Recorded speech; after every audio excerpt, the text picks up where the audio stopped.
Mountain Air, New Mexico. The very name conjures up the clean air, the foothills, the gorgeous mountains of the Southwest. Some would say this is God's country. But even here, in this outwardly idyllic paradise, there are those who rob, rape, and murder. And now, Serpent Gate. Chapter 1. Kevin Kerney sat in an unmarked state police car across the street from the Schaffer Hotel in Mountain Air, New Mexico, waiting for Robert Cordova to show up. Kerney had tracked Cordova to the state mental hospital in Las Vegas, only to discover that he had run off 2 days earlier. Cordova was a schizophrenic with a history of disappearing from the state hospital as soon as he was stabilized on medication. A hospital psychiatrist had told Kerney that Cordova had no permanent residence and usually went back to his hometown of Mountain Air after running off. Eventually he'd show up at the health clinic in town looking for cigarette or coffee money, or he'd be found wandering the streets in a full-blown psychotic episode. Kerney had already checked for Cordova at the clinic. The secretary hadn't seen Robert, nor had the other locals Kerney spoke with. But everybody he questioned noted Cordova liked to hang out in front of the Schaffer Hotel. 20 minutes into Kerney's wait, the information proved to be right on the money. A scruffy-looking man with an untamed beard and tangled dark hair came scurrying down the street around the corner from the state highway that ran next to the hotel. Filthy high-top sneakers with no laces slapped against his bare ankles as he hurried to a low fence in front of a small park and gazebo adjacent to the hotel. He stopped dead in his tracks and wheeled to face the fence. Before the man turned, Kerney got a good look, consulted a mugshot, and made a positive ID. A runt of a man in his mid-30s, no more than 5'4", without an ounce of fat, Cordova wore tattered jeans that hung low on his hips and a soiled plaid shirt too large for his skinny frame that ballooned around his waist. It was a chilly early November day, and Cordova wasn't wearing a coat. Cordova interlaced his fingers at the back of his head, stuck both thumbs in his ears, did an abrupt about-face, and started marching from one end of the fence to the other in a rigid, measured cadence as though he were a sentry on patrol. The fence bordering the park was a stunning piece of folk art. The railings, posts, and 2 gates were fashioned out of hand-formed concrete, embedded with an amazing array of icons depicting 2-headed animals, fanciful birds, stylized fish, and human figures, all made with odd-shaped, colorful stones. Smack in the center of the fence, a long serpent with an arrowhead tail writhed and coiled, its head sporting a shark-like fin, the base of its neck sprouting incongruous insect legs. On the railing above the serpent, the artist had signed and dated his work, using pebbles and hand-cut fragments of shale to spell out, "Built by Pop Schaffer, 1931. Schaffer had also built the hotel he named after himself. Kerney stayed in his unit with the motor off and the window open, watching Cordova parade up and down, his thumbs jammed in his ears, shaking his head vigorously. Cordova's bizarre behavior made Kerney hold back from making an approach. He didn't know much about Cordova's mental condition other than that the man heard voices and talked to Jesus Christ a lot. Kerney didn't want to fight his way through Cordova's delusions. He needed Cordova to be rational when he questioned him. 6 months ago, Cordova had been interviewed about the murder of patrolman Paul Gillespie. He'd been completely incoherent at the time, in the middle of a psychotic break. After the interview, Cordova disappeared and could not be found again for further questioning. Kerney hoped he could learn something from Cordova that might help him get a handle on the case. He was running out of leads on an investigation going nowhere. The murder had stymied the state police and the FBI. Officer Gillespie had been found shot once in the head with his own handgun at the Mountain Air police station on the opening night of the annual town rodeo. Virtually every resident of Mountain Air and the surrounding area had attended the event, including Gillespie, who was on duty at the time. He was seen leaving the rodeo grounds during the calf roping finals. An hour later, his body was discovered by Neil Ordway, chief of the two-man force. A month after Kerney's friend Andy Baca had been appointed chief of the New Mexico State Police, he had reached out for Kerney, given him a badge, and sent him down to Mountain Air to find Gillespie's killer. For almost 4 weeks, Kerney had been making the 80-mile drive from Santa Fe to Mountain Air, spending his days running down every possible lead. So far, he had nothing to show for the effort. Cordova suddenly stopped marching, pulled his thumbs out of his ears, and ran a hand over the serpent icon in the fence. To Kerney it seemed almost like a caress. Cordova turned, looked in Kerney's direction, raised his face toward the weak November sun, and smiled. His body relaxed, and his face lost some of its tightness. Kerney thought maybe the time was right to approach Cordova. He got out of the car, and as he crossed the street, Cordova extended his hand like a pistol, sighted with one eye, and pulled off an imaginary round. "Are you a cop?" Cordova called out as he walked toward Kerney in a tough-guy strut. Kerney stopped and nodded. Cordova smiled broadly. His teeth were chipped and badly stained. His beard had dried gobs in it, but Kerney couldn't even guess what the substance might be. Cordova put his wrists together at his waist. "Cuff me and take me to jail. I'm hungry." Cordova gave off a ripe odor of vomit and urine, and his breath reeked of stale cigarette smoke. Kerney forced down a gag reflex. At 6 feet 1 inch, he loomed over the man. He stepped back in an attempt to get away from Cordova's rankness. "How about I buy you a pack of smokes and a meal?" he countered, nodding in the direction of the hotel.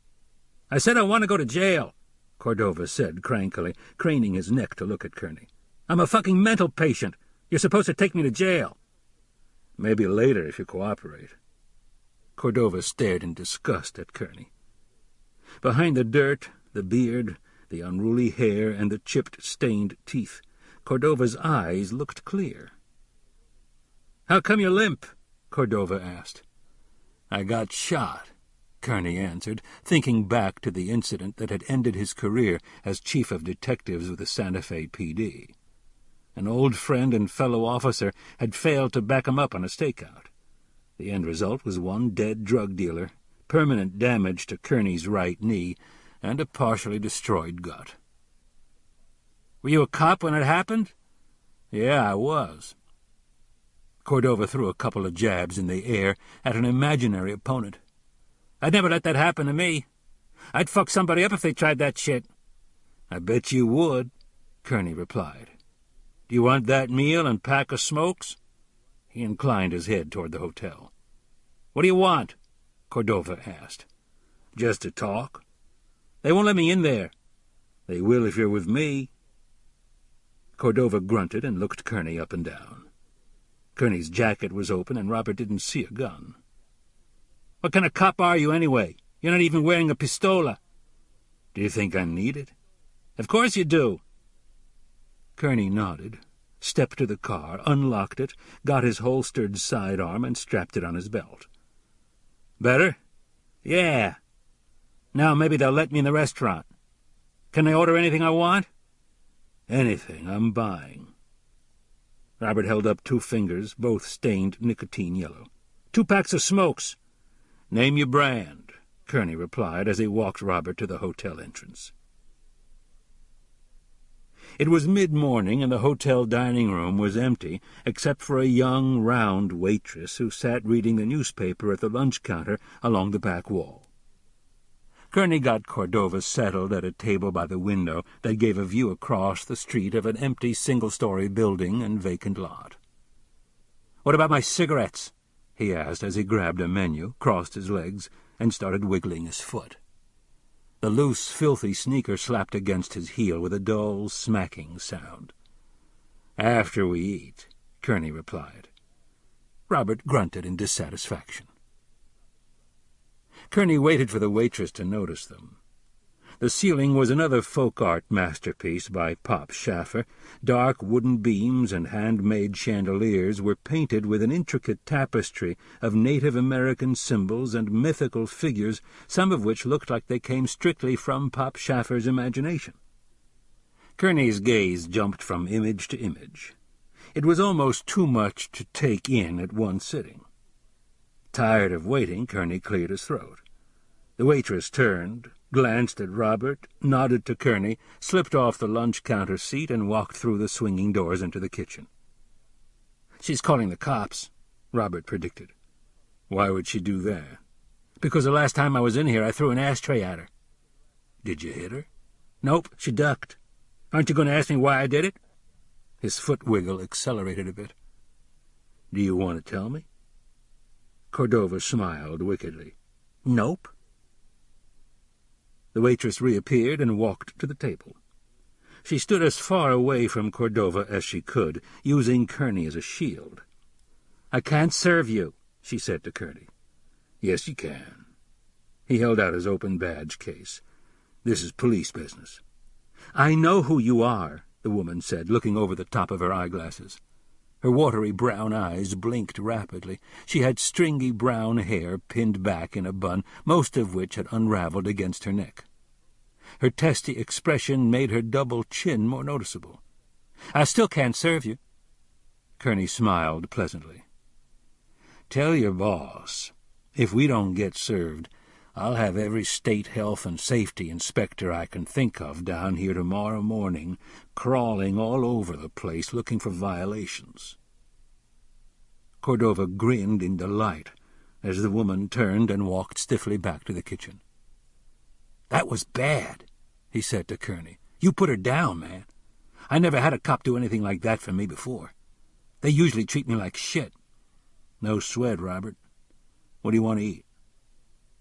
The waitress returned and grudgingly took Robert's order of 2 cheeseburgers, a double order of French fries, and coffee. Robert didn't talk while he waited for his meal to arrive. His gaze stayed locked on the pass-through window from the kitchen.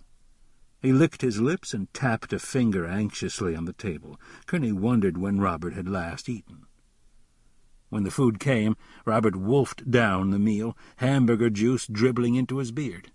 His foot didn't wiggle when he ate. Finished, Robert picked at his broken teeth with a long fingernail, belched, and smiled. "Thanks," he said. "You're welcome." Robert rubbed his thumb and forefinger together. "Now I need a smoke." "In a minute. I need to ask you a few questions." "What about?" "How well did you know Paul Gillespie?" "He was a motherfucker. I'm glad he's dead." "Why do you say that?" Robert's brown eyes turned angry.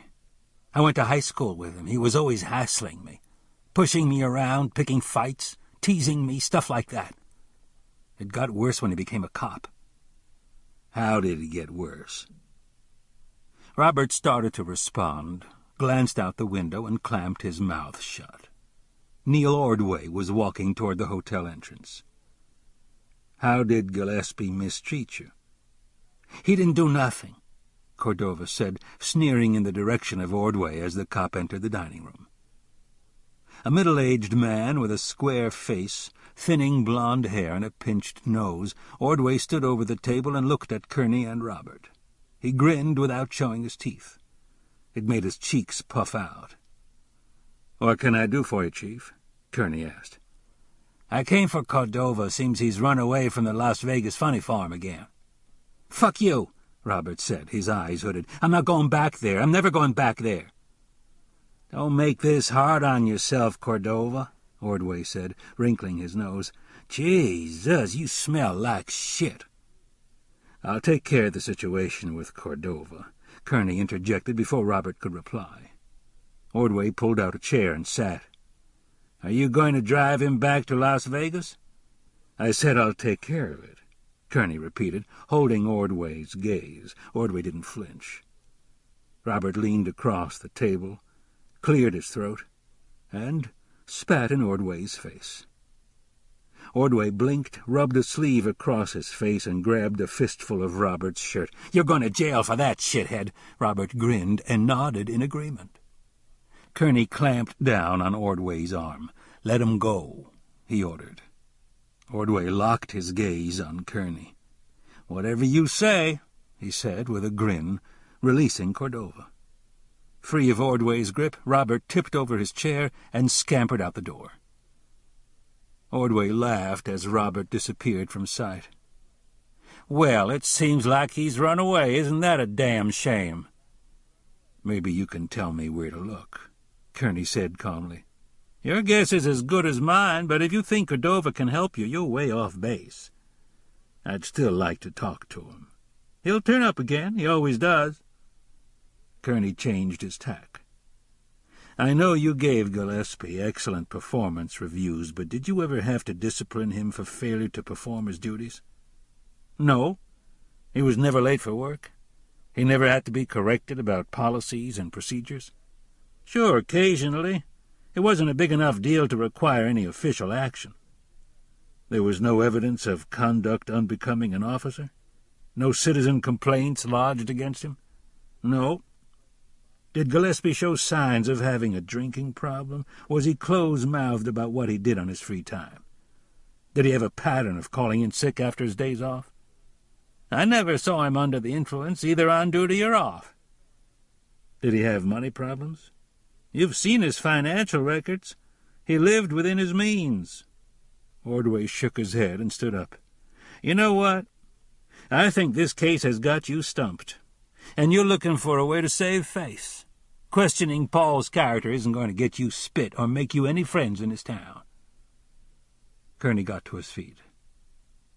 "It sounds like Gillespie was a perfect cop. He did his job. I've heard that the town council isn't very happy with your performance.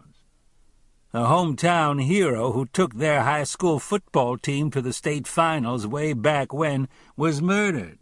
They think I should have made an arrest the day he got shot. They don't give a tinker's damn about the lack of a suspect. That puts you under a lot of pressure, I bet." "Not anymore. I've resigned. I'm out of here at the end of the week." He turned on his heel to leave. "Chief Ordway," Kerney called out. Ordway stopped at the door and looked back at Kerney. "What?" The waitress stood anchored behind the counter at the far end of the dining room, tilted slightly forward, intent on every word. "If you find Robert Cordova, don't mess with him. Tell me where he is, and I'll pick him up." "Sure thing, hot shot." Kerney watched him leave, thinking Ordway had been a cop long enough to know that without a suspect, the victim became the prime focus of attention. But politics in small towns were played based on blood ties, and Ordway was the outsider, imported because Gillespie hadn't met the state training and experience qualifications for the chief's position. What if Gillespie had been a bad apple, and Ordway had turned a blind eye to it, not wanting to fire the hometown ex-hero of the high school gridiron? It would be really stupid to admit that he let an unethical or crooked officer remain on the job in order to keep the town council placated. Such an admission would end Ordway's career in law enforcement. From what Kerney had seen of Ordway during the past 4 weeks, he would be no great loss to the profession. He dropped some bills on the table to cover Robert's meal and the tip, and smiled at the waitress. She lowered her gaze and got busy wiping down the immaculate countertop. A railroad town, established in the early part of the century, mountain air sat among the foothills of the Monsanto Mountains. A state highway dissected Main Street, curved in front of the local elementary school, and continued past a gas station, motel, and some abandoned commercial buildings before making a straight run west toward the mountains. Main Street, a 2-block-long strip with some retail stores, a post office, and a National Park Service building, boasted no trees, no traffic lights, and no pedestrians. Some of the buildings were vacant, and barren display shelves behind plate-glass windows created a rhythm of continual decline. Kerney drove the strip several times looking for Robert, who was nowhere to be found. He stopped next to the post office and spotted Neil Ordway's police car parked in front of the town hall and police station. The police station, which housed the police dispatch office and the magistrate court, had a concrete front with a Thunderbird design perched above an ornamental pillar that separated two entry doors. Ordway's office took up the second floor of the adjacent town hall. Kerney wondered if Ordway had snagged Robert in spite of his warning to leave the man alone. He switched his police radio to Ordway's frequency. If Robert was in custody, Kerney would know it when Ordway left to take him back to Las Vegas. He would keep looking until then. Mountain Air had no distinct neighborhoods to speak of, except for a string of middle-class, ranch-style houses and a few restored Victorian cottages near the high school. Even there, scattered between neat yards and tidy homes, an occasional empty lot with an old foundation or a sagging, weather-beaten house open to the elements broke any impression of a well-defined neighborhood. Kerney did a slow patrol and checked each empty house before heading across the main drag, where the pavement quickly turned to dirt, and a string of houses, several churches, some shacks, sheds, and uninhabited cabins sputtered to a stop at a fence to an unused pasture. Kerney kept looking, found nothing, returned to the main drag, and stopped at the grocery store to buy 2 packs of cigarettes. Ordway's cruiser was still parked outside City Hall when he came out. He headed east on the state highway in the hope that Robert might be hitchhiking out of town. He drove to the Estancia cutoff before giving up and turning around to scout the road west of town. He shut down the hunt near the Abo Ruins National Monument and made his way back to the village.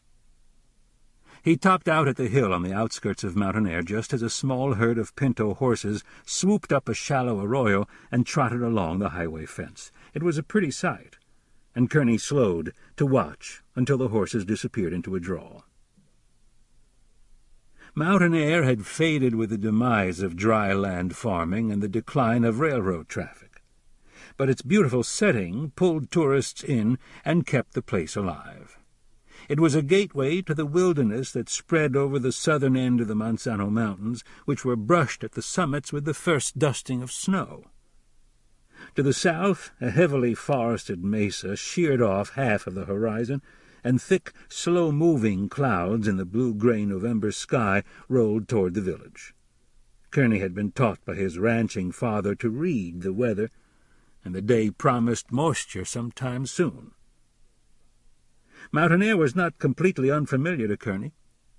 After finishing a brief stint as the interim sheriff of Catron County in the southwest part of the state, Kerney had looked at a section of land for sale in the high country outside Mountain Air. It was summer grazing pasture infested with cocklebur, hound's tongue, and prickly pear cactus, sure signs of overgrazing. It would take years to bring it back, and Kerney needed land that he could put to use immediately to produce income and make the mortgage payments if he was ever going to get back into ranching. With only enough money for a modest down payment, everything else he'd looked at was either way out of his price range or too small in size for raising cattle.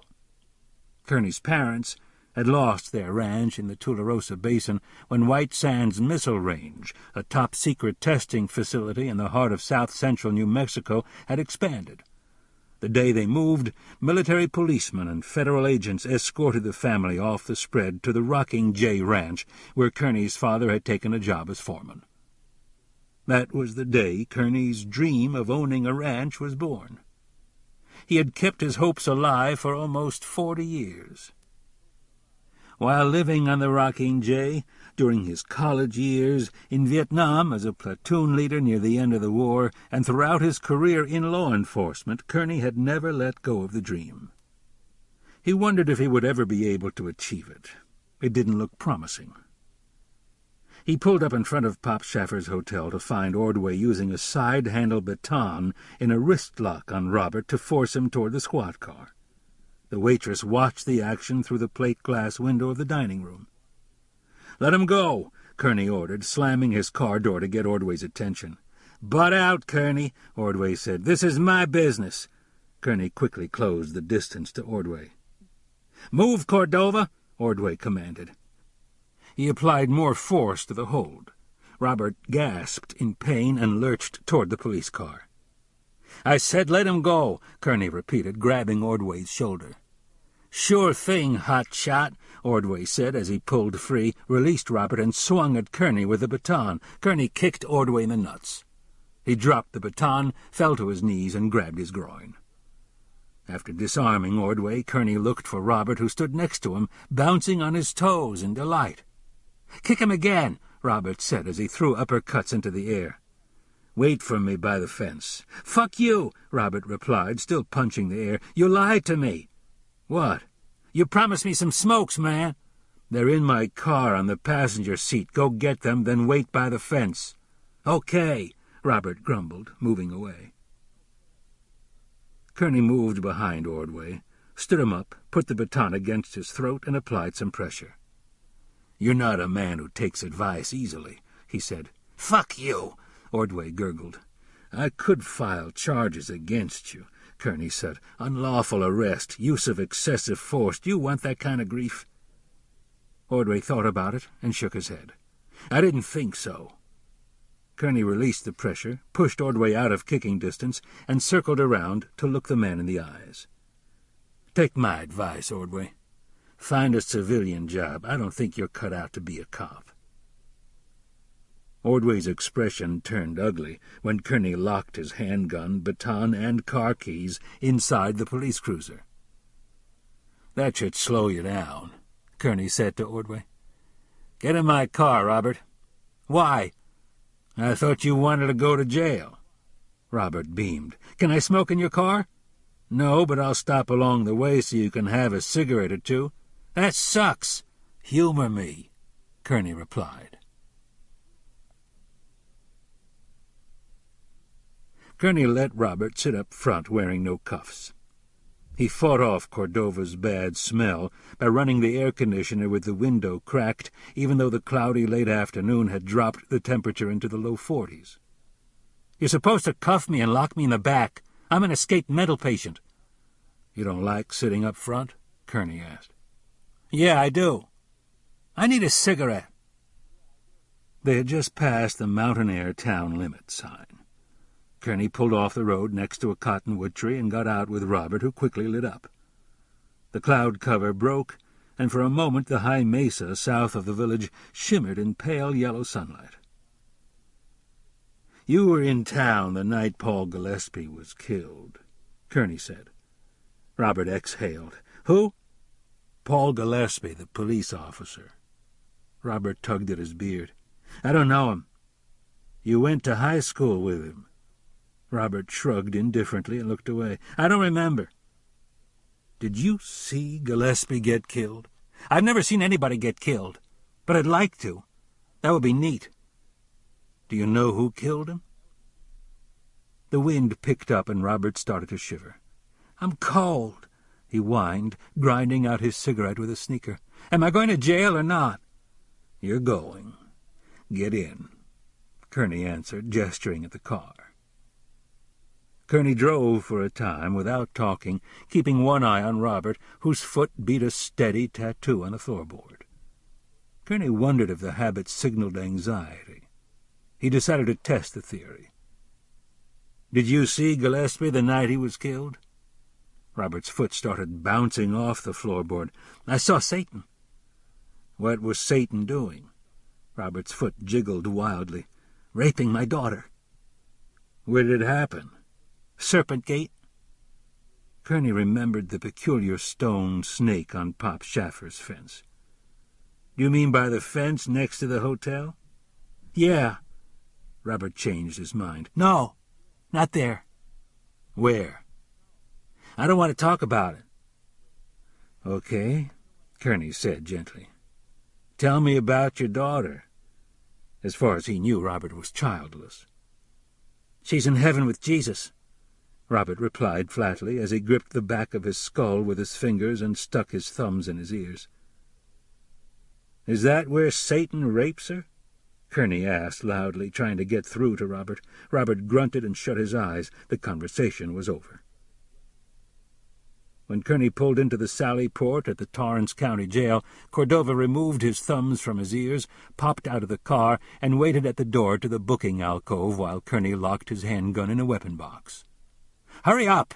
Robert barked, snapping his fingers. Kerney pressed the button to the booking alcove, and the electronic door latch snapped open.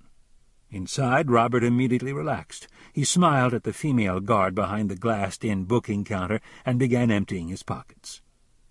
The guard, a sturdy-looking woman with broad shoulders and a close-cropped haircut, welcomed Robert back with a greeting and a grin. "What's the charge?" the guard asked, eyeing Kerney skeptically.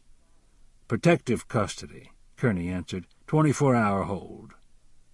She nodded knowingly and pushed a form through the slot at the bottom of the glass. "Fill this out. Has he had anything to eat?" "Lunch," Kerney replied as he completed the paperwork. "But he's probably hungry again." "Did you search him?"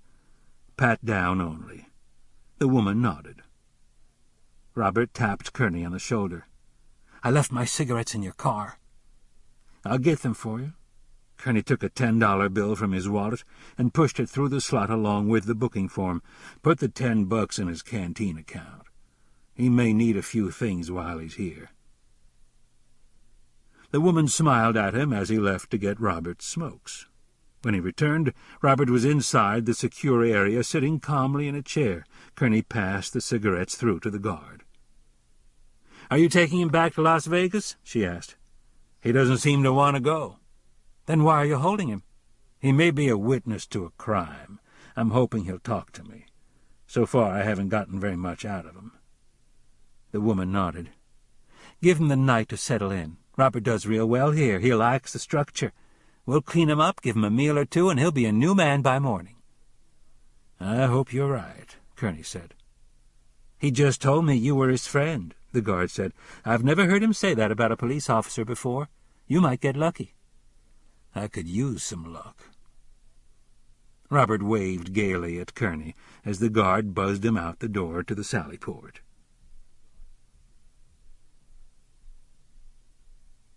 60 miles east of Mountain Air, Kerney waited in the gathering night outside the old Vaughan train station for the arrival of a westbound freight out of Amarillo.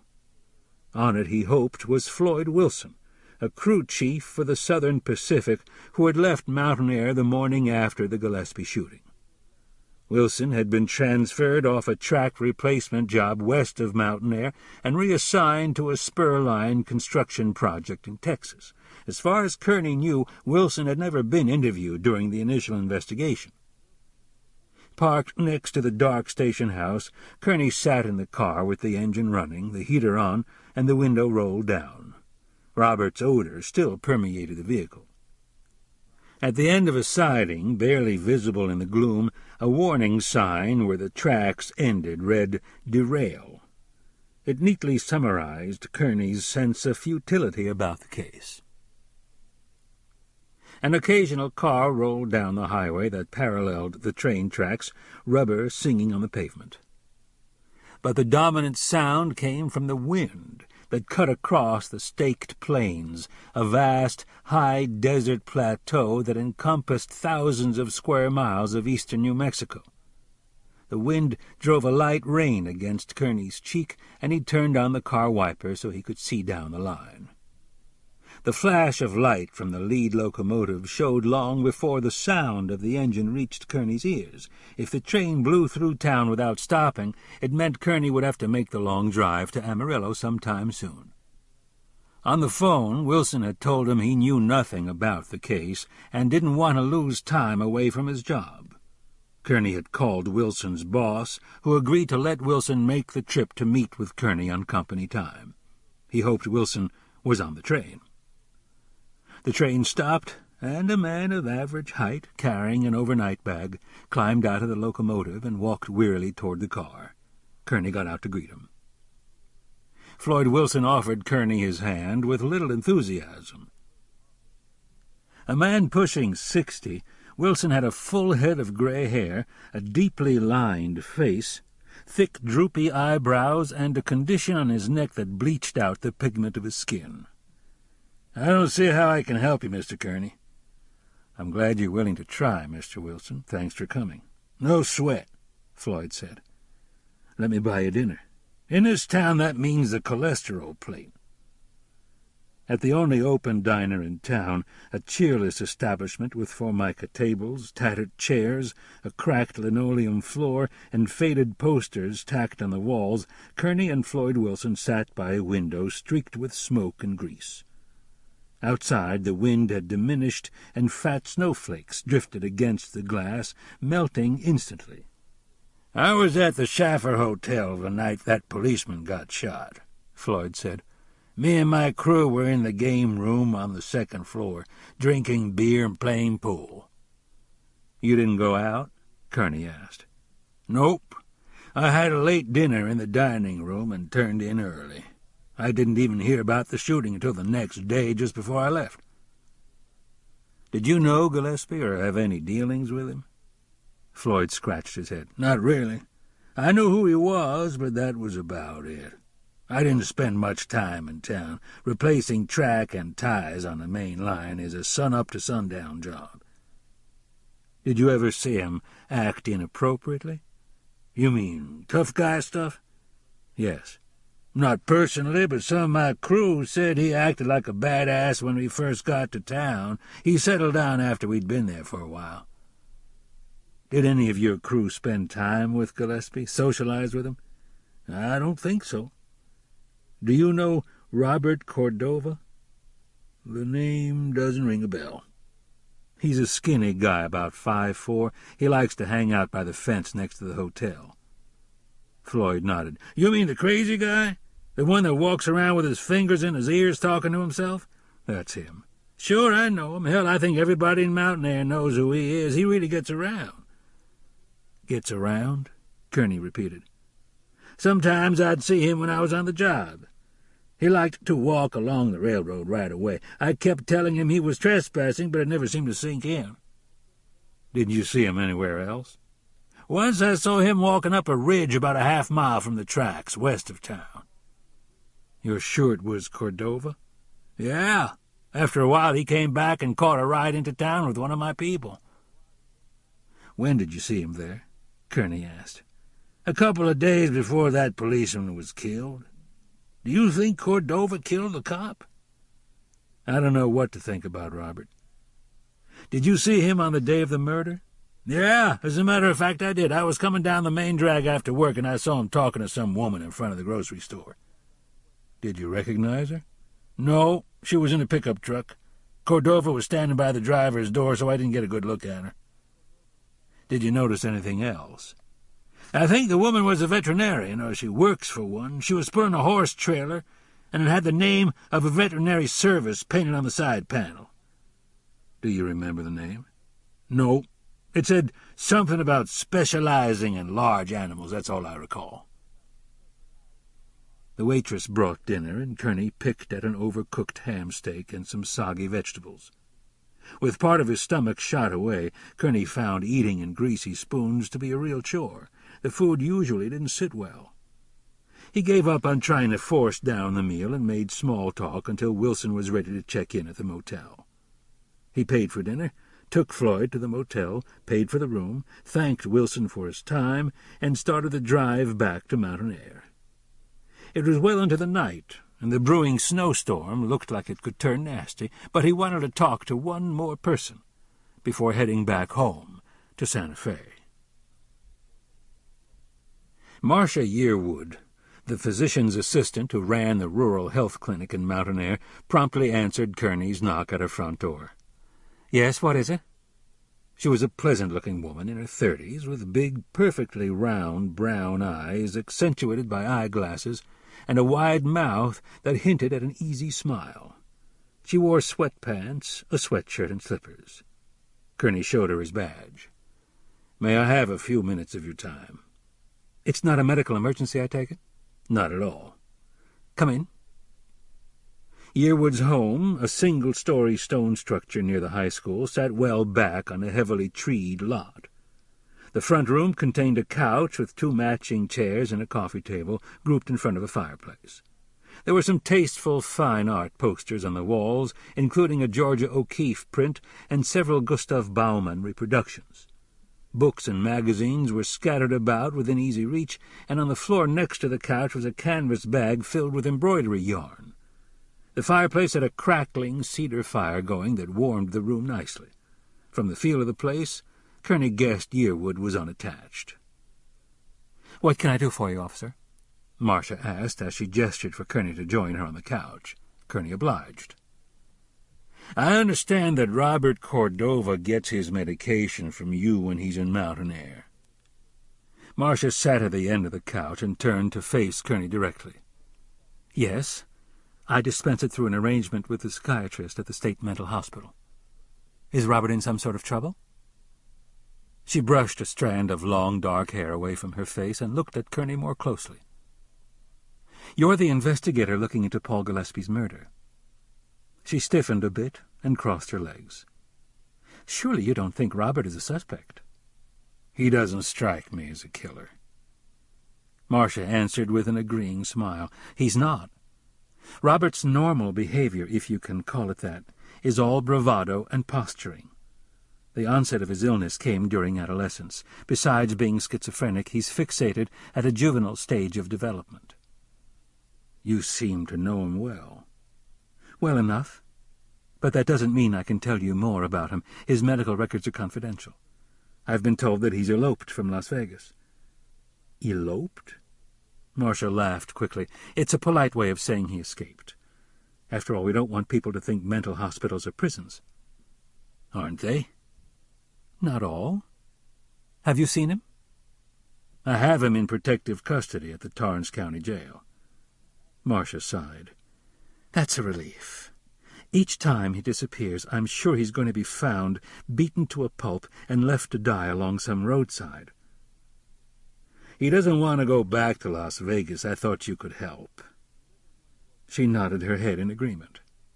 "He never wants to go back, but once he gets there and settles into a routine, it's beneficial. Of course I'll help. I can see him in the morning. I'd like to be there when you see him." Marcia's voice became guarded. "I don't intend to help you conduct an interrogation." "I don't plan to interrogate him, Miss Yearwood. There's a remote chance Robert may have seen something, or may know something about what happened the night Gillespie was shot. I need him to talk about it." "That may not be easy." "I know." Marcia tapped her finger against her lip. "Normally I'd say no, but I think this time it will be okay. However, be warned, if you try to intimidate him, I'll stop you dead in your tracks." "Fair enough." "He doesn't like cops, you know." Kerney smiled. "That's what I've heard. Is there some reason for it?" "I don't know," Marcia replied with a slight shrug. "He said he went to high school with Paul Gillespie." "I believe he did." "How would you characterize Gillespie?" "He was a bit of a bully who had an eye for the girls." Kerney had heard the same comment from several other sources, but had been unable to locate anyone who could provide specifics.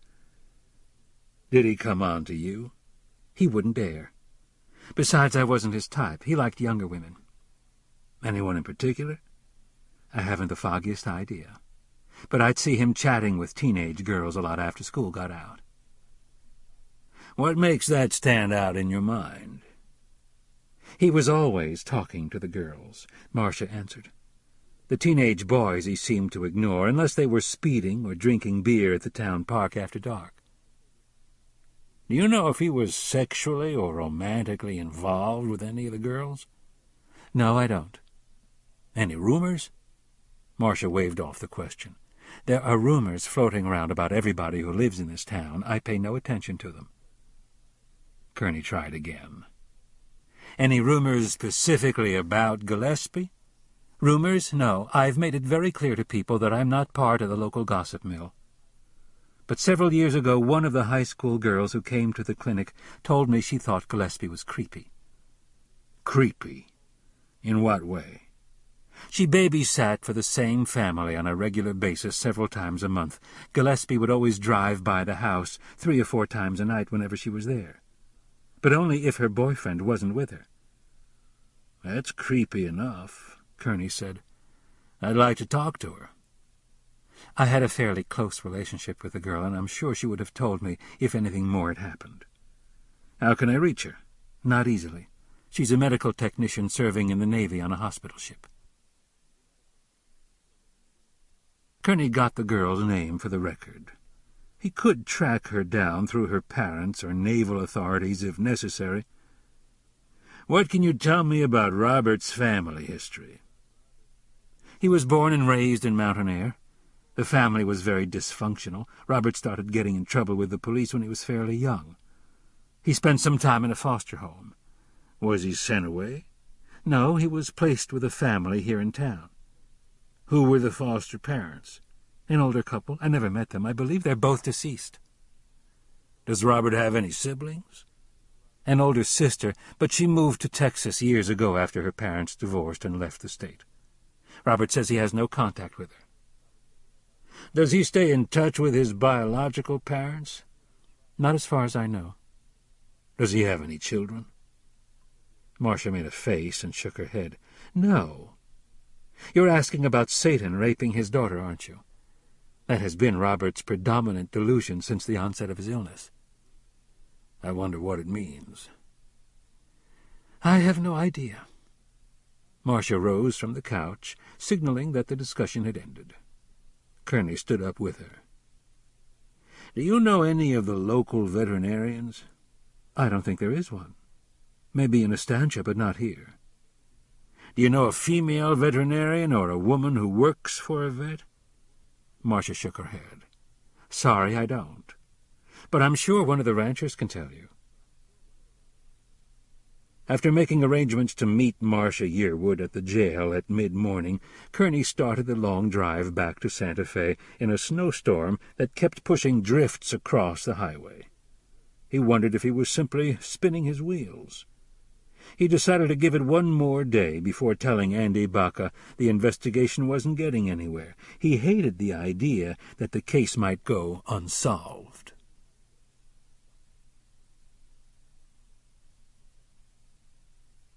Chapter 2. In the morning, Kerney got an early start and drove the 60 miles from Santa Fe to the Torrance County Jail in Estancia. The road had been plowed, and a bright sun made the snow-coated range grass glisten like a sea of silver stems rolling across the Estancia Valley. At the jail, he had Robert brought to the staff conference room. He wanted time alone with him before Marcia Yearwood showed up. Robert was brought in by a guard. He wore an orange jumpsuit with Torrance County Jail stenciled on the back, a pair of plastic shower sandals, and a shit-eating grin. His hair was combed, his beard trimmed, and he looked freshly scrubbed. He sat next to Kerney at the end of the long conference table and lit a cigarette. Kerney adjusted his position so he could look squarely at Robert and took a whiff. Robert didn't smell bad at all. "Are you going to let me stay in jail?" Robert asked hopefully. "I don't see how I can do that." "Charge me with something."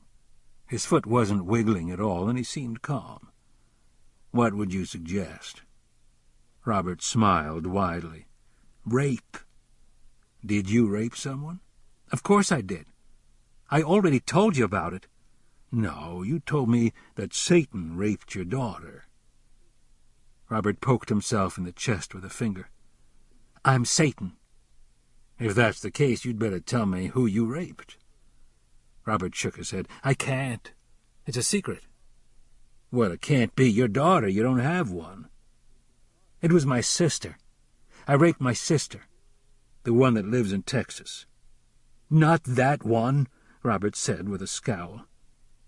"Tell me about this other sister." "What I did to her was bad." "Where did you rape her?" "At Serpent Gate." "Where's that?" Robert waved the question away. "I'm not going to tell you." "Did Paul Gillespie know about Serpent Gate?" "I don't want to talk about that motherfucker." "Okay, we won't." "When did you rape your sister?" "A long time ago." "What's your sister's name?" Robert put a finger to his lips. It's a secret." Before Kerney could ask another question, Marcia Yearwood burst into the conference room. She stood at the end of the long table, glaring at him. "I see you started without me." "We were just chatting," Kerney answered. Marcia forced a smile in Robert's direction and moved down the table behind a row of neatly arranged conference chairs. She wore a dark blue turtleneck sweater and wool slacks under a long charcoal-gray winter coat. She composed herself as she removed her coat and sat down next to Robert. "It's good to see you looking so well, Robert. What were you two talking about?" Robert gave Kerney a conspiratorial look. "Rape." "Really?" Marcia replied, unable to mask a hint of surprise in her voice. "I'd like to hear about it." "No way! Women aren't supposed to hear about shit like that." "That's not fair," Marcia responded gently. "I can't talk about it," Robert said. "Besides, Addie doesn't want me to." "Who is Addie?" Kerney asked, as he moved to a chair across from Robert and Marcia. He wanted a clear view of Robert. He could hear Robert's heel slapping against the shower sandal. Robert hesitated. "Somebody who talks to me." "Is Addie short for Adele or Adelaide?" Kerney asked. "Addie's not short for nothing." "And you talk to her?" Kerney prodded. "Sometimes." "Did you talk to her in your head?" Marcia suggested. "Yeah," Robert said, relief showing on his face. The foot wiggling stopped. "Okay," Marcia said. "Addie is a voice you hear." "That's right." Marcia nodded and switched gears. "Mr. Kerney needs to ask you some questions." "Sure." Robert glanced at Kerney. "What about?" "Addie isn't a real person?" Kerney asked. Robert tensed. "I don't want to talk about her. It makes me nervous." "Okay, we won't. On the day Officer Gillespie was shot, you were seen talking to a woman in a pickup truck with a stock trailer," Kerney said. "Is she someone you know?" "What did she look like?" Robert asked. "I thought you could tell me. The trailer may have belonged to a veterinarian." "I don't know anybody like that," Robert said. His foot wiggle started again. He lit another cigarette and took a deep drag. "Do you remember talking to the woman?" "No." He blew smoke in Kerney's direction and flicked a cigarette ash on the carpet. "Sometimes I ask people to give me a smoke or some money." "So it was no one you knew?" "I don't think so." Robert swallowed hard and looked away. Robert was lying. Kerney changed the subject again. "Several days before Gillespie was shot, you were seen outside of town on the railroad tracks." "I like to walk along the tracks sometimes," Robert said. "Do you go to any particular place?" "Sometimes." "Does the place have a name?" "Sometimes." "What do you call it?" "I don't call it nothing." He turned and spoke to Marcia. "Do I have to go back to the hospital?" "Are you hearing voices?" Marcia replied. "Not now, not since yesterday." "When yesterday?" Marcia asked. "Before lunch." "Maybe I can get you in a halfway house in Albuquerque," Marcia said. Robert grinned at the prospect. Marcia turned to Kerney. "Do you have any more questions for Robert?" "Just one. Were you near the police station around the time Gillespie was shot?" Robert stuck his thumb out in a hitchhiker motion. "Does that mean no?" Robert nodded in agreement. "I hitched a ride to Estancia." "Did you see anyone near the police station before you left town?" Robert shook his head and looked away, avoiding Kerney's gaze. "Thanks, Robert," Kerney said, thinking that maybe Robert had seen someone he knew. But pushing Robert didn't seem to be the best way to get answers. "We're done?" Robert asked, and stood up quickly. "We're done," Kerney said. Robert leaned in Kerney's direction and gave him a high five and a smile. "Later," he said. "Take care, Robert." After escorting him out of the room, Marcia returned and sat with Kerney. "I expected you to wait for me before meeting with Robert." "It was a bit sneaky on my part." Marcia nodded. "Just so you know why I jumped on you when I came in."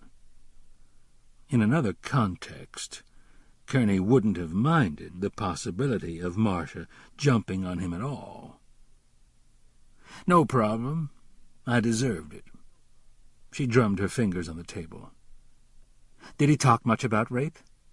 "He had just started talking about it. He said a long time ago he raped his sister, not the one who lives in Texas." "He doesn't have another sister." It's unusual for Robert to say anything at all about rape, other than the delusional stuff about Satan, Jesus, and his imaginary daughter. "Do you think there's some factual basis to what he said?" Kerney asked. "Don't count on it." Marcia took her glasses off and smiled, an amused half-smile that seemed to show some personal interest in Kerney. "Robert says he likes you. That's high praise from him for a police officer." "I'm glad to hear it." She offered her hand to him across the table. It was warm and soft. "I hope you catch your killer, Mr. Kerney." Kerney let go of her hand slowly. It had been a while since he'd felt a woman's touch. "Thanks. Will you be able to keep Robert out of the hospital?" "It's possible. I'll do a mental status exam. If he's clear enough, I should be able to swing it."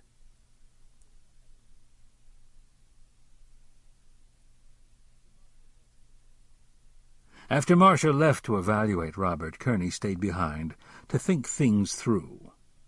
If, as Marcia indicated, Robert never talked about rape except when he was hallucinating or delusional, why did he raise the topic in the absence of any psychotic symptoms? While Kerney was no expert in mental illness, he believed Robert had something specific on his mind. Robert had flat-out lied about the woman in the pickup truck with all the clumsiness of a 12-year-old caught red-handed, and he had lied again about not seeing anyone outside the police station. The only new bit of information Robert had provided was a name. Addie. Was she real or imaginary? Marcia thought it was part of Robert's delusion, but Kerney wasn't so sure. He stared at the freshly polished tabletop. There were smeared, sweaty palm prints where Robert had been sitting. Until Marcia suggested that Addie was only a voice in his head, Robert had nervously rubbed his hand on the table. The hand-rubbing and foot-wiggling started up again when Kerney pushed the issue about Addie a little harder. Kerney smiled. Maybe Addie was real. Maybe the case wasn't as dead as a doornail yet. Using the jail administrator's phone, Kerney called around until he connected with the state agency responsible for foster care. He had to smooth-talk a handful of bureaucrats and record clerks before he could get the names of Robert Cordova's former foster parents. An attempt to get the names of the children living with the couple during Robert's placement was unsuccessful. The juvenile records were confidential and sealed. After confirming that Robert's foster parents, Burl and Thelma Jackson, were deceased, he got their last known mountain air address and headed down the road. The day had warmed up, and the rangeland had shed the previous night's snow. As he drove, Kerney pondered the facts of the Gillespie murder. Gillespie's sidearm had been used to blow the top of his head off, and the gun had been wiped clean of prints. There was no sign of a struggle, and no incriminating evidence had been found at the crime scene. How could the killer have gotten control of Gillespie's weapon? That fact alone made it highly likely that the killer was known to Gillespie, which meant Kerney needed to find a precipitating event that could lead to a motive. The crime could have been fueled by jealousy, rage, or revenge. But was it a premeditated crime or one of passion? Either way, what did Gillespie do to make somebody want to kill him? Kerney still didn't have a hint. Burl and Thelma Jackson's last address turned out to be a rambling adobe house with a pitched roof on several fenced acres near a Forest Service building. East of the house, an old Santa Fe Railroad boxcar sat on masonry piers next to a working windmill. A picket fence at the front of the house enclosed a sandbox and swing set. Near a freestanding garage with a sagging roof, a rusted Ford Fairlane slumped on blocks with the hood open, yawning at the sky. Kerney knocked at the door, which was opened by an overweight woman of about 40. Dressed in a bulky sweater that covered a thick stomach, she had a harried expression and full lips that curved downward. In the background, Kerney heard the voices of young children. "Yes?" the woman asked, looking Kerney up and down. She was holding a baby's bib in one hand. It was splattered with what looked like applesauce or vomit. Kerney showed his shield and introduced himself. "I'm trying to locate someone who knew Burl and Thelma Jackson." "They were my parents," the woman replied. The child yelled, and the woman turned her head toward the sound. "Come in, I'll be with you in a minute." She pointed at an overstuffed easy chair in the front room and left hurriedly through a side doorway, latching a child-proof accordion gate behind her. Kerney sat, listened to the children's chatter, and looked around. The room was meagerly furnished with a well-worn couch, the easy-chair Kerney sat in with a floor lamp next to it, 2 side tables, each holding a glass vase filled with plastic flowers, and a hand-hooked oval throw rug in the center of the pine floor. Framed family photographs hung on one wall above a large screen television set, and plain white cotton curtains covered the front windows. The largest photograph was a color portrait of a smiling elderly couple dressed in their Sunday best. The man, wearing a cowboy hat, sat behind the woman, his arms wrapped around her waist, both turned at an angle to face the camera. Kerney guessed the couple to be Burl and Thelma. On either side of the portrait were high school graduation pictures of 2 girls. One was obviously of the woman who had greeted Kerney at the door. He could see the tendency toward heaviness in her torso and upper arms, and a hint of petulance in the smile. The other girl, a slender, pretty brunette with a faraway gaze in her eyes, had a tough little smile and a birthmark on her chin. The noise subsided, and the woman returned, closing the gate behind her. She sat on the sofa and looked quizzically at Kerney. "Why are you asking about my parents?"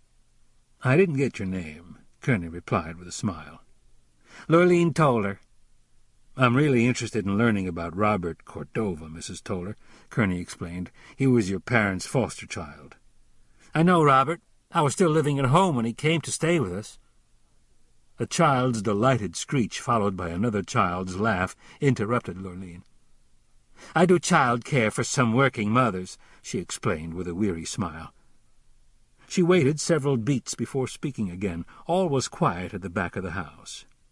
"What do you want to know about Robert?" "What other foster children were placed here while Robert lived with the family?" Lurleen shook her head. "I couldn't even begin to remember. There were so many of them. Robert was one of those who stayed the longest. Most of the others were here and gone in a matter of a few months." "Were they all teenagers?" "Yes. My parents only took in older children." "Do you remember a girl named Addie that Robert was friendly with?" Lurleen blinked and hesitated. "There were no foster children staying here by that name, as I recall." "Perhaps it was a school friend." Lurleen nodded her head. "That's possible, but Robert was pretty much a loner. I don't think he had any friends." "Who would know?" Lurleen thought for a moment before answering. "I really can't tell you. Robert is quite a bit younger than me, about 6 years, I think. We didn't run with the same crowd.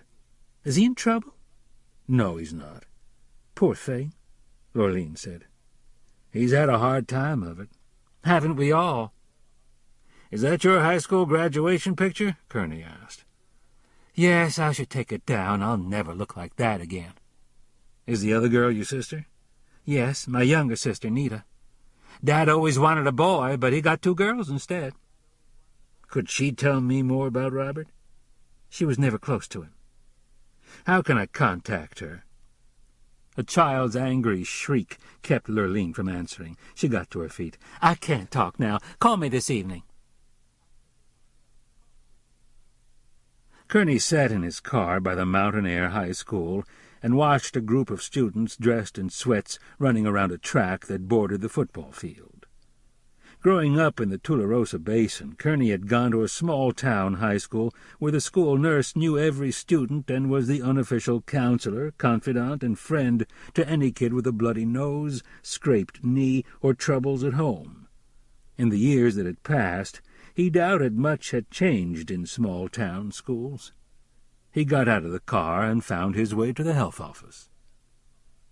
Henrietta Swope, the school nurse, looked like a grandmother who brooked no silliness and expected everybody to tell the truth. She wore her gray hair pulled straight back, and her blue-gray eyes were inquisitive and lively.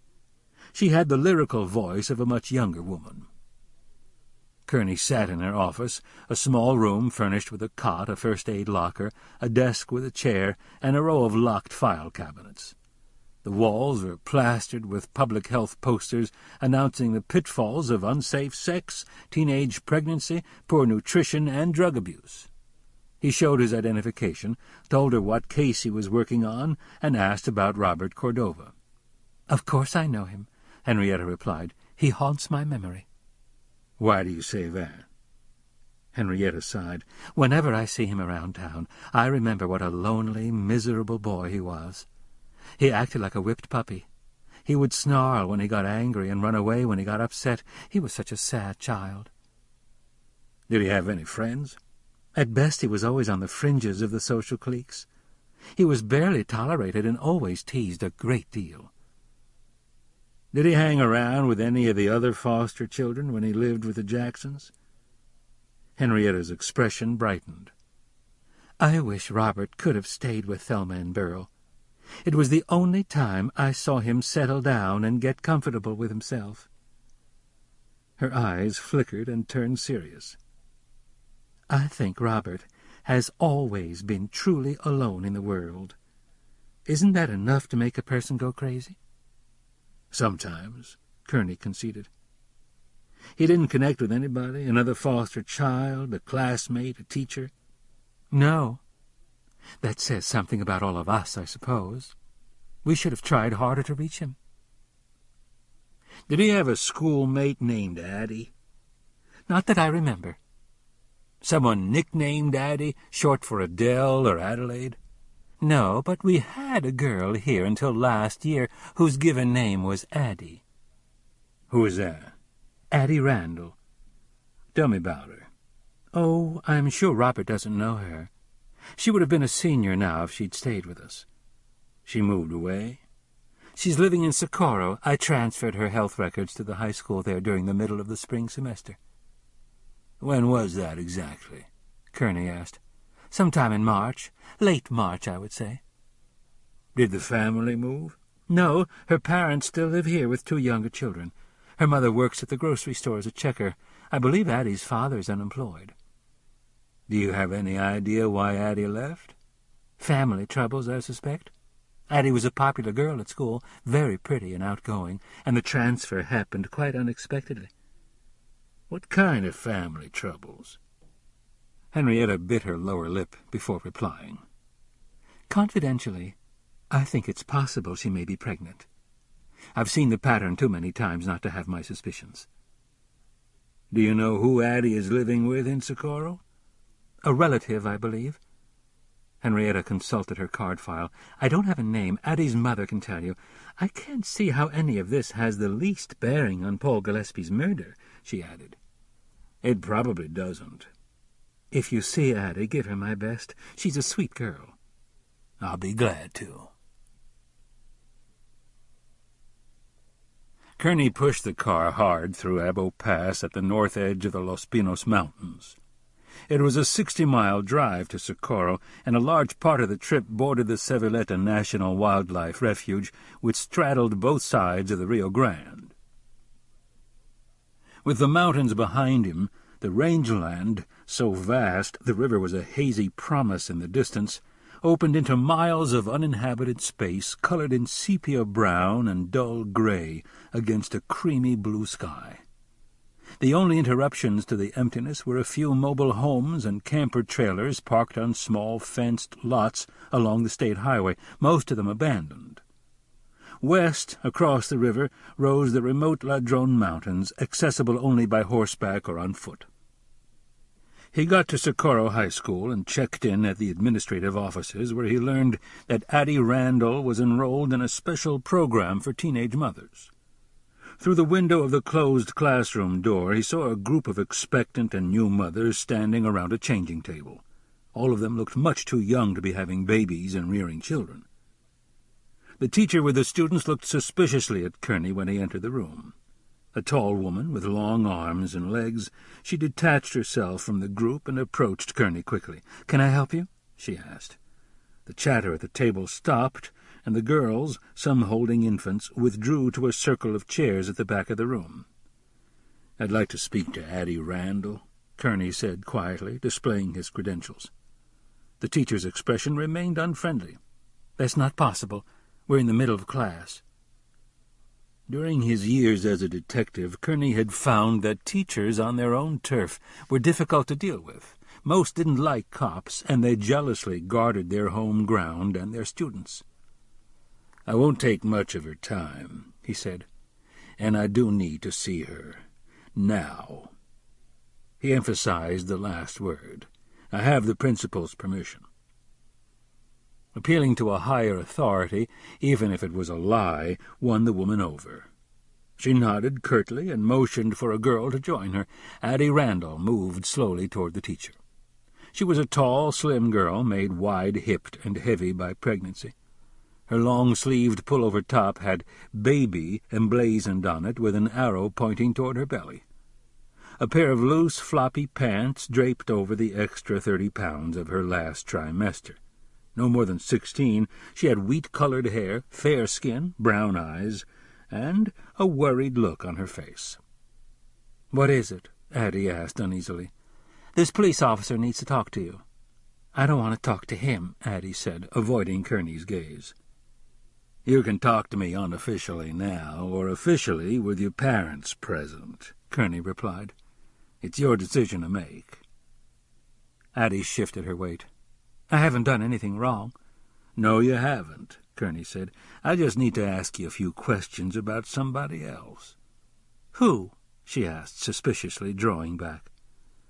"Can we talk outside? Or would you rather take a drive with me back to mountain air?" Addie acquiesced quickly. "I'll talk to you." In the empty corridor, Addie stood with her hands resting on the top of her belly. Her eyes had a frosty, wary look. "When is the baby due?" "Soon." "Are you going to keep it?" "Maybe," Addie answered half-heartedly. She looked behind her to see if the hallway was still empty. It was. "What did you want to ask me?"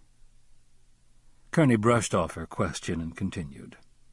"If you keep the baby, how will you support it?" Addie's expression tightened. "It's none of your business what I do with my baby." "The adoption agency will want to know about the baby's father." She gave Kerney a fretful look that quickly disappeared. "They can't make me do that if I don't know." "Were you raped?" Kerney asked. Addie didn't flinch at the question. "I'm going back to class now," she said, moving away. Kerney touched her lightly on the shoulder to hold her back. "Addie." "What is it?" "Talk to me. Tell me what happened. Let me help you." She grimaced, her eyes empty of emotion. "It's too late for that." "Were you in Mountain Air the night Paul Gillespie was murdered?" "No. I've been living in Socorro since March, and I haven't been back there since I left. I don't care if I never go back."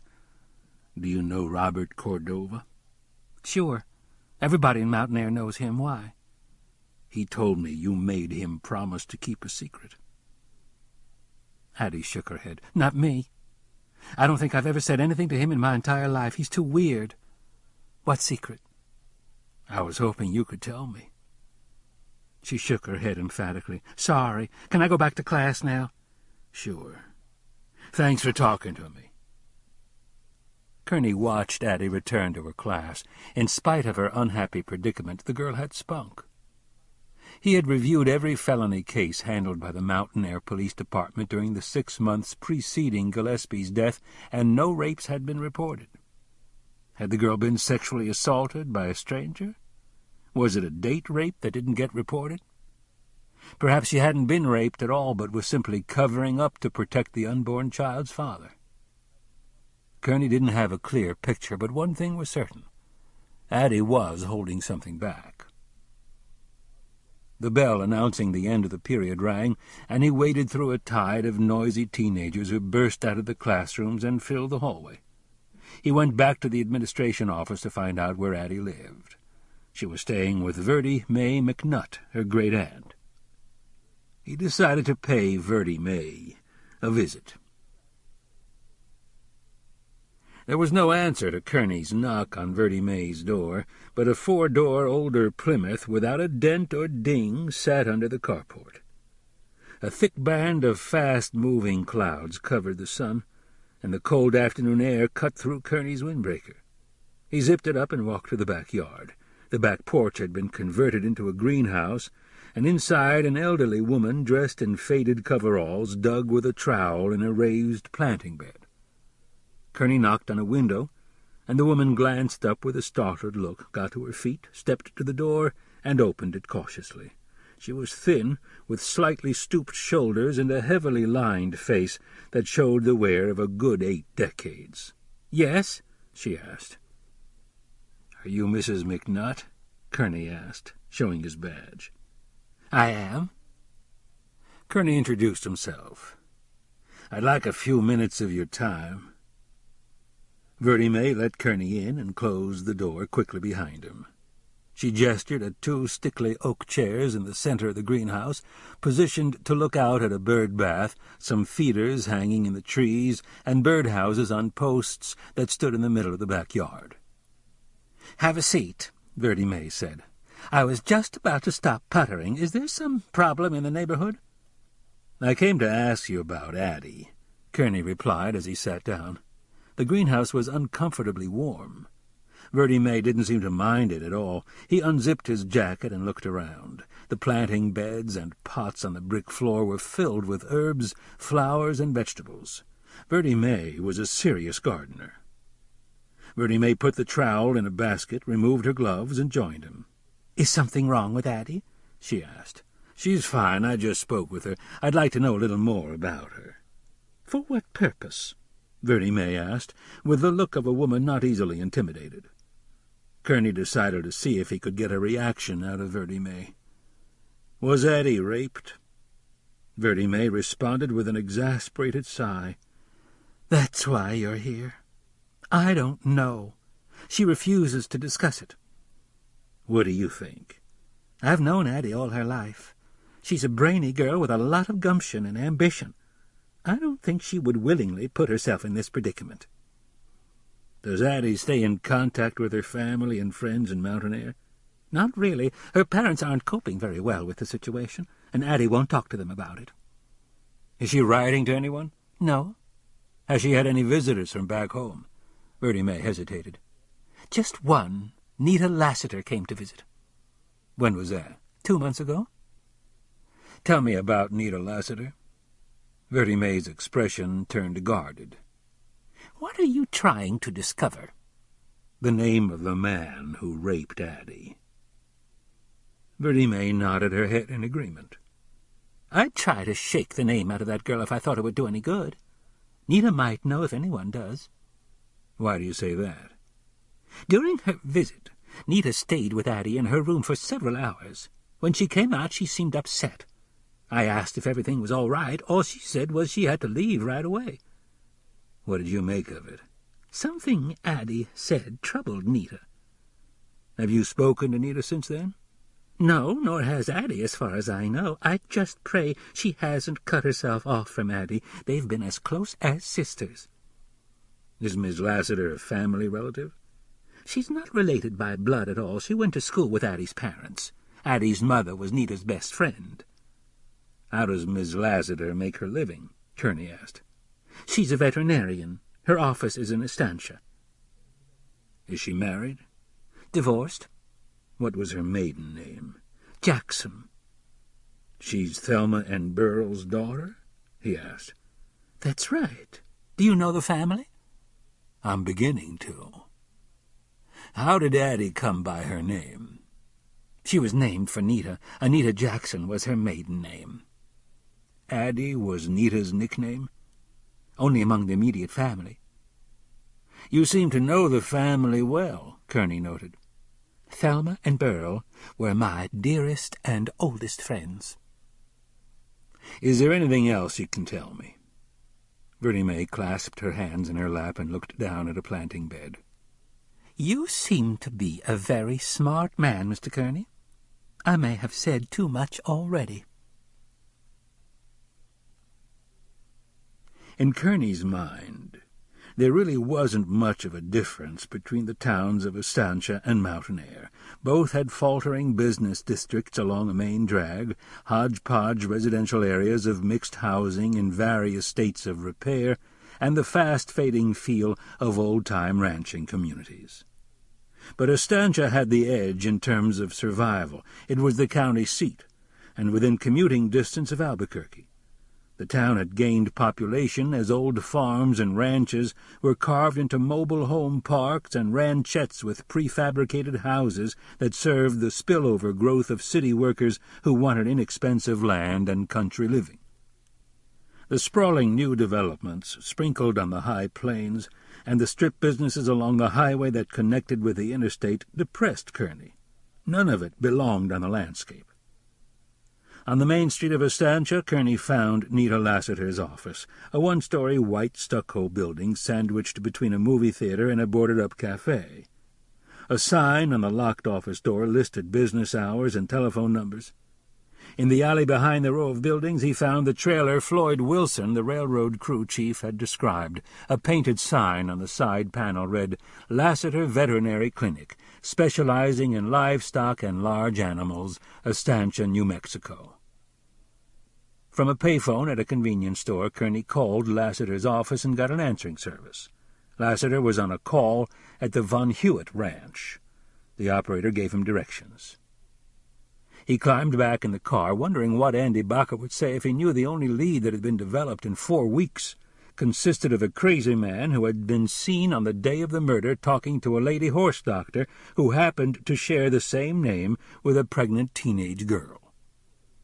If nothing materialized with Lassiter, he would turn in his commission card, thank Andy for the work, and try to figure out what in the hell he would do next, while Gillespie's unsolved murder gnawed away at the back of his mind.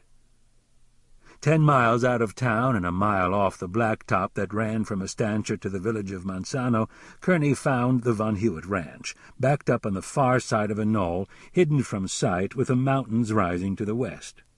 The clapboard house was a 2.5-story affair, with 5 columns running the length of a porch underneath a glassed-in sunroom.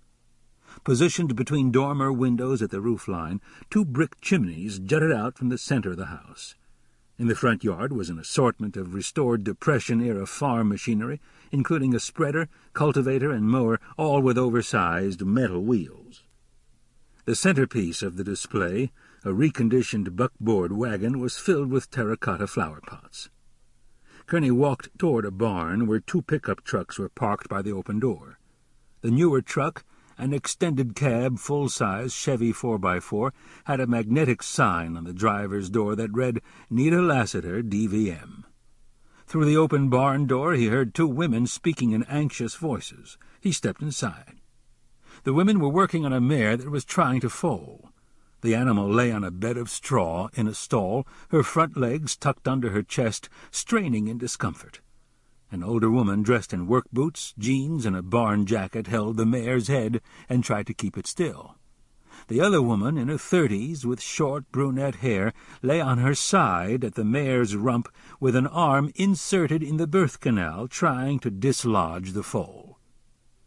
She wore a sleeveless undershirt with no bra, blue jeans, and a pair of leather work boots. "What's the problem?" Kerney asked. Nita Lassiter looked up from the mare and scanned the stranger. She saw a tall man, somewhere in his 40s, with blue eyes, square shoulders, gentle-looking hands, and an outwardly calm presence. He hunkered down next to her. "Mama's having a hard time delivering her baby," Nita replied. "The foal is hung up." Nita sized up the length of Kerney's arms.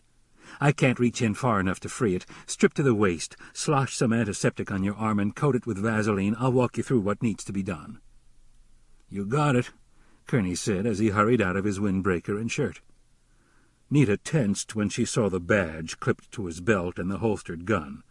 He had an ugly scar on his belly. He cleaned his hands with the antiseptic before rubbing Vaseline on his arm. We don't want to damage the mare's womb, Nita said, removing her arm from the canal. She gave up her position to Kerney and watched as he slowly inserted his arm into the mare's vagina. "Find the foal's head. Have you got it?" "Yes," Kerney replied. "Push it gently back toward the mare's abdomen." "Done. Lift the muzzle by the chin and position it toward the vaginal canal." "Okay." "Now find a hoof, cup it in your hand, and pull it forward. Careful, don't tear the womb."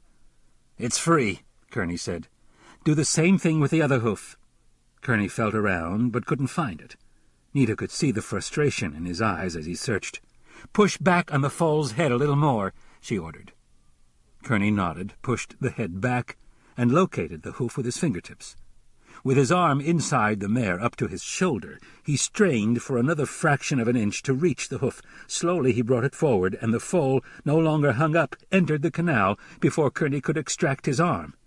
At that same instant, the mare dropped a load of horse shit that hit Kerney in the face and chest.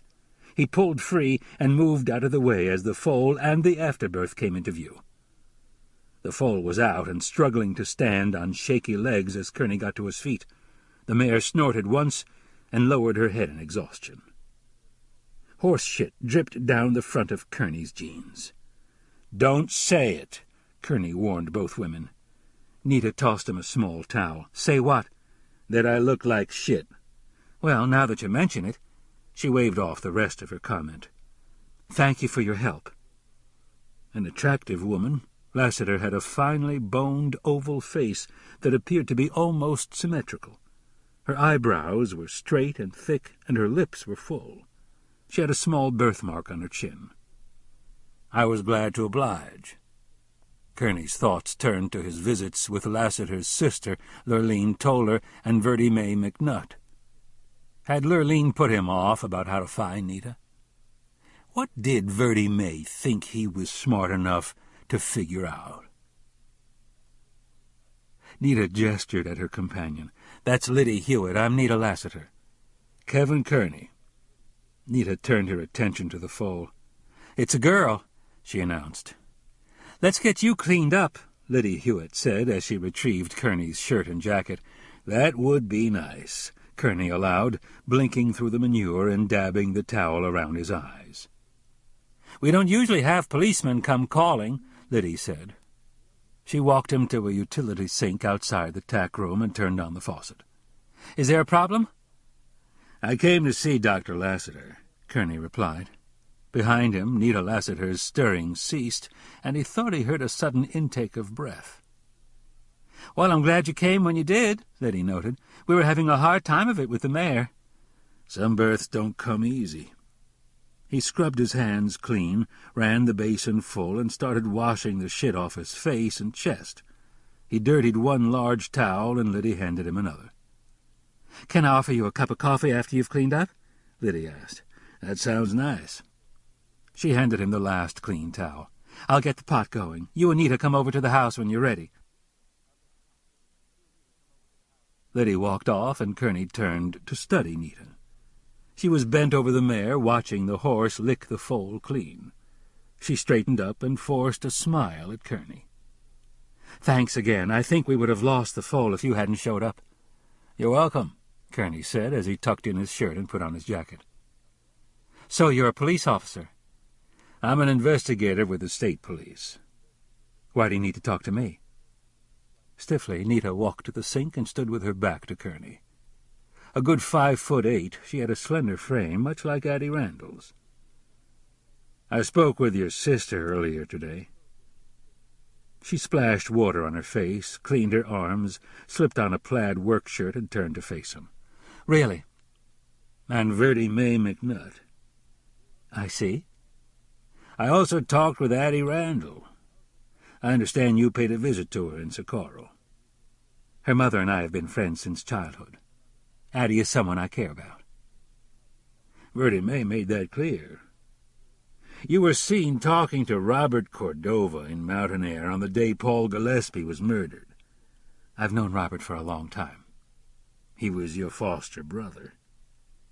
"That's right." "What secret do you want him to keep?" Nita's eyes narrowed. Excuse me? Where is Serpent Gate? I've never heard of it. That's not what Robert said. Nervously, Nita used her fingers to comb her hair. If you've talked to Robert, you know that he's not completely rational. Not always, Kerney agreed. But two thoughts seemed to occupy his mind, a place called Serpent Gate and rape. You know why he spends so much time thinking about those two things? I have no idea.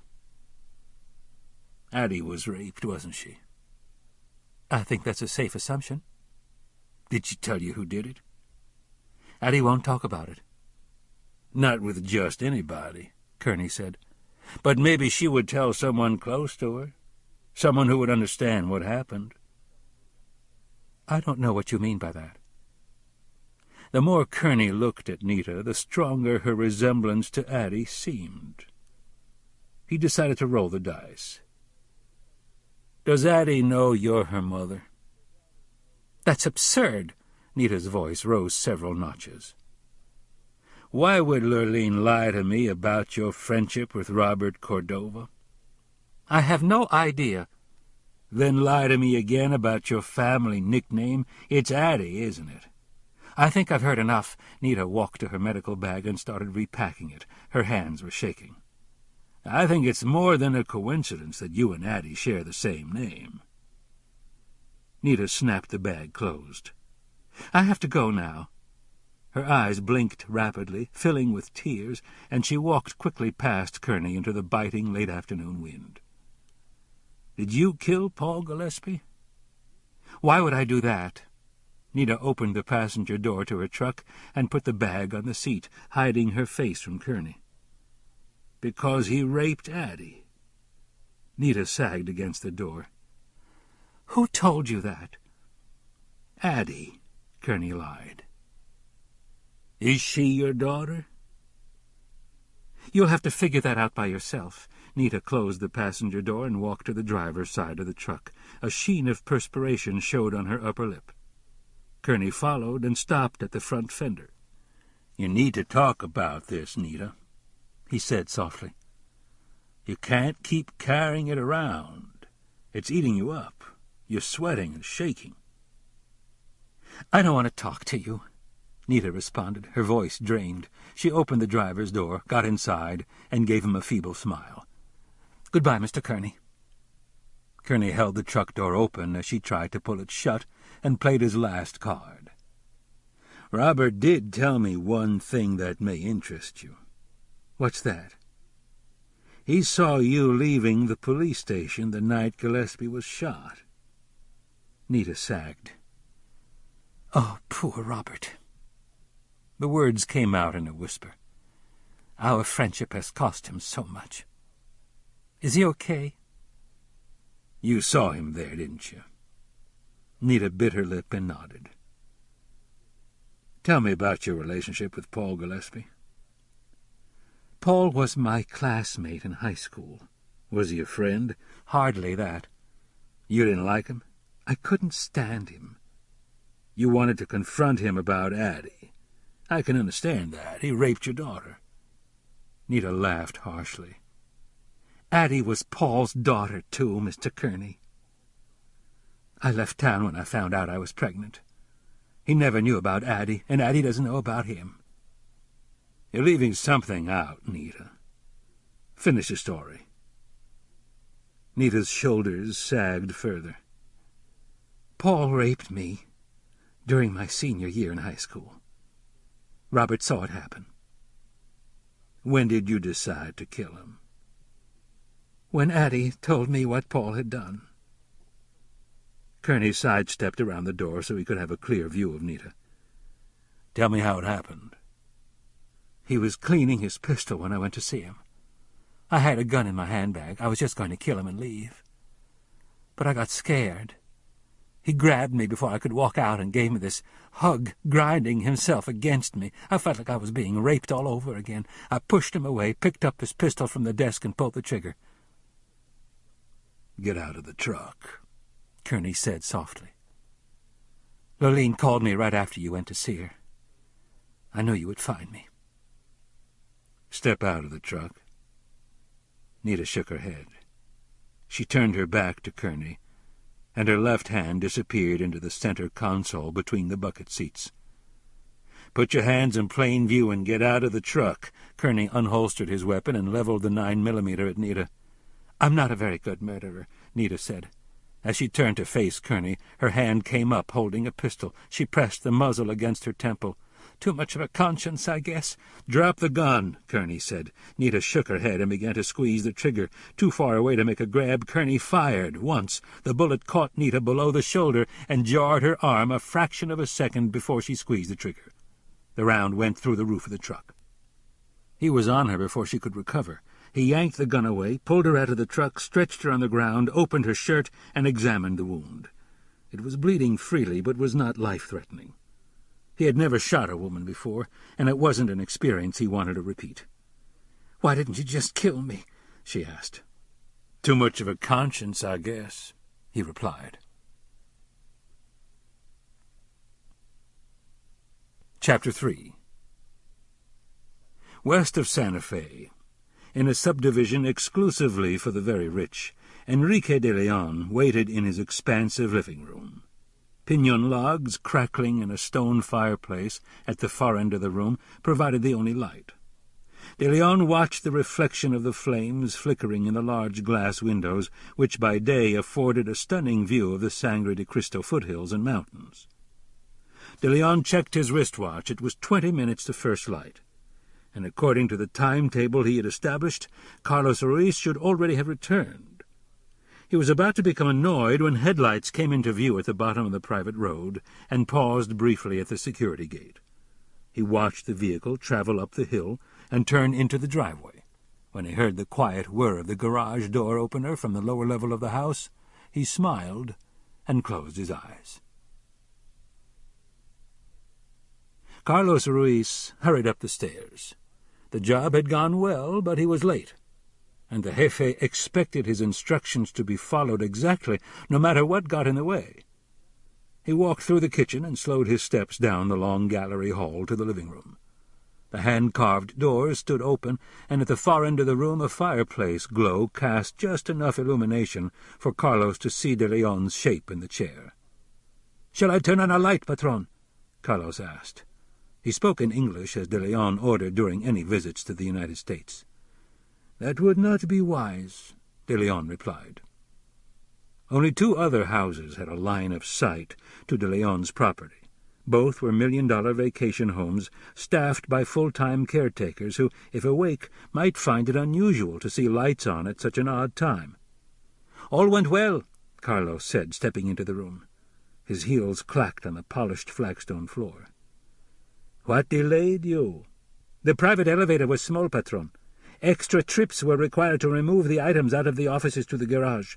The access code to the underground garage had not been changed, so we had no trouble gaining entry to the building." "Unseen?" "Yes, Patron."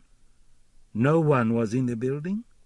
"2 janitors. Both were on the first floor cleaning the rotunda. They did not see or hear us. I had Palazzi watch them throughout the operation, with orders to kill them should they become suspicious." Carlos took a deep breath before continuing. If he left out details, de Leon would become displeased. The patron frequently complained about the slowness of his mind.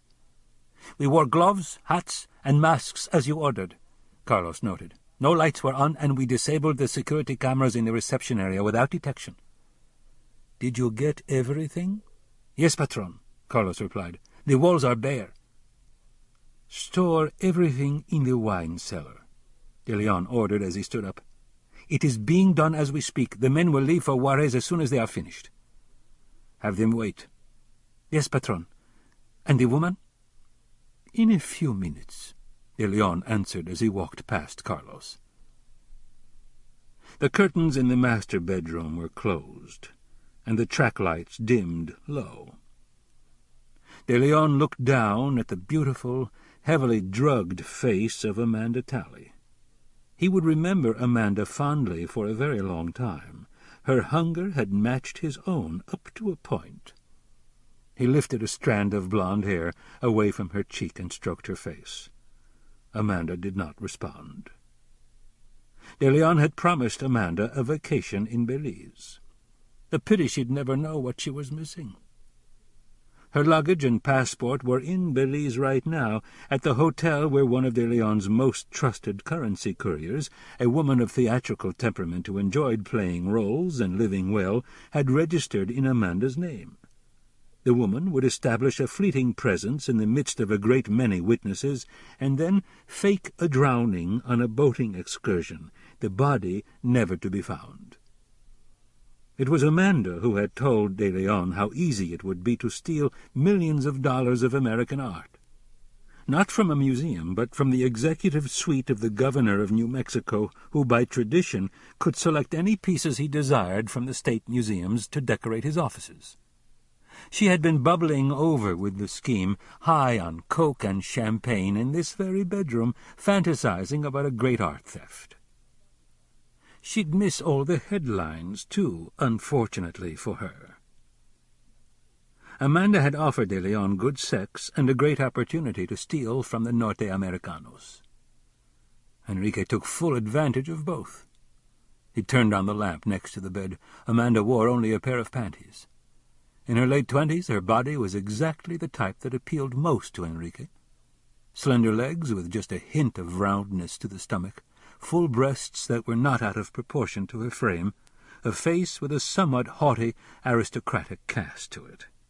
And this lovely blonde hair. There was no need for her to suffer. "Thank you, my dear," De Leon whispered to the unconscious woman. He found Carlos waiting for him in the dark living room. "Kill her quickly and cleanly," he ordered. "Yes, patron. And the body?" "Have the men take it to Mexico. Dispose of it at the ranch. No trace of her is to be found." "As you wish." De Leon waited until the van left and Carlos was occupied with removing all traces of Amanda's presence from the house before he went to the wine cellar. The room, which was next to the garage, contained a wet bar, built-in wine racks, recessed lighting, and a table and chairs for wine tasting. Stacked neatly against the walls were almost 36 framed paintings and prints. But what attracted De Leon's immediate attention were the objects on the table. De Leon knew what the glass display cases in the governor's office contained, yet seeing the bounty first-hand was still impressive. Among the items were 2 large pottery storytellers by the renowned Pueblo Indian artist Helen Cordero, a small bronze by Allen Hauser, the famous Apache sculptor, a Western Apache storage basket, a Tasuki Pueblo buffalo head shield from the mid-18th century, an old retablo of St. Rita, and an exquisite hand-carved wooden bulto of the Virgin of Guadalupe. Immediately De Leon knew which piece would remain in his possession. The Guadalupe bulto would go in the private chapel at his hacienda outside of Juarez. He turned to the paintings. As the museum curator assigned to select the art for the governor's office, Amanda had chosen well: 3 Georgia O'Keeffe oils, a Joseph Henry Sharp Indian portrait, a Maynard Dixon cowboy scene, a Henrietta Wyeth still life, a Peter Hurd landscape, a Gerald Cassidy portrait of a cowgirl sitting on a fence post, and 25 Gustav Baumann color woodcut prints taken from the gallery space behind the reception area to the governor's offices. The O'Keeffes were 7-figure treasures, and the rest would fetch in the 6-figure range, with the exception of the woodcuts, which were significantly less valuable but expensive nonetheless. De Leon did some quick mental calculations.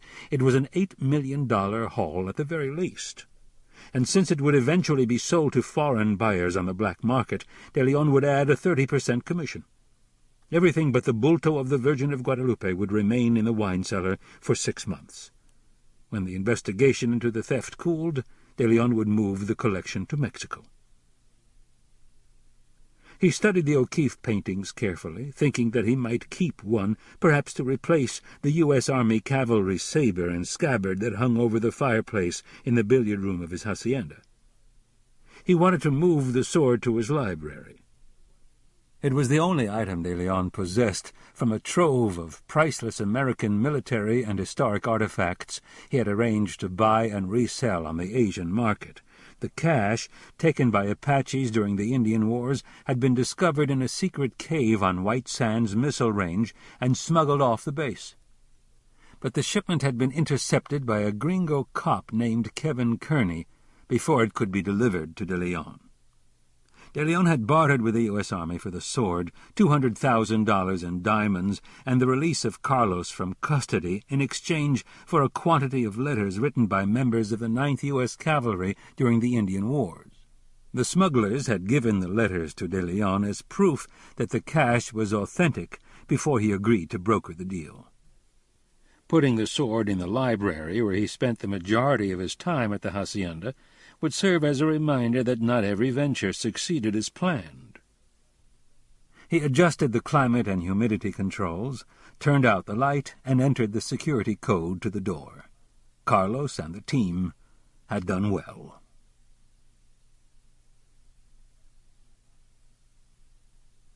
Andy Baca, chief of the state police for 2 months and counting, stood in the governor's private office on the 4th floor of the roundhouse, the colloquial name for the state capitol. A circular structure modeled on Pueblo Indian kivas, the building had been nicknamed by political pundits while it was still under construction, and the label had stuck. The governor's cherry-wood desk, matching sideboard and executive chair, sat in front of the only windows in the office, which were flanked by 2 empty, expensive brass and glass display cases. On the side walls were 2 private entrances, one connected to the Chief of Staff's office and the other to a large conference room. In one corner was a leather couch, coffee table, and several oversized leather chairs. The rest of the space was taken over by 2 straight-backed chairs in front of the governor's desk, a small conference table with chairs, and a credenza that stood against the wall to the private bathroom. Unhappily, Andy stared at the empty walls, fully aware the theft would draw intense public scrutiny and criticism. Failure to solve the case could damage the department and probably cost Andy his job. Andy wasn't about to let that happen. He had retired from the state police some time ago when he realized his chances of becoming chief were nil and moved to Las Cruces with his wife. Bored with retirement, he ran for county sheriff, won the election, served 1 term in office, and was asked to return to the state police as chief. It was a dream come true, the capstone to his career that he had always wanted. But not for the prestige the appointment brought. Under his calm demeanor, Andy was a reformer, and he wanted to modernize and improve the department. In uniform, Andy wore a light gray shirt with his rank on the collars and a badge over the left pocket, a black tie, black pants with a gray stripe, and highly polished black shoes. On his belt was a high-rise holster containing a .357 revolver with a 4-inch barrel. It was the one personal touch he had allowed himself since taking over the job. Every other officer under his command carried the required standard-issue 9mm semi-automatic. Captain Vance Howell, the officer in charge of security for the governor, stood silently next to Andy, waiting to get his butt chewed. He had come up through the ranks, junior to Andy, and served under him briefly just prior to Andy's retirement as a captain. Now Baca was back as chief. Howell knew exactly why Baca had been tapped for the job. It was politics, pure and simple. The governor, a Republican, wanted more money from the legislature to build new prisons, and the Democrats who controlled the legislature wanted their man sitting in the chief's chair. Howell had hoped to get the appointment himself, but now he would have to wait until Baca stepped down. He had the governor's promise on it, which was good enough for him. And if Baca failed on this case, Vance might get a crack at the chief's job sooner than he had anticipated. Andy scanned the paper in his hand and turned to Howell.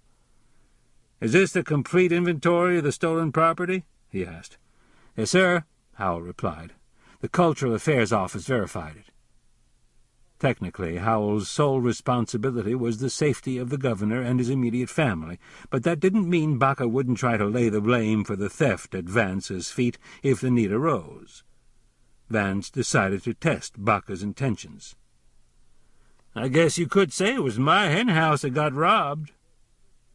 Andy shook his head and looked up. At 6'4", Howell towered over Andy's 5'10" frame. That's not the way I see it, Captain, but I think we need to get you out of the hen house for a while. I'm placing you and your staff on administrative leave. Stunned, Howell reacted quickly. Is that necessary, Chief? This job required inside knowledge. Until we get a handle on the case, everybody who works in this building is suspect. My people won't like it, and I don't like doing it, Andy replied, checking his watch. He needed to get this investigation underway pronto. I want you and your entire unit at headquarters in an hour to meet with Internal Affairs. A temporary plainclothes detail is on the way to relieve you until the IA investigation is concluded. I know my people, Chief. Nobody in my unit had anything to do with this. We're going to cover all the bases anyway, Captain. You know the drill. Howell nodded glumly. Who's running the investigation? Kevin Kerney. Howell stifled a surprised expression. Is that wise, Chief? Kerney's new to the department, and he has no command authority. He does now, Andy replied. When you meet with him, you'll be talking to the new deputy chief. Is the posting temporary? No, it's not, Captain. You've jumped him over a lot of senior commanders. I'm sure I'll get an earful from all of them, Andy replied. When the bitching is over, Captain, and it better be kept to a minimum, I expect everyone to cooperate with Chief Kerney. Howell swallowed hard. I'll be glad to. I know you will, Captain. Vance Howell left Andy alone in the office and walked down the hall thinking that there were going to be a number of tightly puckered assholes, including his own, tiptoeing around Andy and his new deputy chief. Dog-tired and not in a good mood to begin with, Kerney crawled through the early morning rush-hour traffic on St. Francis Drive, pissed off with the congestion and the yuppies in their leather-lined, air-conditioned, four-wheel-drive sport utility vehicles used for fetching children from school, shopping excursions to Albuquerque malls, and getting up to Taos for skiing. The changes in Santa Fe had turned the city into a seemingly endless array of strip malls, bedroom subdivisions, and gated communities for the rich. The folks in places like Mountain Air referred to the state capital as Santa Fe, and it rang true enough to make Kerney realize that the Chamber of Commerce growth mentality had won the war over those who wanted to preserve the tradition of the ancient city. Nothing had stopped the greed. After dealing with the crime scene unit at the Von Hewitt Ranch and undergoing an interrogation about the shooting, Kerney had driven to the Albuquerque hospital where Nita had been transported. Although he had a brief confession in hand, he wanted to get a complete statement from Lassiter before the lawyers showed up to circle their wagons. He had waited until she was out of the recovery room, in her hospital bed, and fully conscious before reading Nita her rights and tape-recording her confession. She retold her story in greater detail and with such candor that Kerney found it hard to suspend judgment about the possibility of Gillespie's guilt. He had left the hospital feeling slightly sickened by the ugliness of the man's actions and not at all happy about busting Nita Lassiter. He got out of the traffic flow and drove into the South Capitol neighborhood, an older residential area within walking distance of the downtown plaza and the seat of state government. At the end of a paved street, a private dirt lane led to two houses. He turned into the driveway of an adobe house, almost completely hidden by a small rise at the front of the lot.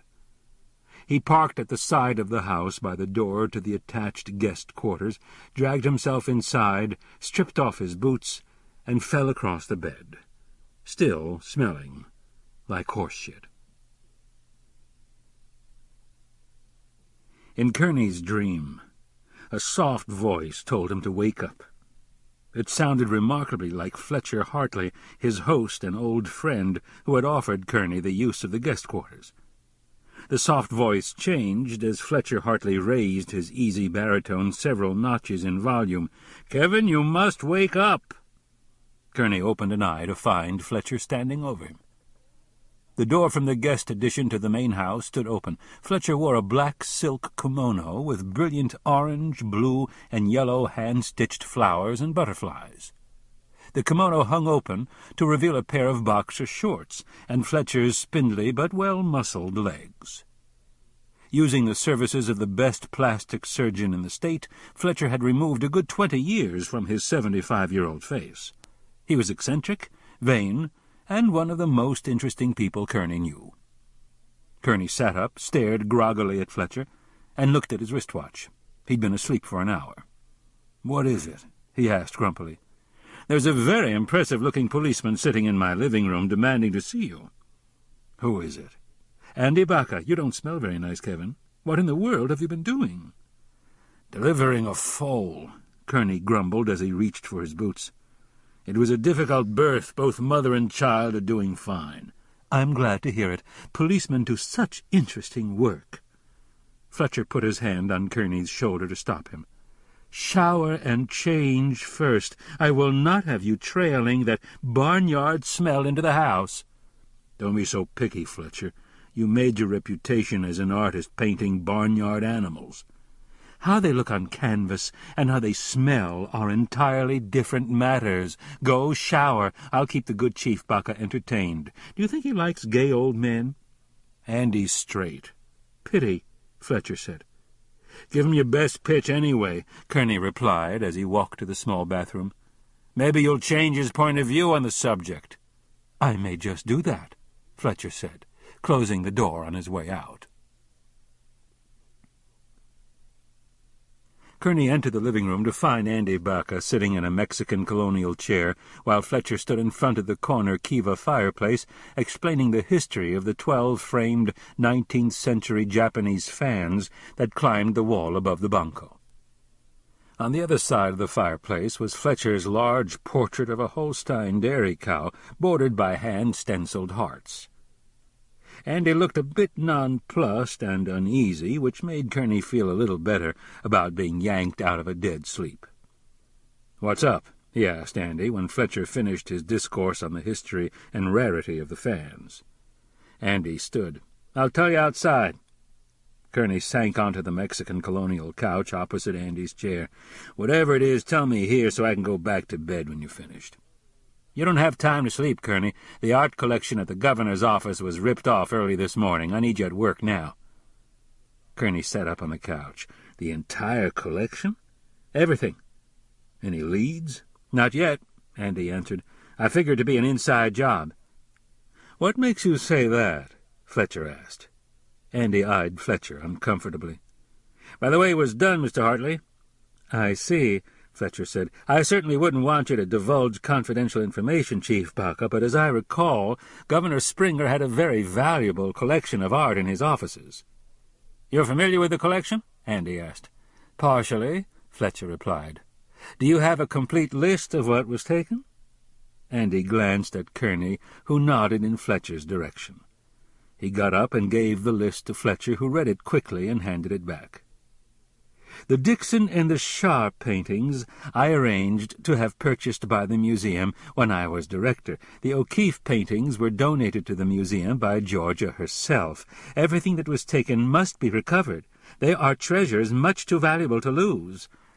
"You were director of the Fine Arts Museum?" Andy asked. "For many years." "Fletcher may be able to help," Kerney suggested. "I insist upon it," Fletcher said. "First I must contact the International Foundation for Art Research in New York and the Art Loss Register in Great Britain. I'll need photographs along with a copy of the list. I can send the information to them by computer." "How does that help?" Andy asked. "It alerts the international art establishment worldwide. If any queries are made to a reputable dealer offering to sell one of the pieces, it will be reported immediately." "That could make a difference," Andy said. "But there's no time to waste on our investigation," Fletcher added. "After the first 48 hours, 90% of stolen art is never recovered." "That's not what I want to hear," Andy said. "Nevertheless, it's true. Do you have an officer who specializes in art thefts? Preferably someone who knows the local dealer network and has a background in art?" "Kerney is about as close as I can come to an expert," Andy answered. "Thanks for the vote of confidence," Kerney said. "That will have to do," Fletcher said. "Kevin has a good general knowledge of art." He turned to Kerney. "And I know the dealers. I will contact them on your behalf. It will save a good deal of time." Before Kerney could reply, Andy got to his feet. "I'll draw up a consultant contract. We'll pay you for your services." Fletcher waved off the offer. "I don't need the money, Chief Baca. Let's just say I'll assist the department in making some inquiries." "This is real life, Mr. Hartley, not a cozy British mystery." "I view this crime with great seriousness, Chief Baca, and have no intention of treating it lightly." "What do you need to get started, Fletcher?" Kerney asked. "As I said, a copy of the list and photographs as soon as possible. I'll contact the Research Foundation and the Brits as soon as I have it. I'll start talking to local gallery owners to see if any have been approached to buy art from suspicious characters or have been asked for off-the-cuff appraisals on works by the artists in question." "I'll get a packet to you right away," Kerney said as he stood up. "Send it over with one of those handsome gay officers," Fletcher said. "I don't think we have any," Andy replied. "Oh, you are very much mistaken, Chief Baca." Kerney got in Andy's unmarked police cruiser and closed the door. "Do I really have gay cops working for me?" Andy asked. "Why shouldn't you?" Kerney replied. "Besides, this is Santa Fe, the city different." Andy shook his head in disbelief. "I don't even want to think about it. How did you meet Fletcher?" "Outrageous, isn't he? But he's sharp, talented, and a sweet guy. When I was with the Santa Fe PD, Fletcher had a California boyfriend, one of those dumb, good-looking muscle boys. Fletcher wouldn't increase his spending allowance, so he ripped off Fletcher's Japanese fan collection. It's worth a small fortune. I caught up with the perp when he tried to sell the fans to an Albuquerque antique dealer. The dealer sent him away, tipped me, and I picked up the suspect when he went back to close the deal. It was an easy bust. Fletcher has always been grateful." "How grateful?" Andy asked with a grin. Kerney grinned back. "Don't try to be funny, Andy. You know my taste in women." Andy groaned in response. "Yeah, the type that always seems to leave you." Kerney thought about Karen Cox, the ADA he had worked with in Catron County. "It's not true. They just don't seem to be interested in long-term relationships." "Whatever. By the way, you did a damn fine job on the Gillespie case." "Thanks, but it doesn't feel real good." "Why do you say that?" Kerney put the cassette tape of Nita Lassiter's confession on the dashboard. "Listen to the tape. I think you'll find it interesting." "I can't wait to hear it," Andy said, reaching into his shirt pocket. "Your efforts deserve special recognition." He laid the deputy chief's shield in Kerney's hand. "Put this beauty in your badge case." Kerney stared dumbly at the shield for a minute. "What the hell is this for?" "You've been promoted, Chief," Andy said, breaking into a grin. "I want my best man reporting directly to me on this case, with full authority to act without the bureaucracy getting in the way." "I don't need to be a deputy chief to do this job." "Maybe not, but I need a second-in-command I can trust to run this investigation. Most of my senior commanders are vying for my job, and they're still pissed off that they didn't get it. I can't risk the possibility of sabotage." "Why turn over the reins to me?" Kerney said. "Handle the case yourself. I'll work with you on it." "I don't have the time. I've got a whole department to run and 2 months before the next legislative session to convince the Joint Budget Committee to give me the money I need to upgrade equipment.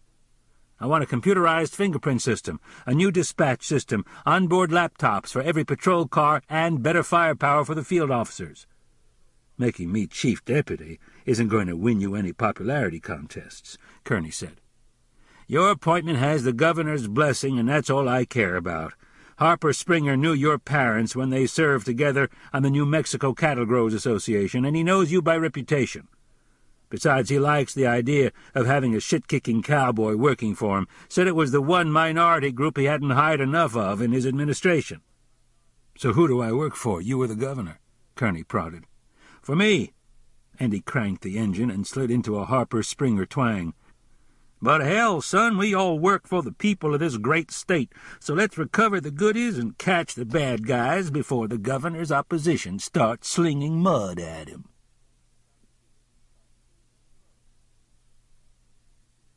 Since Andy's information on the robbery was preliminary and sketchy, Kerney was up to speed in the 3 minutes it took to reach the roundhouse. What kind of vehicle would it take to move the artwork out of the city? Kerney asked as he opened the passenger door of the cruiser. Andy handed him the list of the stolen items. "Nothing big, a panel truck, van, or small rental trailer would do it." "Any idea when the break-in occurred?" Kerney asked as he scanned the inventory. "Not more than 3 or 4 hours ago. What do you have in mind?" "If the stuff's not airborne, it's either stashed somewhere or on the road. How about telling the district commanders to have their patrol officers do some selective traffic stops? Give them a profile of what kind of vehicle to look for. We might get lucky." "I should have thought of that," Andy said, reaching for the microphone as he drove away. Kerney was braced for an ID by a uniformed female officer on duty in the reception area of the governor's suite.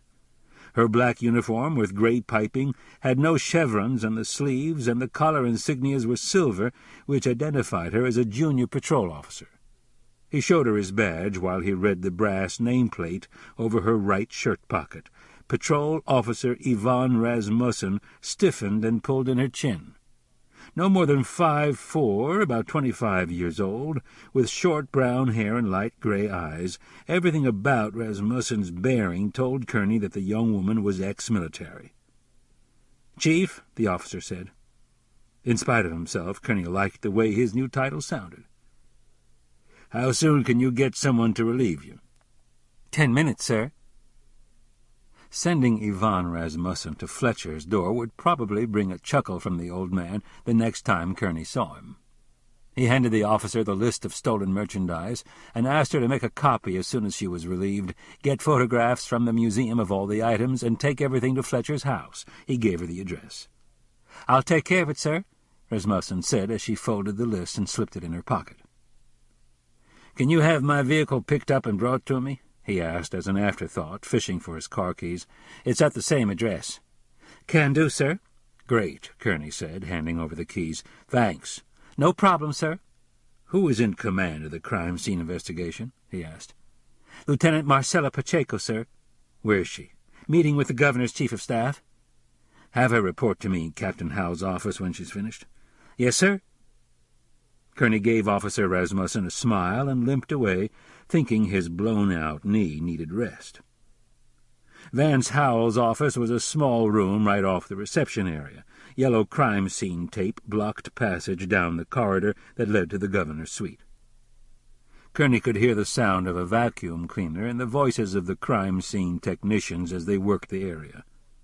He toured the crime scene before heading to Howell's office, where he found Lieutenant Pacheco waiting for him. A blowout on the interstate just north of the Truth or Consequences exit slowed down De Leon's men. With the Border Patrol checkpoint station only a mile up the road, it was a bad place to get a flat tire. Custom agents, state cops, and Border Patrol officers were thick as flies along this stretch of highway, and Nick Palazzi flinched every time a patrol unit cruised by. He watched Emilio and Facundo change the tire while he stood guard at the back of the van next to the green and white highway sign that announced the Truth or Consequences exit.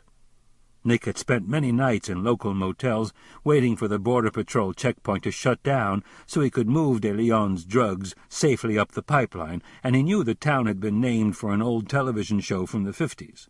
To Palazzi's way of thinking, it was a stupid name for a town.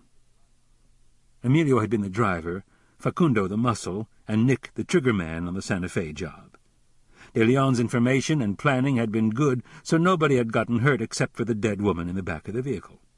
Nick was nervous about the body, and he had his hand wrapped about the grip of the handgun inside his windbreaker pocket just in case a curious cop decided to stop and check them out. He knew better than to try to hurry along the two men. An American, Nick had spent 4 years rotting in a Mexican prison and the past 2 years working for De Leon. Both experiences had only hardened his prejudice against Mexicans, especially the mixed bloods, who were about one baby step out of the fucking Stone Age. He stamped his feet against the cold.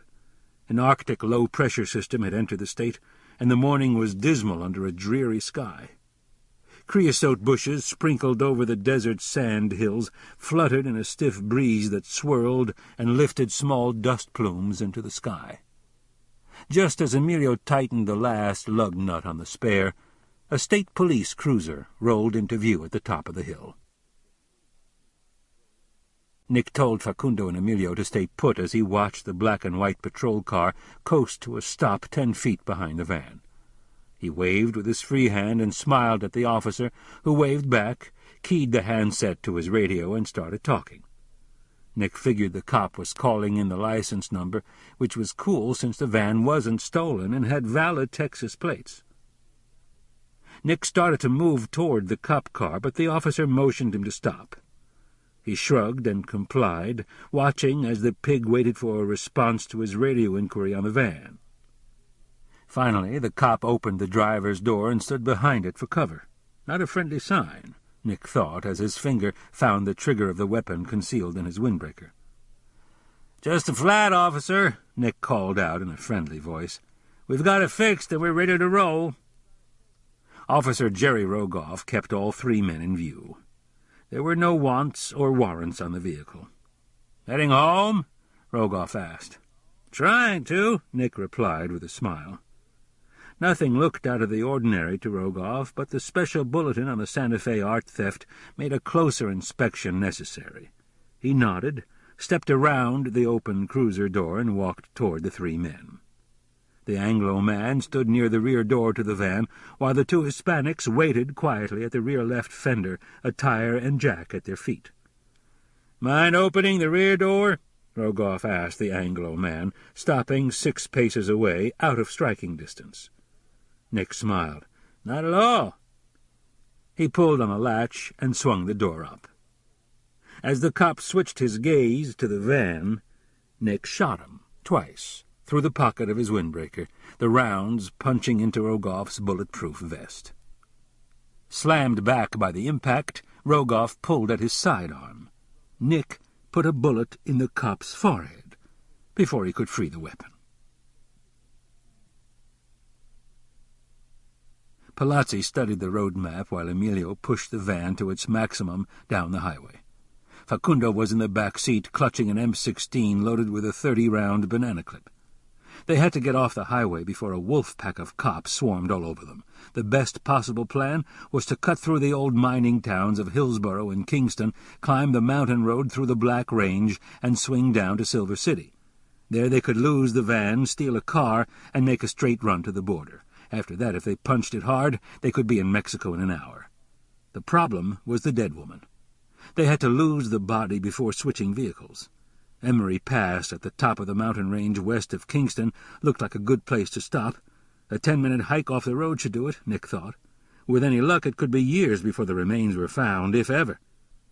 "Take the next exit," Nick ordered Emilio.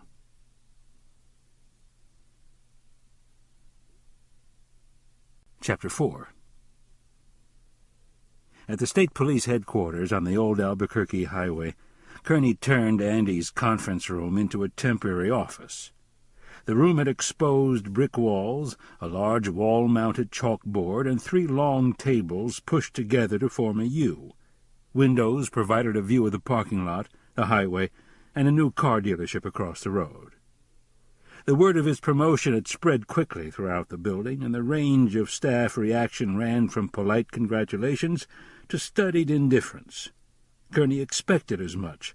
Cop shops were paramilitary societies, and any promotion outside of the traditional practice of rank and seniority always sent shock waves through the system.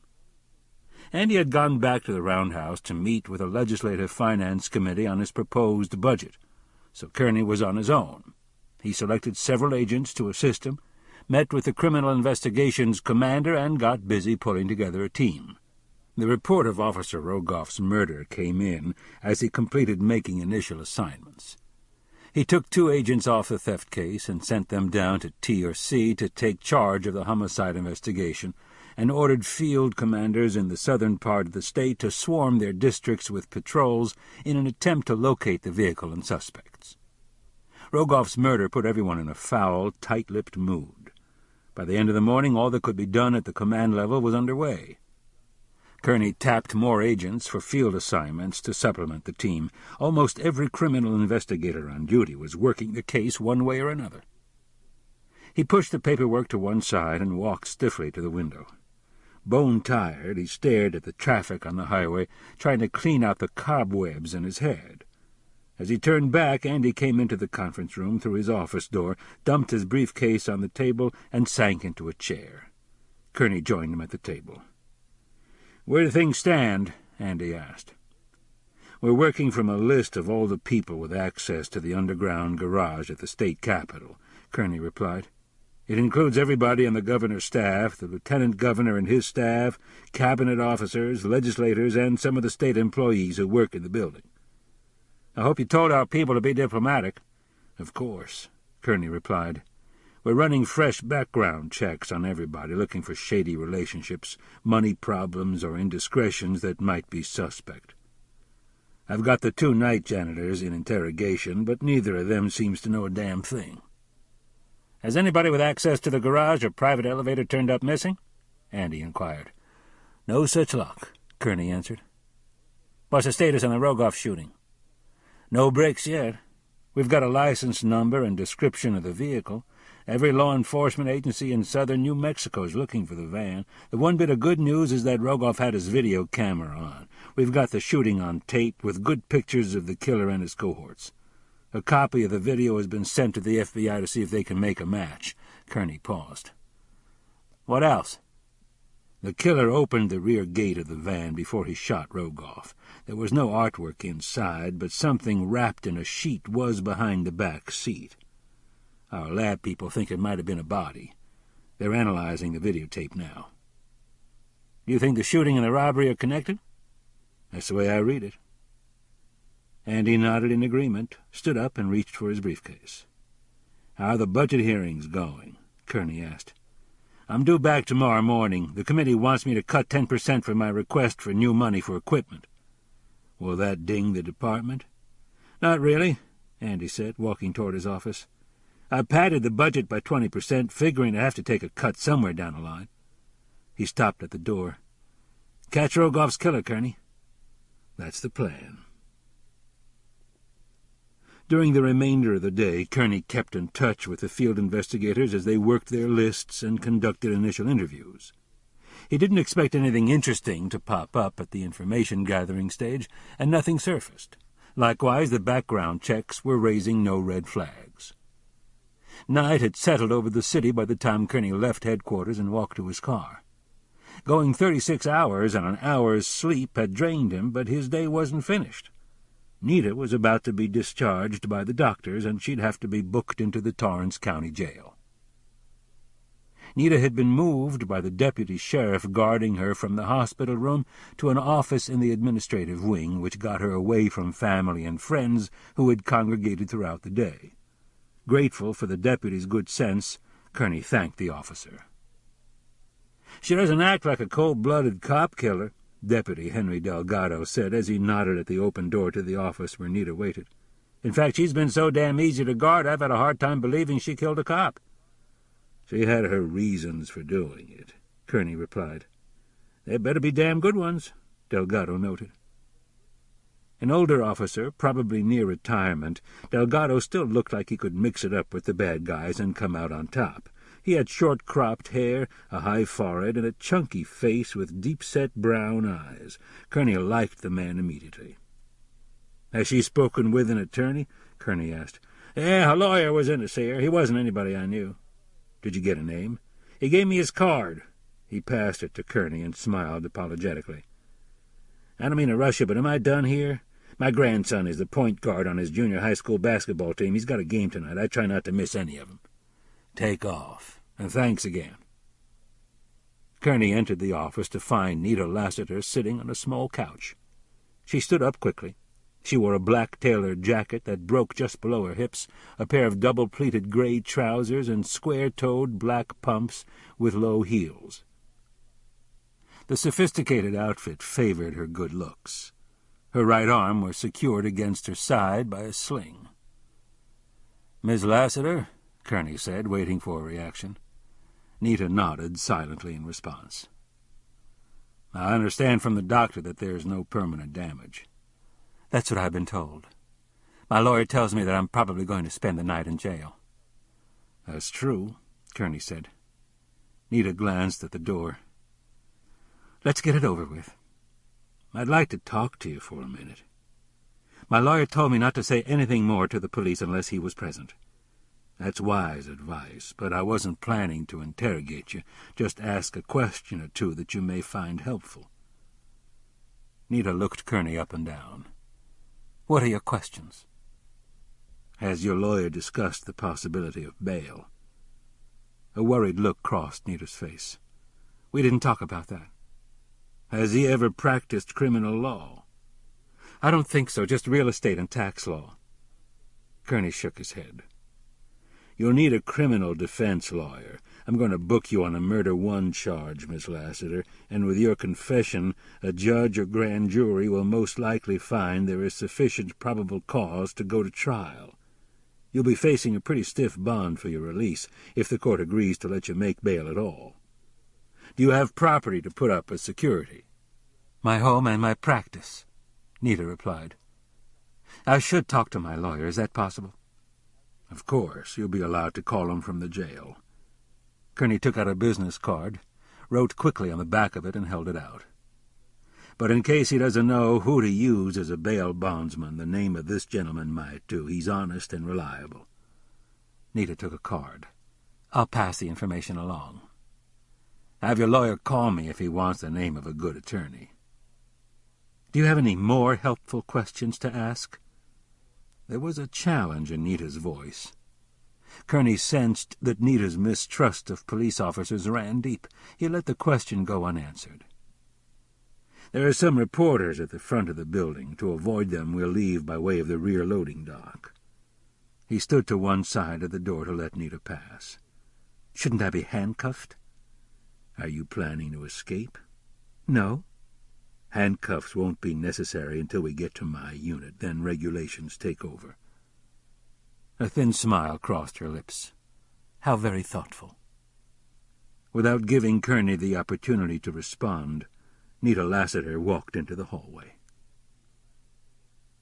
Kerney ushered Nita into the booking area of the jail. When the electronic lock of the security door clicked shut behind them, Nita stiffened. Kerney could see panic building in her eyes, so he stayed after the booking process and waited until she returned from a strip search and change out into a jail uniform. Even with a stiff upper lip, she looked frightened. He arranged for Nita to be kept in a seclusion cell away from the general population. She gave him what may have been a weak, thankful smile when he left. He called the on-duty assistant DA and told him that Lassiter was in jail. Wesley Marshall, the ADA, a man Kerney didn't know, asked Kerney to meet him at the county courthouse. In Marshall's office, Kerney sat quietly while the ADA read the criminal complaint, the transcribed copy of Lassiter's tape-recorded confession, and Kerney's case report on the events leading up to the shooting incident. A young man in his late 20s, Marshall had dark curly hair, thick eyebrows, and a bushy mustache. He looked up from the documents and stared intently at Kerney. You didn't read her rights to her prior to her first confession, Wesley noted. She wasn't in custody at that point, Kerney answered. Did you have the intent to arrest her at that time? No, she was in her truck when she confessed to killing Gillespie. I arrested her after she attempted suicide. I read her the Miranda rights, placed her in custody, and explained the charges against her. Was she coherent at the time? She was. Was shooting her necessary? It was. I had no other option. If I hadn't fired, she would have killed herself. The level of force may have been excessive. Marshall thumbed through the paperwork. Did you perceive a risk to yourself? Facing a loaded weapon is always a risk. When you taped her confession at the hospital, was she in full possession of her faculties? Marshall asked. She was. Who made that determination? The attending physician, Kerney replied, flipping over a page in the notebook. He read the doctor's name. The ADA nodded, wrote down the name, scrawled his signature on the documents, and glanced up at Kerney. That should do it. It looks like a solid legal bust to me. Are you taking Lassiter before the grand jury? Marshall shook his head. Nope, we'll do a probable cause hearing before Judge Ross Gordon sometime tomorrow. My boss wants to move fast on this one. Has the DA told you to go for no bail? Damn right he has. A murder one defendant has never made bail since he took office. I doubt we'll have a problem with the request. Marshall stuffed the paperwork into a folder and stood. We're going to push to go to trial as soon as possible. The defense will probably want to depose you in a day or two. I'll let you know when the request comes through. Good enough, Kerney said as he pushed himself out of the chair. The bum leg had locked up on him again. Marshall's office was near the sheriff's department at the back of the building. Kerney knew Judge Willeen Ross Gordon, who had served on the bench for over 20 years. He called her at home from the receptionist's desk in the sheriff's office. After an exchange of pleasantries, he asked the judge if she would have her clerk notify him when Lassiter's hearing had been set. "Of course," Ross Gordon replied. "I was surprised when I learned that you were the arresting officer in this case, Mr. Kerney. I thought you were retired." "I can't seem to stay that way, Judge." Ross Gordon chuckled. "I look forward to seeing you tomorrow. My clerk will call you." A hand shook Kerney awake. "Get up," Fletcher commanded. "It's time for our morning run." "Hump," Kerney said into his pillow. Fletcher shook him a little harder, and Kerney turned to see Hartley standing over him, dressed in sweats and running shoes. In the few weeks Kerney had been bunking with Fletcher, he had joined him on an early morning 2-mile jog around the quiet streets when his schedule allowed. Kerney enjoyed Fletcher's company in the morning runs. Before returning to Santa Fe, he'd lived alone in a borrowed house in Reserve, New Mexico, while serving as the interim sheriff. Breaking up the local militia's plans to assassinate Forest Service employees hadn't won him any popularity contests among many of the residents of Catron County. "If you want to become an ageless beauty like me, you must remain fit," Fletcher said. "What time is it?" 6. "It's too early." "Then I simply won't tell you what the very nice art theft investigator I spoke to in London told me." "I'll get up," Kerney said. "Give me a few minutes to get dressed."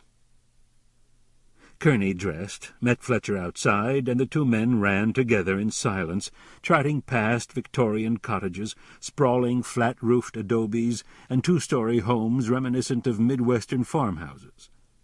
Halfway into the run, Kerney broke the silence. "What have you learned?" "It's mostly a rehash of what I mentioned yesterday. We should be talking to gallery owners who deal in the works of the artists on the list," Fletcher explained. "Particular attention should be paid to recent new clients looking to either buy or sell. Some of the more intelligent thieves will approach dealers before they pull the job to get a feel for what the market will bear once the objects are in hand. Others who have no idea what they have stolen will do the same after the fact." "I'll put somebody on it," Kerney said, slowing down a bit to accommodate Fletcher's pace. In the cold morning air his breath turned to frost. "No need," Fletcher said. "I've been doing it myself. I've spoken to a number of dealers by phone and left messages for others to call me." "Has anything interesting come up?" "Not as it pertains to the investigation. This morning I plan to visit a number of galleries. Fortunately, whoever chose the collection for the governor's office had good taste. I won't have to go into those vile places on the Plaza and Canyon Road that sell romanticized cowboy and western sleaze art." "You don't like cowboys?" "I love cowboys," Fletcher responded as he turned the corner, keeping a steady, slow pace. "But I hate bad taste. By the way, you need to be more attentive to my wishes." "How so?" "That young officer you sent over with the inventory and photographs had the right sexual orientation, but she was the wrong gender." "I'll keep that in mind next time. Did you get any additional feedback from the Research Foundation and the Art Loss Register?" "Yes, indeed. It could be that the works were stolen to fill an order, but that's considered unlikely. Most thefts are done by uneducated crooks who have no appreciation of what they've stolen. In other situations, it may be a curator who can't resist an opportunity to steal, an art lover who is obsessed with a certain work, or a professional criminal who knows how to sell the item." "That's not much help." Fletcher shrugged a shoulder as he ran comfortably at Kerney's side. For a man in his mid-70s, he was in remarkably good physical shape. "Over 250 works by Picasso are listed as stolen. Signed paintings, prints, etchings, and lithographs worth a fortune. Art theft is not an easy crime to solve." "Anything else?" Kerney asked, thoroughly discouraged by Fletcher's report. The market in stolen fine art is global. What was taken from a church in Spain might wind up in a Brussels gallery 5 years later. Georgia O'Keeffe's work is admired worldwide and much in demand. Certain collectors are not terribly concerned about the legality of the purchases they make. Did you get any names of potential local buyers? Not yet, Fletcher answered, slowing to a walk. His face was rosy from the exertion of the run. They were within sight of the dirt lane at the end of the street that led to the house. However, people who buy high-quality stolen art are typically rich, influential, and usually avoid prosecution. We need something to break soon, Kerney said. According to the newspaper, this mischief has put some egg on the governor's face. Is it trickling down to you? Not yet, but I'm sure he'll pass it on soon enough, Kerney predicted.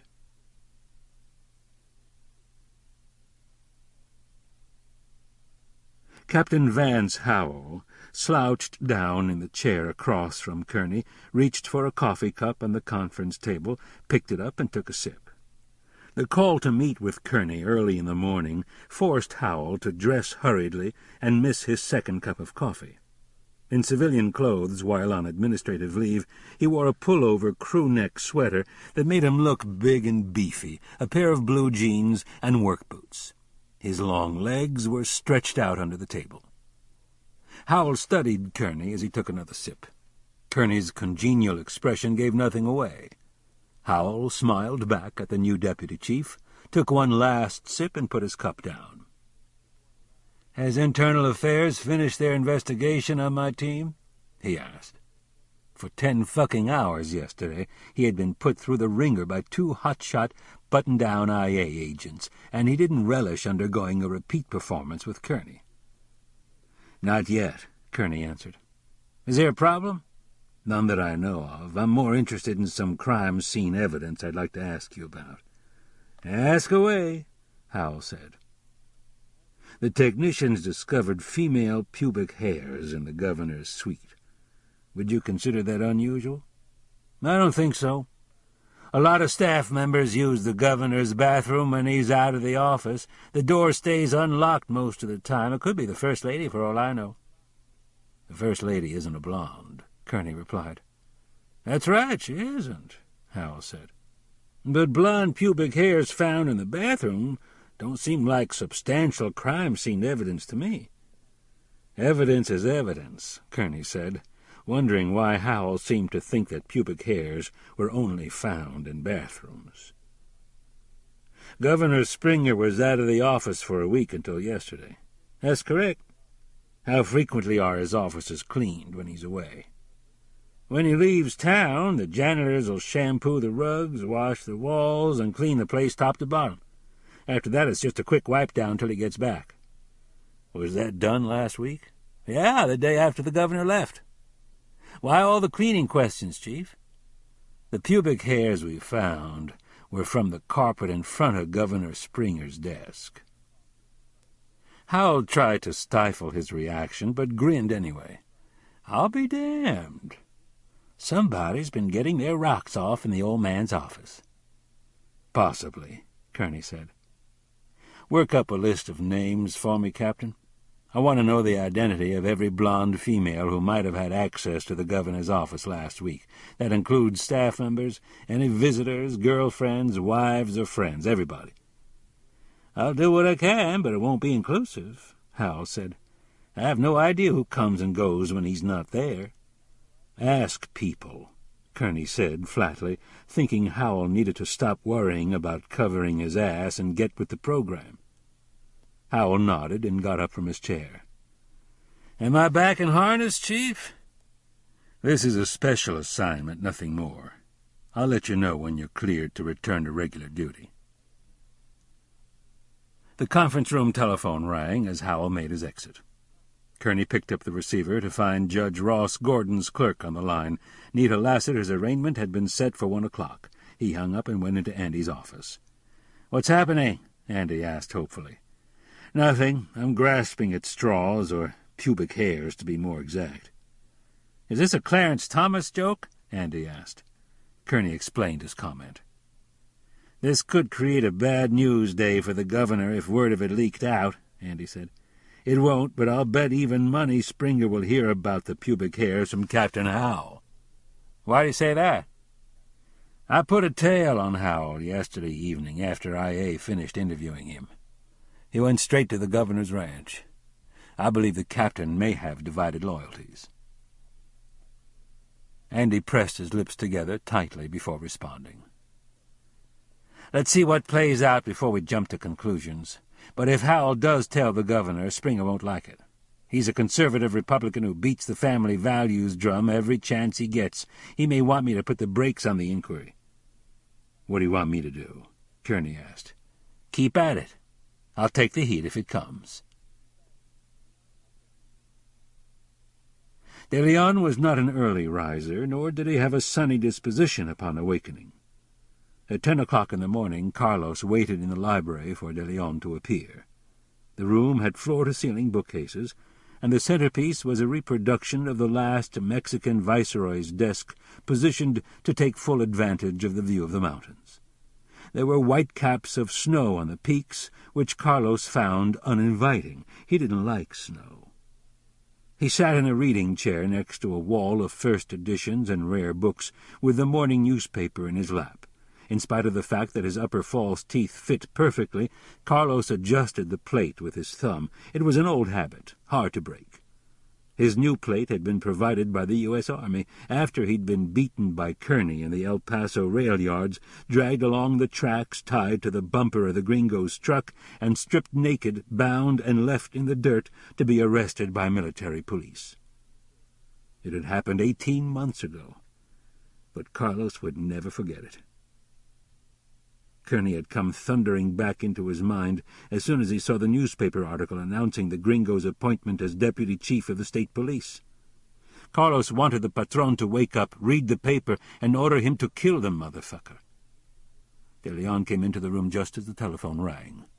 Carlos started to rise, but the jefe waved him back down, picked up the receiver, and sat in the high-backed antique Spanish colonial chair behind the desk. "What is it?" De Leon asked, in Spanish, not waiting for the caller to identify himself.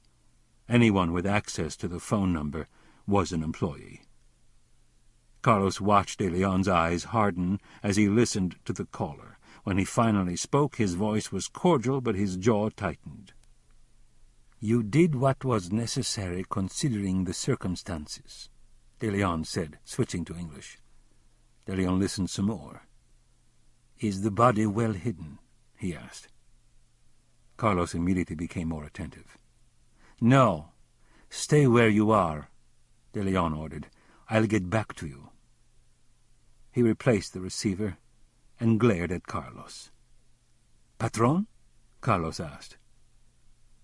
"It seems that Nick Palazzi decided it was necessary to kill a state policeman on his way to Mexico.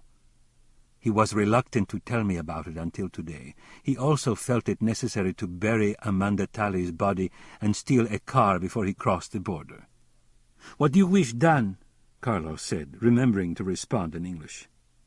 "Visit with Nick, Carlos. Have him tell you exactly how to locate Amanda's remains, and when he's told you everything, kill him. Make all traces of Amanda vanish, and get the vehicle safely across the border. Take the Range Rover. You may need it in the mountains." "Emilio and Facundo?" Carlos inquired as he stood. "They are blameless in the matter." Enrique waited for Carlos to depart. Instead, the man stood, rooted to the floor. "Are my instructions unclear?" "No, Patron." Carlos stepped to the desk and placed the newspaper on it. "There is news which might interest you." "What is it?" "An article on the inside page announcing an appointment to the state police." "Why would that hold any interest for me?" De Leon inquired, opening the paper to find the article. Carlos held back a smile. When De Leon finished reading, his eyes flashed at Carlos. "Go now," De Leon said. "We will deal with Senor Kerney when you return." De Leon reread the article after Carlos departed. Kevin Kerney, the man who had thwarted the sale of the military artifacts smuggled from White Sands Missile Range, was in Santa Fe. Enrique pushed the paper aside and looked at the sweeping view of the Sangre de Cristo Mountains. Northern New Mexico was one of the few places in the United States where he felt completely at home. With a rich Hispanic heritage, flourishing Spanish arts, and a culture tied closely to his own, the area deeply appealed to him. He switched his thoughts back to Kerney and smiled as he contemplated the police officer's death.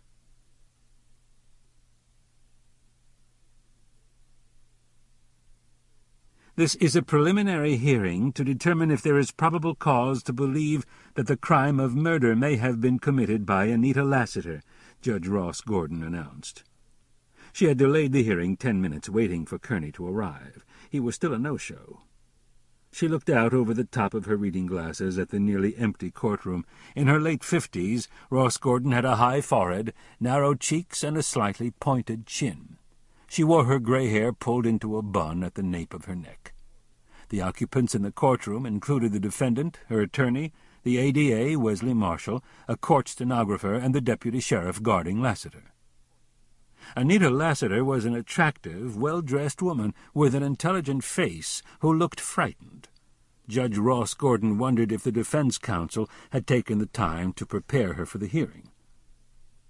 "Does your client understand the purpose of these proceedings?" Ross Gordon asked Lassiter's attorney, a pudgy man the judge knew only in passing. He was not a criminal trial attorney, and Ross Gordon wanted to make sure Lassiter had been adequately advised by counsel. Bradley Pullings stood next to Anita Lassiter at the defendant's table. "She does, Your Honor." "Very well," Ross Gordon said, deciding to be a bit more explicit for Lassiter's sake.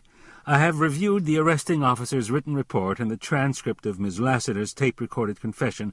I find that there is sufficient evidence to proceed to trial on the charges of first-degree murder. How does your client plead?" "Not guilty, Your Honor," Pullings said.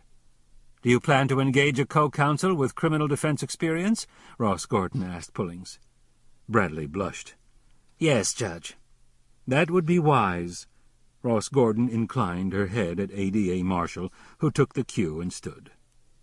"We ask the court that Ms. Lassiter be held without bail, Your Honor. She has confessed to the premeditated murder of a police officer, which is a crime punishable by death if the defendant is found guilty. We believe, based on the serious consequences to the crime, she might be a flight risk."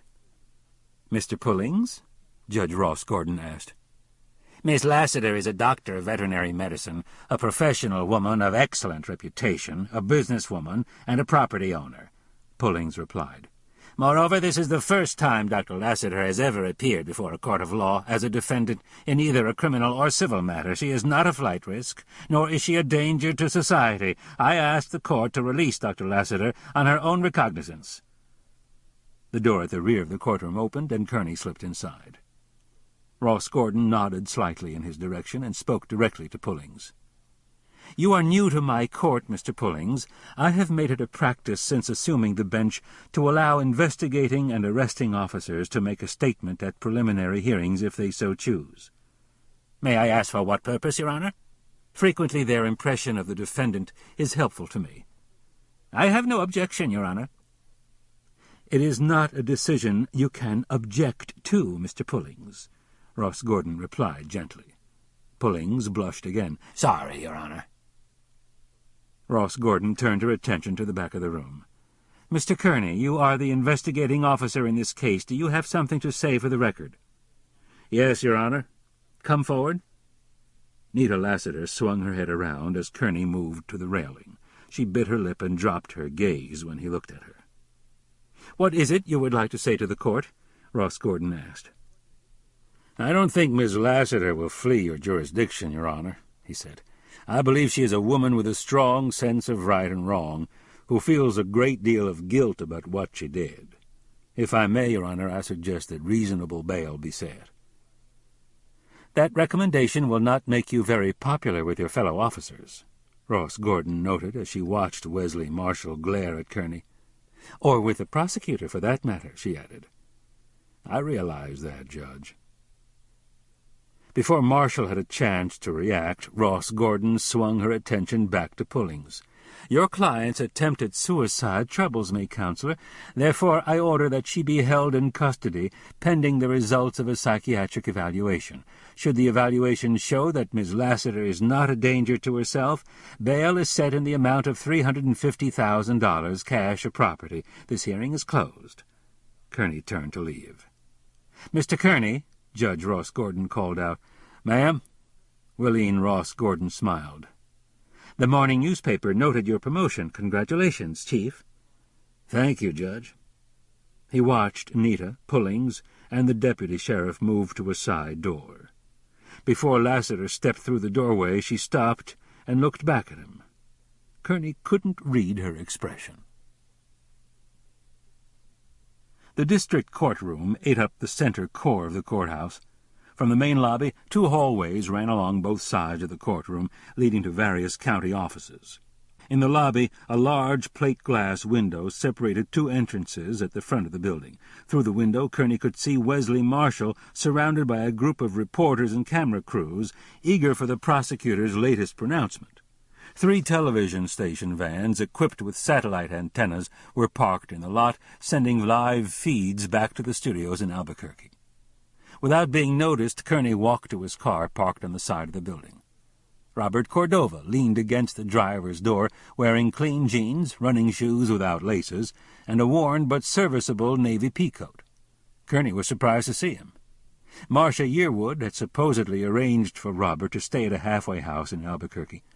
Before he could ask Robert what he was doing back in Torrance County, Cordova stood on his tiptoes and punched Kerney in the jaw. Kerney picked Robert up by both arms and held him against the side of the car. Robert's feet flailed at Kerney's shins. "What are you doing here, Robert?" Cordova's punch had a sting to it, and Kerney held him tight to avoid another blow. "Why aren't you at the halfway house?" "I ran away. I came back to kick the shit out of you." "Why?" "Because the television said you shot Nita," Robert answered, trying to butt his head against Kerney's face. Kerney kept him pinned against the car at arm's length. "Calm down." "Fuck you, calm down. Put me down, damn it." "Will you behave if I do?" "Did you shoot Nita?" "I had to," Kerney explained. "She was trying to kill herself." "Nita would never do that." "I swear it," Kerney said solemnly. "She's going to need your help, Robert." Cordova squinted at Kerney with one eye and stopped thrashing his feet. "What do you mean?" "You know why she killed Paul Gillespie. You need to tell me what happened." "I saw the asshole rape her, man." "Will you tell me exactly what you saw?" "What good would that do?" "You're a witness, Robert. What you say can help Nita." "You're just trying to fuck her over some more." "No, I'm not, but you'll fuck her over if you don't help," Kerney shot back. "Nobody's going to believe a crazy fucking mental patient." "I thought you were a stand-up guy, Robert. Somebody would take the heat for his friends. Maybe I was wrong." Kerney dropped Robert on his feet and pushed him away from the car. "What are you doing?" "I'm leaving." "Wait a minute," Robert said anxiously. "Will you help Nita, yes or no?" Robert struggled with the decision, shifting his weight back and forth on each foot. "I'll tell you," he finally said, "but just you." "Get in the car and we'll tape record it," Kerney replied, opening the car door. Robert balked. "I want to see Nita first." "You can't see her now. She's going back to jail." Robert stuck his chin out defiantly. "That's where I want to go." "It's a deal," Kerney said. "I'll put you in protective custody as soon as you tell me what you saw Gillespie do to Nita. Just don't try to hit me again, okay?" "Did it hurt?" "Damn right it hurt." Robert swaggered around the front of the car, looked at Kerney over the roof, and cocked his head. "I told you I could fight, man." "You're one hell of a tough dude," Kerney agreed. "Now get in the car." Chapter 5. Kerney tape-recorded Robert's statement, put him in protective custody at the county jail, and headed back to Santa Fe. He called in his ETA to headquarters and was asked to report to Governor Springer at his ranch. Harper Springer rarely stayed at the governor's mansion in Santa Fe, instead favoring his ranch 30 miles outside of the city near the small village of Pecos. Nestled behind the mesas and foothills of the Sangre de Cristo Mountains, the ranch headquarters was several miles down a dirt road from the interstate highway. Kerney parked in front of a 100-year-old double adobe hacienda surrounded by a stand of mature cottonwood trees. At the edge of a wide acreage of fenced pasture were a cluster of buildings consisting of equipment sheds, barns, corrals, and staff living quarters, all painted white. Thick stands of evergreens along the base of the hills confined and sheltered the ranch, giving it a sedate feeling of isolation. The east slope of the mountains, snow-capped and charcoal-gray, towered above a mesa shaped like the prow of a sailing ship. An unmarked state police unit was parked next to the governor's Cadillac. A thin, middle-aged woman answered Kerney's knock and ushered him into a vast living room that could easily accommodate a dance band and 100 party guests. Large hand-carved beams spanned the high ceiling, and long windows ran down 2 lateral walls. On the walls were oil paintings of ranching scenes and western panoramas. None of them paintings Fletcher would approve of, Kerney decided.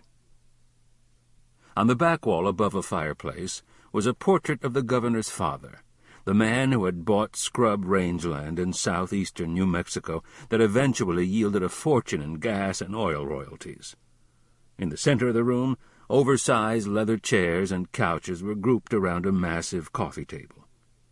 Governor Harper Springer sat on a couch with his jacket off and his cowboy boots propped up on the coffee table. Vance Howell slouched in a nearby chair, looking relaxed and perfectly at home. Kerney sized up the governor as he moved across the room. In his late 60s, Springer was a stocky man of average height, with a large head and a full mane of gray hair. He had round cheeks that sagged a bit, and close-set eyes beneath a high forehead. While Springer fancied himself a rancher, he was mostly a politician who had worked hard over the years to gain the governor's office. He had a down-home style that put just about everybody at ease, and a shrewd mind for cutting political deals. "Chief Kerney," Governor Springer said as he rose and extended his hand across the coffee table with an amiable smile. Howell grudgingly got to his feet. "Thanks for stopping by," Springer said. "Governor," Kerney replied. Springer's grip was firm. "Take a seat. You know Captain Howell." "I do."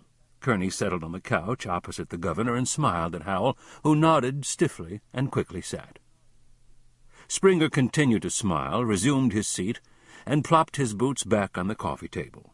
Handmade, they probably cost no less than $1,000. "I knew your parents," Springer said. "Served with your daddy on the State Cattle Growers Board. They were fine people."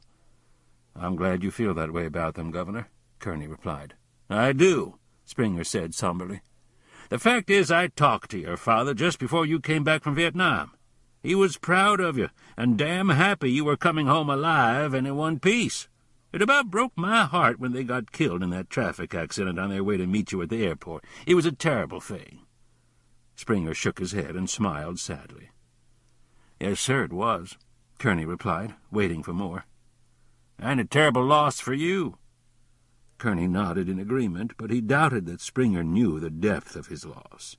His parents had been his best friends. "My foreman tells me you helped out on a couple of our roundups when you were caretaking a spread down in Galisteo. You should have stopped by and introduced yourself." "I didn't have the opportunity, Governor."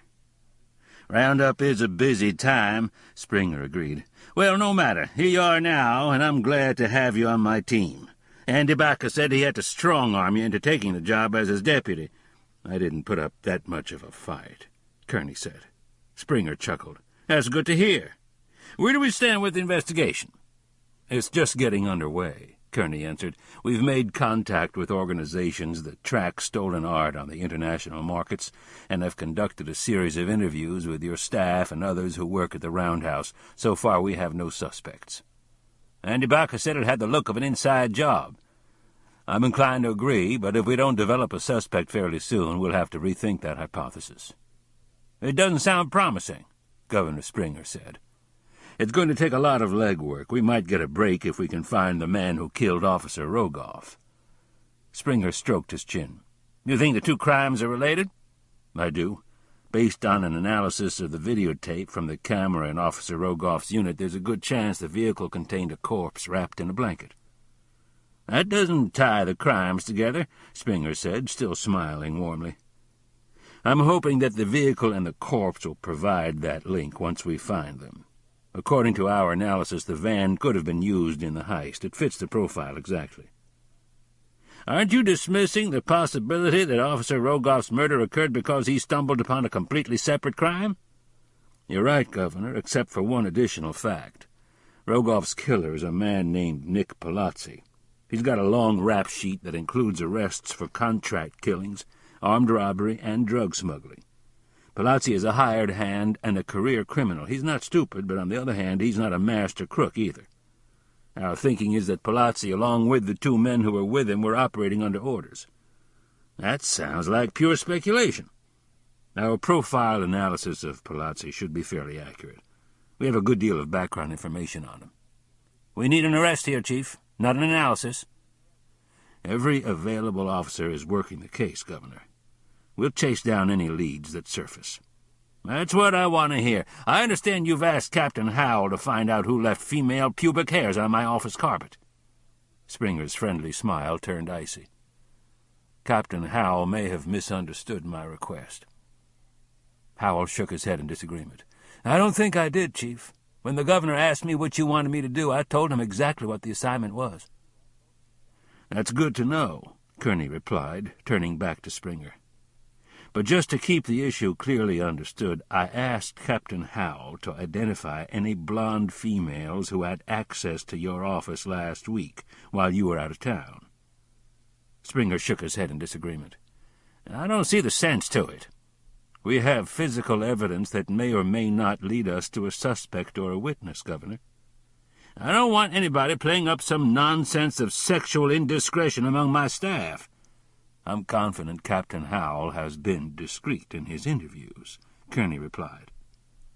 "I asked Vance to hold up until I had a chance to talk with you," Springer said, studying Kerney's face. Kerney didn't react. "I don't want this investigation sidetracked into an imbroglio that could damage my administration." "That is not the intent." "That's what I want to make sure of. I expect the matter to be handled sensitively." "May Captain Howell proceed?" Kerney asked. Springer nodded. "But if Vance does find that somebody on my staff has been getting their meat where they get their potatoes, I don't want to read about it in the newspapers." "I'm sure Captain Howell will share that information strictly on a need-to-know basis, so that you can deal with the matter confidentially as you see fit," Kerney answered. Harper Springer eyed Kerney for any hint of sarcasm, but all he got was a strong feeling that the man didn't intimidate easily. He didn't like too much of that trait in the people who worked for him. "I want daily progress reports sent to my chief of staff. Tell Andy Baca if he needs money to pay for any overtime to let me know." "I'll pass your message along." Kerney stood. Harper Springer got to his feet. His friendly smile came back as he looked up at Kerney. "Keep up the good work, Chief." "It was a pleasure to meet you, Governor. When can I expect your report, Captain Howell?" "I'll get right on it, Chief." For his role as a detective, Fletcher Hartley had dressed carefully. He wore a blue Oxford shirt over a white turtleneck, a black wool sport coat, and gray slacks. As a concession to the unpredictable November weather, he carried an umbrella.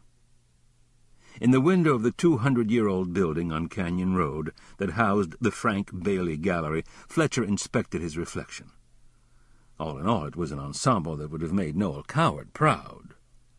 To complete the picture, he needed a cigarette to hold carelessly in his hand. For a moment, Fletcher regretted that he'd stopped smoking. He made his entrance, breezed past the gallery manager and the nicely hung, perfectly lit art, and walked to the office at the rear of the building. Bailey's office had a wall of windows that looked out on a remnant of vacant land that 200 years ago had been part of a sheep pasture. Frank Bailey stood behind a tall, antique clerk's desk that had been salvaged from the basement of a 19th-century New England textile factory. Stacked against the walls were shipping crates, framed paintings, and piles of art books. Bailey nodded at Fletcher and kept talking on the telephone as he scribbled notes to himself on the slanted desktop.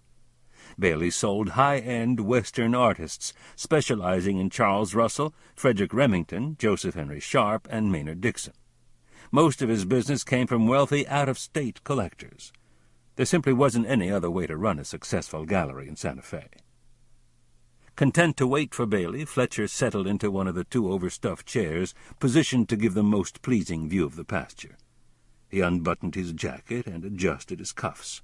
So far, Fletcher's efforts had yielded nothing, but gossiping with old friends had been entertaining nonetheless.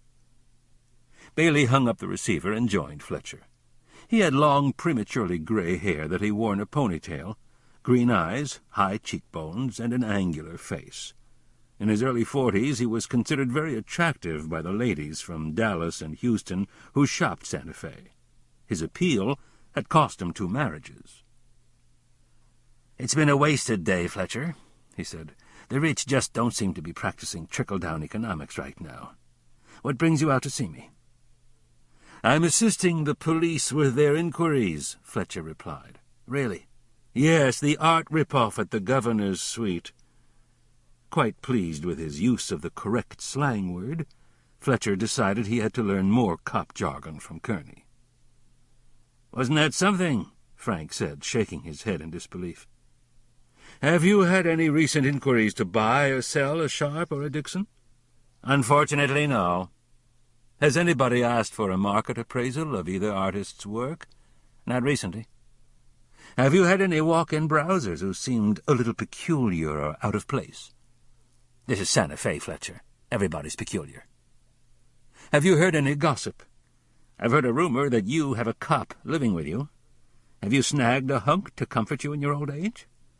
"If only that were true," Fletcher sighed. "He's a friend, not a lover, and he's staying with me, not living with me. He's very straight and not at all homophobic." "Now," Fletcher continued, "no matter how interesting I might be, I am not the subject of this conversation. Have you heard any chit-chat about the robbery?" "No." "It's not the response I was hoping for," Fletcher said as he started to rise from the chair. "But I can't wait to tell Amanda Talley that she was right," Bailey added. Fletcher settled back. "Isn't she that leggy young woman who works at the Fine Arts Museum?" "That's her.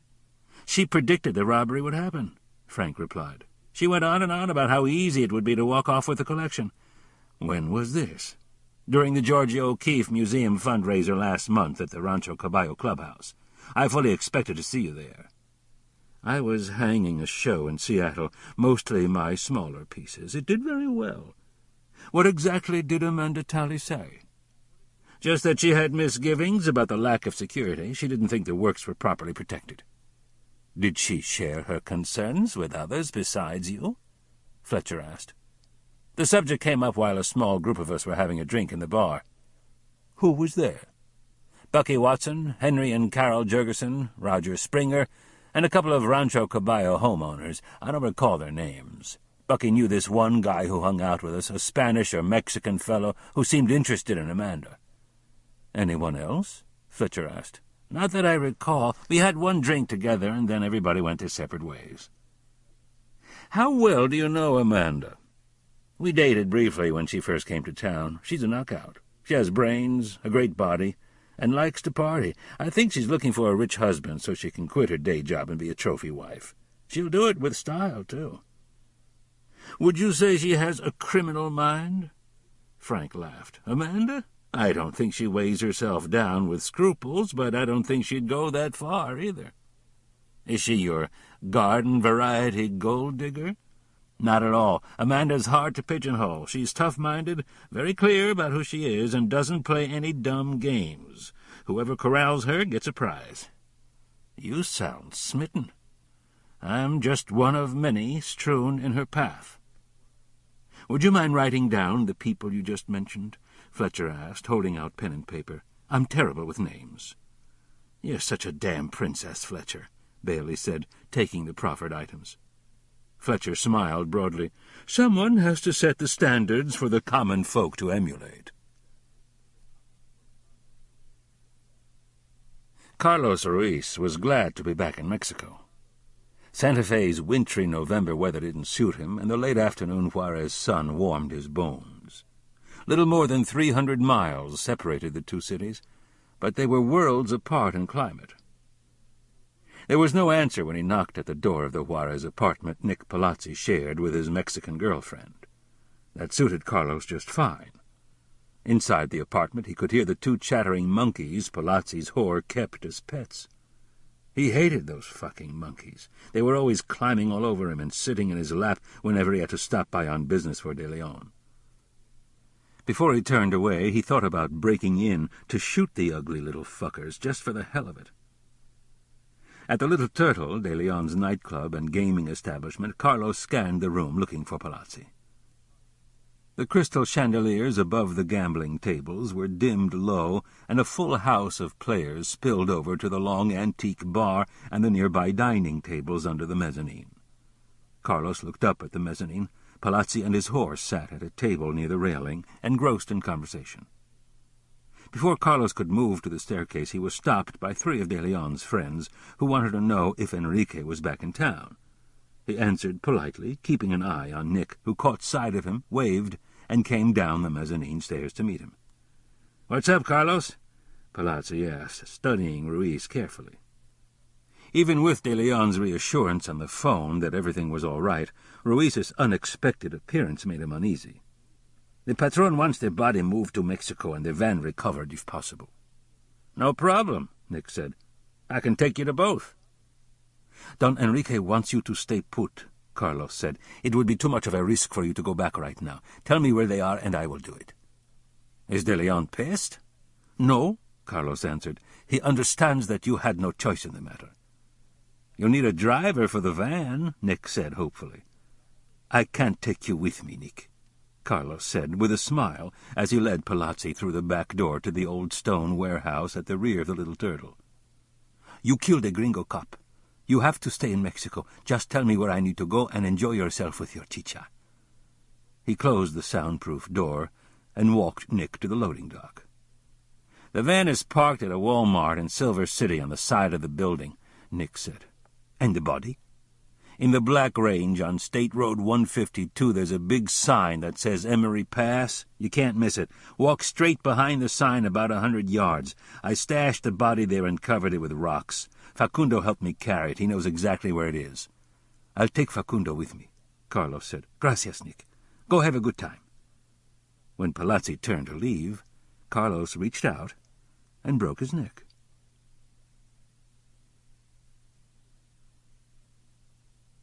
At quitting time, Andy's secretary brought Kerney the typed transcript of Robert Cordova's statement. He stood by the conference room windows watching the last brushstroke in a red sky change to twilight, and thought about Robert's account of the rape of Nita Lassiter. Robert's recall, while disjointed, had been fresh and detailed, as though it had happened days instead of years ago. Kerney stayed at the window and read through the meat of Robert's statement. KK. "Robert, tell me what happened on May 18th, 1980. RC. Addie and I... KK. Can you identify Addie more precisely? RC. Anita Lassiter. Her nickname was Addie when I lived with her family. That's what I call her. Go on. It has a big head with round spots for the body and ears and little feet. Back up, Robert. What are you talking about? The snake, man. Let's start over. Were you with Addie, Nita Lassiter, on May 18th, 1980? Yeah, after school, Addie and me went snake hunting. I wasn't crazy then. I was pretty cool, had a lot of friends. Everybody liked me. Where did you and Addie go? Serpent Gate. Tell me about Serpent Gate. I already told you it has ears and little feet just like the one on Pop Schaffer's fence. Where is it? Out of town. Snakes live there. Addie says it's because of the gophers and mice. Snakes eat them. And there's a serpent like the one on Pop Schaffer's fence? It's identical. Some Indian put it there hundreds of years ago. It's on a big boulder. There's lots of other stuff scratched and painted in the rocks. Rock art? Yeah. What happened at Serpent Gate? He kept saying, "Do you like my snake, Addie? Tell me you like it," stuff like that. Slow down, Robert. Who are you talking about? Paul Gillespie. He fucked her, man, had her pinned to the ground, raped her, man. Her panties were down at her ankles, kept saying, Jesus Christ, you have a tight pussy. He beat me up, man, bad. I passed out for a minute or two. Was he alone? Yeah, he had a rifle. I should have killed him. Addie made me promise not to tell anybody. Maybe Addie wanted to have sex with Gillespie. Fuck you, Addie isn't like that. How do you know? He held the rifle under her chin. Said she had to fuck him or he'd shoot both of us. Then he slapped her. He was drunk. How drunk? Well, maybe not drunk, but he had a 6-pack of beer with him. Can you remember anything else? No. Will you take me to jail now like you promised? In a minute. Nita means a lot to you, doesn't she? She's my best friend. She doesn't let anyone but me call her Addie. Is that why you didn't want to tell me you saw Nita outside the police station the night Gillespie was killed? Who says I saw her? Nita does. She's lying. I didn't see nothing. You need to tell me the whole truth, Robert. I want to go to jail now. Nita wants you to tell the truth. Satan killed Paul Gillespie. Try to remember what you saw outside the police station. Crazy people don't have to remember. We're going to have to talk about this again. No way. You're one tough customer, Robert. That's right. Kerney stared out the window, thinking about Nita Lassiter, her pregnant daughter, and Robert, wondering how many other victims Paul Gillespie had left behind.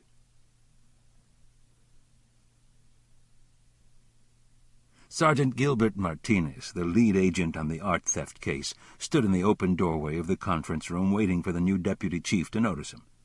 Chief Kerney stared out the window with a sheaf of papers in his hand, apparently lost in thought. For 10 of his 15 years on the force, Martinez had been assigned to the Criminal Investigations Unit in Albuquerque with officers and supervisors he knew well. His promotion to sergeant and transfer to Santa Fe had come through 2 months ago. Now he had a new boss he didn't know, responsibility for a case that could turn into a political time bomb, and information that made him believe the bomb might be ticking. Over the years, Gilbert had watched some damn fine agents and investigators get demoted back to patrol duties or dumped at a desk job because they pissed off a department bigwig or politician. And while the brass bragged about having the best cop shop in the state, which wasn't an exaggeration, it was still a bureaucracy, where people covered their asses and shit flowed downhill. 2 brief meetings with Kerney had not yet told Martinez what kind of cop the deputy chief would turn out to be when faced with the tough decisions. He was about to find out.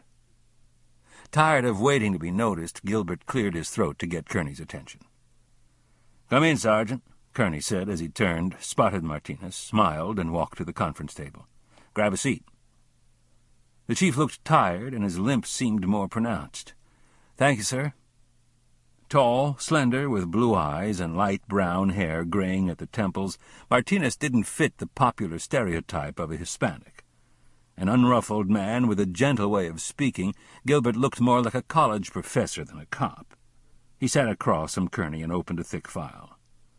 "We've got a potential hot potato on our hands, Chief." "What's the problem?" "I talked to a journalist with some reliable sources. He relayed some rumors floating around about Roger Springer, the governor's nephew, that may be of interest." "What kind of rumors?" Kerney asked. "Springer's marriage fell apart midway during the governor's first term. Springer is a lawyer. He was serving as deputy general counsel on the governor's staff at the time. Rumor has it that Springer was screwing around with some of the women in the governor's office.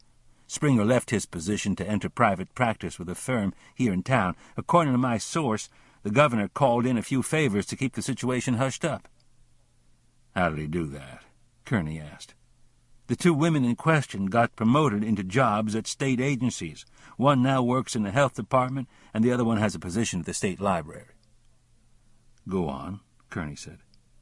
"From what I've been told, it's like Springer never left his uncle's staff. His law firm has a consultant contract with the governor's office. He's handling litigation with Texas over the apportionment of water rights in the Pecos River. He has free and unrestricted access to the governor's suite." Does that include underground parking and use of the private elevator in the roundhouse? Kerney asked. According to the night janitors, it does. Springer sometimes shows up late at night with different women in tow. It has happened 3 or 4 times. Are any of them blondes? I don't know, Martinez replied. Is he currently dating anybody in the governor's staff? If I can believe what I've been told, he's not. What else have you learned about Springer? He runs with a fast crowd of 30-something yuppies. He drinks at the best watering holes, gets invited to the most prestigious gallery openings, has opening night tickets to the opera, dates a lot of different women, that sort of thing. He lives high off the hog, but supposedly can afford it. Have you verified his financial status? Not yet, Gilbert replied. One more thing, Chief. Some of the people Springer hangs with are known recreational drug users, mostly cocaine, hashish, and marijuana. Is Springer a user? Not as far as I know. When is the last time Roger Springer was seen at the roundhouse with a woman? Kerney asked. I don't know. You've read the lab report and findings from the crime scene? I have, Gilbert answered. Maybe we should find out if Springer's been dating any blondes. Martinez nodded. Meet with Springer personally, Sergeant. Tell him we have reason to believe that he's been using the governor's office for late-night romantic rendezvous. Reassure him that his conversation with you is strictly off the record at this point. Let's see where it takes us. This could get me reamed, Chief. That's not going to happen, Kerney replied. If you catch any flack from Springer, bail out and dump it back in my lap. I'll take the heat. If he's sharp, he'll put up a smoke screen to protect his uncle, but you still might learn something. Martinez studied Kerney, who looked him dead in the eye without flinching or fidgeting. Cops were no better than anybody else when it came to telegraphing lies, and Kerney was playing it straight with him. That was good enough for Gilbert. You got a deal, Chief. One more thing, Sergeant, Kerney said. I don't think the governor personally selected all the artwork for his office. From what I saw at his ranch, his taste doesn't include Georgia O'Keeffe. Her works were the most valuable of the lot, worth almost half of the total haul. Send somebody to the Fine Arts Museum in the morning. I want to know who put the collection together and when it was installed. Talk to that person. What are we looking for here, Chief? Clues, Sergeant. I've been told that occasionally curators decide to appropriate art for themselves. If that's the case, wouldn't it be smart to move the works you wanted to steal to a less secure setting before you swipe them? I'll get on it. Carlos sat in the Range Rover across the street and watched a tow truck back up to the van parked at the side of the Walmart in Silver City.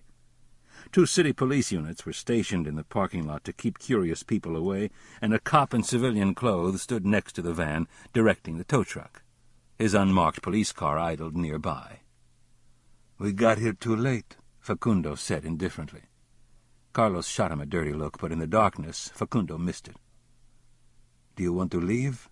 Facundo asked. "Not yet," Carlos answered. De Leon had told him to retrieve the van, which now appeared impossible. What would De Leon want him to do? "We'll wait," Carlos added. The van couldn't be traced back to De Leon, of that Carlos was certain, but the patron was a man of exacting standards, who viewed an inability to carry out orders as negligence, regardless of the circumstances. Carlos stopped grappling with the problem. It was too confusing. His best bet was to call De Leon and ask for instructions. But he would wait until he knew exactly where the police were taking the vehicle before disturbing the patron. The tow truck pulled away with the van, and Carlos nudged Facundo. "Stay at a safe distance behind the police car," he ordered. Facundo waited until the tow truck was a block away before he pulled onto the street. The flashing blue lights on the truck made it easy to follow. At the police station, the truck turned and disappeared behind the back of the building. Facundo continued on to the next intersection before doubling back and coasting to a stop at the curb. "Wait here," Carlos said as he got out of the vehicle. He walked behind an adjacent building and stood in the shadows. The tow truck operator was winching down the van at the back of a parking area inside a vehicle impound lot. No one else was in sight. 3 empty police cars, including the one that had followed the truck to the station, were parked near the rear entrance.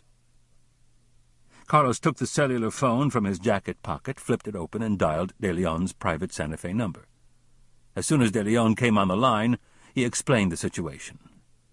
"You did well to call me," De Leon said when Carlos finished. "Is there any way you can safely get to the vehicle without being seen?" "Yes, Patron. It is not under guard, but I believe the police will search it soon." "Can you drive it away?" "No, Patron. It is parked in an impound lot behind a locked gate." "Burn the van," De Leon instructed. "Do not allow yourself to get caught. Do not allow the police to see the Range Rover." "Yes, Patron." Carlos rang off and studied the layout. He would climb the impound fence at the rear of the lot and use darkness for concealment. He went back to the Range Rover, took the road atlas away from Facundo, and tore out a handful of pages. "Drive away when I leave," Carlos ordered. "Do not come back here. I will meet you at the all-night convenience store on the main street in 1 hour. We passed it on our way here." "I know where it is," Facundo answered as he slipped the vehicle into gear and pulled away. Carlos waited until Facundo was out of sight before returning to the back of the building next to the station. The tow truck was gone, and no one was in sight. Staying in the shadows as much as possible, he made his way quickly to the rear of the impound lot, climbed the fence, and moved in a crouch to the van. He reached under the fender near the fuel tank, found the flexible hose to the tank, and slashed it with a knife, opening a wide, deep cut. He stuffed some twisted pages from the atlas down into the tank until they were saturated with gas. He pulled them out and repeated the process until he had enough to make a fuse that ran from the tank to the ground. Maybe he had 3 or 4 seconds to get away once he lit the paper. He judged the distance to the back fence. He could just reach it before the van blew up. Somebody might catch a glimpse of him, but he would be too far away to be identified.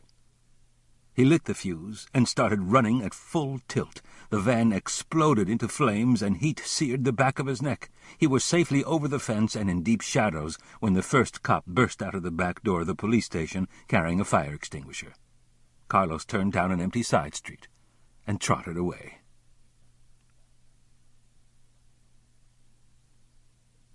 Chapter 6.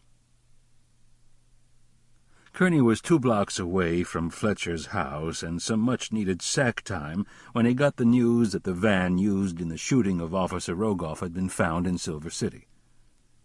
He hit the siren and ran Code 3 back to headquarters.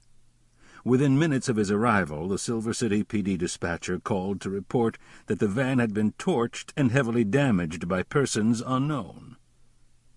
Kerney reviewed the background information on Nick Palazzi. While serving time in a California prison, Palazzi had joined the American Nazi Party. Any known party members in the Silver City area needed to be identified and interviewed immediately. His arrest for a contract killing had been tied to a territory dispute among drug traffickers in Southern California. Intelligence information needed to be updated on trafficking in southwestern New Mexico. Street dealers had to be rounded up and grilled. Palazzi was known to favor prostitutes as girlfriends. Local hookers should be contacted and interviewed. He put together a few more facts on Palazzi, assembled the response team, sketched out the information, and fielded some questions before sending them on their way. A plane waited at the airport to fly the team on the 40-minute hop to Silver City. He sank into a chair, thinking it was more than likely that, assuming Palazzi torched the van, he would be across the Mexican border before the plane touched down at the airport. But unless crime scene techs could develop some solid evidence from the van, searching for Palazzi was the only card he had to play. He fleetingly thought about a good night's sleep, pushed himself upright, and went to make a pot of coffee. His patched-together gut wouldn't like it, but the caffeine would keep him awake. As he watched the coffee brew, Kerney brooded over the fact that tying Officer Rogoff's murder in with the art theft could have been a mistake on his part. If the 2 crimes weren't connected, it would mean starting over from square one. He carried a coffee cup back to the conference room and stared at the telephone. He doubted the team would have anything to report for at least several hours. He sat and read through the agent's field interview reports, looking for anything out of the ordinary. Nothing jumped out at him. He put the reports aside, picked up a clean sheet of paper, drew a line down the middle, and started separating out the facts of the two cases. If he had to give up the theory of connecting Palazzi to the theft, he needed to be ready to move as quickly as possible. Kerney caught a quick nap on Andy's couch, and at dawn went outside to clear his head. The reports from Silver City had been encouraging. The interior of the van had been badly burned, but fingerprints had been lifted from the vehicle, and some human hairs had been found on a piece of unburned carpet. On the lawn next to the Law Enforcement Academy, a class of new recruits were preparing for an early morning run. A light dusting of snow covered the ground, and the temperature hovered near freezing. High in the Sangre de Cristo Mountains, snow clouds masked the peaks, but the foothills were glistening pale pink in the early morning light. Kerney walked to the memorial for slain police officers. The state and national flags bracketing the monument flapped lazily in a slight gust. Paul Gillespie's name had been chiseled into the marble. He wondered if it truly belonged there. He walked back to headquarters, thinking about the evidence found in the van. The discovery of human hair was particularly intriguing, but until he could identify a blonde-haired woman who had access to the governor's suite, he wouldn't be any closer to solving the crime.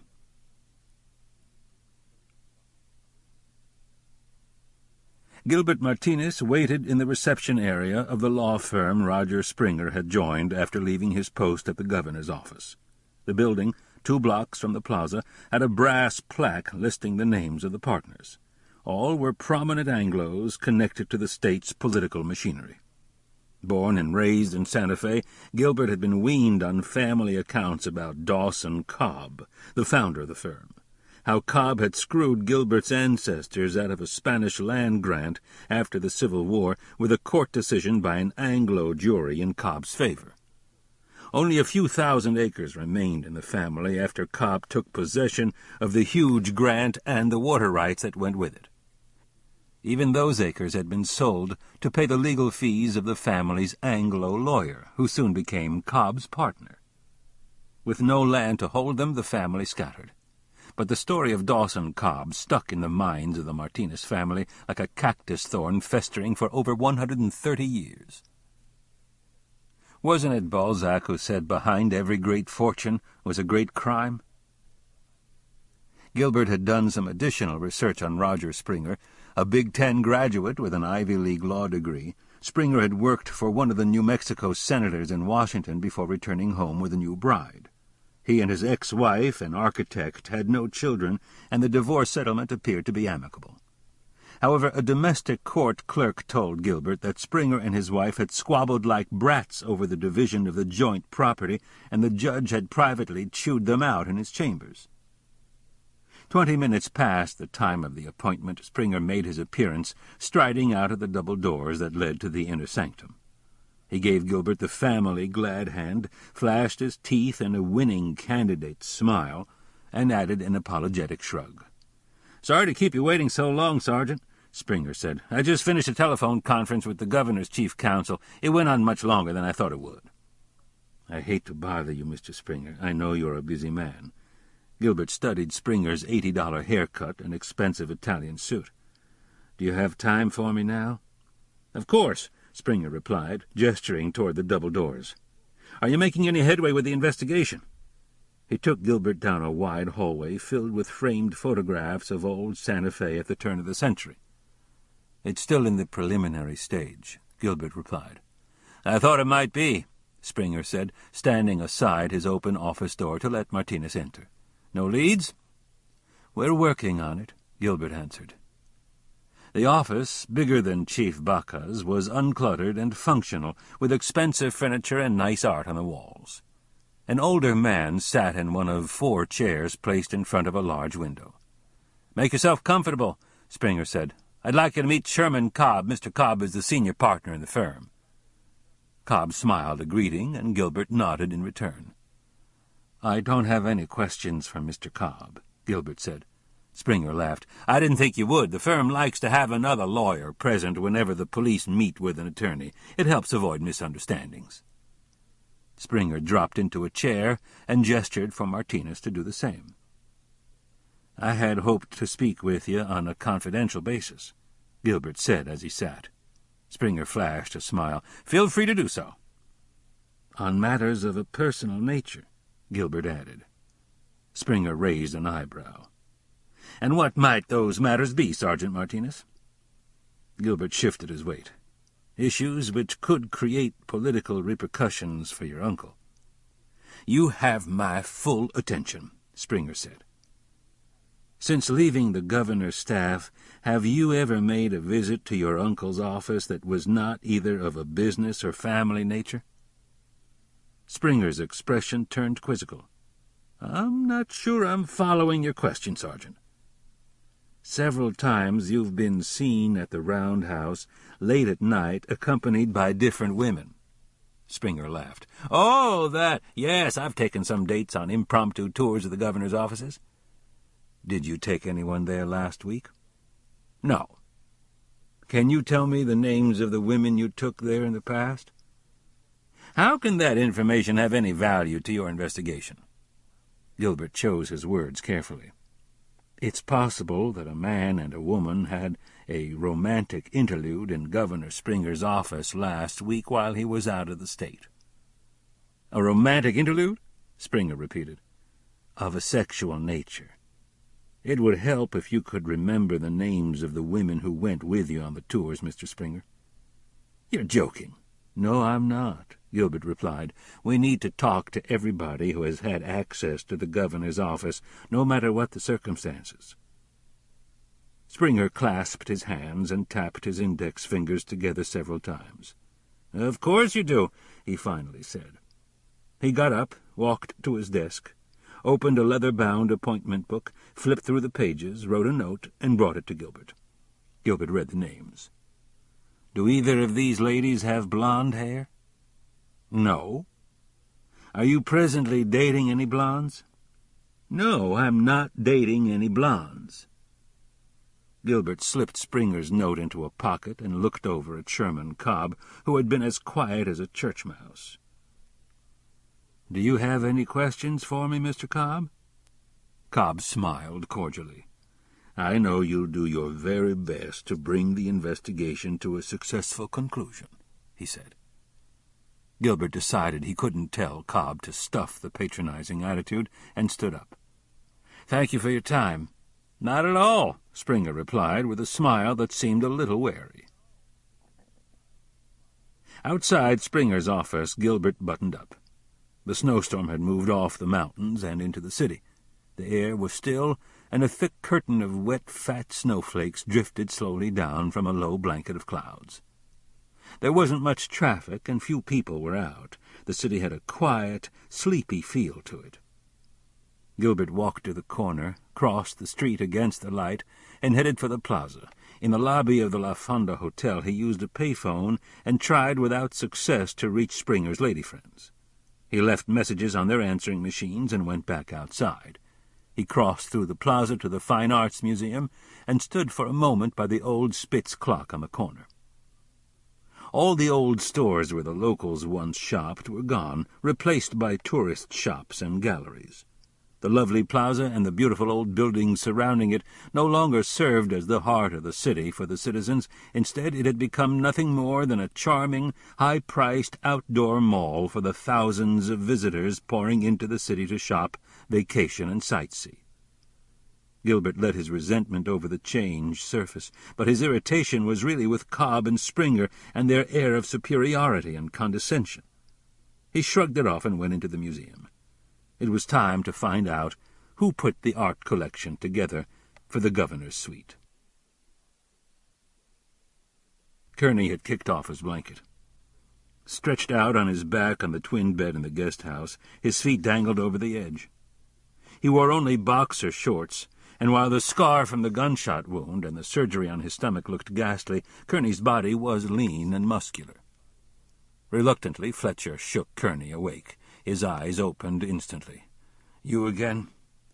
"With my deepest regrets," Fletcher answered with a smile. "A very cranky prosecutor named Wesley Marshall gave me an urgent message for you." Kerney sat up. Fletcher wore a paint-splattered apron over blue jeans and a shirt. He had obviously been at work in the studio. "What was it?" Kerney asked. Fletcher consulted the piece of paper in his hand.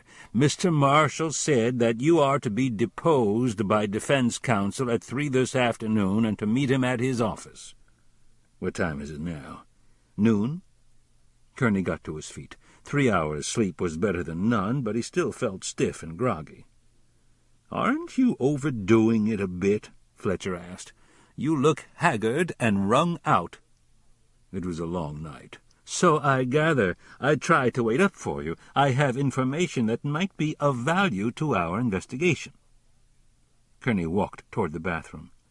"First things first, Fletcher. Do you have any food in your refrigerator?" "Would a nice omelet do?" "Perfect. I'll be there in 5 minutes." The kitchen, a wide room at the front of the house, had an arched entryway leading to the dining room and a cobalt-blue Mexican tile splash guard on the wall behind the sink, stove, and counterparts. There were no cupboards in the kitchen.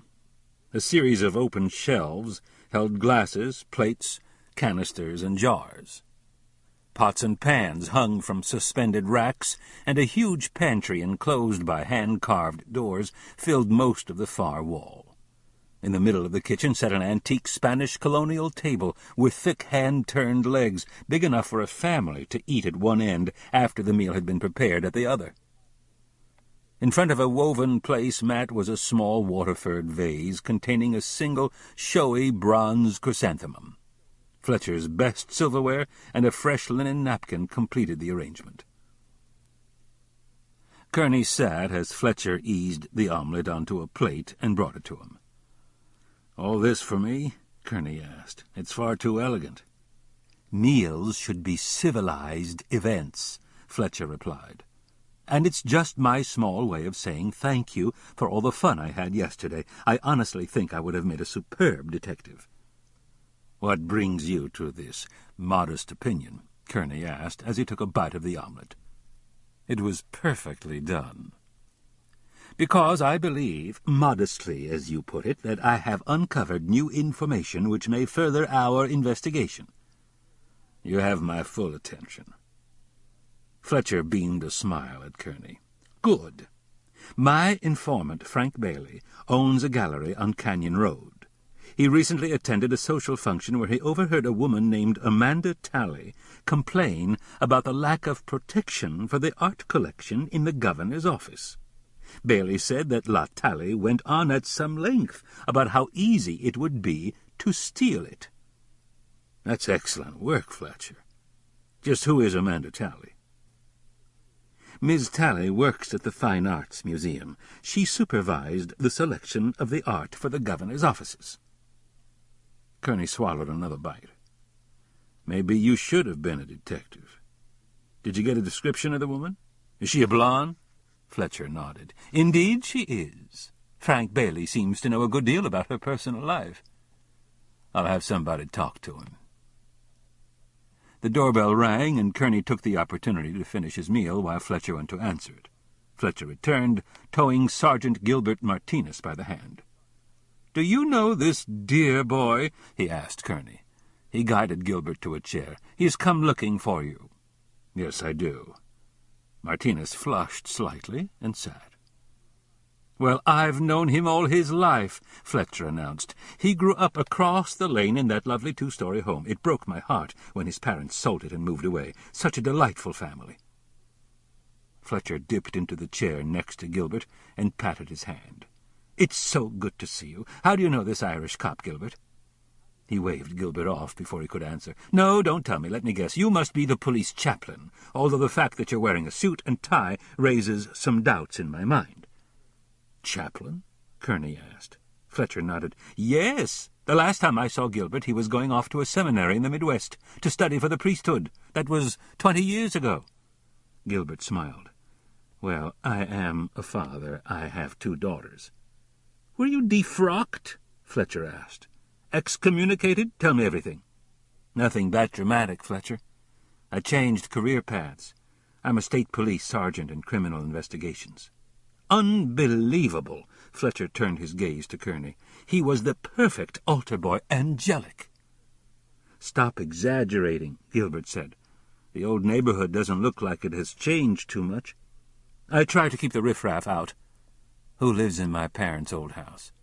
It has changed hands 5 or 6 times since you moved away. The current owners are a New York couple. They use it as a vacation home. He's a book publisher and she's a literary agent. I've been thinking of approaching them with a proposal to write my memoirs. Maybe I should try to buy it back the next time it comes on the market. Would that you could. You don't think a sergeant's salary could swing it?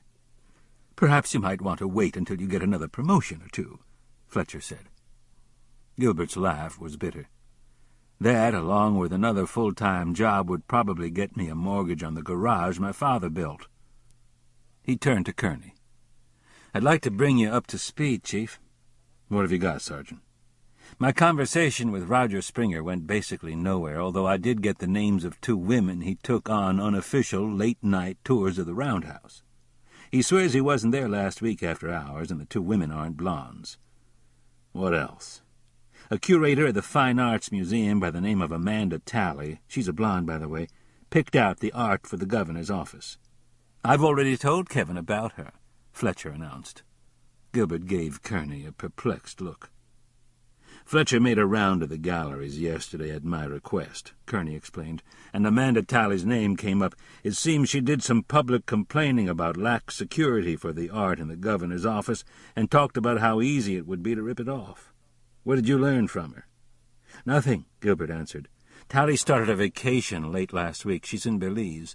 She left a hotel number where she could be reached, and I called. She's on a 3-day boat expedition, touring some wildlife sanctuaries off the coast. The boat's not due back until the day after tomorrow." "One more thing, Chief," Gilbert added. "The 3 O'Keeffe paintings were due to be sent to the O'Keeffe Museum this week." "Find out where Talley lives," Kerney ordered. "She has an apartment on Yucca Road. I have the address. It's one of those big rental units. Have the apartment manager let you in. If you're questioned, treat it like a missing person case. See what you can turn up. Without a search warrant, whatever we find will be fruit from the poison tree. The courts won't admit it into evidence. Do a plain view search only. Bring back a sample of any hairs you can find."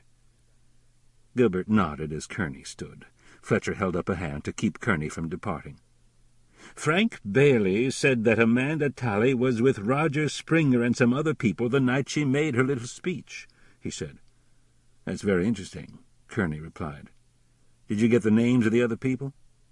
"There was a local couple who dabble in collecting art, Bucky Watson, and a Spanish or Mexican gentleman. Frank wasn't sure which nationality he was." "I need their names, Fletcher," Kerney said. Fletcher made a dismissive gesture with his hand. "I have them written down somewhere." Kerney nodded. "Give them to the sergeant." He switched his attention to Martinez. "I want deep background checks done on everybody who may have overheard what Talley said." "You've got it, Chief." "Allegedly she was tipsy at the time," Fletcher added. "Fletcher, tell Sergeant Martinez everything you learned from Frank Bailey." "Of course. Meet with Bailey personally, Sergeant. Find out what else he knows and go over everything in detail with him." "It's already on my list, Chief." "Hook up with Chief Baca and fill him in." "Will do." "What's my next assignment?" Fletcher asked. "Have you finished talking to gallery owners?" Kerney replied. "The local ones are covered, but I need to start calling Albuquerque dealers." "Do that, but pass any leads on to Sergeant Martinez. He'll assign men to do the follow-up interviews if anything looks promising." Fletcher's unhappiness showed on his face. "So, am I to be consigned to the back room with a telephone?" Kerney stepped around the table and squeezed his old friend's shoulder. "Don't fuss, Fletcher. You're still my expert consultant on this case. I'd be lost without your help." Kerney nodded at Gilbert and left the kitchen. Gilbert waited until Kerney's footsteps faded away before he asked the irresistible question that had formed in his mind. "Tell me, Fletcher," he said in a low voice, "is Chief Kerney gay?" Fletcher laughed deeply. "Not in this lifetime, I'm sorry to say," he answered.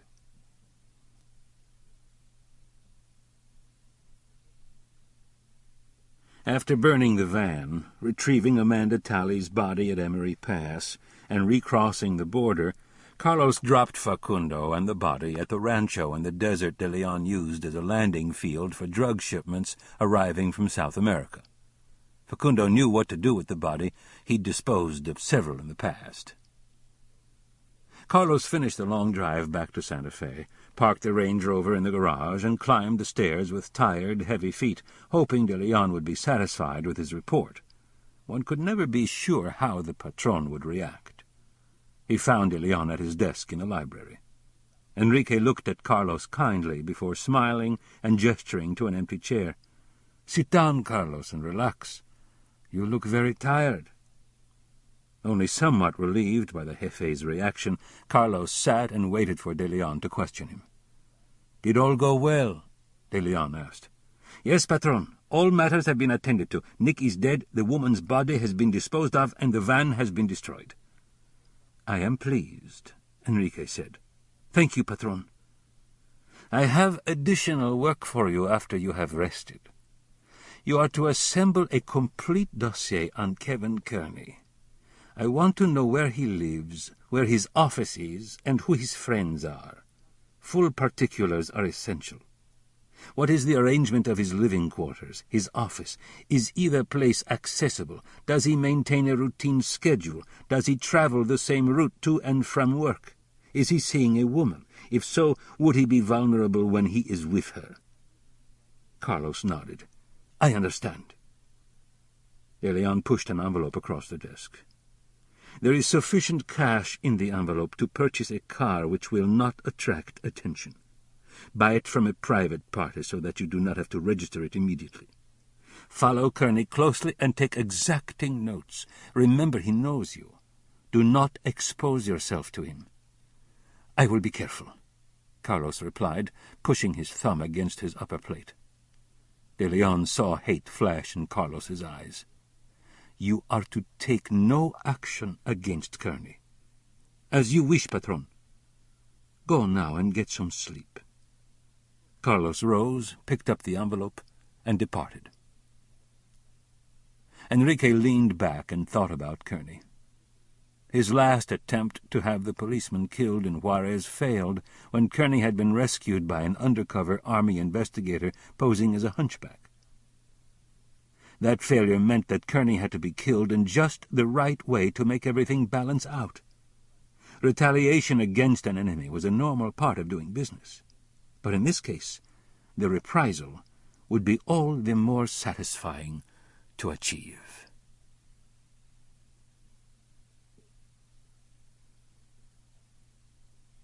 The snowstorm parked over the city stopped before it reached the Galisteo Basin. The escarpment that broke across the valley stood like a vast, ominous battlement looming over the rangeland. For several years, while he recovered from the wounds that had forced him to retire from the Santa Fe PD, Kerney had lived and worked on a ranch in the basin with a view of the escarpment and the Ortiz Mountains in the far distance. He had never tired of the sweep of the land against the sky and the ever-changing colors that painted the scenery new again each passing day. Kerney made good time on a clear road. He arrived at the Torrance County Courthouse in Estancia and went looking for Wesley Marshall, who wasn't in his office. He found Marshall, Bradley Pullings, and Gary Dahlquist waiting for him in an empty jury room. Pullings had brought in a co-counsel with impressive credentials. Dahlquist specialized in capital murder cases. He was a short, older man with a deep, rumbling voice and a cherubic face. Criticized as a flamboyant showman, he had a strong track record of acquittals, dismissed cases, and reduced felony plea bargain agreements. Prosecutors hated to go up against him. Marshall got up and walked to the door. "Aren't you staying?" Kerney asked. "Can't," Wesley replied. "I meet with the grand jury in 10 minutes. You can handle it without me." Kerney handed him a copy of Robert Cordova's statement. "What's this?" Marshall asked in a surly tone as he stuffed the papers in a jacket pocket. "Something you might want to read." He nodded in Dahlquist's direction. "Looks like you have some serious opposition, Counselor." Marshall grunted and walked away. After a quick introduction, Kerney gave another copy of Robert's statement to Dahlquist before the actual Q&A began. Dahlquist read it, glanced at Kerney with a gleam in his eye, and passed the document to Pullings. "Shall we get started?" Dahlquist asked, his finger poised over the tape recorder. "By all means," Kerney replied. Dahlquist was thorough in his questioning. He concentrated on the arrest procedure, Nita's mental state at the time both confessions were made, and the fact that Nita's first confession preceded Kerney's Miranda warning. He was looking for screw-ups he could use to have the confession thrown out. Kerney's answers didn't please Dahlquist. Dahlquist moved on to Nita and asked whether or not Kerney thought she knew what she was doing the night she shot Gillespie. Kerney declined the bait. Finally, Dahlquist turned to Robert's statement and grilled Kerney about Cordova. Kerney obliged with the facts he had at hand. "Do you think Mr. Cordova would make a competent witness?" Dahlquist asked as he hit the stop button to the tape recorder. "I'm not a psychiatrist," Kerney said. "But along that same line, has the psychological evaluation on Miss Lassiter been completed?" "The report will be in the judge's hands in the morning," Dahlquist said. "I expect Miss Lassiter to be released on bail by noon." "That's good to know." "Do you plan to force Robert Cordova to corroborate Miss Lassiter's statement that he saw her leaving the murder scene?" Dahlquist asked. "I don't think I can force Robert to do anything," Kerney replied. Wesley Marshall waylaid Kerney on his way out of the building. "Why the hell didn't you tell me you planned to interview Robert Cordova? The case fell under my jurisdiction when I signed off on the paperwork. You don't take this kind of action without my approval." "Robert found me. I didn't go looking for him. Do you want all the facts, Counselor, or just those that'll help you win the case?" "I want them all, of course," Marshall said. "But you may have given Dahlquist an early Christmas present." "Wouldn't it be helpful to have Robert put Lassiter at the scene of the crime?" "I'm not calling him as a witness. He's a mental case, for Christ's sake. Totally unreliable." "Then impeach him on the witness stand if Dahlquist decides to use him for the defense." "Don't do this again, Kerney. This is the second time you've messed with me." "I think you're fairly new at the game, Mr. Marshall, so let me remind you of the drill. My responsibility to you consists of gathering all the facts, and that doesn't end until a decision is reached in a court of law." "Whose side are you on?" "This isn't about taking sides." Andy Baca was waiting for Kerney when he got back to the office. The clerical staff and most of the civilian workers were gone for the day, and the building was quiet. "You look wrecked," Andy said. "I am." Kerney flopped on the couch and stretched his right leg. The throbbing in his reconstructed knee felt like sharp hammer blows. "Bring me up to speed," Andy said as he sat with Kerney. "What don't you know?" "How did your meeting with the governor go?" "I survived it," Kerney answered. "Springer is determined to keep any hint of staff sexual misconduct buried under the rug. Correction, buried under the carpet. He called and gave me the same marching orders." "Did he sweeten the pot with money to pay for all the overtime we're burning?" "He did, and he ordered me to reinstate Howell and the security detail to duty immediately." Kerney grunted. "Then the only thing I can add is a warning. Vance Howell is in the governor's hip pocket. Only tell him things you want Springer to know." "Is it that bad?" "You bet," Kerney said. "How did the Lassiter deposition go?" "Aside from pissing off the ADA, it went well. I turned over a witness statement that the defense counsel loved and the ADA hated. He might call you up and bitch about me. Did Martinez stop by to brief you?" "Yes, he dropped off some hair samples from Amanda Talley's apartment. The lab report came in an hour ago. They're a perfect match with the hairs found in the governor's office in the van.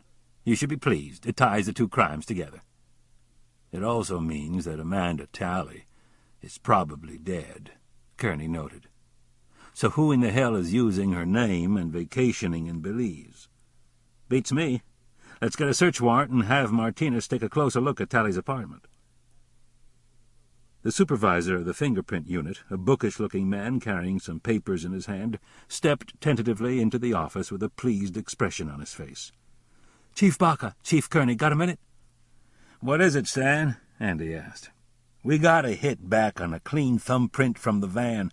The ID didn't come through normal channels. Army intelligence made the guy. His name is Carlos Ruiz. He works for a Mexican national named Enrique de Leon who operates out of Juarez. Interpol says de Leon is a major international smuggler. Drugs, art, rare artifacts, anything with a big ticket value. I've got Ruiz's mugshot and rap sheet." "I'll be damned," Andy said. Kerney had gone up against de Leon and Ruiz once before, and Andy knew the case well. He had put a badge in Kerney's pocket when he was the Doña Ana County Sheriff on what appeared to be nothing more than a missing person case involving Kerney's godson. By the time the dust settled, Kerney had uncovered murders, a major smuggling scheme, and a rogue military intelligence agent in league with de Leon. "Bring it here," Kerney said. He took the photograph from the supervisor's hand and studied it. Carlos Ruiz's ugly, pock-marked face stared back at him. "Can you run the investigation without me for a day?" he asked. "Where do you think you're going?" Andy asked. "Juarez. The art theft is just de Leon's kind of caper. Ruiz's involvement cinches it. I need to find out where de Leon is and where the goodies are stashed. I'll need some money." Andy bit his lip and thought about it. Kerney had tracked de Leon down before, using a paid Juarez informant, and he knew the lay of the land better than anyone else. "Okay," he finally said. "We got some confiscated drug funds you can use. I'll have you flown to El Paso on our plane, but get some sleep before you cross the border, and for Christ's sake, be careful. De Leon will take you out if he has a chance. You hit him hard in the pocketbook on the White Sands case, and I don't think he's inclined to be forgiving." "I'm leaving now," Kerney said. "Call the pilot."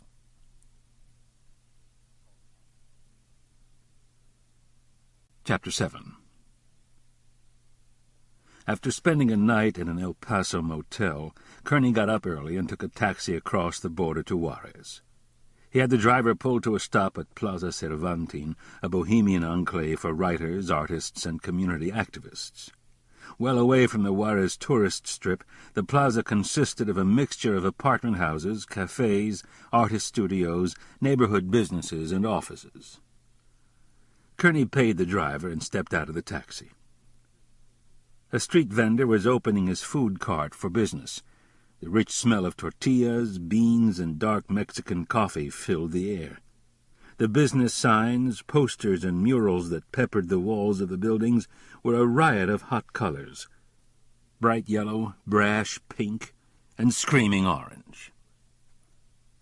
The only other person on the plaza, aside from the vendor, was a man walking a dog. Wearing a wool scarf thrown casually around his neck, a beret set at a cocky angle, and a V-neck sweater, the man hurried his pet into one of the doors of a walk-up apartment building. Kerney followed a passageway through an office building to a courtyard cafe where several people sat smoking cigarettes and drinking coffee in the chilly early morning air. From the serving counter under the landing to the second story, he could hear the clatter of dishes and the chatter of kitchen workers as they prepared for the breakfast rush. Upstairs he found the office to the small weekly newspaper locked. He returned to the courtyard cafe, ordered coffee, and asked the server when Rose Moya usually arrived for work. He was told that she kept to no fixed schedule.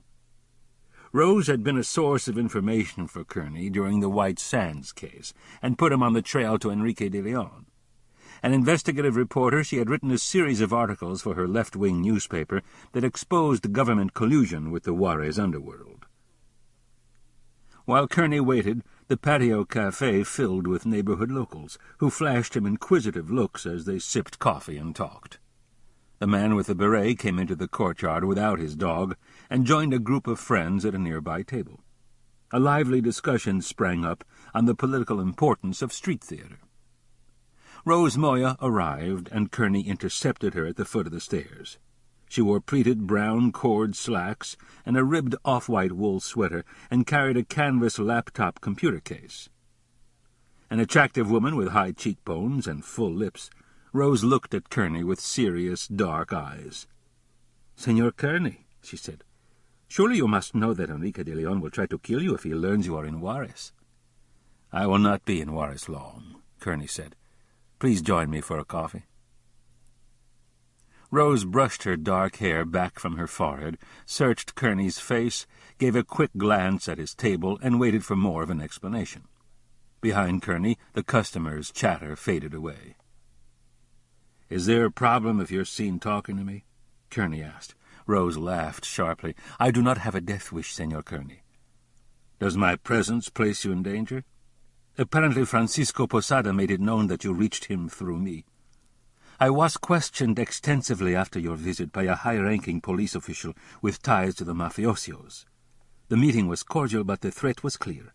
It would be unwise for me to continue to cooperate with my Norte Americano police officers or drug agents." "Have the mafiosos silenced your reporting?" Rose forced a small smile. "Not completely. But I walk a fine line. They like to read about themselves. They expect to have their political assassinations reported. It reinforces the terror and fear they spread. And they enjoy articles about their wealth and influence as long as any account of government corruption is not too specific." "Have you been instructed to report any contact by Norte Americano agents or police?" "Of course," Rose replied, looking over Kerney's shoulder at the cafe patrons. "And if I don't, someone else will." "Give me a few minutes to tell you why I'm here. If you cannot help me, I'll understand. Disclose everything to the mafioso's police official when you make your report. Hold nothing back." "What do you want, Senor Kerney?" "Enrique de Leon. And this time I plan to get him." Rose's eyes widened with curiosity. "You make an appealing offer." "Buy me a coffee, and I will listen to your story." At the table, Rose drank coffee while Kerney filled her in on the art theft and the facts pointing to De Leon's complicity. "De Leon enjoys stealing from Norte Americanos," Rose said, touching the small mole under her right eye. "He delights in it and has been very successful over the years. Not once has he been charged with any crime on either side of the border." "I understand that."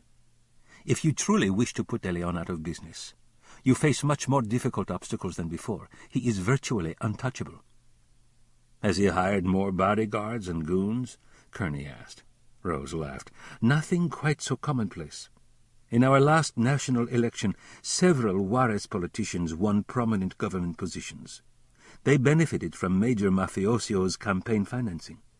De Leon donated several $1 million and was rewarded with a minor cultural affairs appointment and a diplomatic passport." "That's unbelievable." "I thought you were better acquainted with our country, Senor Kerney. You can buy anything in Mexico.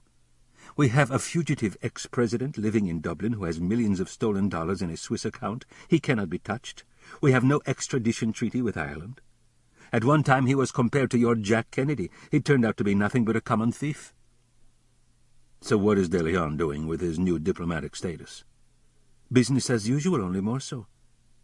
I understand he is now investing in foreign real estate and buying into many maquiladora enterprises, businesses jointly owned by American and Mexican corporations."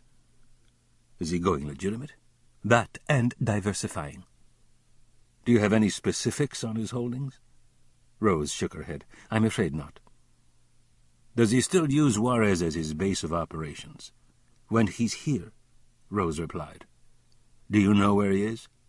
"Traveling, I've heard, but I have no idea where. Allegedly, he has houses in the United States, the Caribbean, Central America, and Spain. But he could be at his hacienda outside of Juarez or at one of his ranches. He won't be easy to find." "You aren't planning to go to the Little Turtle, are you?" "No," Kerney answered. "Is Francisco Posada still alive?" Posada was the information broker who had set up Kerney's first and only face-to-face meeting with De Leon. Kerney had finessed Posada into connecting him with De Leon by posing as a rogue ex-cop trying to smuggle valuable merchandise across the border. He had hooked Posada with some upfront money and the promise of a percentage from the proceeds. "Barely. His niece now lives with him. She will inherit his estate. A private nurse cares for him. I don't think it would be wise for you to try to see him." "I learned that firsthand a while back," Kerney said. "Does Juan Diaz still work for him?" "The houseboy? No. He moved out and is now brokering for the contrabandistas in El Paso. He specializes in the low-end trade to avoid any conflicts with the drug jefes. He arranges buyers for smuggled cigarettes, liquor, cosmetics, and pharmaceuticals. You know where he lives? He rents a cottage in a development near the Casa Grande highway. He should be easy to find. Gracias, Kerney said, as he slid 5 $100 bills into Rose's hand. "What's this?" she demanded warily. "It's confiscated drug money taken from a Mexican smuggler," Kerney answered. "I read your article on homeless refugees. Use the money to help some of them." Rose's hand closed over the bills.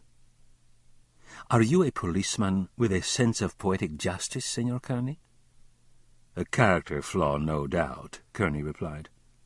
"No doubt," Rose echoed as she picked up the laptop computer case. "Move quickly, Senor Kerney. I have a telephone call I must make." "Will you say that you told me how to find Juan?" "I believe that would be in my best interest."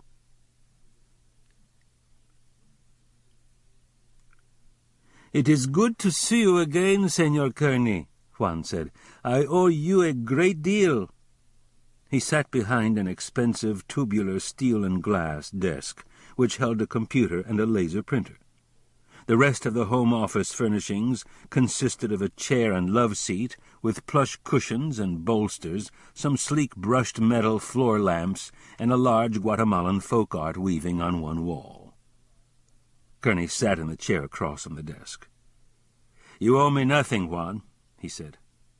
Juan's cottage was in a middle-class subdivision outside the Juarez city limits. The area had an Americanized look to it, with neatly tended houses on small lots.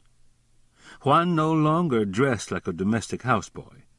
His white linen costume had been replaced by a button-down broadcloth shirt and a pair of twill slacks.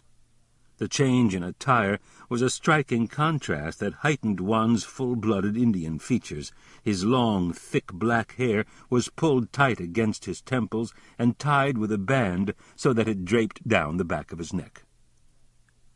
"But you're doing well, I take it," Kerney added. "Very well, and I have you to thank in part, senor. The customs agent you put me in touch with was able to get me a green card. I now have an apartment in El Paso, and in return for information I pass along now and then, I cross freely over the border. It has made doing business much less complicated." "I'm glad to hear it. How can I help you, senor?" "I need to locate Enrique de Leon. I want to know exactly where he is." Even before Kerney had finished speaking, Juan shook his head.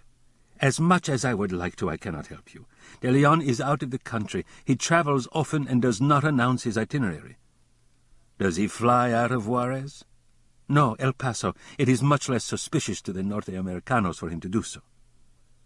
"I understand he owns houses in many countries. Can you get me exact locations?" "Your friend at Customs asked for the same information, and as much as I tried, I was unable to supply it. It is my belief that whatever property De Leon owns outside of Mexico is not in his name." "You have no sources of information that you can tap into?" Kerney prodded. "There must be some information on his whereabouts floating around." "Do you wish to have us killed, senor? De Leon has bought more than diplomatic immunity from our government with his riches. He now has former federal intelligence agents on his payroll. Simply asking questions could make us both targets for assassination. And if the former rurales didn't murder us, either De Leon's gangsters, the Juarez Policia, or one of your corrupt drug enforcement agency operatives surely would." "That's not what I want to hear." Juan raised his hands in an expression of helplessness. Frustrated, Kerney changed the subject. "There may be a shipment of stolen art moving into Mexico sometime soon." Kerney handed Juan the inventory. "De Leon is behind the theft. Will you keep your eyes and ears open?" "That I will gladly do," Juan replied. Kerney extracted an envelope and laid out $3,000. Juan's long, dark eyelashes fluttered. "You pay me more than my normal fee," he said, "and I have given you very little in return." Use what you need to buy information and consider the balance a retainer. As you wish, senor. You may be questioned about my visit. Do you have a cover story you wish me to use? Tell them about the art theft, but try not to disclose that I'm looking for De Leon. I will do my best to maintain the confidentiality of our conversation.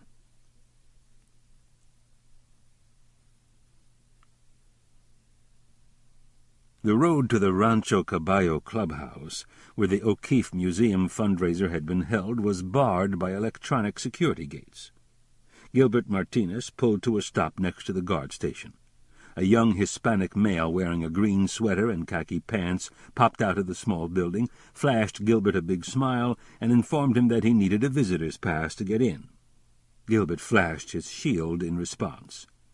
After a few minutes of bickering with the kid over whether or not he had the right to proceed with police business on private property, Gilbert got testy. He made clear the implications of interfering with an officer in the performance of his duties, and the guard grudgingly opened the gate. Gilbert drove a mile down a paved private road to the clubhouse and coasted to a stop, his mind disbelieving what he saw. The clubhouse had a 2-story central core with single-story wings that stretched out on either side. At the front of the building, stone walkways wandered through landscaped rock gardens to a wrought-iron bridge that spanned a man-made pond.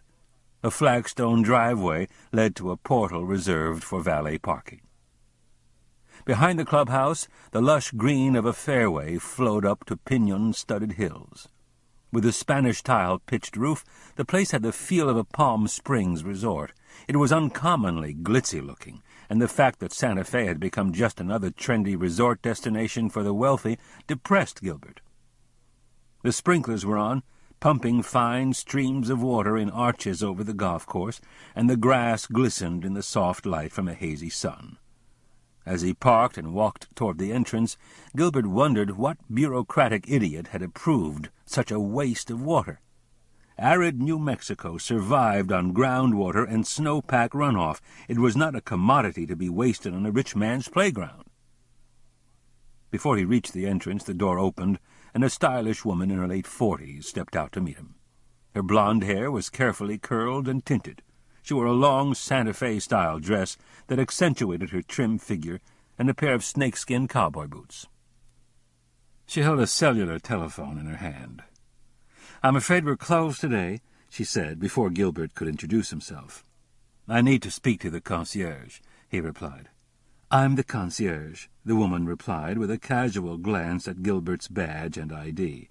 "I can't talk to you right now. I'm very busy."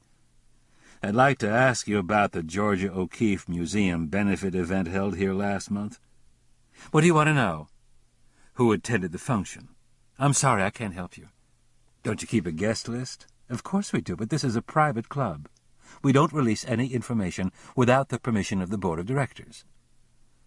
"Your cooperation would be helpful," Gilbert replied. "Could you bend the rules this time?" "Certainly not," the woman said. "If you want access to any information, you'll have to talk to our legal counsel. If your request is approved, I'll be glad to cooperate with you." "And who is there?" "Cobb, Owens, and McIntosh." "Is there anyone else besides your lawyers who might be able to help me?" "The staff at the Museum of New Mexico Foundation co-sponsored the event and sent out invitations to their members. You might want to talk to them." "Would they have a complete list of all the guests?" "Only the Museum Foundation members, I would imagine," the woman said. "A blanket invitation went out to all Rancho Caballo residents through our monthly newsletter." "I'm particularly interested in talking to a gentleman with a Hispanic surname. Supposedly he owns a home here. He may be Spanish or Mexican." Gilbert consulted his notebook and read off the description Frank Bailey had provided him. "Do you know anyone like that?" "As I said before, I'm afraid I can't help you." Gilbert got the concierge's name, thanked her, and walked back to his car. Nothing about this case seemed to come easy. He checked the time. First he would try the 2 women Roger Springer had admitted taking on late-night tours of the roundhouse. He'd been unable to reach either of them yesterday. After that he would stop at the county assessor's office and get a listing of who owned lots and homes in Rancho Caballo. He doubted that too many Hispanic surnames would pop up on the tax records for the subdivision. Gilbert's interviews with the women confirmed Roger Springer's account of impromptu, innocent after-hours tours of the governor's suite.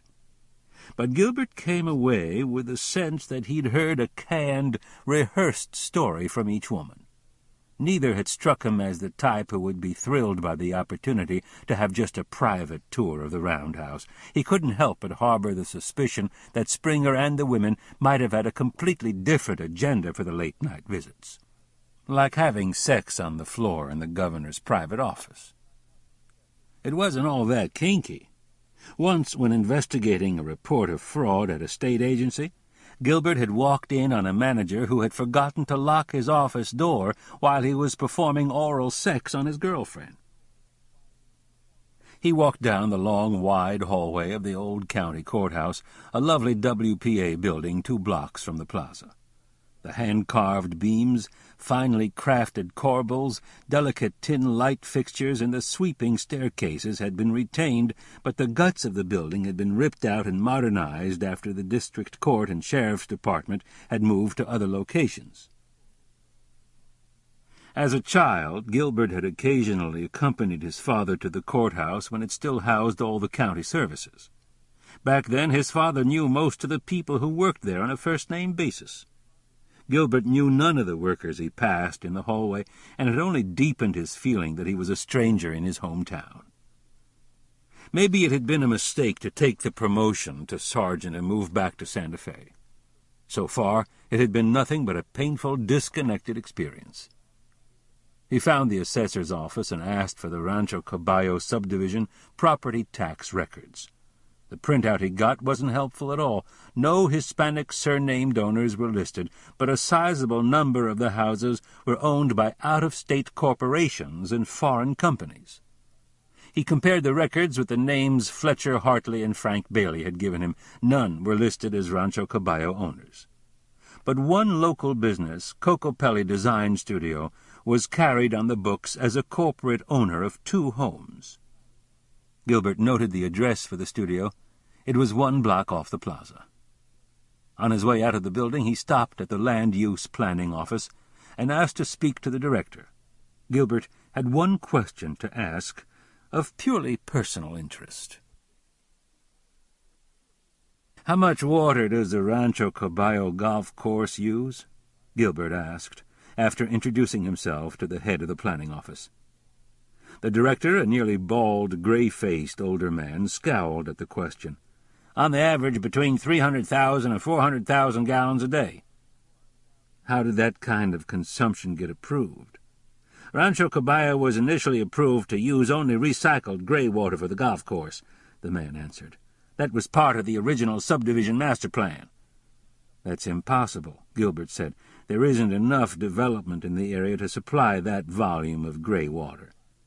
"Rancho Caballo bought additional water rights from an adjoining landowner last year. They can legally pump hundreds of acre-feet of groundwater from now until the wells run dry." "Who sold the rights?" The man chuckled sourly. "You don't follow local politics much, I take it? Sherman Cobb sold the water rights to the corporation. He owns a couple of sections of land that butt up against the subdivision. It caused quite a stink in the press, and the environmentalists raised hell about the depletion of the underground aquifer, but it got approved anyway." "I see," Gilbert replied, thinking maybe not much had changed in the 150 years since the end of the Mexican-American War, when the Stars and Stripes were first raised over Santa Fe. At the Museum Foundation offices, just behind the Fine Arts Museum, Gilbert was directed by a receptionist to the publicist's office on the 2nd floor. He climbed the stairs and found Fletcher Hartley sitting at a cluttered table in a small staff lounge near the stairwell, poring over photographs. "What are you doing here?" Gilbert asked. Fletcher waved off the implied censure. "I'm doing research." "The publicity director is an old friend. She was more than willing to share the guest list for the O'Keefe benefit, as well as photographs she took at the gala." Aren't you supposed to be calling art dealers? I've done that to no avail. Now I'm gazing at candid snapshots of smug art patrons. Care to join me? From the look of it, there are untold numbers of potential suspects. So far, I have 10 shots taken of Amanda Talley with distinctly different groups of people. She appears to be quite the social butterfly. "Hand me a stack," Gilbert said as he sat down at the table. They sorted through the pictures and assembled 2 piles of photos. One accumulation featured Amanda Talley in every shot, while a larger stack included everyone else who had been photographed at the gathering. With the help of the publicist, they whittled down the number of unidentified people in the photographs to slightly under 20. "What's next?" Fletcher asked. "Do you know who owns a company called Cocopelli Design Studio?" Gilbert asked. He stretched to ease the stiffness in his shoulders and started stuffing the 2 sets of pictures into envelopes. "Bucky Watson owns it. Buckley is his given name. He's unscrupulous. Once he made me an absurd offer to buy my inventory of completed works. I threw him out of my studio." Gilbert picked through the Amanda Talley photographs until he found one with Watson, Roger Springer, and Frank Bailey standing in front of the clubhouse bar with 2 unidentified men. He studied the picture. "Watson's design studio owns 2 houses in Rancho Caballo," Gilbert said, "both in the $1 million range. My, Bucky's doing quite well for himself. Can a design studio generate that kind of cash flow?" "Bucky is really a small conglomerate. He owns the design studio, a gallery on Canyon Road, and an art crating company, and he also dabbles quite a bit in commercial real estate." "So he's got big bucks. I get the feeling you don't like him," Gilbert said. "I do not," Fletcher replied as he reached for his topcoat. "Besides being greedy, he has no aesthetic sense and a shallow charm that wears thin." "Why do people like Watson come here?" Gilbert asked. "I see we share the same resentments about the new pioneers," Fletcher noted. "While Santa Fe still has appeal, it is not the place we once loved." Outside, in the lateness of the day, Gilbert said goodbye to Fletcher, who waved his umbrella in response, and jaywalked to the plaza. Gilbert smiled as he watched. He remembered the image of Fletcher sitting in the deep shade under the portal of his house on summer evenings, sipping his single malt scotch and entertaining the endless stream of friends who dropped by.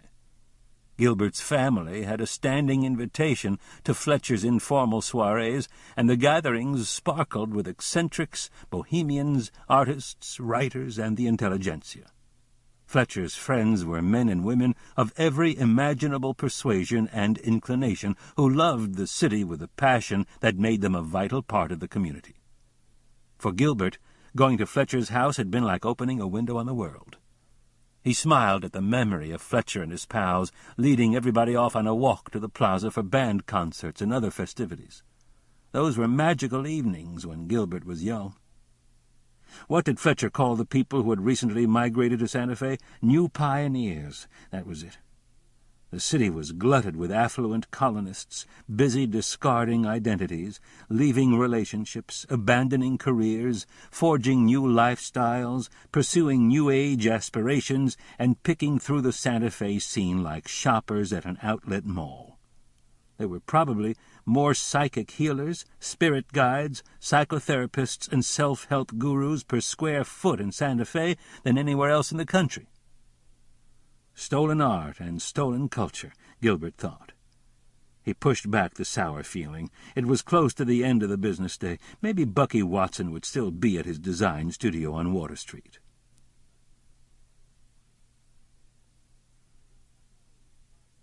"I felt like I was the target of an investigation," Bucky Watson said. He'd been bitching from the minute he'd arrived in Roger Springer's office to discuss his meeting with Sergeant Martinez. "Stop worrying," Springer said. He sat across from Bucky, who drummed his fingers against the arm of the chair and shifted nervously. "I told you on the telephone the state police would be asking questions," he added. "About the O'Keefe fundraiser," Bucky shot back. "Not my property holdings." "It's no big deal. I talked to Vance Howell at the governor's office. They've got no leads, so the cops are taking a scattergun approach to the case, hoping something will turn up.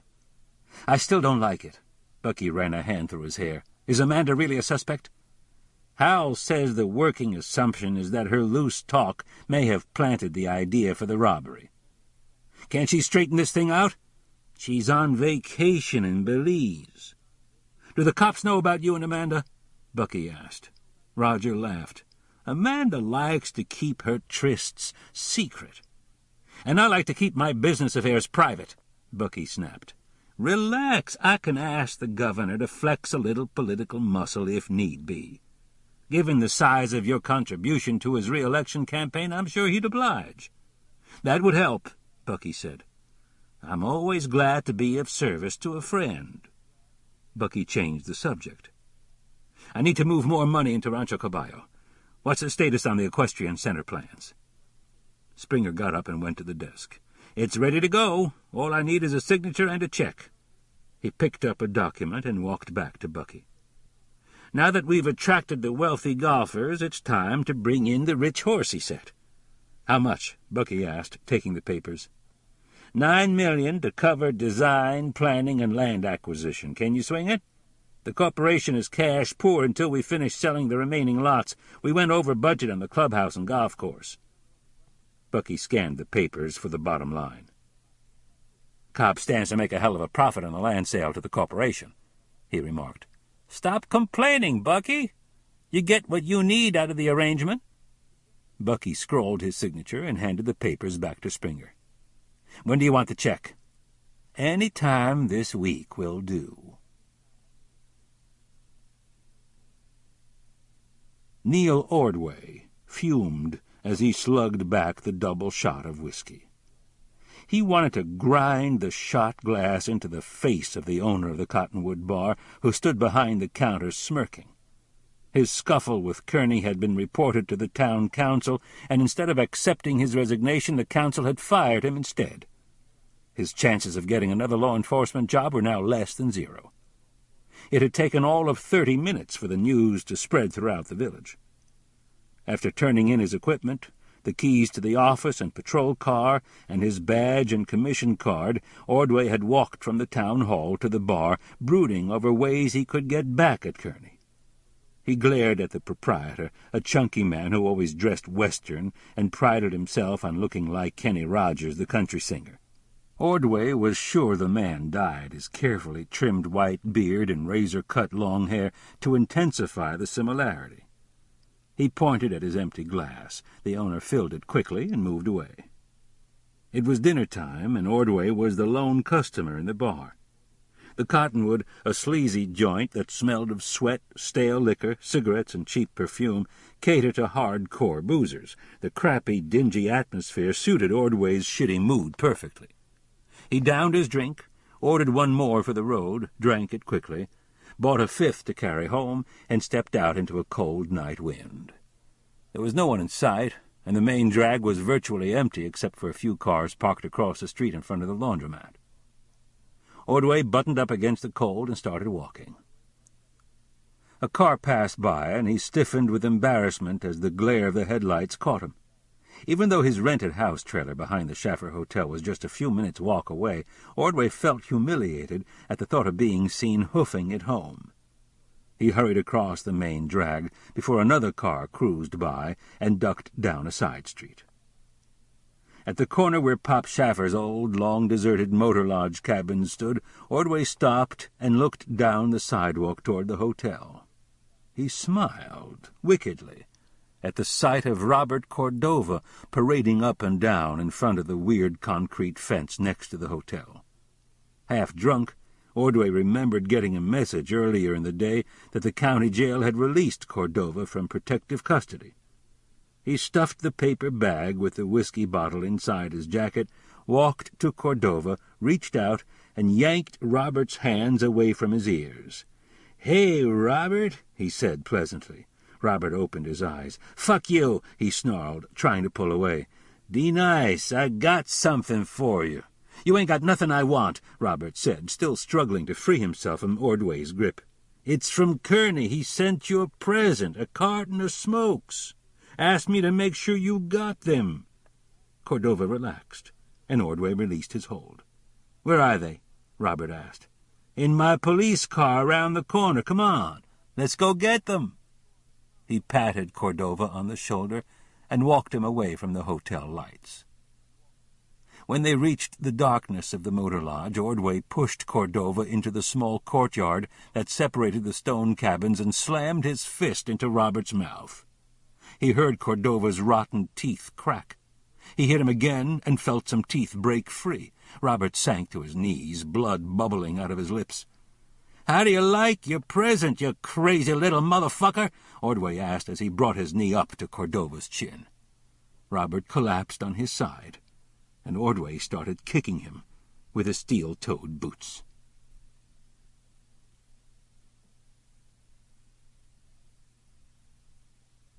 Chapter 8. Carlos Ruiz found planes nerve-shattering. During the flight, he stayed glued to his seat while the three men with him oiled weapons, loaded ammunition clips, and chatted with one another.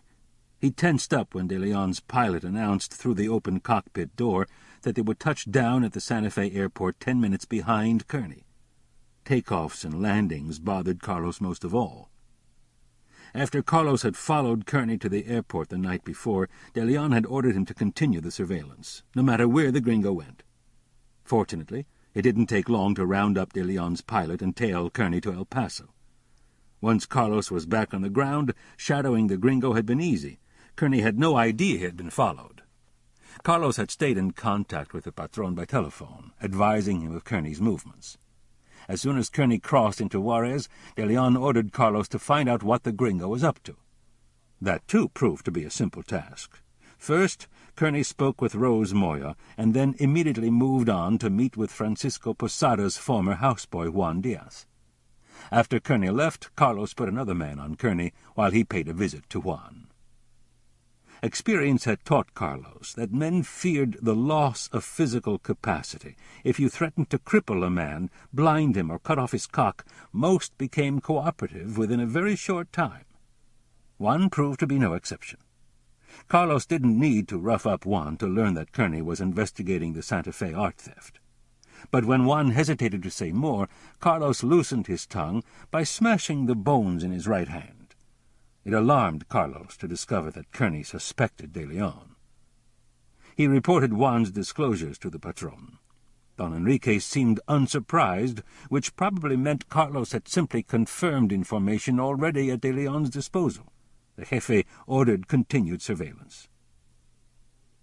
Kerney spent the rest of the day meeting with Norte Americano law enforcement officials in El Paso. As luck would have it, Kerney spoke with a DEA agent on De Leon's payroll.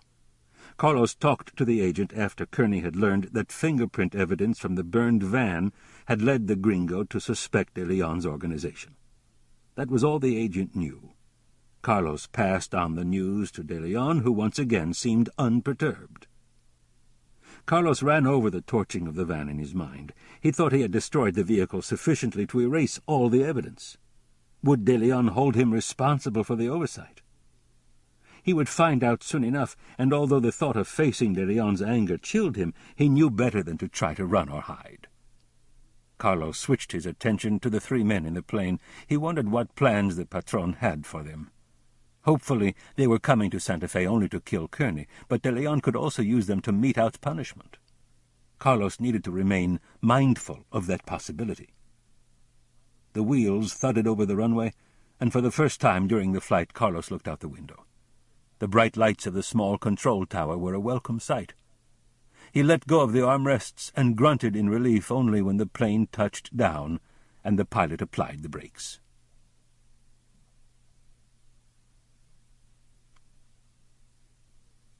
Nita Lassiter stood at the railing on the second floor of the state police headquarters and watched Kerney walk slowly up the stairs. With his head lowered, he didn't see her. She had noticed Kerney's limp previously, but now it seemed much more pronounced.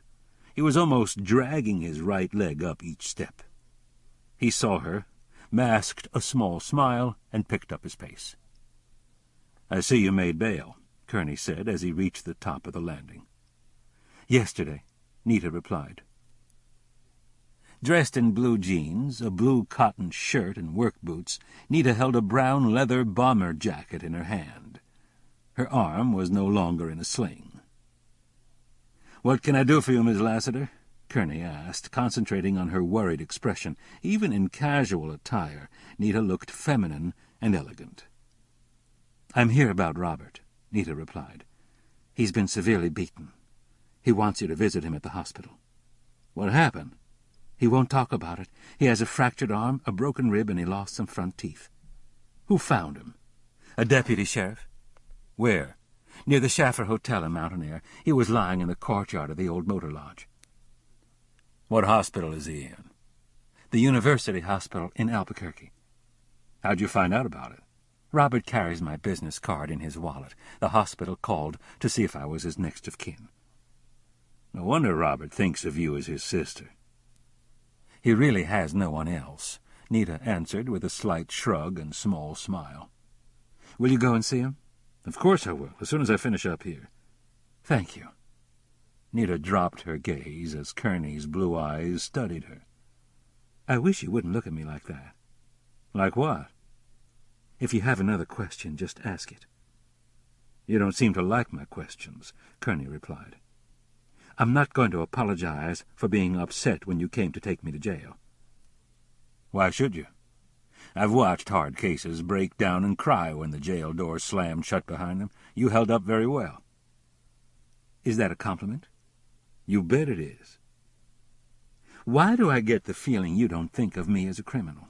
Nita asked. "Extenuating circumstances make some people less guilty than others." "Your compassion surprises me." Kerney grimaced at the sarcasm. "I sound like I'm spoiling for a fight, don't I?" Nita said. "You're angry." "Mostly with myself. That doesn't mean I have to take it out on you." Kerney extended his hand. "I hope things work out for you." "So do I." Nita slipped her hand into Kerney's and didn't let go. "You're a rare breed, Mr. Kerney. Under different circumstances, I think I would enjoy knowing you." "I share the feeling," Kerney replied. "Take care of yourself."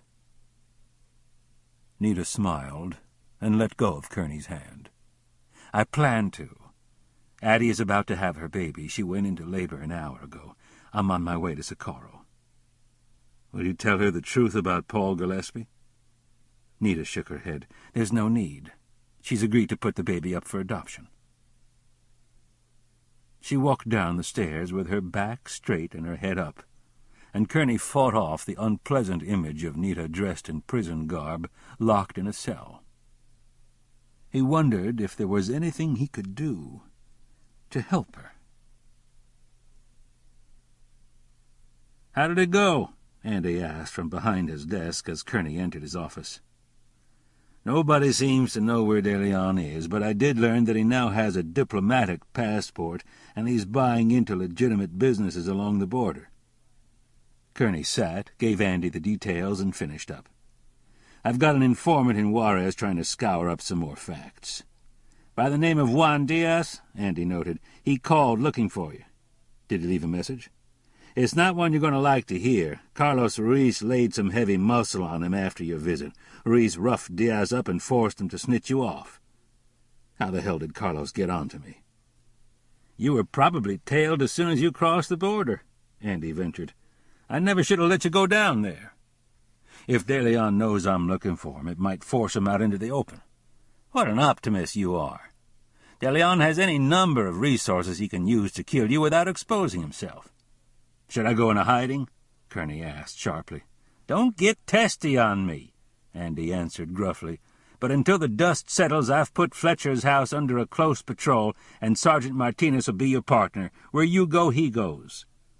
Kerney opened his mouth to protest, and Andy cut him off. "No arguments, Kerney."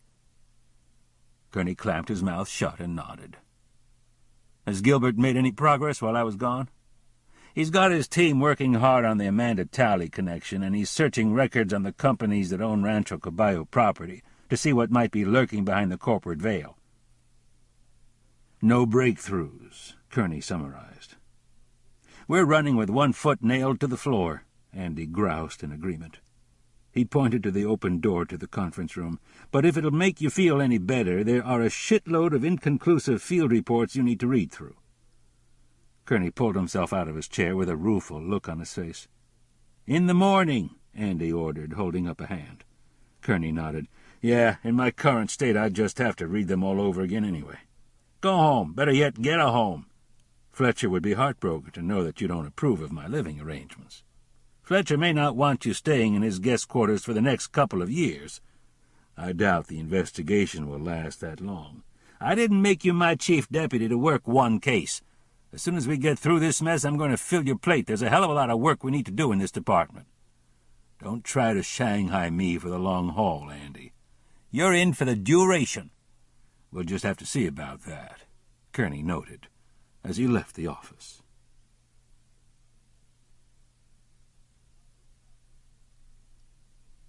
Carlos found De Leon in the living room, sitting in his favorite chair, reading some papers. The patron was dressed to go out. He wore a lightweight camel-hair jacket, a silk shirt buttoned easily at the collar, and a pair of charcoal trousers. Carlos hesitated before entering. The preserved head of a fighting bull, famous for its performance in the Plaza del Toros in Mexico City, looked over the room from above the fireplace. It glared at Carlos forebodingly with its glass eyes. He composed himself and walked toward De Leon. Enrique waited for Carlos to draw near. "A sus órdenes, don Enrique," Carlos said. "Inglés," Enrique snapped. "Speak English." "I am sorry, patron," Carlos said, lowering his head slightly. "I am at your service." "That's much better. Are the men in the guest quarters?" "They are, with orders to stay out of sight until instructed otherwise." "Very good." "Do you have orders for them?" Carlos asked. "Not yet." "Why do you look so troubled, Carlos?" "Because I failed to completely destroy the van, don Enrique." De Leon flashed a reassuring smile. "No blame attaches to you. Palazzi's stupidity created the circumstance. You did all that I asked to correct the situation." "But now you are exposed to Kerney," Carlos replied. "It is Kerney who is at risk. You must complete the dossier on him. I want to know where he is the most vulnerable." "Do you wish to kill him yourself?" "I may allow you that privilege." "I am glad that you still retain confidence in me, patron." "As always, Carlos. Go now. You have work to do." Carlos departed, with the feeling that he might soon be a dead man lifted from his shoulders. Fletcher's reputation as an artist who sold his work at high prices had given him sufficient cachet to arrange a late dinner meeting at the clubhouse with the exclusive broker who worked for Rancho Caballo. The broker had a visitor's pass waiting for him at the security gate. He met her in the lobby. She was a cheery, perfectly dressed young woman with a big hairdo that framed her glossy face and cascaded down to her décolletage. She oozed with the desire to find the perfect Rancho Caballo home to meet his every need. Over dinner, the woman patted his hand and talked about the host of contractors who could build a house exactly to his specifications if there was nothing available that he liked. The food and service were excellent, and the large number of dinner guests surprised Fletcher. He had expected far fewer people. He knew not a soul, nor did he want to. But it was clear that the rich had made Rancho Caballo a haven from the rigors of the outside world. The dining room had a California decor, with 2 walls of windows that looked out over the golf course, where the lights along the golf cart paths cast a glow over the fairways. A fireplace crackled with cedar and pinon logs, and a series of wrought-iron chandeliers were suspended from the ceiling. The paintings on the wall were mundane pastel watercolors that Fletcher's trained eye had immediately dismissed as bogus hackwork. "Do you plan to sell your home in town?" Heather Griffin asked as she dabbed at the corner of her mouth with a linen napkin. Fletcher could see the wheels turning as she contemplated the possibility of 2 fat commissions. "Oh, I suppose my accountant will insist on it if I decide to buy in Rancho Caballo," he replied. "Rancho Caballo is blessed with many talented people," Heather crooned. She named 2 prominent entertainers who owned vacation homes. "You would fit right in." "An elite community in every way, I'm sure," Fletcher said, eyeing a tableful of richly dressed young matrons wearing squash-blossom necklaces, concho belts, and turquoise earrings. "The ambiance must draw them here." "Exactly," Heather replied gaily. "I suppose it would be best to have one broker handle the sale of my house and the purchase of a new one." "That's the most efficient way," Heather agreed as she leaned forward to give Fletcher her pitch. Half listening, Fletcher nodded and smiled every so often to keep her talking. His visit to Rancho Caballo, which Kerney would most certainly reproach him for, had yielded nothing. He had hoped to come away with something useful. He eyed the young woman across the table and thought what a nice warm blaze it would make if all Santa Fe realtors were burned at the stake, the fires fueled by the catalogues, brochures, and marketing material they spewed out to attract potential buyers. Next summer's annual city fiesta would be the perfect time to do it. After dinner, Fletcher made his excuses and said good night. He arrived in the lobby just as Bucky Watson entered with a male companion, one of the unidentified guests in the O'Keefe benefit photographs. He approached Watson with a smile, hand outstretched. "My dear Bucky, how are you? It's been so very long since I've seen you." "I'm fine, Fletcher," Bucky answered, shaking Hartley's hand, a little perplexed by the cordiality. He knew the old queer didn't like him.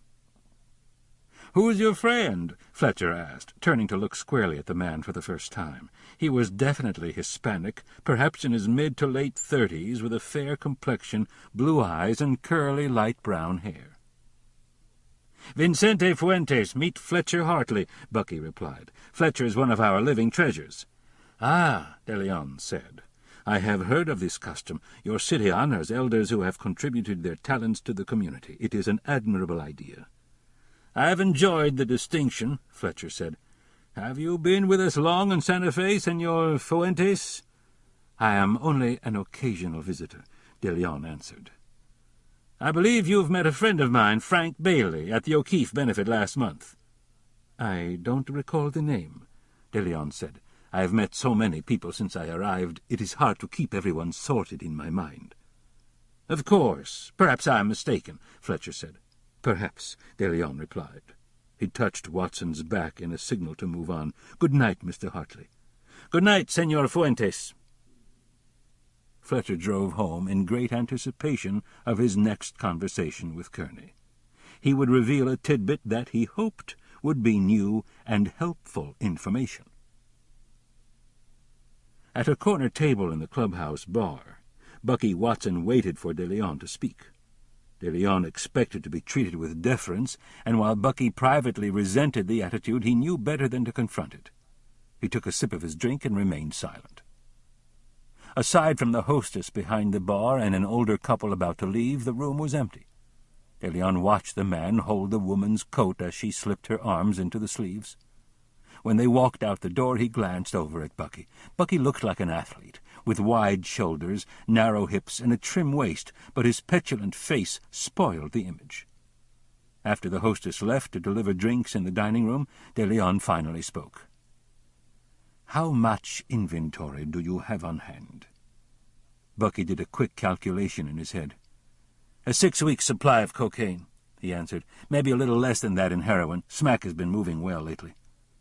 "Send everything to Chicago immediately."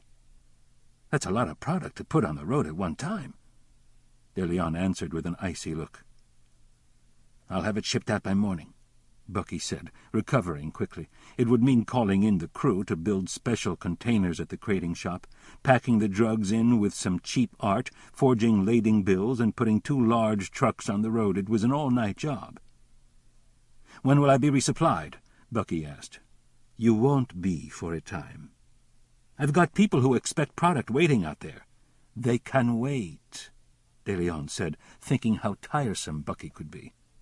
They may start moving to other suppliers. Or they'll cut back on bulk sales and raise their prices. When can more of my funds be moved into Rancho Caballo? We can wash an additional $9 million right away, Bucky answered. Do Springer and Cobb continue to believe it is your money they are using?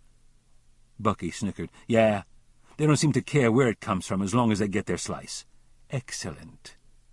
There is a shopping mall south of the city that is about to come on the market. When it does, offer the asking price and secure the largest mortgage possible.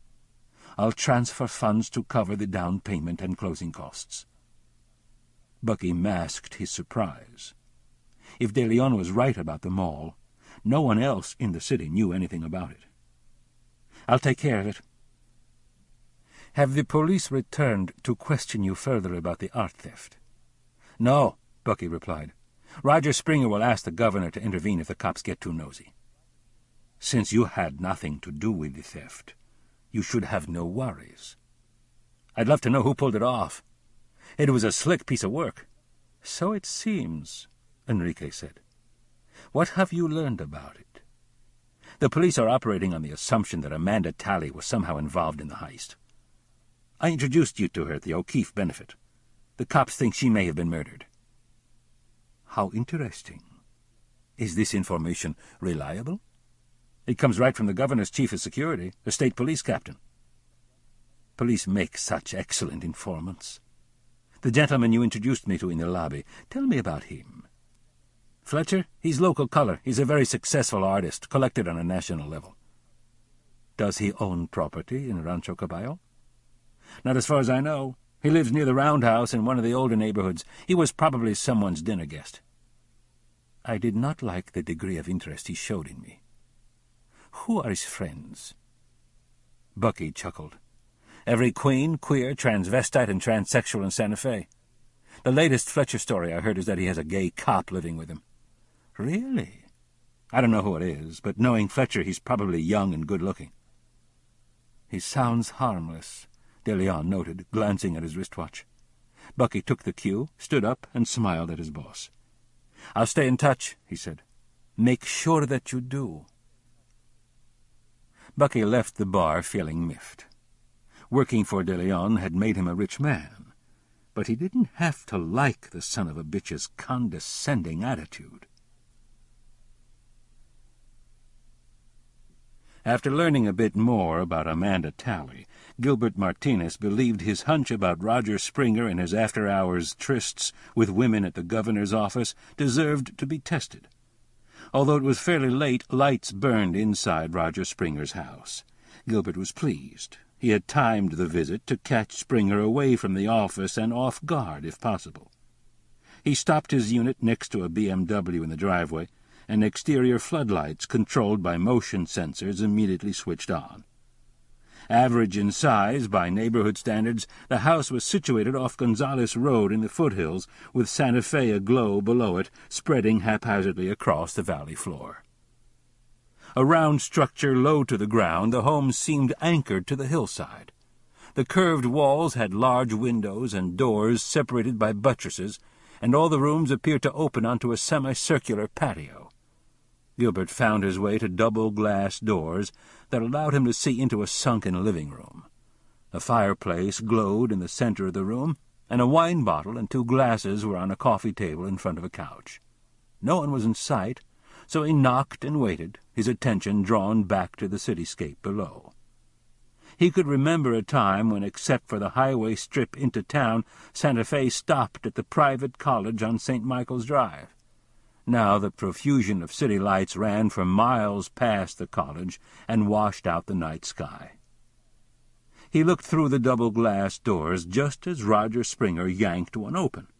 Wearing a terry-cloth robe and a waspish expression, Springer ran a hand through his rumpled hair and gave Gilbert an irritated look.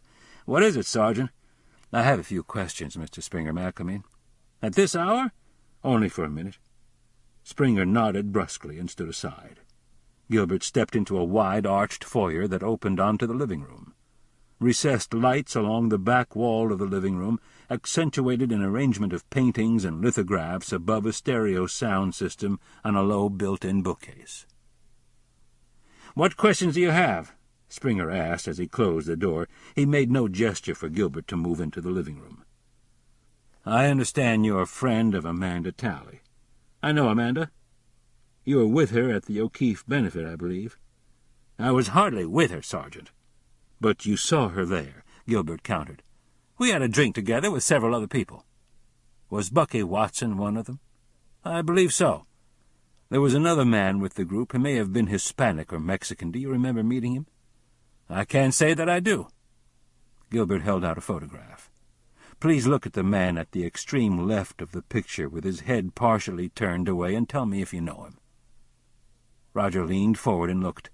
"I don't know him. He may own a house in Rancho Caballo. I wouldn't know." Gilbert put the photograph away. "I understand that some time back you lost a key to the governor's private elevator and had to have it replaced. Did you ever find the key?" "No." "You didn't loan the key to anyone?" "No." "Did you ever date Amanda Talley?" "Yes, we dated for a while, 2 years ago, soon after she came to town." "But not recently?" "I said it was 2 years ago." "I'm a little confused about your answer. Last month you were seen in the governor's suite after hours with Amanda Talley." "I may have run into Amanda at my uncle's office one evening, Sergeant, but that's all there was to it." "Why would Miss Talley be in the governor's office after hours?" "Do you suspect Amanda, Sergeant?" "What was your business there that night?" "I believe I left a legal brief for the governor's chief of staff to review." "You didn't rendezvous with Amanda at the governor's office that evening?" "Are you suggesting a romantic interlude of a sexual nature? Isn't that how you referred to it in my office? I did not. As I told you, our relationship has been over for a long time." "Several of Miss Talley's closest friends suggest otherwise. They report that you and Amanda continue to meet privately upon occasion." Springer blinked. "If you've spoken with Amanda, I'm sure you know that's simply not true." "We haven't been able to reach her yet. She's out of the country." "Isn't it premature to make accusations you can't substantiate?" "We found some pubic hairs on the carpet in the governor's office, right in front of his desk." "Did you?" Gilbert reached out, plucked a loose hair off the collar of Springer's bathrobe, and inspected it. "From 2 different individuals." He lied. Springer paled considerably as he watched Gilbert place the hair between the pages of his notebook and close the cover. "You just violated my constitutional rights," Springer said. "You have no authority to collect physical evidence without a search warrant." "Physical evidence?" Gilbert replied innocently. "You're not a suspect, Mr. Springer. Didn't I make that clear? I don't think you have any reason to be concerned." "It's time for you to leave, Sergeant." Outside, Gilbert took a deep breath. A piece of the puzzle had fallen into place, although it probably didn't matter much, since he couldn't actually prove Roger Springer had jumped Amanda Talley's bones on the governor's carpet. The whole thing had been a bluff, and the ploy could cost him big time. Gilbert was sure the brass would hear about it in the morning, and the thought that he might get bounced off the investigation and stuck in some cubbyhole sorting evidence inventories for the rest of his career didn't sit well. Gilbert doubted he would get much sleep when he got home.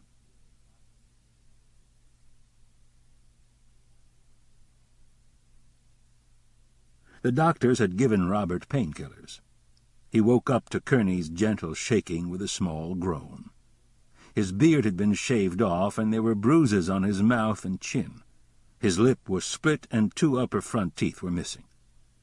Without the beard, Robert's face had an unused quality to it, except for his eyes, which looked very old. His left arm was suspended in a cast, and his torso had been wrapped to immobilize a broken rib. He looked at Kerney and said nothing. It made Kerney wonder if Robert was hearing voices in his head. Finally, Robert licked his lower lip and coughed. "How are you, Robert?" Kerney asked.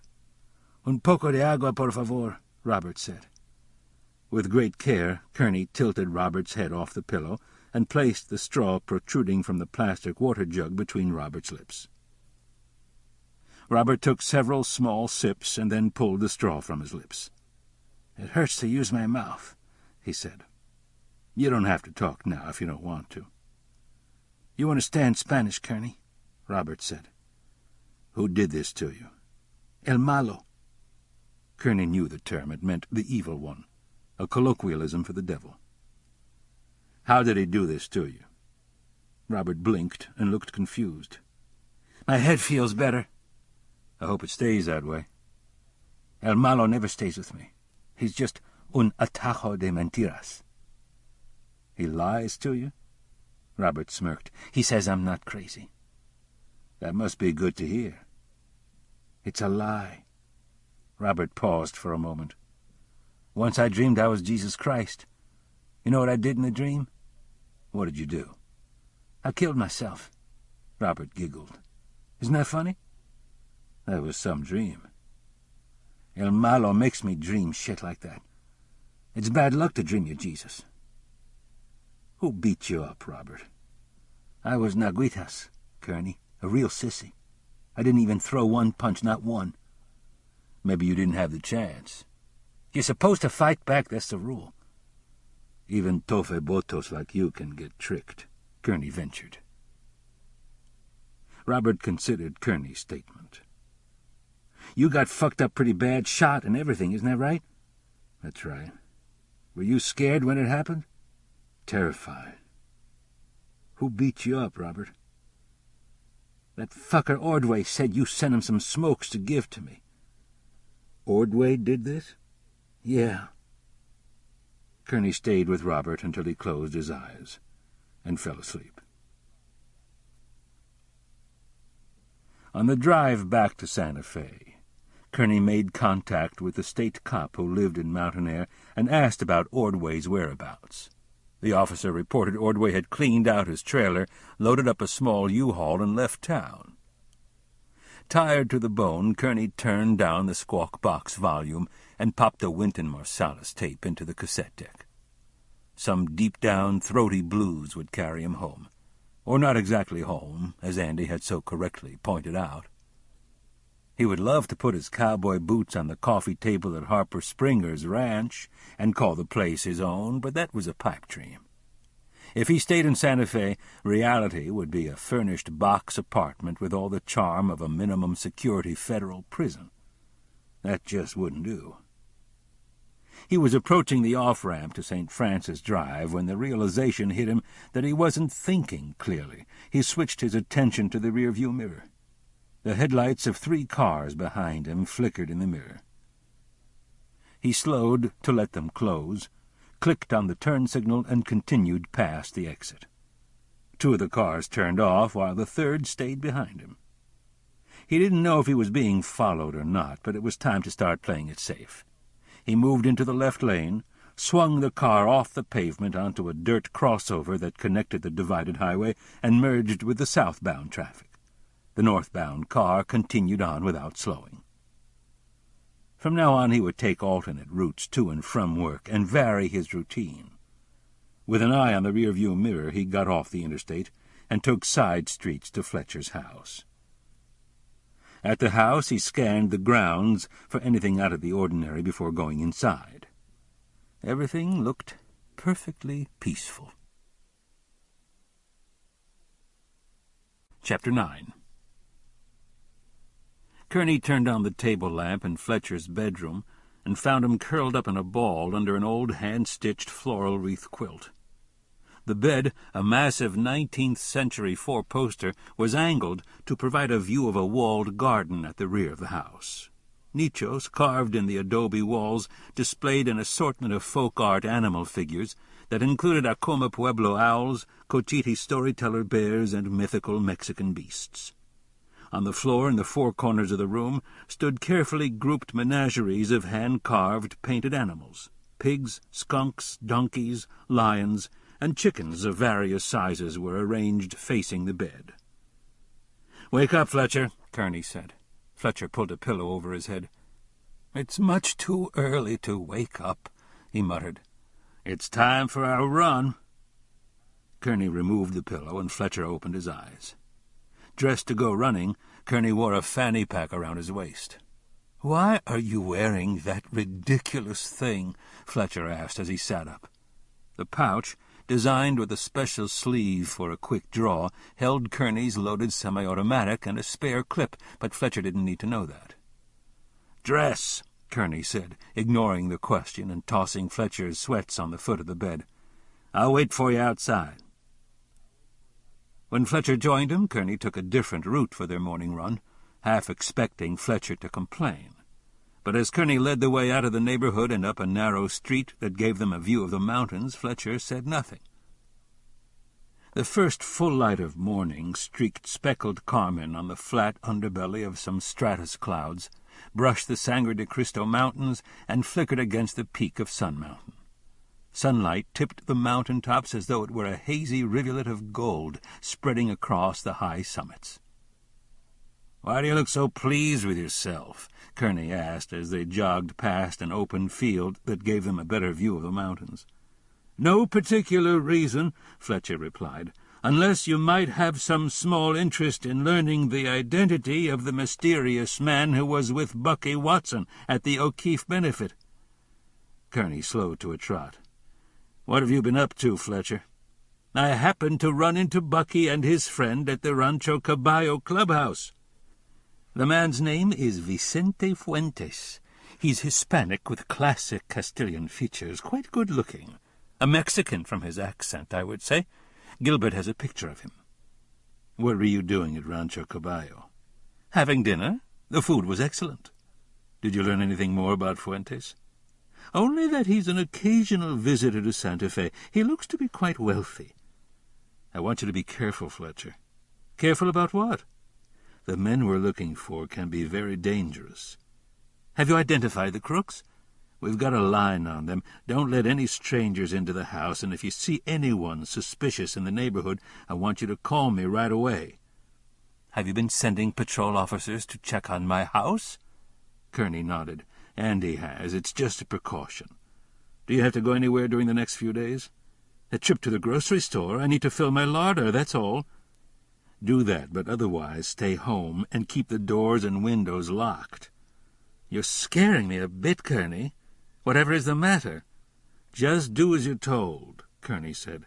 "And no more playing Hercule Poirot. This isn't one of those cozy mystery novels you love to read." The hurt look on Fletcher's face made Kerney stop. "I don't want anything bad to happen to you." Fletcher smiled wanly. "I'll do as you've asked. But I must say you have a rather fierce way of showing your concern."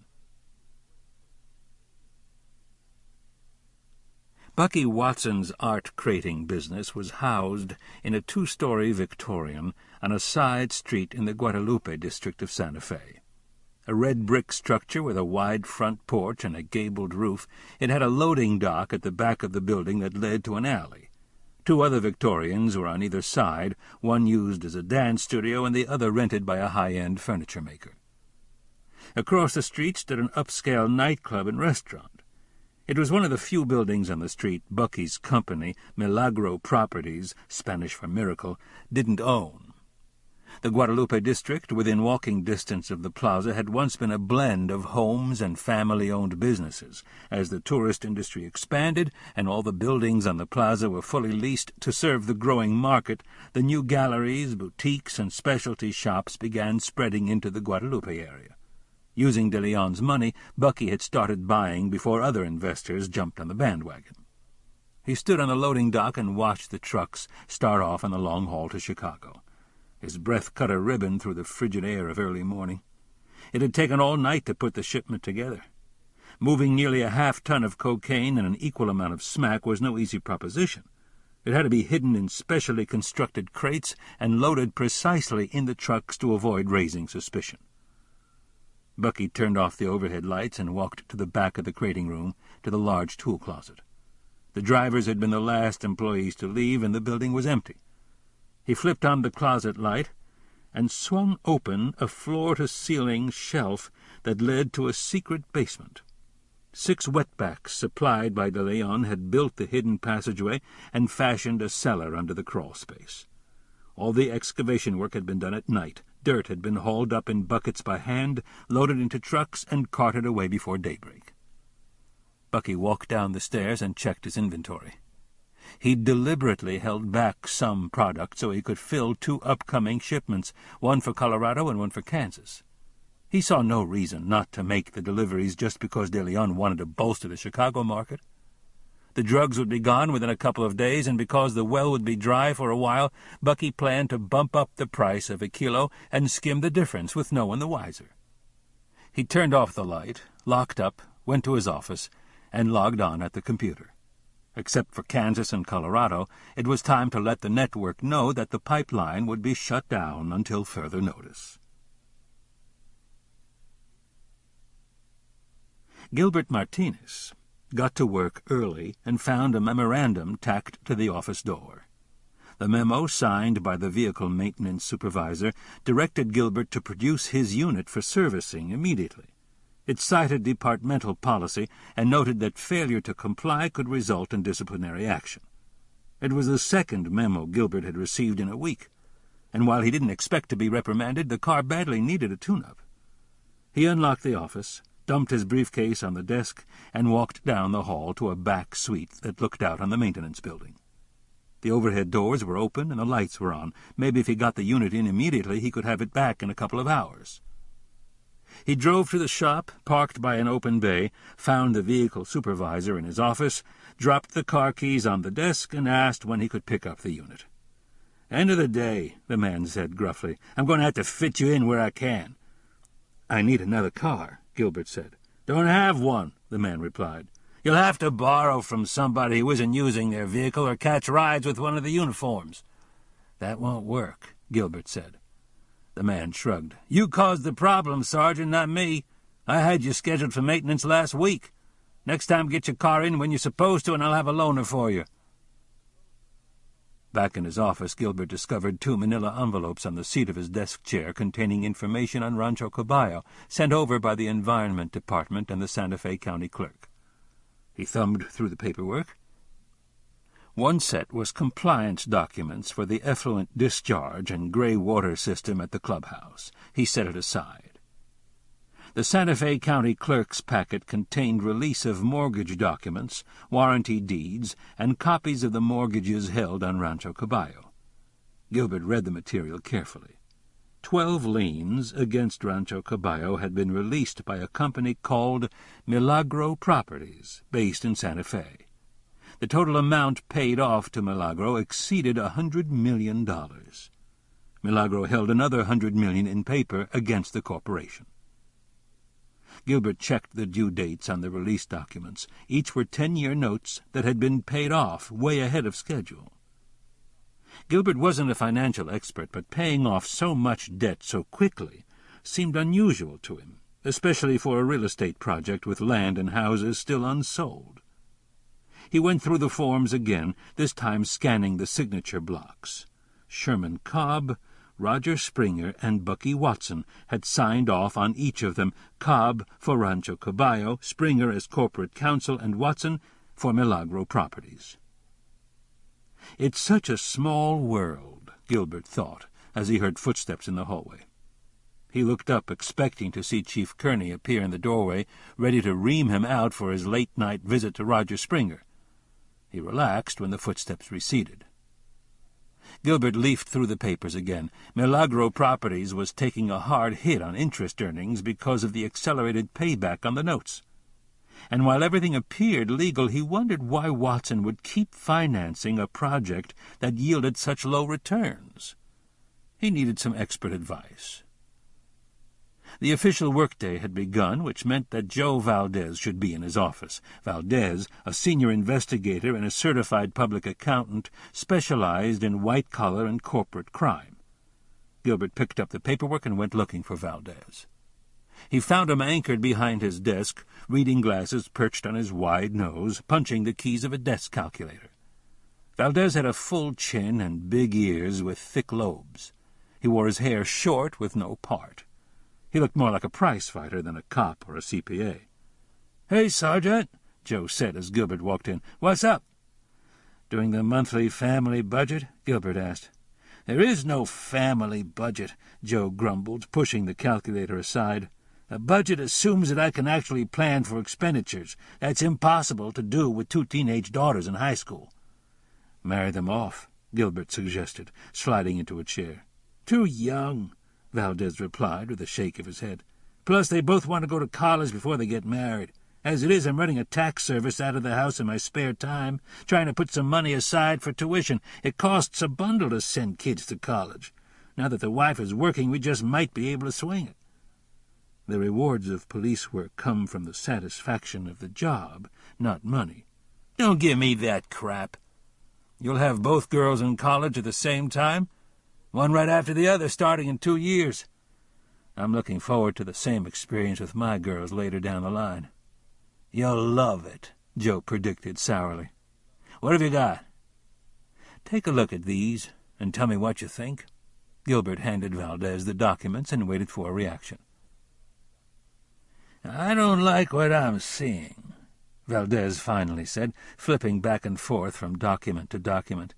"These kind of real estate development projects usually attract more than one financing source, especially at this level.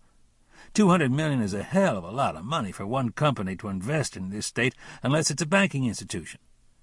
"What about the accelerated loan payoffs?" "That too," Joe replied. He rubbed the bald spot on the back of his head. "There's a lot of cash moving back and forth here over a short period of time." "Between the same group of people." "Exactly. I'd be looking hard at Milagro Properties if I were you. Scope out the assets of the corporation." "That's the place to start?" Joe nodded. "You bet. Track down the source of that money. What kind of income is generating that level of investment capital? If it looks clean, then jump over to Rancho Caballo. The corporate earnings-to-debt ratio might prove interesting once you know what amounts from the loan proceeds were actually plowed into the development." Valdez held out the paperwork for Gilbert to take back. Gilbert didn't move. "Would you do it? I don't know the first thing about all this crap." Valdez dropped the papers on the desk. "Have I just been suckered into something here?" Gilbert grinned. "Only if you think it's worth your time." Joe scratched his chin. "It may be. I'll make some calls. If I learn anything interesting, I'll let you know." "Fair enough," Gilbert said. "Are you using your unit today? If not, I'd like to borrow it. I'm stranded without a vehicle." "No way," Joe answered with a snort. "I only do one favor a day for newly anointed sergeants."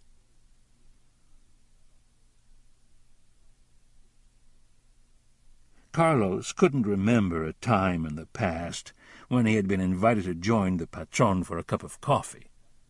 He sat at the dining-room table, holding the delicate cup carefully in his hands while the maid cleared away the breakfast dishes. De Leon gazed out the window at the snow-capped mountains and didn't speak until the woman departed. "So, Kerney has no girlfriend, no private life outside of his job?" De Leon asked, shifting his gaze to Carlos. "No, patron. He works and goes home, that is all." "What did he do in Albuquerque last night?" "According to a nurse at the hospital, he visited a patient, a man who had been found beaten in a small village called Mountain Air." "What prompted Kerney to visit this man?" "I do not know, patron, but he identified himself as a police officer to the nurse in charge of the unit." "Where is this village?" "South of Albuquerque, east of the mountains." "Tell me about Kerney's workplace." "The buildings are fenced, isolated from the highway and on a small hill. There are many police around, including students and officers who stay at the police training academy. Those who work there must either pass through a reception area or use security cards to enter the exterior doors. Cards must also be used after hours to open the security gate." "Could Kerney be killed from a distance as he leaves?" "Yes, but at some risk," Carlos replied. "The highway is very busy, and there are nearby businesses along the strip that attract customers." "What is the best vantage point?" "There is a new car lot directly across the highway. From there I can see who comes and goes, but only if I use binoculars. I have been able to follow Kerney by identifying his vehicle. He parks in the same reserved space every day." "Using a sniper won't work." Carlos nodded. "We would have better success where Kerney lives. He resides in the guest quarters of a house near the state capitol. It is on a private lane at the end of a street shared by only one other residence. The house is situated in a hollow almost hidden from sight. From the lane you can see only the roofline and part of the driveway. There are many places that can be used for concealment." "Who is Kerney's host?" Carlos pulled a scrap of paper from his shirt pocket. "His name is Fletcher Hartley." De Leon's eyes closed. Fletcher Hartley was the man at the Rancho Caballo clubhouse who had forced Bucky to make an introduction. Had Hartley been acting on Kerney's behalf? "Can the house be entered easily?" Enrique asked. "Yes, Jefe. There is one door at the front, a patio door at a rear garden, and a separate entrance to the attached guest quarters. There are no alarm or security devices to contend with. Under cover of darkness, with 3 men to assist me, there should be no problem." Enrique nodded, pleased with Ruiz's thoroughness. He now had a clear picture of what needed to be done. "Is the information sufficient?" Carlos asked. "You've done well," De Leon replied as he refilled his coffee cup. "Go to the house tonight. After Kerney arrives, send the men in, 1 through each entrance. Have them kill Kerney and his host. When it is done, rendezvous with me at the airport." "Are we returning home, Patron?" "For a time."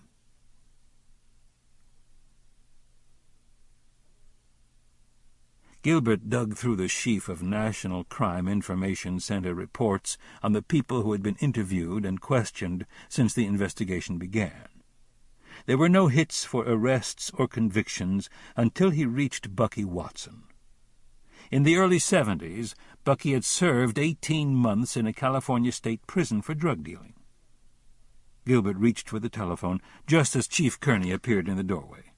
"Chief," he said, pulling his hand away from the receiver. "Sergeant," Kerney replied with a smile, "I understand you've been assigned as my partner." "I'll try not to cramp your style," Gilbert said, smiling back. "Do you have anything new on Carlos Ruiz?" "Nada. We don't even know where he is." "What about Enrique de Leon?" "Nothing." "Fletcher met a man last night named Vicente Fuentes. He's pretty sure Fuentes is a Mexican national. He said you have a snapshot of him that was taken at the O'Keefe Museum benefit." "Has Fletcher been playing detective again?" Gilbert asked, handing the photograph to Kerney. "It would seem so." Kerney looked at the photograph and froze. "What is it?" "Enrique de Leon," he said, tossing the picture on the desktop. "Have this photo enlarged and cropped. Give it to every officer in the district. I want de Leon located ASAP. Hit Rancho Caballo hard. Put an entire team on it." Gilbert slid the NCIC hit on Bucky across the desk. Kerney scanned it. "What else do you have on Watson?" "He's been funneling millions into Rancho Caballo through a company called Milagro Properties and getting it back in accelerated repayments." "Put somebody on it to do a full probe," Kerney said. "We need to know if Watson is linked to De Leon." "Sherman Cobb and Roger Springer are officers in Rancho Caballo." "Dig into it," Kerney said. "Is that all?" Gilbert asked as Kerney stood in the doorway. Kerney grinned. "Try not to piss off Roger Springer again for a while." "Don't make me wait for the other shoe to drop, Chief," Gilbert said. "Give me the full skinny." "I've been ordered to reprimand you." Gilbert sighed. "What should I expect?" "Nothing. I refuse to comply." "What did you do to Springer, anyhow?" Gilbert laid out the specifics.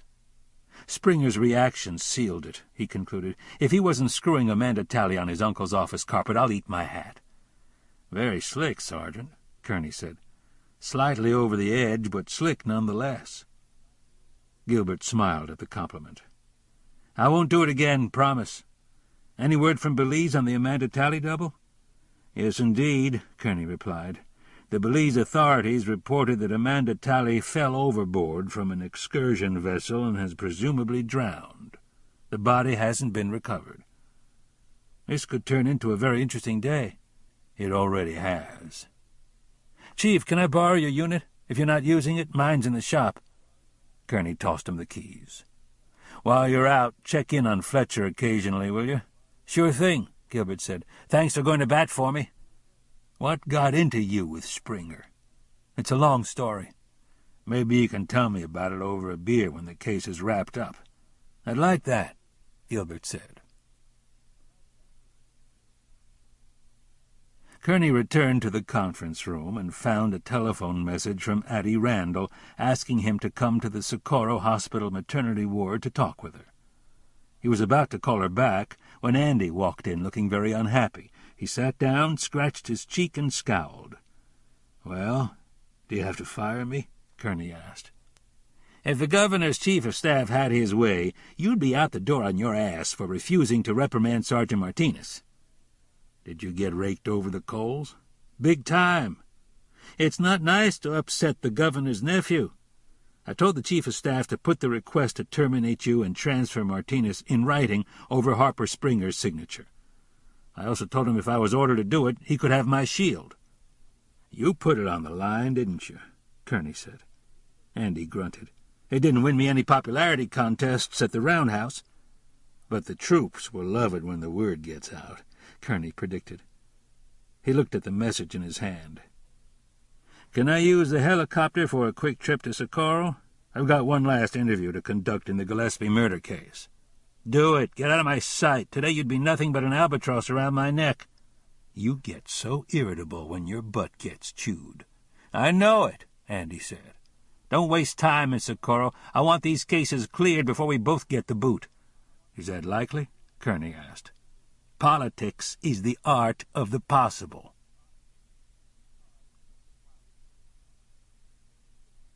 The state police helicopters and all the fixed-wing aircraft were tied up on assignments until mid-morning. When he finally boarded a chopper, Kerney expected to reach Socorro in under an hour. Instead, he found himself stranded at the Los Lunas airport, 50 miles north of his destination. A winter squall had moved across the central plateau, bringing sleet, freezing rain, and wind gusts of 50 knots an hour. By radio, Kerney asked for ground transportation, but all available units were out handling fender benders on the interstate. The morning passed as he waited in the chopper with the pilot and listened to the sleet and rain pelt against the metal skin of the aircraft. There were no public facilities at the airport, and nowhere to go. Santa Fe and Albuquerque were socked in under heavy fog. Every 10 minutes the pilot checked by radio on weather updates. A young man with an easy, laid-back attitude, the kid had plucked 2 stranded hunters out of a remote canyon near the Colorado border before flying down to pick Kerney up for the trip to Socorro. The pilot cracked chewing gum, hummed to himself, and kept looking for a break in the cloud cover. "If the wind lets up and I see a hole, we can slip right through, Chief," he promised.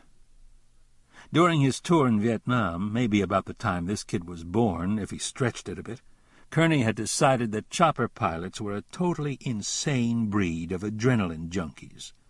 Over the years, his opinion hadn't changed. "You think so?" Kerney asked. The pilot nodded emphatically and rubbed his nose.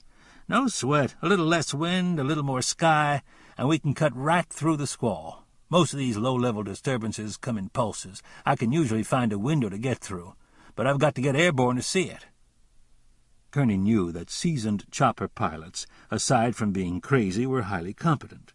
They had to be to survive in such unforgiving flying machines. "How long have you been a pilot?" he asked. 6 years. 3 in the Army and 3 with the state police."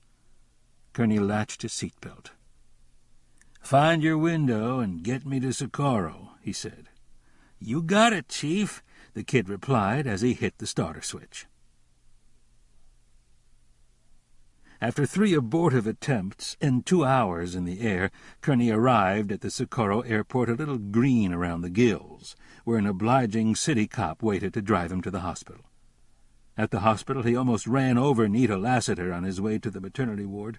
She looked tired, and her eyes were red from crying.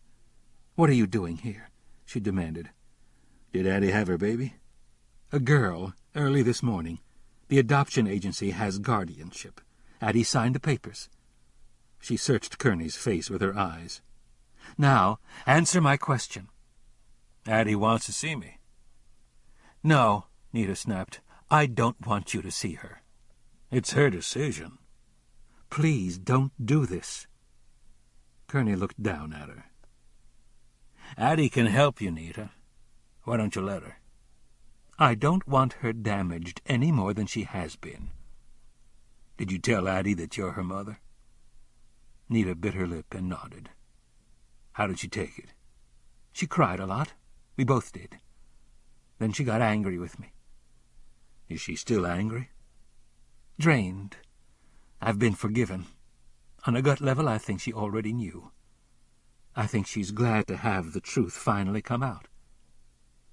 Only part of the truth has come out, Kerney noted. Addie is young and resilient. Don't force her to live under another cloud. Let it be, Mr. Kerney. Please. In 10 or 20 years, if the parole board ever releases you from prison, your chance to help Addie make a life for herself will be long gone. Are you willing to throw that away? The thought hit Nita full force, and her body stiffened.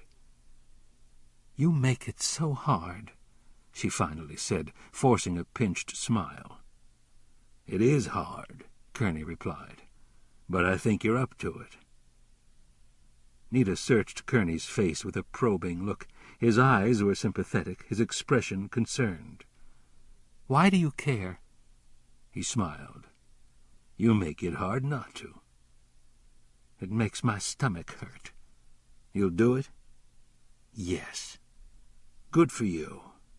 Only if you come with me, for moral support. Of course, Kerney said. In the hospital room, Verdi May sat on the edge of the bed holding Addie's hand. Her eyes flickered from Kerney to Nita as they entered, and she squeezed Addie's hand before rising. Addie looked pale and drained. The ruffled, high-collared nightgown gave her face a touch of innocence that Kerney could only hope the girl retained. Verdi May walked to Nita and touched her cheek. "Is everything all right?" she asked Nita, with a quick glance in Kerney's direction. "Everything's fine," Nita said, looking past Verdi May at Addie. "Give us a minute with Addie." Verdi May held Nita's gaze with an unspoken question in her eyes. Nita smiled tightly and nodded once. Verdi smiled back, relief showing on her face, and patted Nita reassuringly on the arm. "I'll wait outside." She left the room, closing the door behind her. "Hello, Addie," Kerney said. "Hello," Addie replied. "I wasn't sure if you would come." "I got here as soon as I could," Kerney said. "When we talked before, you said you wanted to help me." "I did say that," Kerney replied, "and I meant it." "Would it help Nita?" She switched her gaze to Nita. "I mean, would it help my mother?" "You know what your mother might be facing, don't you?" "Maybe going to prison for a long time. You know what I think, Mr. Kerney?" "What's that, Addie?" "I think rapists should be killed or castrated. Every one of them." "The world would be a much better place without rapists," Kerney said. "Did Paul Gillespie rape you?" "Yes." Kerney held up a hand to stop Addie from continuing. "Before you say more, your mother has something to tell you." Hesitantly, Nita approached Addie and sat on the edge of the bed. "What is it?" Addie asked. "A long time ago, Paul Gillespie raped me. I got pregnant and had a baby," Nita said. "Do you know what that means?" Addie's expression turned to stunned repulsion. "Oh, God, no!" "Yes," Nita said. "It's true." She pulled her daughter into her arms and held her tightly. Kerney slipped out of the room. 15 minutes passed before Nita opened the door and gestured for him to come in. Both Nita and Addie were red-faced and teary-eyed. "You don't have to talk to me now," Kerney said. "I want to," Addie answered flatly.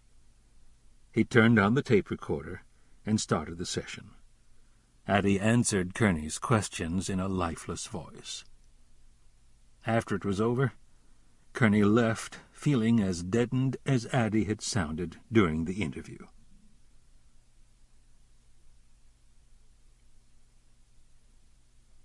A 4-foot wall enclosed the front yard of the 2-story house across from Fletcher's residence. Mature pine trees fanned thick branches over the wall into the lane. Where the lane ended stood a 6-foot cedar fence. An old garage sat perpendicular to the house, close to the property line. There were no lights on inside the 2-story house. Carlos knew no one was home. Using his cellular phone, he'd called the residence every 5 minutes since arriving at the stakeout and putting the team in place. He stood shivering in a dark recess between the fence and the garage. From his vantage point he could see the locations of 2 of his men. One was crouched behind the wall under a tree directly across from Fletcher Hartley's house. The other was in a prone position behind some large landscape boulders near the guest quarters. The 3rd member of the team was at the back of the house, ready to climb the garden wall and storm the patio door as soon as Carlos gave the signal. Each member of the team wore a radio headset with an attached microphone, a black hood, and a black police-style tactical duty outfit. Headlights came into view on the street and slowed to enter the entrance to the narrow lane. He watched through binoculars as the car turned into Fletcher's driveway and read the license plate. It was Kerney's police car. "He has arrived," he whispered in Spanish into his headset. "Wait for my command." "This is the 3rd time today you've checked up on me, Gilbert," Fletcher said. "I'm starting to feel that I'm under house arrest." "Has everything been quiet?" Gilbert asked, following Fletcher into the kitchen. "I'm completely bored." Fletcher stood at the counter and poured coffee into 2 cups. "There have been no strangers at the door, no mysterious phone calls, and the only traffic in the lane has been police cars driving back and forth every hour or so." He carried the cups to the table and joined Gilbert. "This is all rather silly." "Probably," Gilbert said. "Then why all the fuss?" "Just a precaution," Gilbert answered. "Piffle," Fletcher said. "Piffle? Do you think you're near a wolf?" Before Fletcher could answer, the sound of shattering glass from the back of the house brought Gilbert to his feet. He heard wood splintering at the front door. He pulled Fletcher out of his chair, put the cordless kitchen phone in Fletcher's hand, and pointed to the garage passageway. "Go," he ordered. "Crawl under your car and hide. Call 911, give him the address, and say a crime is in progress and an officer needs assistance. Do it now." He pushed a panicked Fletcher toward the passageway, doused the kitchen lights, and drew his weapon. Another cracking sound against the front door shattered the silence. He dropped into a low crouch, crept into the dining room, and killed the lights. He could feel cold air coursing along the floor from the front hallway. Gilbert figured there were 2, maybe 3 people inside, converging on him. The only possible escape would be through the garage if it wasn't covered by somebody on the outside. He retreated to the kitchen, removed the cups, and quietly dropped the massive table on its side. He rotated it until the top could be used as a shield and pulled it by the legs as he inched backward to the passageway. He crouched down, took a quick glance above the barricade, and saw the hallway lights go out. He counted 5 seconds and took another look. He could see the shapes of 2 men in the dining room, one with his back pressed against the wall, the other bent low. Gilbert's options were limited. He could either make a stand or back off. Risking a break could put Fletcher in danger. He pulled his spare clip from the magazine holder. If he could take these 2 out, maybe he could protect Fletcher until help arrived. He fixed the position of the 2 men in his mind's eye and stretched out on his back with his head up and the 9mm clutched in both hands between his legs. He took one deep breath and kicked hard at the table to upend it. The shooters opened up on full automatic, rounds tearing into the wall and pantry, inches above Gilbert's head. He double-fired repeatedly at the 2 targets until his clip emptied. He ejected the spent magazine and loaded the spare. As he ready to pull off more rounds, he realized the shooting had stopped. He looked at the target zones. There were 2 downed bodies. He fanned his weapon back and forth, ready to fire again if either moved. Nothing happened. He slithered around, keeping the targets in sight. Then he flipped quickly onto his stomach, belly-crawled to the bodies and checked them. Both were dead. He hurried into the garage and found Fletcher hiding under his car, shaking like a leaf. "Did you call?" he whispered. "Yes." "Stay put. Where's the remote for the garage door opener?" "On the visor in my car." "Where are your car keys?" "In the house." "Damn it. What are you going to do?" "There may be more people outside." Gilbert climbed on the hood of Fletcher's car, popped off the light cover to the opener, and unscrewed the bulb. "Crawl to the front of the car and hide behind the tire. Make yourself as small as possible." "What can I do to help?" "Do you have a gun in your glove box?" Gilbert asked as he jumped off the hood of the car. "No, I don't own a gun." "Too bad." In a crouch, he worked his way around the vehicle, opened both car doors, grabbed the remote door opener, and turned off the interior light. "What are you doing?" Fletcher hissed. "Trying to buy us some time." From the driver's side, with the doors open, Gilbert had a clear shot if someone stormed through the passageway door, and a good field of fire into the driveway once he opened the overhead door. He hoped to God only one shooter was left. He didn't have enough ammunition to take one man out and keep up a running gun battle with another. He steadied himself and waited. Ramon slipped into the dining room and checked the bodies. "Javier and Raul are dead," he whispered into his headset. "The house is empty." "Are the targets down?" Carlos demanded. "No." "Where are they?" "In the garage." "Do you have an advantage?" Carlos asked. "No." "Can you see into the garage?" "No, the door is closed." Carlos moved down the driveway. The exterior garage door had a row of shoulder-high small windows. "When I tell you, put heavy fire into the garage through the door, I will do the same from outside." "We haven't much time," Ramon said. "Then we must do it quickly," Carlos replied. He stopped near the garage, pulled a night vision viewer from the pouch at his waist, and scanned through the windows. The device could not magnify, but it did show a man's outline behind an open car door. "I have him," Carlos said into his headset. He kept the viewer fixed on Kerney and braced the assault rifle against his shoulder. "Move down the passageway. Aim high and to the right. Tell me when you're in position." "I'm there," Ramon whispered. "Fire now," Carlos said as he squeezed the trigger. Officer Ivan Rasmussen heard automatic weapons fire as she rolled into the lane with the unit headlights off and the window open. She ground to a stop, hit the quick-release button to the racked shotgun, grabbed the weapon, and tumbled out of her unit. She keyed her handheld radio as she ran down the lane. "Shots fired," she said. "Officer needs assistance." She gave her location and asked for backup. The automatic weapons fire continued to come from the direction of Fletcher Hartley's house. She cut across the property at an angle and stopped before she broke cover at the driveway. A man in tactical garb wearing a headset stood spraying the garage door with an AK-47.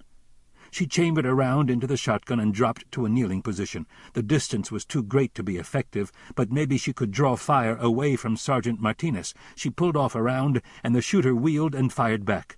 She felt something slam into her thigh, lost her balance, and fell. She looked down at her leg in stunned surprise. Her uniform trousers had a bloody hole in them. It was a brand-new pair. When she looked up, the man was gone. "Get out now," Carlos said into the headset as he ran to the back of the house. "The police are here." "Did we get them?" Ramon asked. "It's done," Carlos replied. "Meet me at the car." Rasmussen limped across the driveway and down the path to the front door. She could feel blood dripping down her leg. The front door was smashed and almost off the hinges. She got on her belly, cradled the shotgun in her arms, and started crawling down the dark hallway. The numbness in her leg was gone, replaced by a hot pain that made her clench her teeth to keep from groaning aloud.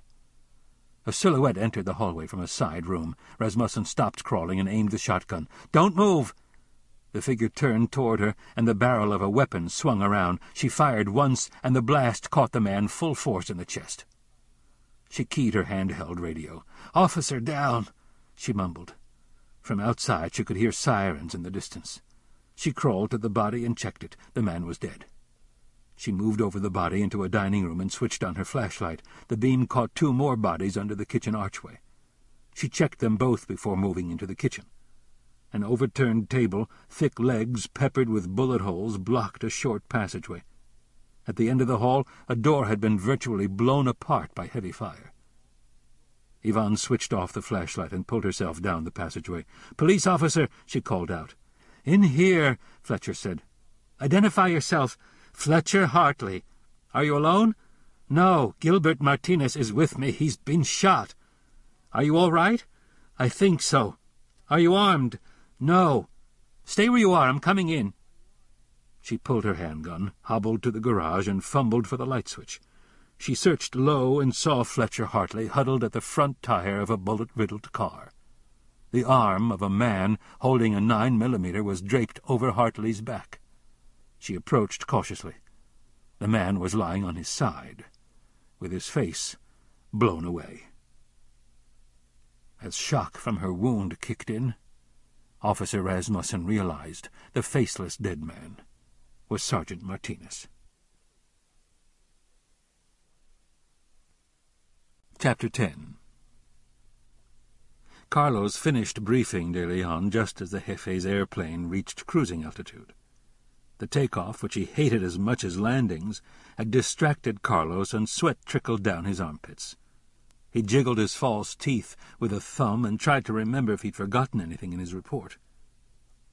De Leon sat at the desk in the private compartment of his airplane, examining the statue of Our Lady of Guadalupe.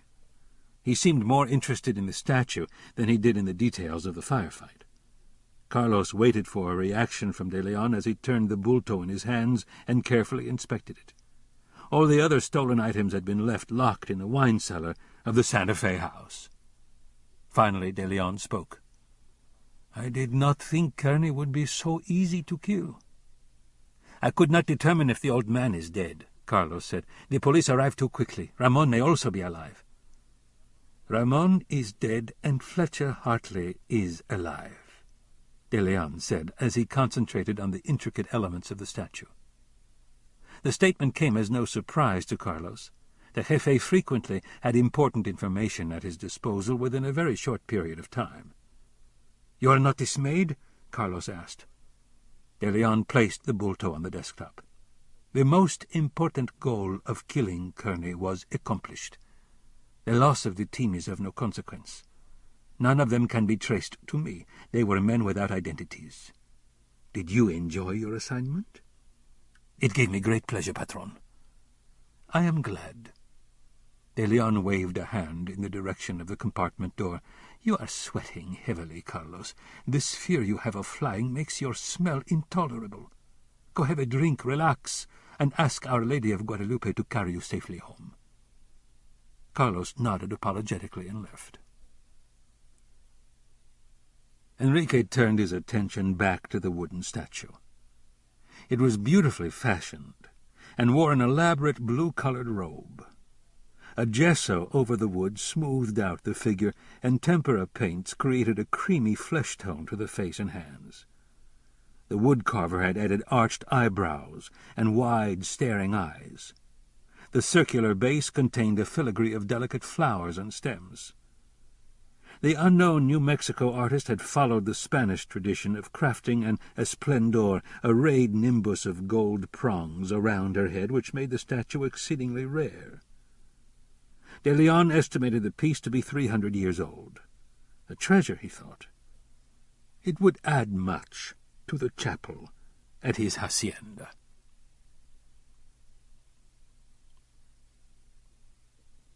Fletcher's studio was the only room in the house not overflowing with cops, medical examiners, and crime scene technicians. He sat in a paint-splattered armchair in front of an easel that held an unfinished painting of fluttering magpies alighting on a tree branch. He had a 1,000-yard stare in his eyes and a drained, empty expression. Kerney stood by quietly. "Did you see Gilbert?" Fletcher finally said. "Yes." "His face is gone." Fletcher shuddered slightly at the thought. "Yes." "Who will tell his parents?" "It will be taken care of." "He has a wife. Do you know her?" "No," Kerney answered. "I don't." "And children, 2 girls." "I know." "I have his blood all over me. Why did this happen, Kevin?" "Because of my stupidity." A plainclothes officer holding a notebook knocked at the studio door and stepped inside. "What is it?" Kerney asked. "The police chaplain wants to know if Mr. Hartley would like to see him." He smiled sympathetically in Fletcher's direction. Fletcher shook his head. "Send him away," Kerney said. "I need to take Mr. Hartley's statement," the officer added. "Do it tomorrow," Kerney replied. The officer nodded, turned on his heel, and retreated. "I can't stay here tonight," Fletcher said. "We'll find you a place." "No need. I'll make arrangements with friends. Someone will take me in. Why do you blame yourself for Gilbert's death?" "Because the men who came here wanted to kill me, not Gilbert." "I don't understand." "I'll tell you about it later. Let's get you ready to go. You need to clean up and change your clothes." Fletcher nodded sluggishly, got to his feet, and tried to pull himself together. An expression of self-loathing crossed his face. He looked at Kerney and shook his head as color rose on his cheeks. "What's wrong?" "I started worrying about the mess that needed to be cleaned up. Isn't that crass of me?" "Not at all." "I think it is." Kerney stayed with Fletcher until the body in the hallway had been removed, and Fletcher could get to his bedroom without distraction. Fletcher made telephone arrangements to stay with a friend, picked out some fresh clothes from the closet, placed them under his arm, and walked toward the bathroom. He paused at the door. "I may stay away for a while," he said. "There will be officers posted here round the clock while you are gone and after you return." "Thank you."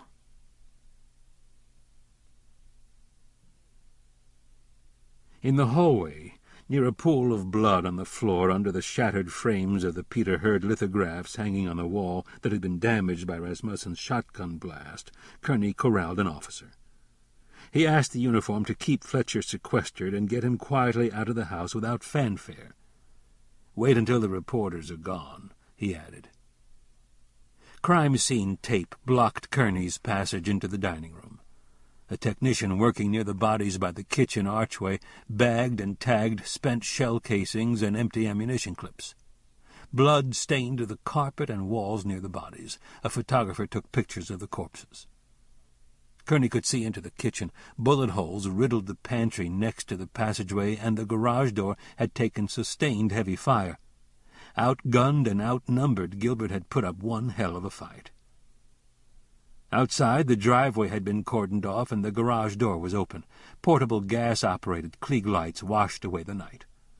Officers and technicians swept the grounds, searching for additional evidence. Inside the garage, Fletcher's car looked as though it had been attacked by a heavy weapons squad. The windows were shattered, and dozens of bullet holes pierced the vehicle.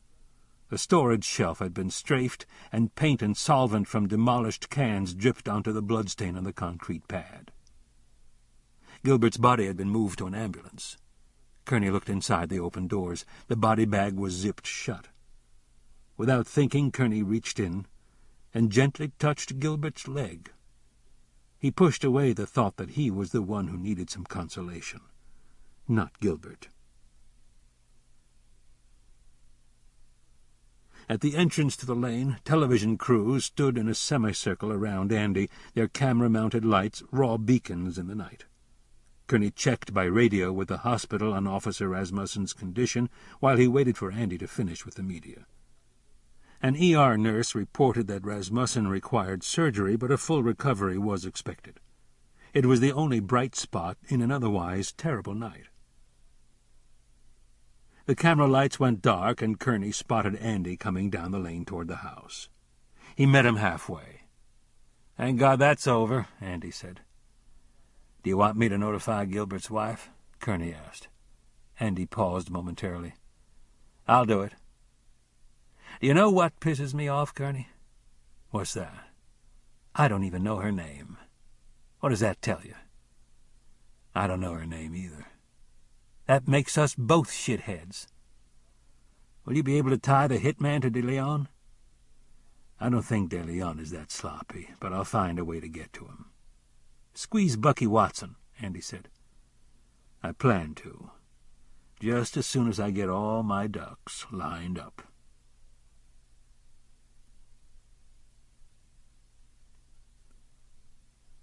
Agent Joe Valdez sat in the conference room and watched Kerney read through the file on Milagro Properties. Kerney had called Joe at home and pulled him back to the office without explanation. He had heard about Gilbert's murder from the radio traffic on his drive to headquarters, and the news had stunned him into an angry silence. His silence didn't matter. Chief Kerney wasn't asking any questions or talking. He had his elbows on the table, fingers at his temples, head lowered, and his eyes focused on Joe's paperwork. His mouth was a hard, thin line. He finished reading, closed the file, and looked up. "What else have you got?" he asked tersely. Valdez consulted his notebook.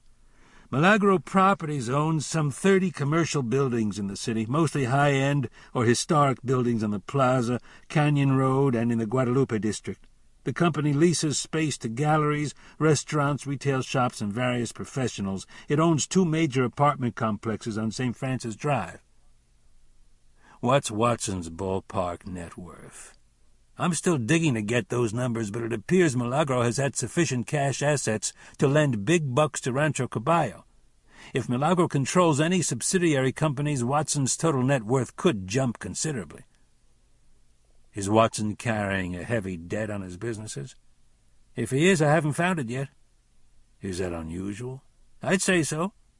I've talked to all the commercial lenders in the area who offer jumbo mortgages. None of them are doing business with Milagro, but he may be using out-of-state financing." "What do you think?" Kerney asked. "Money laundering would be a good guess." "How can you get a handle on it?" "If Milagro is a holding company, it might have one master casualty and loss policy with an insurance underwriter for all its properties, including subsidiaries." Joe reached for the file, tapped the papers into a neat pile, and stood up. "Once I know exactly what the corporate structure is, I'll start looking at how the money gets moved around." "Keep me informed." "I'll start calling insurance agents right away." "Do we have a list of local security companies?" Kerney asked. "I've got one in my office." "Get it for me, would you?" "Sure thing, Chief." Joe hesitated. "I'd like to start a collection for Gilbert's family. They're going to have a lot of expenses." Kerney dug for his wallet, extracted all the currency, and put the bills in Joe's hand. Retired city police officer Toby Apodaca watched the unmarked police cruiser stop in front of his Cerrillos Road office. He unlocked the door and held it open as Kerney got out of the car and approached. "There aren't too many people who can get me out of a warm bed in the middle of the night," Toby said after Kerney stepped inside the guard-safe security office. "How are you, Kerney?" "Fine, Toby," Kerney answered. "And yourself?" "I'm doing okay," Toby said, brushing an errant eyebrow hair back into place. His bushy eyebrows flared wildly in every direction. He scratched the thick stubble on his chin and ushered Kerney around a counter, past a bullpen for security guards that was shielded by portable partitions, and into a back office. "I heard you were back in harness," Toby said. "Do you like it?" "I can't seem to avoid it," Kerney answered as he studied Apodaca. Toby had spent his last 10 years as a cop on the Santa Fe Plaza, chasing purse snatchers and giving directions to disoriented tourists. He'd retired a few years before Kerney's shootout with a drug dealer. "And carrying a deputy chief's shield," Toby noted. "That's pretty impressive." "We'll see how long it lasts." Toby had aged well, Kerney decided. In his late 50s, he carried about 150 pounds on a 5'6" frame. He had a full head of hair and light brown eyes, accentuated by wire-rimmed glasses. Toby chuckled. "I hear you. The thing I hated most about the job was the chicken-shit politics. I don't miss being a cop at all. Now I've got my own company with regular hours, weekends off, and a personal life again. Well, most of the time, anyway." "Sounds sweet. It is. So what's up with Milagro Properties? The owner may be a target of an investigation, Kerney said. That doesn't tell me jack shit, Toby said with a smile. Deputy chiefs don't pull peace-loving private citizens out of bed after midnight to talk about the possibility that a rich guy like Bucky Watson may have done something illegal. We think Bucky may be connected to a Mexican drug lord. Connected how? I'm not sure, but if he is, it means he's working with a man who just had one of my officers assassinated. You lost an officer? Several hours ago, gunned down at a South Capitol residence. I can't tell you more than that right now. What a damn shame. Toby shook his head. Tell me about your contract with Milagro. It brings in a good third of my gross annual billings. I've had the contract for 5 years. Does the contract cover all his properties? Just about. He lives in Rancho Caballo, and the subdivision provides security so we don't cover his home. How many separate buildings do you patrol? 46. But it's more than just patrol work. At the apartment complexes, I provide 24-hour security, and I staff the larger retail outlets with round-the-clock personnel. How many properties does Watson own? A bunch of them, Toby said. I've got 2 contracts with Watson, one for his Milagro Properties and one for his Maggia Corporation. What do you cover for Maggia?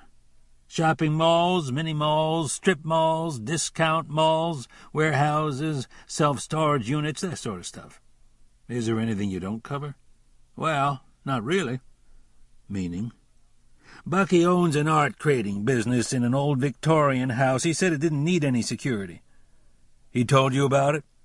No, I asked him. We patrol a nightclub and restaurant across the street for another company. My night man who works that sector saw Bucky at the house a couple of times and told me about it. I asked Watson if he wanted to add the building to the contract, and he said no. But I have my man keep an eye on the place anyway. Have you gotten any reports of unusual activity at the shop? No. How long has your man worked for you? Over 4 years. He's an ex-correctional officer from the state pen. Reliable? Absolutely. Is he on duty now? He sure is. What's his name? Max Olgin. Can you have him meet me outside the nightclub? Can do. Toby wrote down the address and gave it to Kerney. I'll have him there in 10 minutes. Max Olgin opened the passenger door to Kerney's unit and got in.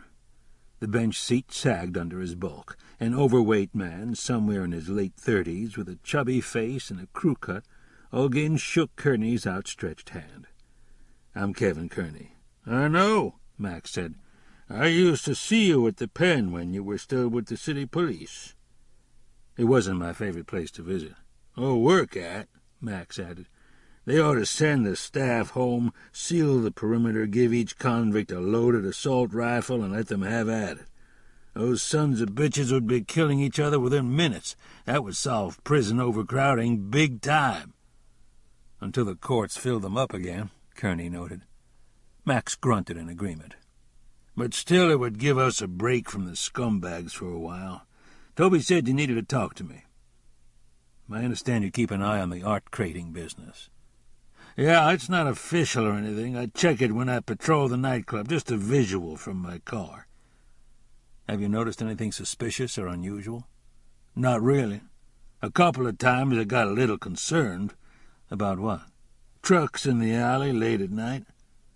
Was there any activity around the trucks? Yeah, guys loading and unloading crates. Watson's car was always there, so I figured everything was cool. You know Watson's car? Sure do. I give it special attention so it doesn't get broken into or stolen. The boss says it doesn't hurt to keep the clients happy with a little extra service. Describe the trucks to me. One time they unloaded a panel truck and a minivan, and another time they were loading a 10-ton Ford. Did you ever get a look at the cargo? Nope. I just saw them carrying crates, all different sizes. Have you seen Watson at the crating shop recently? Last night I saw his car parked outside on the street. Did you see Watson? No, just his car and 2 other vehicles parked in front of the building. The inside lights were on, so I figured Watson was there and had some of his people working. What other kind of vehicles were parked there? A pickup and a subcompact. I've seen both before. No large trucks? Nope, but trucks could have come and gone before I came back on my next round. Thanks, Max. Sure thing, Max said, easing his bulk out of the unit. Kerney sat in the unit, mulling over what Max had told him. He had a strong hunch Bucky wasn't shipping only fine art. He needed to find a way to prove it without conducting an illegal search. He waited until Olguin drove away, got a flashlight from the glove box, walked across the street, and stood in front of the Victorian house. It had a deep porch, supported by white-painted columns with 2 large windows flanking the front entrance. He walked around the building. A concrete loading dock jutted out from the rear entrance with steps on one side and a ramp on the other. A power line ran from a pole to an electric meter mounted on the corner of the building. The junction box below the meter caught Kerney's attention. A circuit had been added to the house, and a conduit ran from the box into the ground. Kerney wondered if the building had a basement. At the front he inspected the lattice-work grill that bordered the porch. A side section was hinged to provide access. He crawled under the porch and found a wooden insert covering a hole cut in the rock foundation, wide enough for a man to crawl through. He pulled the insert loose, set it aside, and swept the darkness with the beam of the flashlight. About a quarter of the crawl space was sectioned off by walls that disappeared below grade. The electrical conduit at the back of the house ran straight into it. Kerney crawled in for a better look. A 3-sided stud and plywood enclosure butted up against the foundation. It was sloppy, substandard construction, and Kerney had no doubt it had been built without a permit. Outside, Kerney dusted himself off. He wanted to know what was in the basement. If his hunch about the permit was right, it might be possible to find out without risking an illegal break-in.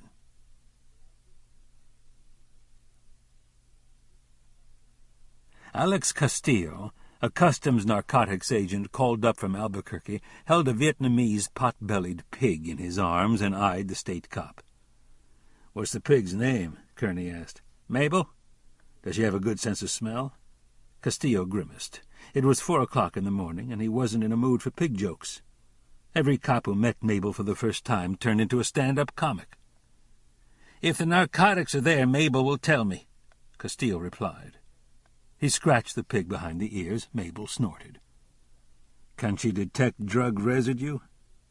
"Mabel has a great nose, Chief. Bury it, bag it, sweep it up, it doesn't matter to Mabel. She'll sniff it out. Where do you want her?" "Under the porch in the crawl space to the house." "Do you have a search warrant?" Castillo asked. "I have reason to believe there are controlled substances stored inside." Castillo shook his head in disagreement. "Anything we find will be considered an illegal search and seizure." "I plan to find the stash legally," Kerney said. "How are you going to do that?" "Whatever I do won't involve you or Mabel." "That's what I want her to hear," Castillo said as he dropped to his knees. "Give me a flashlight, Chief."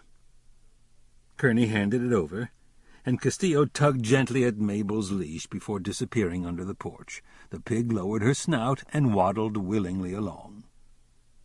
Kerney spent an anxious 5 minutes waiting for Castillo to reappear. Mabel came out first. She snorted once and gave herself a good shake. "Bingo," Castillo said as he crawled out. He stood up, reached into a pocket, and fed Mabel a treat. "Mabel tells me you've got a lot of product in there." "She told you that?" "She gets real excited when she sniffs out a big stash." "That's not possible. You and Mabel were never here," Kerney said, with a smile. "I like your style, Chief," Alex said. "Good luck catching the bad guys." At the office, Kerney called the city building code supervisor, woke him up, and asked to meet him in person as soon as possible.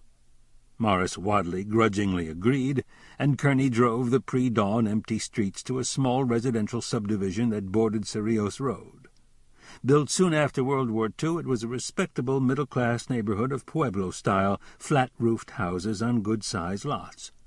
Like most post-war developments, many of the homes had been expanded with second stories and additions as the baby boom swept the country. Wadley opened the door dressed in a robe and slippers. A pale, short fellow with baby-fine blonde hair, he had sleep-filled eyes and a prominent vein in his forehead that caught Kerney's attention. In a dining area off the living room, Kerney joined Wadley at the table. "You said on the phone that you needed some information immediately," Wadley said through a yawn. "And perhaps your help," Kerney added. "I want to take a look inside a building without violating anybody's constitutional rights." "Is the building under construction or being renovated?" "No, but I believe a basement has been added without benefit of a permit. Does your office accept anonymous complaints from citizens?" "All the time. Most neighbors don't like to get in squabbles with each other. Let's say some guy's building a carport without a permit. We'll get a call and go check it out." "What about commercial remodeling and renovation?" "We inspect every commercial project in the city." "Do you have unrestricted access to the site?" "You bet we do. The city ordinance gives code enforcement inspectors the authority to enter any structure for the purposes of determining compliance with building standards. It's part of the health, safety, and welfare laws." "What if you're denied entry?" "That happens a couple of times a year," Wadley replied. "I usually refer the problem to the city attorney and let the lawyers fight it out. In the end, we always get inside." "Have you ever asked for police assistance to enter a property?" "Once I had to. State statutes allow it. Any structure under construction or being remodeled must pass an inspection. Police officers can be called upon to render assistance." "What if the construction or remodeling was completed sometime in the past?" Wadley smiled for the first time. "That doesn't matter. We can still inspect if it's brought to our attention." "What kind of inspection do you do?" Kerney probed. "We go through the skin down to the studs, into the footings if we have to, you name it.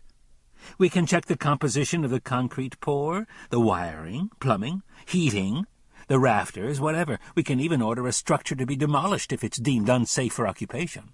That's especially important in times of a natural disaster or catastrophe." "Would you be willing to use a state police officer to assist in gaining entry to a building?" "You want to take a look around, do you?" "That's the idea." "I don't see why we can't use your people. What building do you want to take a look at?"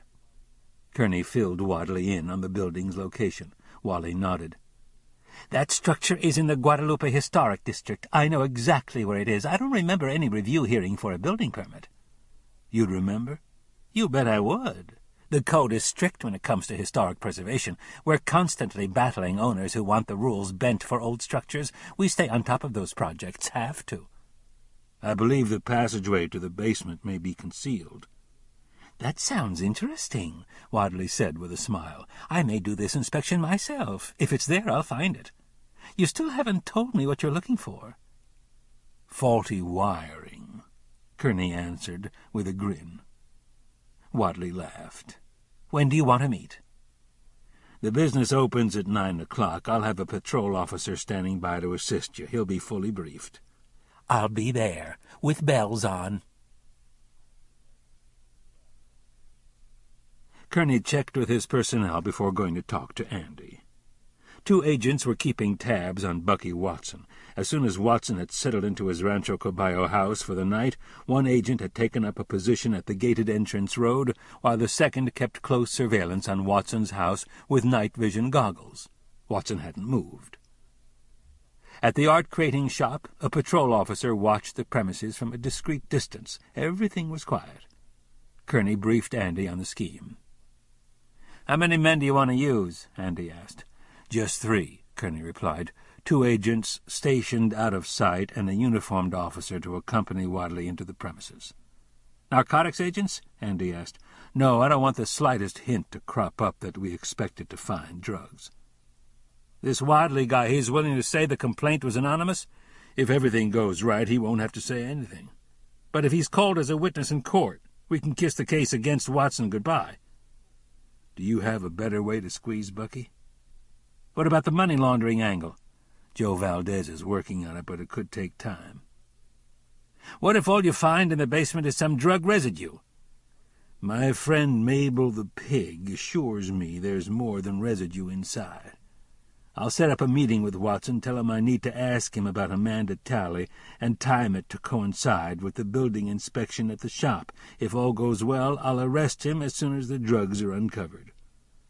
You have a lot of faith in Mabel. She's got a great nose. Joe Valdez, looking decidedly rumpled and glassy-eyed from his all-night stint at work, appeared in the doorway. "Got a minute?" he asked. "Sure, Joe," Andy said. "What have you got?" "I've located the insurance agent who handles Bucky Watson's commercial accounts. He's faxing me a list of all the Milagro holdings insured by his company." "Good work," Kerney said. Joe nodded his thanks. "This agent also insures Bucky's Rancho Caballo homes. Just as a matter of interest, I asked him if he insured any other Rancho Caballo homeowners. He carries one other policy in the subdivision for a client Bucky referred to him. It's a Mexican corporation called Tortuga International." "Tortuga?" Kerney said. The word meant turtle in Spanish, and De Leon's Juarez Casino was called the Little Turtle. "That's right," Joe replied. "Anyway, I asked a buddy who works at the Corporation Commission to go in early and do a search on Tortuga. It's a real estate holding company with an office in the southern part of the state. The CEO's name is Vicente Fuentes, a.k.a. Enrique de Leon." "Do you have an address for the property?" Kerney asked. "I wrote everything down," Valdez said, handing Kerney a piece of paper. "That's damn good work, Joe," Kerney said. "I just asked the right question, Chief. By the way, Watson controls two corporations, Milagro and Maggia. I'd like to follow up to see if there's any connection to Tortuga. It may take me a while." "Hit it as hard as you can," Andy said, "and keep Chief Kerney informed." "Okay," Joe said as he cracked a tired smile and left the room. Andy got out of his chair, walked to the front of the desk, and perched against it. "I'm assuming you have everyone briefed and ready to go." "They're on station," Kerney answered, unwinding from his chair. His knee felt stiff and cranky. He stretched it out to ease the muscles. "Well, then have at it," Andy said, as he plucked the piece of paper with De Leon's Rancho Caballo address from Kerney's hand. "I'll put a surveillance team on De Leon's house." "Remember, De Leon's got diplomatic immunity." "Yeah, but Vicente Fuentes doesn't. I'll think of a way to get us inside." "That would be nice." "Cut the sarcasm, Kerney."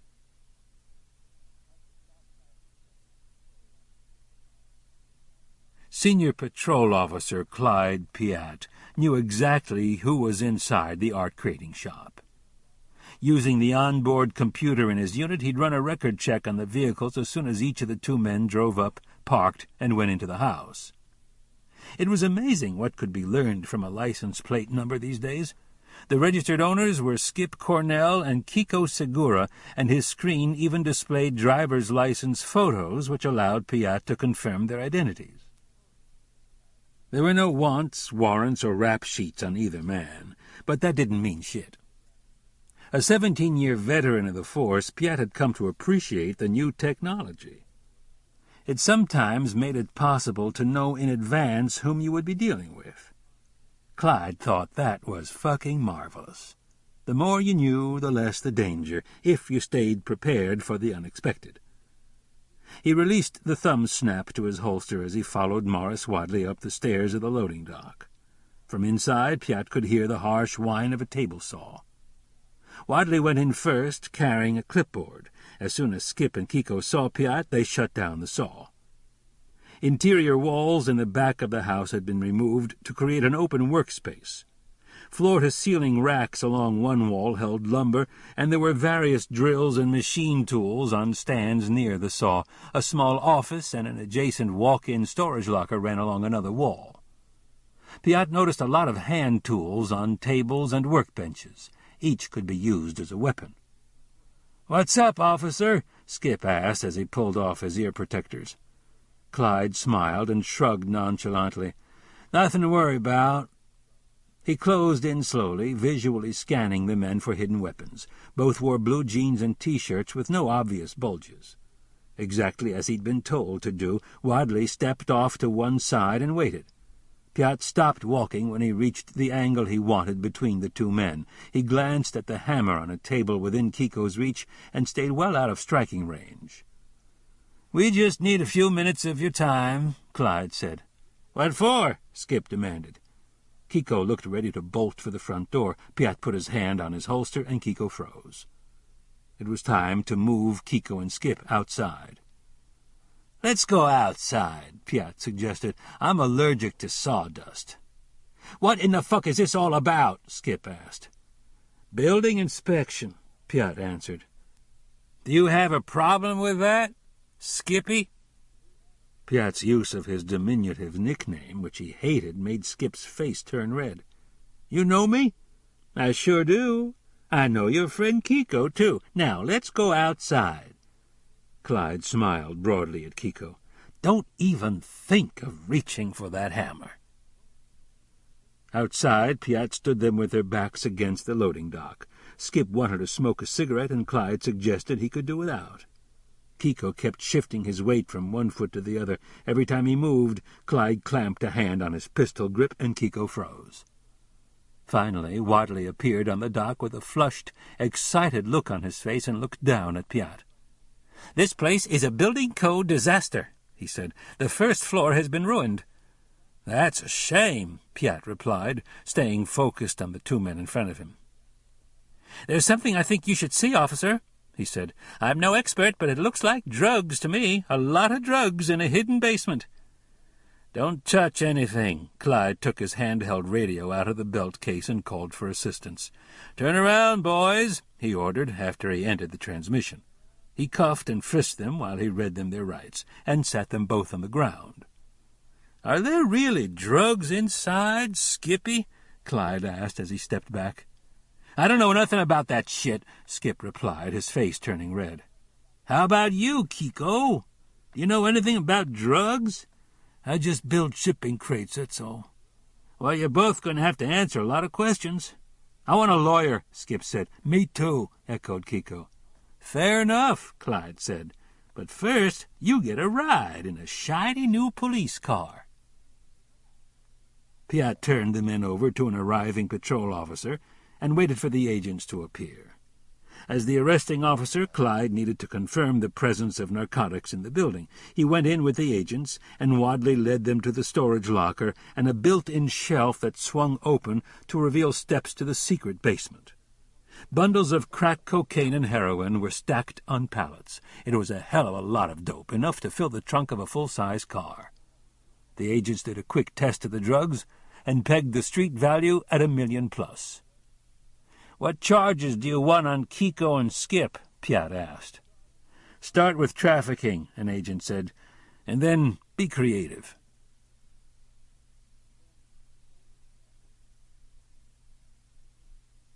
Chapter 11.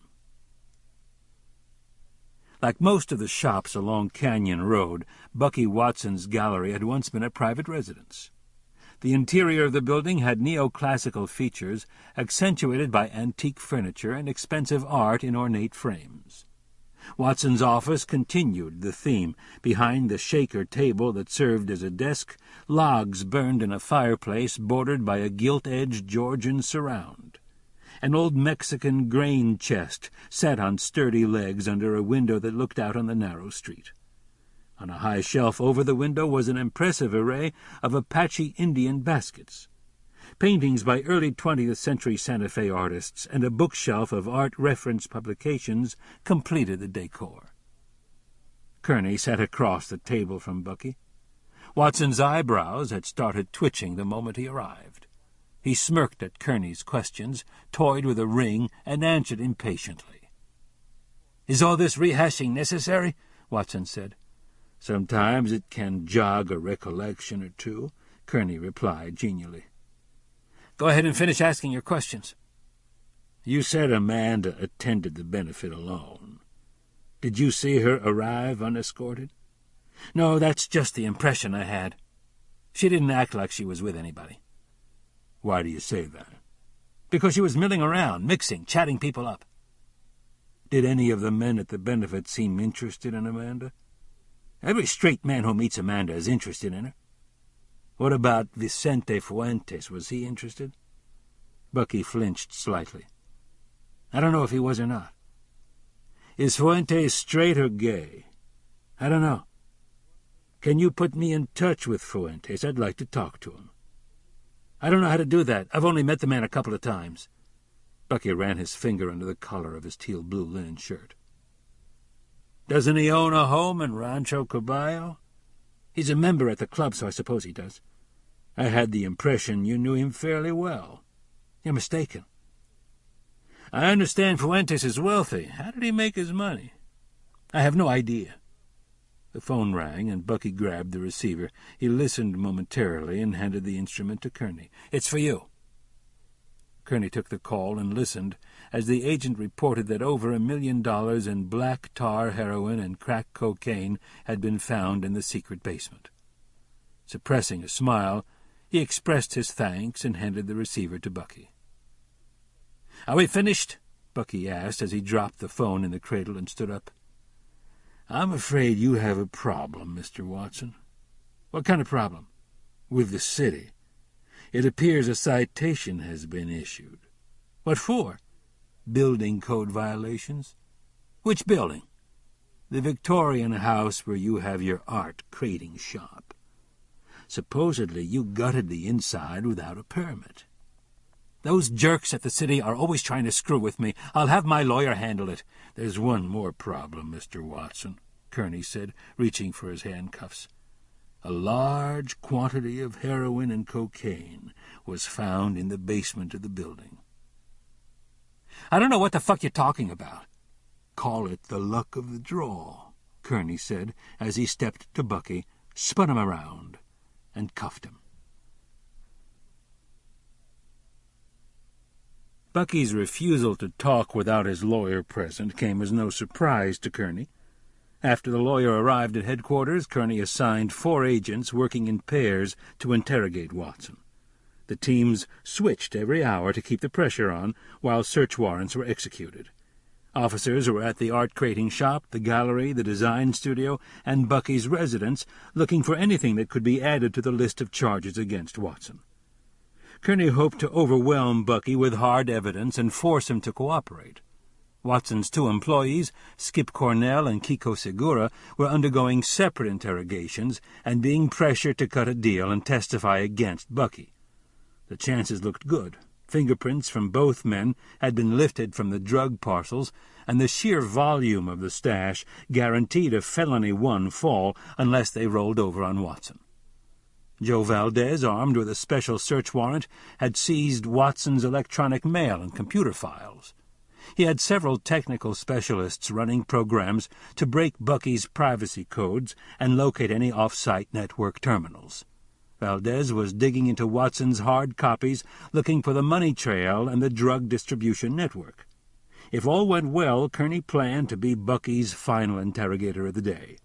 He wanted to have the pleasure of cracking Bucky open. Noontime passed before he could get away from the office. A contractor's truck was parked in Fletcher's driveway.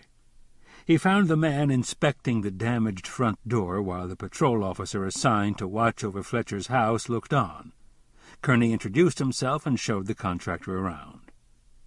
When the inspection concluded, the man consulted his clipboard notes, did some quick calculations, and stuck a pencil behind an ear. He had dark curly hair, a skinny neck, and a large Adam's apple. "It must have been one hell of a gunfight," the man said. "The newspaper said 4 people were killed. I thought shit like that only happened in the movies." Kerney had no desire to chit-chat about the shootout. "I want everything put back in its original condition." The contractor caught the tone in Kerney's voice and changed the subject. "Will insurance pay for it?" "Probably." "Is it a full replacement policy?" "I don't know." "The front door alone is going to cost plenty to reproduce. It was hand-carved from old oak. I'll have to subcontract it out." "That's fine," Kerney said. "When can you start?" "In the morning." "How long will it take?" "A week, but I can't guarantee you'll have the new front door by then." "What's the deductible on the insurance policy?" "I don't know." "Isn't this your house?" "No, I'm acting on the owner's behalf," Kerney said as he wrote out a check that dug a hole in his savings and gave it to the man. This should get you started. If it doesn't, let me know." The man looked at the amount, smiled, and nodded. "I've got some scrap plywood in my truck. I'll board everything up and be back tomorrow with my crew."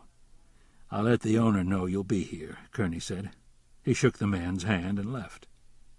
He hoped that arranging to have the house restored would ease some of Fletcher's pain. The way Kerney saw it, he'd been the house guest from hell. Gary Dahlquist's law office was in an old brick cottage across the street from the county judicial building. The front room served as a reception and waiting area. It had a tongue-and-groove oak floor and a hand-stenciled fruit and floral motif that ran at the top of the walls next to the high plaster ceiling. Dahlquist was leaning over a desk at the back of the room, talking to a secretary when Kerney walked in. He looked up and stepped across the room. "I thought I might be hearing from you," he said. "Nita told me you took a statement from Addie." Kerney held out the transcript. "I did. Here's your copy." "It's not often an arresting officer in a murder case is so helpful to the defense." "You're not the only lawyer who's made that observation recently," Kerney said. "But Wesley Marshall didn't put it quite so nicely." Dahlquist chuckled. "I'm sure he didn't. I have a message for you. Robert is being discharged from the hospital today. He'll be staying with Nita for a while. She wanted to make sure that you knew where he would be." "Is he well enough to be discharged?" Dahlquist shrugged. "He's a welfare case. Hospitals push indigent people out the door as quickly as possible." "I hope Miss Lassiter knows what she's doing. Robert isn't easy to manage." "I said about the same thing to her, but she wouldn't be swayed. It may work out. Robert is back on his medications and seems fairly stable." "He's acting okay?" "He seems to be, according to Nita." "When will you go to trial?" Kerney asked. "Not soon, that's for sure," Dahlquist replied. "But when we do, I plan to mount a defense that won't leave a dry eye in the courtroom." Dahlquist tapped the papers in his hand. "Thanks for dropping Addie's statement by." "You're welcome." Outside, Kerney watched two deputies march shackled prisoners out the back door of the courthouse and into a waiting sheriff's van. The new officer uniforms, off-blue and gray in color, had been selected by the county sheriff in an attempt to professionalize the appearance of his deputies. To Kerney's eye, it made the cops look like valet parking attendants with sidearms. He called Andy from his unit and said he was on his way back to the office. "I'll meet you in the parking lot," Andy replied. "What's up?" "We're going to take a tour of De Leon's Rancho Caballo house." "Okay, I'll bite. How did you arrange it?" "By using the prestige of my high office." "Will De Leon be there to give us a tour?" "Unfortunately, no. He left last night." "How do you know that?" "He informed Rancho Caballo security that he was leaving." Andy had the key to De Leon's house and the access code to the security gate that barred the road. "Amazing," Kerney said in mock wonderment as Andy punched in the numbers on the keypad and the gate swung open. "How did you get the code?" "Rancho Caballo keeps all the access codes on file so they can shut off systems when there's a false alarm and the owners are away." "Park off the road so we can approach the house on foot," Kerney suggested. "I don't need a lesson in tactics," Andy said as he coasted to a stop. They scrambled up the hill, Kerney taking the front while Andy looped around the back. He finished his sweep just as Andy joined him on the veranda. "Looks quiet," Kerney said. "Same in the back," Andy said, positioning himself at the side of the front door with his .357 in his hand. "Some place," he added. "Do you like it?" Kerney asked as he took his station on the side of the door, the 9mm in the ready position. Andy put the key in the lock. "Not really." He turned the key slowly. "Don't get me shot. Connie wouldn't like it." "Should I call for backup?" "You are my backup," Andy said as he pushed the door open. The burglar alarm went off, and they waited a few beats before entering. They cleared the house room by room with the alarm bleating in their ears. They finished up in the garage and went back to a locked door in the lower hallway. It was protected by a keypad system. "Well," Kerney said, "aren't you going to open it?" Andy hit some numbers on the keypad, and the alarm shut off. He punched in more numbers and smiled at Kerney. "Try it." The doorknob turned freely. Kerney swung the door open and turned on the lights. The stolen paintings were stacked neatly along the walls, away from the wine racks, and the antique and pottery pieces were on a tasting table in the center of the room. "Sweet Jesus," Andy said, his face cracking into a grin.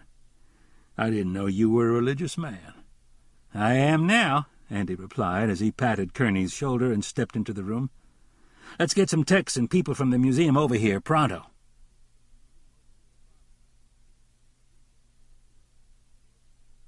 Bucky Watson broke off his conversation with his lawyer when the door to the interrogation room opened and Kerney walked in. He leaned back in his chair and sneered at the cop. "Sorry to keep you waiting, gentlemen," Kerney said. "Are you the arresting officer?" Earl Buffett asked. "I am." Kerney smiled in Watson's direction and dragged a chair across the floor to the table. Bucky's sneer remained intact. "I want this interrogation ended," Buffett said. "It has gone on much too long." "Mr. Watson is under arrest," Kerney noted.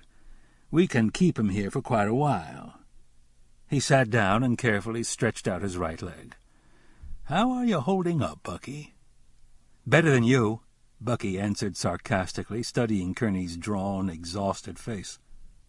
Kerney switched his gaze to Buffett.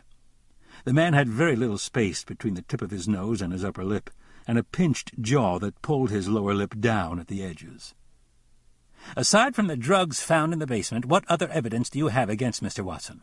Buffett asked. "Have patience, Mr. Buffett," Kerney counseled. "Gathering evidence takes time." "You've had most of the day to search the shop," Buffett replied. "Surely it doesn't take that long." "Bucky's shop is only one of the places we've searched today." "I assume you had search warrants?" "Certainly." "Where else have you been?" "So far? His house, gallery, and the design studio," Kerney answered. "Are you ready to do some hard time, Bucky?" "That's not going to happen," Bucky said. Buffett shot Bucky a glance to shut him up. "You have presented us with no proof that my client had knowledge of the drugs stored in the basement." "Weren't you told?" Kerney asked, feigning surprise. "Told what?" "Bucky's fingerprints are all over the kilos of smack and cocaine." Watson snickered.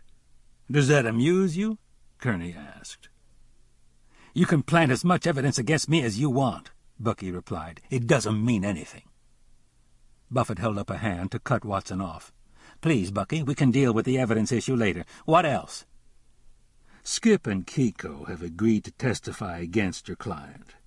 From what they've told us so far, both have made a number of drug deliveries. We'll be adding additional charges against you, Bucky." "Is that the extent of your investigation?" Buffett demanded. "No, I'm sorry if you haven't been given all the facts," Kerney replied apologetically. "What facts?" Bucky snapped. "We were able to access your computer files. That's quite a nice little distribution network you've got going. We have your shipment records with all the details. It's the next best thing to a confession. Have you told your lawyer about Enrique de Leon?" Bucky flinched. "Who?" Buffett said. "You need to be more forthcoming, Bucky," Kerney chided. "Mr. Buffett can't help you if you withhold information from him." "Back up," Buffett said. "Forget it," Bucky growled, cutting Buffett off. "De Leon is a Mexican drug lord," Kerney explained. "Probably the biggest smuggler on the border. A very nasty man. Are you sure you don't want to talk to your lawyer about him, Bucky?" Watson glared and clamped his mouth shut. "Then on to other matters," Kerney said, switching his attention to Buffett. "We're asking the United States Attorney to prosecute your client under the federal drug trafficking statute." "That carries an automatic death penalty upon conviction," Buffett said. "That's why we thought it would be a good idea. How does that sit with you, Bucky? Would a death penalty be enough of an object lesson for you?" "Fuck you." "I'd be angry, too," Kerney said with a shrug. "You're between a rock and a hard place. If De Leon doesn't kill you, eventually the government will. It's not a pretty picture." Buffett leaned over and whispered in Bucky's ear. Bucky gulped, nodded, and whispered something back. "Can we deal?" Buffett asked when he broke away. "Nothing happens without a full confession," Kerney said. "That's hardly accommodating to my client. What exactly do you want?" Full disclosure on De Leon's money laundering scheme and his drug distribution network. "Forget it," Bucky said. He would rather make a 7-figure cash bond and disappear with his considerable nest egg as soon as the judge released him. "De Leon knows you've been skimming money from him," Kerney said. "Get real," Bucky said. "I faxed the information to him myself." Kerney had taken no such action, and had no proof that his accusation was true, but the thought of De Leon's retaliation might make Watson reconsider his position. Bucky reacted by rubbing his nose, putting both elbows on the table and crossing his legs, sure signs of stress and guilt. "I know De Leon, Bucky, and I guarantee that he'll have you killed before you can leave town. Tell me I'm wrong." "If you know De Leon so well, how did you contact him?" Bucky asked. "The information went to his hacienda and to the Little Turtle Casino in Juarez. You're going to need to be someplace safe for a while. De Leon has a long reach." The smug look on Bucky's face vanished, and he swallowed hard. "Just where the fuck is that?" "I can get you into a special federal prison under a new identity. I understand it's quite a nice place, as prisons go. We can hold you there until your trial." "Would you be willing to have my client tried in state court?" Buffett asked. A state court trial would keep Bucky off death row if he was convicted. "That might be arranged." "I want more than that," Bucky said. "If I talk, some important people in this state are going to fall hard." "First you talk, and then we deal," Kerney countered. "But the DA might be willing to reduce the charges. It would mean less hard time. A lot less, perhaps." Bucky thought about his options and decided he had none. Everything he'd built up was crashing down around his ears. "Okay," he said weakly. "I'll send the team back in," Kerney said. "Give them your statement." He looked at the lawyer. "Don't let your client change his mind, Mr. Buffett. This is a one-time offer." Buffett made no response. "By the way, Bucky, did you know that De Leon masterminded the art theft and killed Amanda Talley?" "That's absurd," Bucky said. "Did Amanda leave with De Leon after the O'Keefe benefit?" Bucky's eyes widened. "They both left about the same time."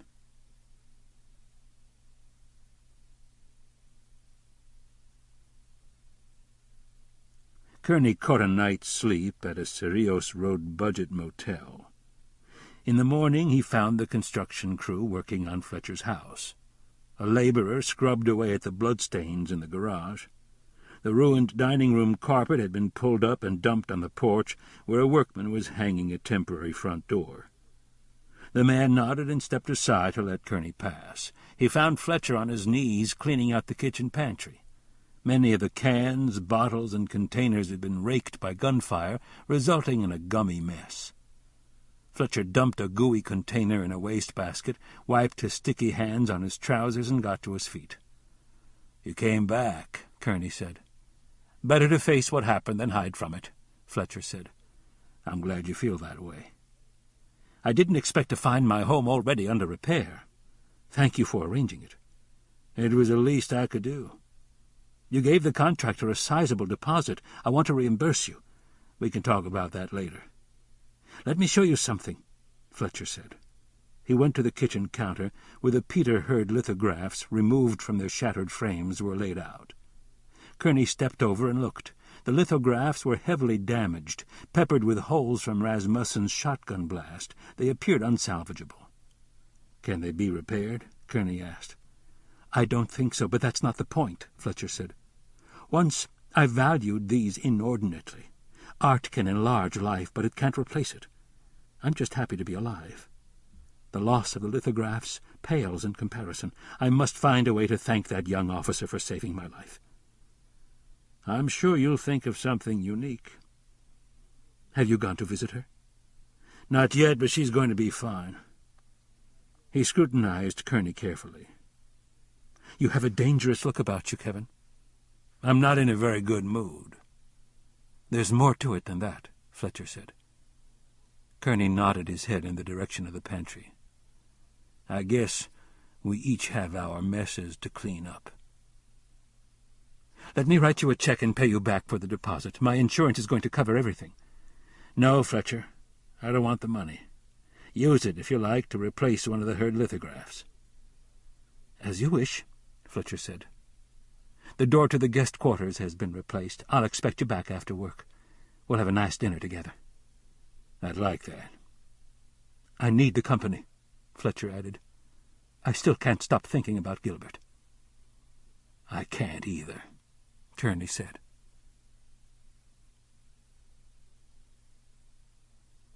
The governor's receptionist announced Andy's arrival, and Vance Howell came out of the inner sanctum to escort him to Springer's office. Other than a greeting, Howell had nothing more to say. In the hallway, workers on ladders strung wires for a new closed-circuit television security system. Another example of locking the barn door after the horses got out, Andy thought glumly. Howell left, and Andy knocked and entered to find Harper Springer at his desk, conferring with his chief of staff.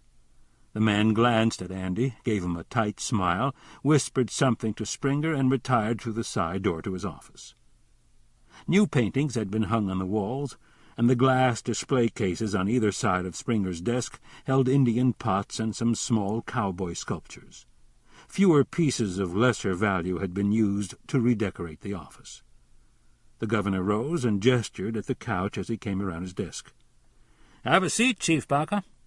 Andy's antenna went up. Springer was usually much less formal with his senior staff. "We haven't talked in a while," Harper said as he sank into a chair and crossed his legs. "I know you've been busy." "That's true, Governor. Finding the stolen art was good work, real good work. But the museum people aren't happy that the Lady of Guadalupe bulto wasn't recovered." "I know that." "Any chances of getting it back?" "We'll do our best," Andy answered. Springer nodded. "I visited with your officer at the hospital. That's one brave young lady. I think she deserves a citation, don't you?" "It's in the works, Governor." "Would you be available to present it?" "Set it up with my press secretary, and I want to attend Sergeant Martinez's funeral service." "I've given that information to your administrative assistant."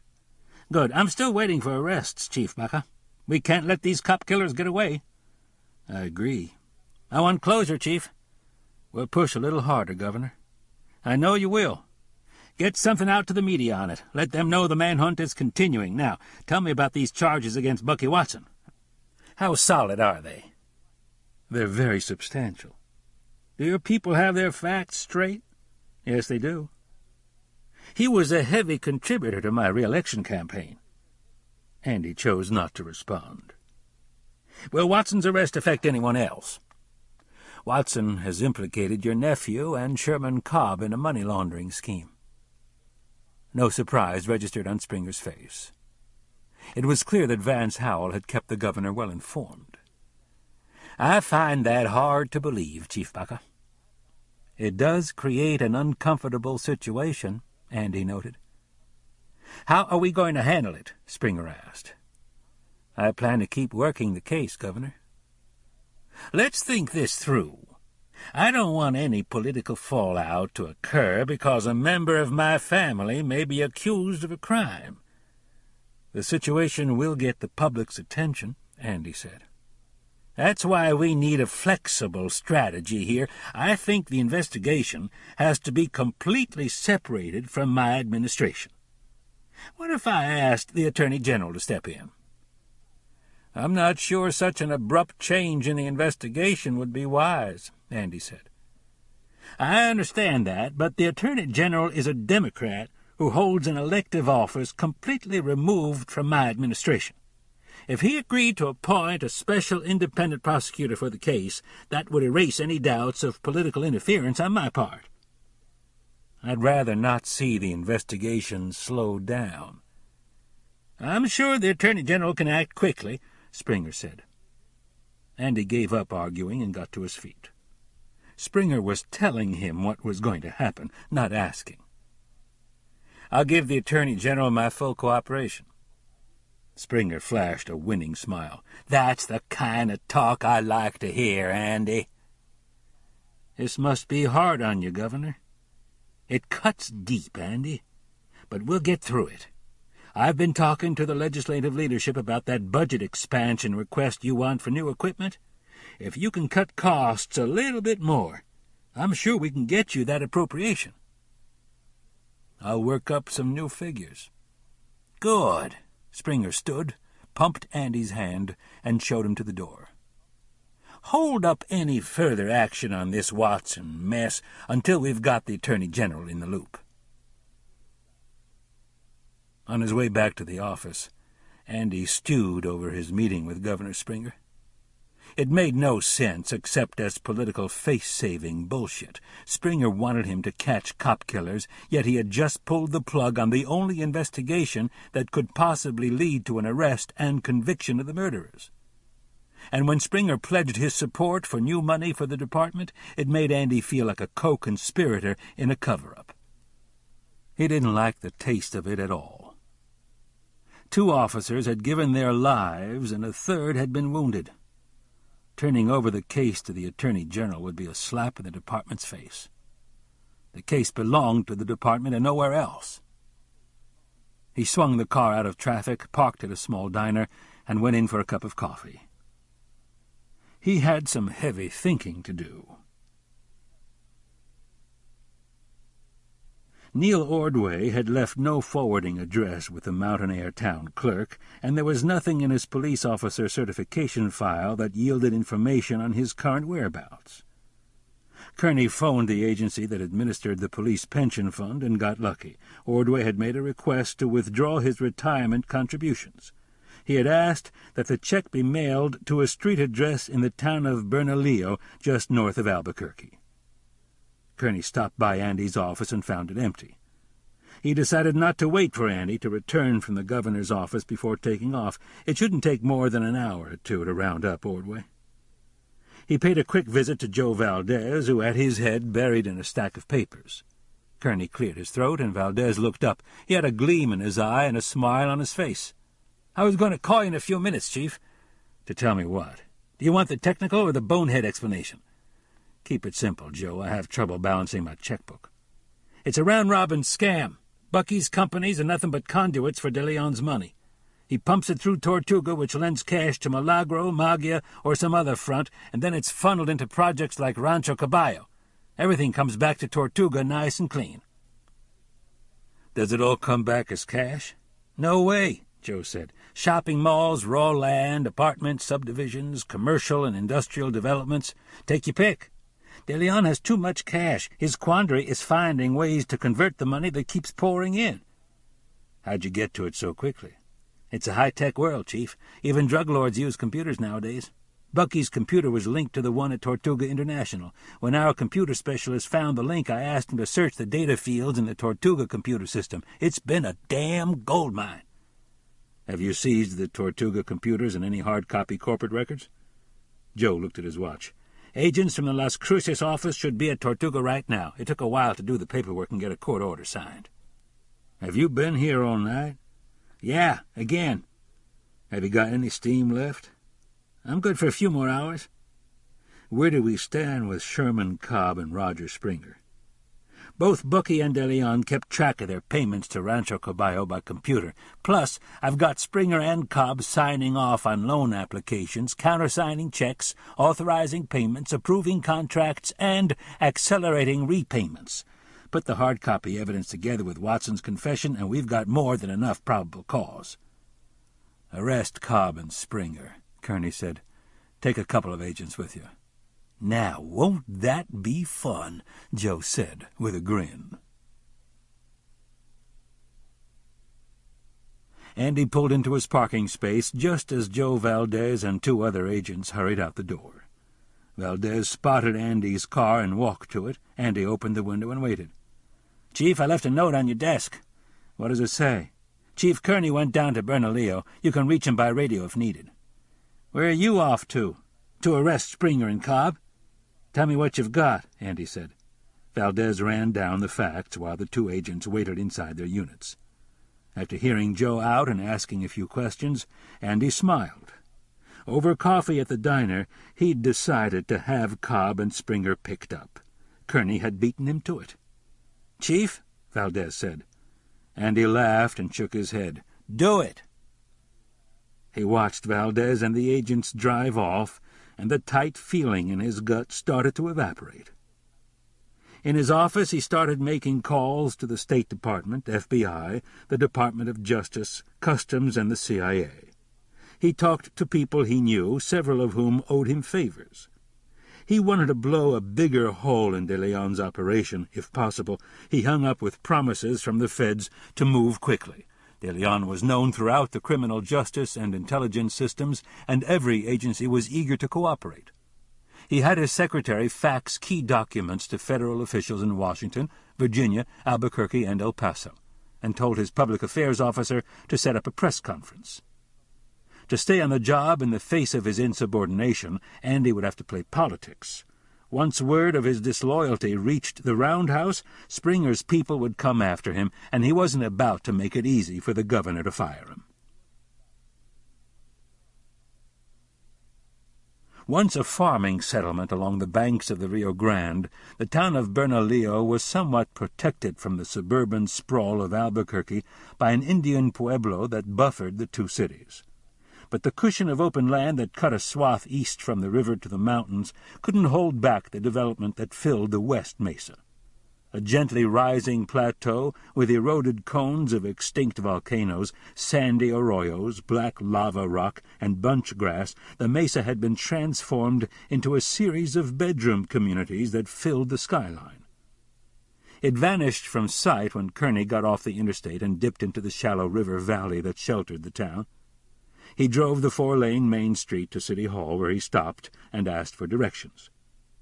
Ordway lived 1 block off the main drag in an old 2-story adobe farmhouse that had been carved into small apartments. Under the porch were 2 entry doors, and on either side of the building staircases led to 2nd-story living units. There were lace curtains in the front window of a first-floor apartment, along with a picture of the Virgin Mary that had been taped to a glass pane. The name Abeta was stenciled on the mailbox next to the door. Kerney knocked on the door, and a heavy-set, elderly Hispanic woman wearing a drab gray dress opened it part way. "Senora Abeta," Kerney said, speaking in Spanish, "I hope I am not disturbing you." In the background he heard the loud chatter of a television talk show. "Not at all, but I have no vacancies," Mrs. Abeta replied in English. "All my apartments are rented." "I'm looking for a friend of mine," he explained, "Neil Ordway." "Oh, yes, he just moved in, but he is not here now." "Do you know how I can reach him?" "He said that he had a job working for a carpet installer." "Do you know which one?" Miss Abeta shook her head. "No, but I think he might be working in Rio Rancho, putting carpets in all those new houses they are building up there." "He told you that?" "Yes, when he rented the apartment." "Gracias, senora." "You're welcome, senor." Kerney stopped at a cafe on the main street and used a payphone and directory to whittle down an interminable number of carpet installers until he located Ordway's new employer.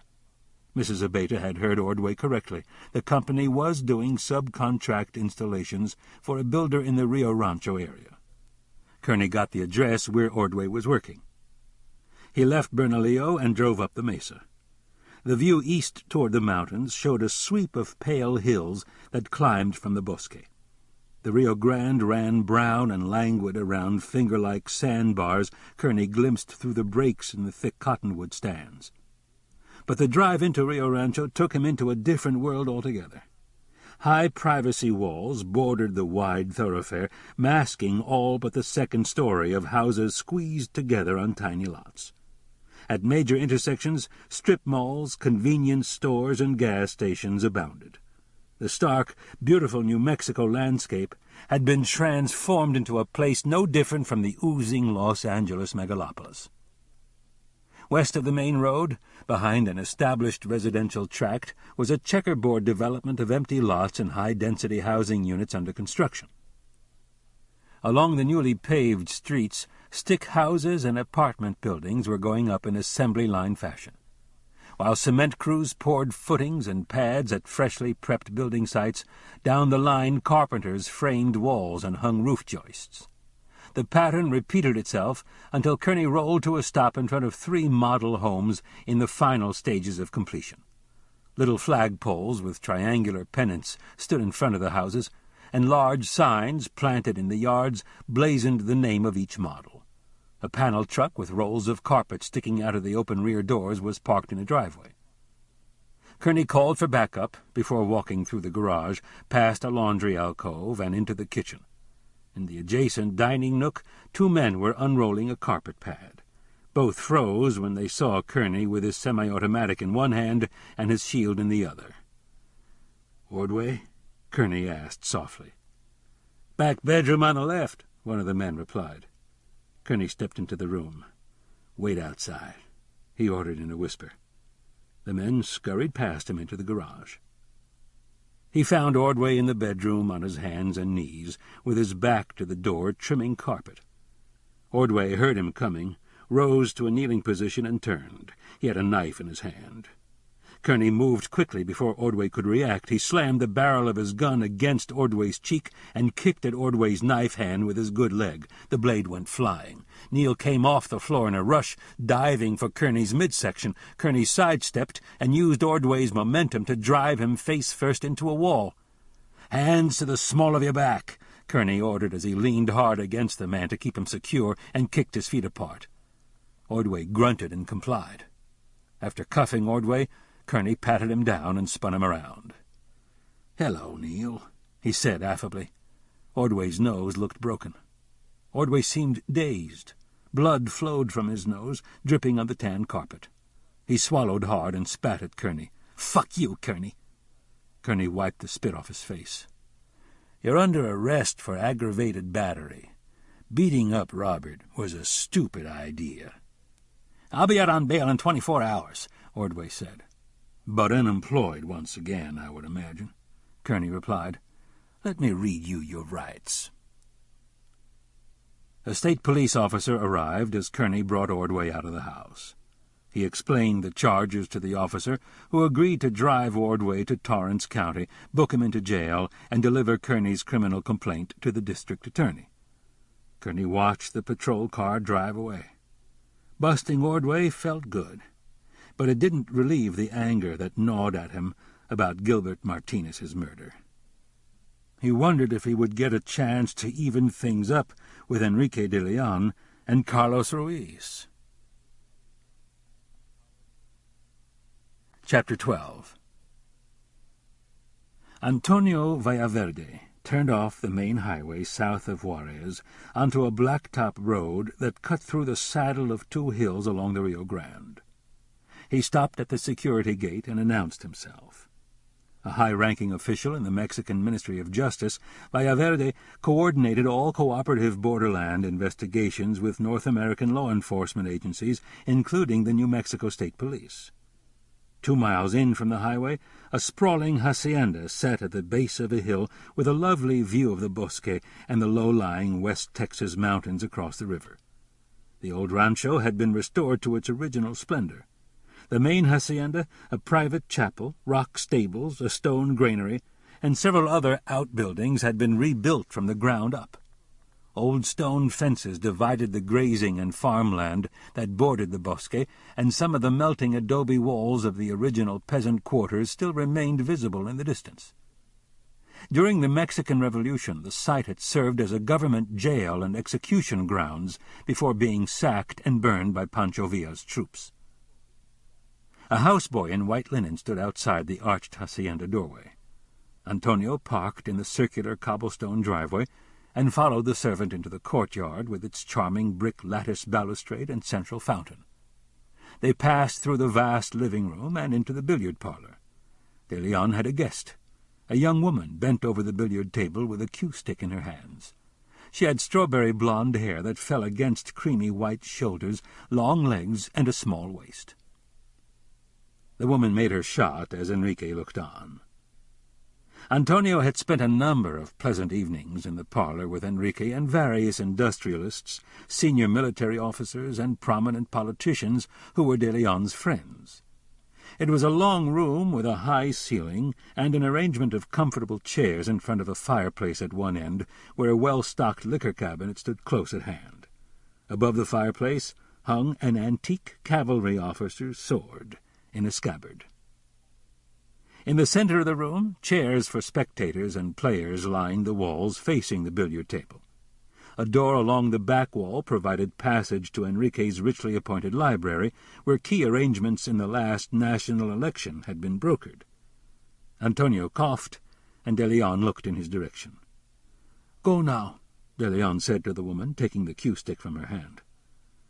The woman left without saying a word, passing by Antonio with a look and a smile. She had a soft, sensual step, a long, elegant neck, and lustrous green eyes. Antonio could smell her scent in the air. "I hope I find you well, Enrique," Vallaverde said. "Indeed I am," Enrique replied.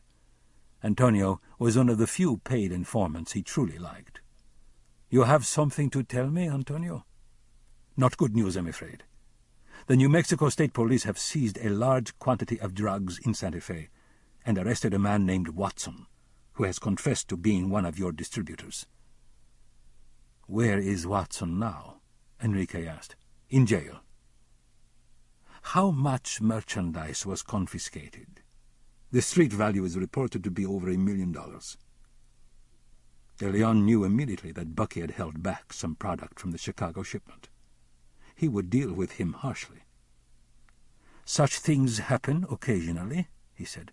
"It is the cost of doing business. There is more, Enrique. Records of Tortuga International were seized in Las Cruces by the New Mexico State Police this morning. A United States judge has been asked to freeze all your North American corporate assets." "What else do you know?" "Stolen art worth many millions has been recovered from your Santa Fe house. The authorities believe you are behind the theft. They are seeking your whereabouts in Mexico. Of course, I have suggested that they look for you in all the wrong places." "You give the Americans such wise counsel," De Leon said with a smile. "I can do no less in light of your past generosities," Antonio replied. "May I offer some advice, Enrique?" "By all means." "A request has been made to the State Department to declare you persona non grata, which would bar you from any future visits to the United States. It will be favorably acted upon. Additionally, the Americans are prepared to ask our government to strip you of your diplomatic status and extradite you for prosecution. I have been told on highest authority that we will be sensitive to their demands. It is a difficult time for trying to sweep such issues with the Americans under the rug." "These political manipulations can be dealt with." "In time," Antonio said. "But if the Americans fail to get what they want, they may come after you on their own. The new drug laws passed by their Congress give their federal agents that prerogative." "What do you suggest?" "Perhaps a trip abroad is in order. Until matters settle, I would not wait long to decide, Enrique. The American ambassador plans to discuss your diplomatic status at the highest level of our government before day's end." "Thank you, Antonio. You have been most kind to bring these matters to my attention. Do one small favor for me. Find out the identities of the persons overseeing the state police investigation. Perhaps they would not be unresponsive to an offer to become rich men if an arrangement can be made." "I'll get back to you," Antonio said. Vallaverde departed, and De Leon went to the library. Antonio's report was troubling. The loss of the Tortuga assets would sting, but hardly ruin him. He doubted the complexities of the company could be easily unraveled by the police in a short period of time. If he moved quickly, millions of dollars could be saved. He rang for Carlos, who answered promptly. "I want arrangements made to have Bucky Watson killed immediately," Enrique said. "He is in the Santa Fe County Jail. I do not want him to live to see another day. Report to me when your plans are complete." "Si, patron." De Leon disconnected and dialed a different number. Several hours passed before he put the telephone in the cradle. The time had been well spent. Tortuga's remaining cash assets had been transferred out of the United States through a series of complex banking transactions. The phone rang almost immediately. He punched the speaker button. "What is it?" "It is Antonio, Enrique. The man responsible for the police investigation in Santa Fe is Kevin Kerney, the deputy state police chief. Several related arrests have been made by his investigators. A nephew of the governor and a prominent attorney have been charged with money laundering." "Continue." "One of his detectives was killed in a shootout at a Santa Fe residence. I do not think Kerney can be bought." "Do you have a dossier on Kerney and his investigations?"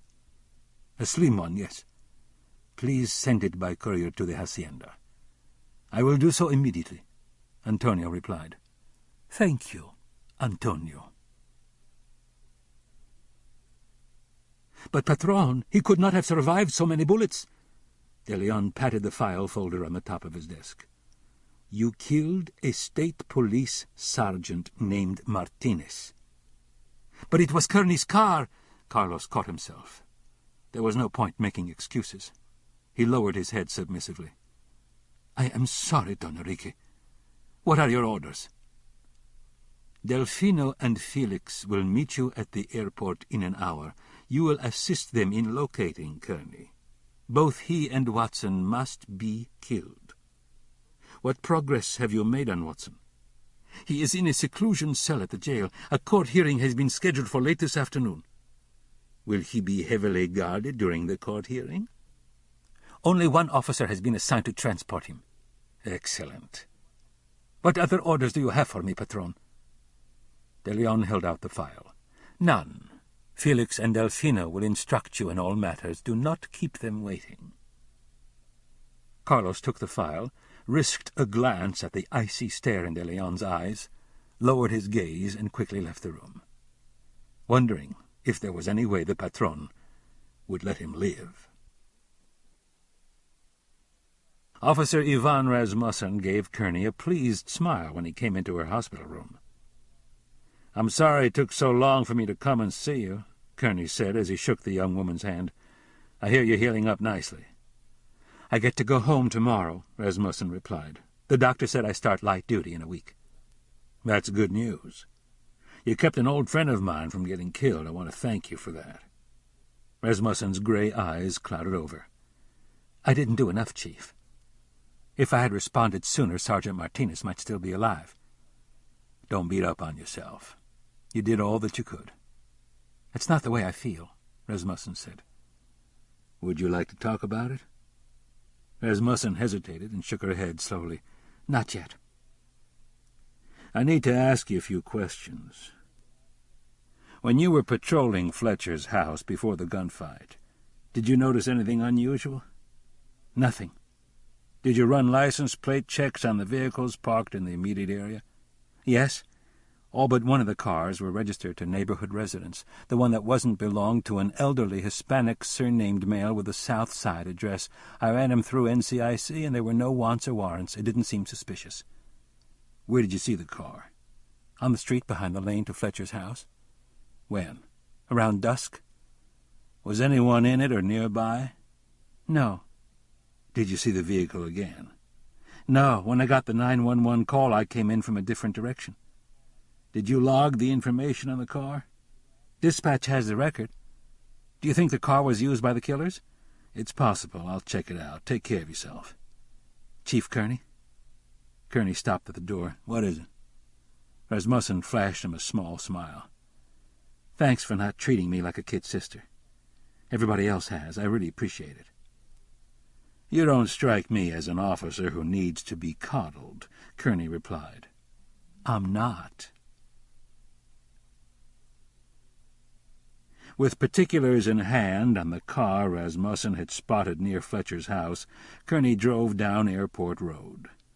Ruben Contreras, age 68, owned an older model full-size Buick and lived in a trailer park behind a strip mall and a car wash. Most of the trailers were shabby-looking. Gravel lanes bisected the rows of trailers, and in the center of the park stood a cement block building that housed a coin-operated laundry. A loose dog sniffed around an overflowing trash can at the front of the laundry. Kerney found Contreras' trailer. Contreras answered the knock at the door and squinted at Kerney through thick glasses. A tube ran from his nose to a portable oxygen tank on wheels. The smell of beans cooking filled the air. "Mr. Contreras?" Kerney asked, with his badge case open. "Yes?" Contreras wheezed as he spoke. "Do you own a Buick?" Kerney described the car. "I sold it. The doctors say I can't drive any more. My granddaughter gives me rides. I don't like not having my car." Kerney held up Carlos Ruiz's mugshot. "Did this man buy it from you?" Contreras nodded. "He paid me cash. He said he would change the registration." A worried look spread across the old man's face. "If he had an accident, it's not my fault. I cancelled my insurance."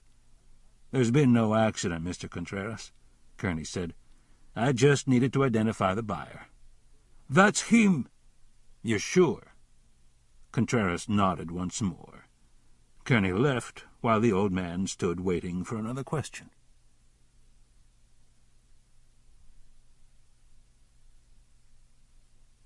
Jesus wanted Robert to leave Nita's house.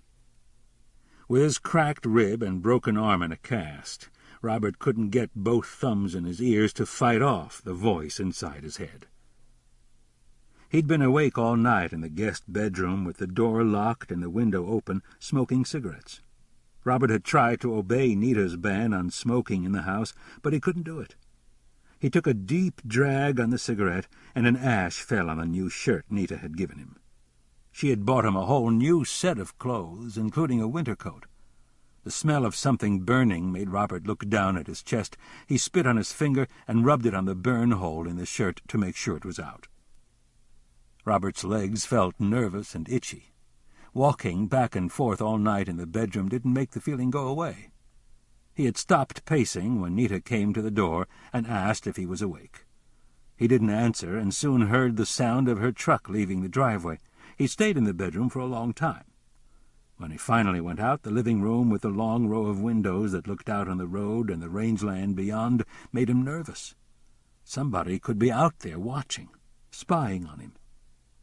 He went into Nita's bedroom, where the curtains were drawn, and searched through a chest of drawers until he found her panties and underwear. He took each piece out of the drawer, smelled it, and dropped it on the floor.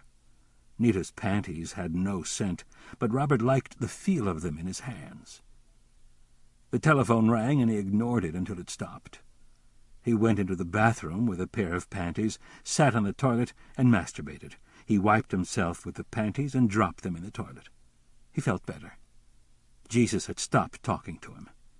But his legs were still jittery and itchy. He needed to walk. Robert dressed to go out. He took the laces out of the shoes, they were some kind of insulated boots, and slipped his bare feet into them. He draped the coat over his shoulders because the sleeve was too small for the cast on his arm. At the front door he stopped, unsure of where he should go. Maybe if he talked to Kerney, he could go back to jail. He liked jails with bare walls, small cells, and no windows. Jails helped him relax. Robert dug through all his pockets until he found his wallet with Kerney's phone number in it. He called, but Kerney wasn't there. A woman asked him to leave a message. "Tell him I'm going away," Robert said. "May I have your name, sir?" the woman asked. "Satan," Robert said. Outside, heavy clouds hid the sun, and a cold wind blew in his face. He put the hood of the coat up, lowered his head against the wind, and started walking.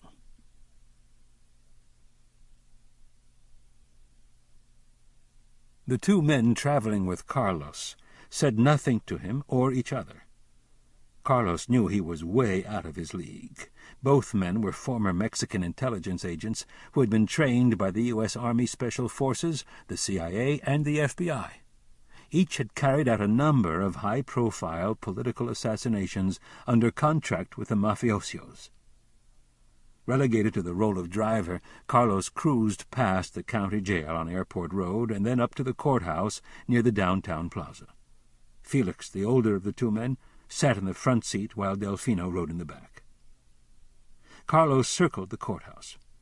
At the rear of the building, warning signs restricted parking to police vehicles only, and a single security door was the only access to the inside. Parked against the curb was a television transmission truck with a satellite dish mounted on the roof. "Go around again," Felix said. "Slowly." Carlos drove past the church on the corner before turning down a narrow street of old brick houses used as offices. An elementary school stood at the end of the block, catty-corner to the courthouse.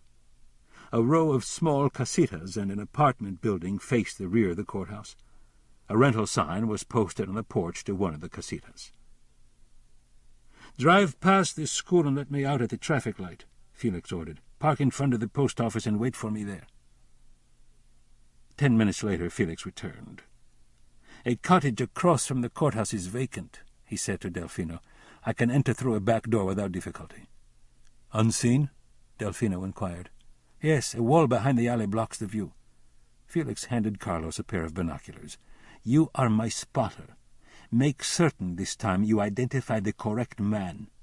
Park across from the school facing the courthouse. It provides the best view of vehicles approaching from any direction." He gave Delfino a radio transmitter and stuck a receiver with an earplug in his coat pocket. "I'll need no more than 10 seconds after your signal to make the kill. As soon as you see Watson fall, have Carlos drive slowly to the alley. I'll be waiting." "And if the police should return fire?" Delfino asked. "Only Watson dies unless something goes wrong," Felix replied as he grabbed his briefcase and opened the car door. "But if necessary, we will kill them all." He turned back to Carlos. "Do you understand what you are to do?" "I will follow your orders," Carlos replied. They had to wait an hour before Felix could put his plan into action.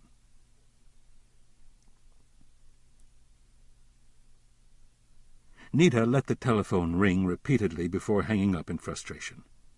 She'd been calling home between appointments, and Robert hadn't answered. She was worried about him, but couldn't break away from the office. After her arrest and all the press coverage that came with it, she'd expected business to fall off, but exactly the opposite had occurred.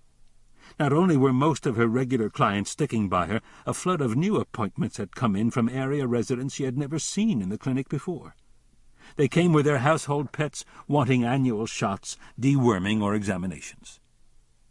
She knew damn well they were there for the gossip value the visit would generate, but she took the cases anyway.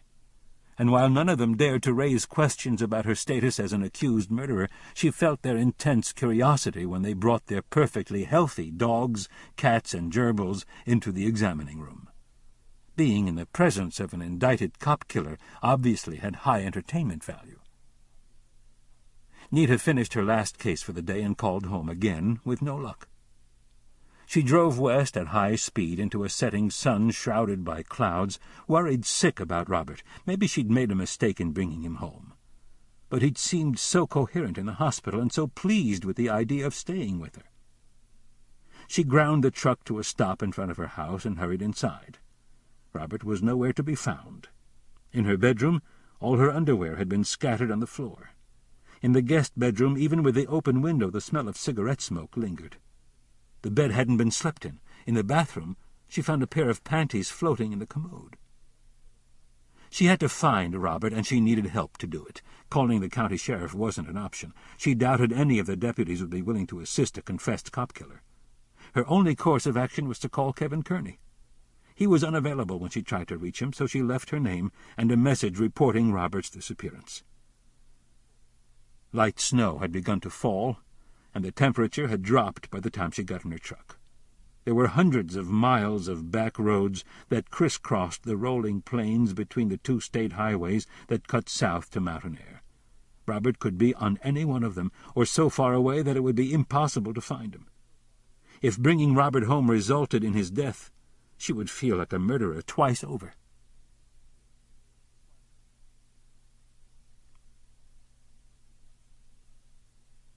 Bucky Watson lay face down on the pavement with his hands cuffed to the small of his back and his skull blown apart. Brain matter and blood splatter fanned out in an arc that spurted up the stairs and flecked the glass courthouse door. Both the parking lot and the house across the street had been roped off, portable lights had been set up, and crime scene technicians were working the area. A state police agent and a city detective were talking to the officer who had brought Bucky to the courthouse.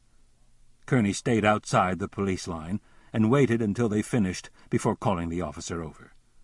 The man came toward him, shaking his head. Dried blood covered the front of his uniform shirt. "I don't know what to tell you, Chief. It happened so damn fast I didn't see it coming." "You weren't supposed to see it," Kerney replied. Although he had a good idea what the answer would be, he asked his next question. "Did you hear the shot fired?" "I didn't hear a damn thing. The back of Watson's head just exploded. I hit the ground, rolled in front of my unit for cover, and drew my weapon, but there was nobody there." "Did you see any traffic on the street?" "I heard a car, but didn't see it. I took a quick look, but it was gone. From the sound it made, it wasn't speeding or anything like that." "Were you alone in the parking lot?" "Just me and Watson." "Are the investigators finished with you?" "Yeah, except for the paperwork I need to do." "Write your report at the office, then pack it in for the night and go home." "Thanks." The man smiled and tugged at the front of his shirt. He wore gold piping and 2 stripes, denoting his rank as a senior patrol officer. "You know what my wife is going to say when she sees this mess?" "Probably something about a career change." "You got it," the officer said as he walked off. The radio in Kerney's unit squawked, and he went to answer it. He had 2 messages, one from Robert saying he was Satan and he was going away, and a confirming report from Nita Lassiter that Cordova had disappeared.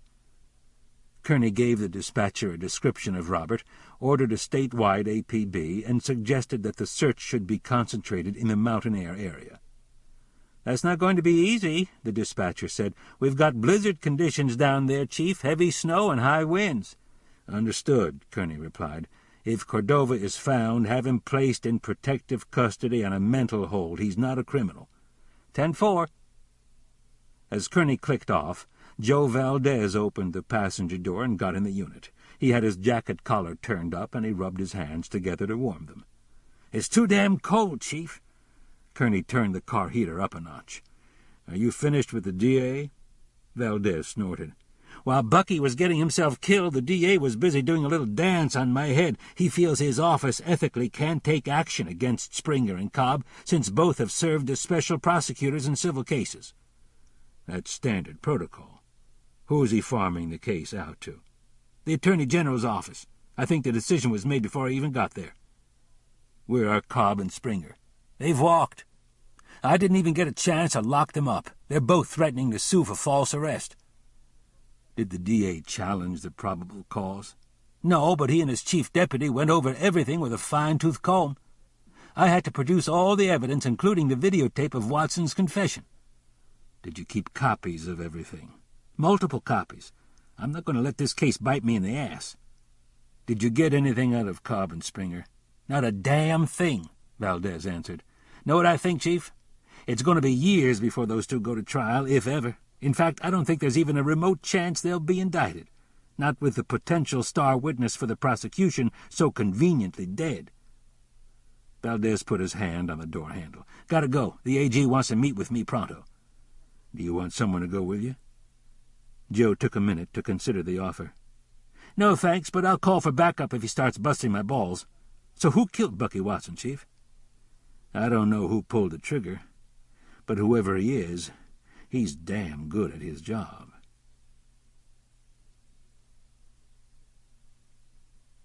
Robert trudged through 2 feet of fresh snow down the side of the highway toward the village of Punta de Agua. Only the vague shapes of the mile-marker posts and road signs kept him headed in the right direction. He was off the plains and in the foothills, and wind-driven snow obscured everything.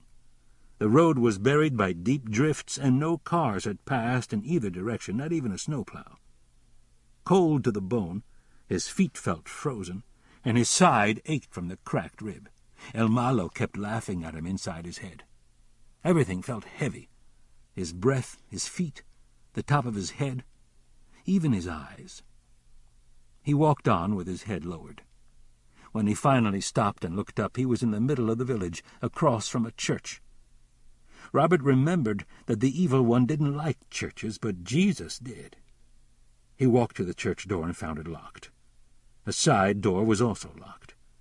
Next to the stoop was a small pile of firewood. Robert picked up a stick, broke a window, and crawled inside. Out of the wind and protected by thick adobe walls, Robert started to warm up a bit. He groped his way in the darkness to the altar at the front of the church and fumbled around until he found a candle. He lit it with a match and looked around. A wood stove stood against a wall in the middle of the sanctuary. He opened the firebox door and found that a fire had been laid. He put the flame of the candle against the kindling and sat down to watch it burn. The heat felt good against his face and hands. He began to feel lightheaded. Did he leave Nita's house because he did something wrong? Did he hurt her? He hoped not. But what happened? Paul Gillespie would know, Robert thought as he curled up in front of the stove. Paul was always at Serpent Gate. He would go there in the morning and talk to him.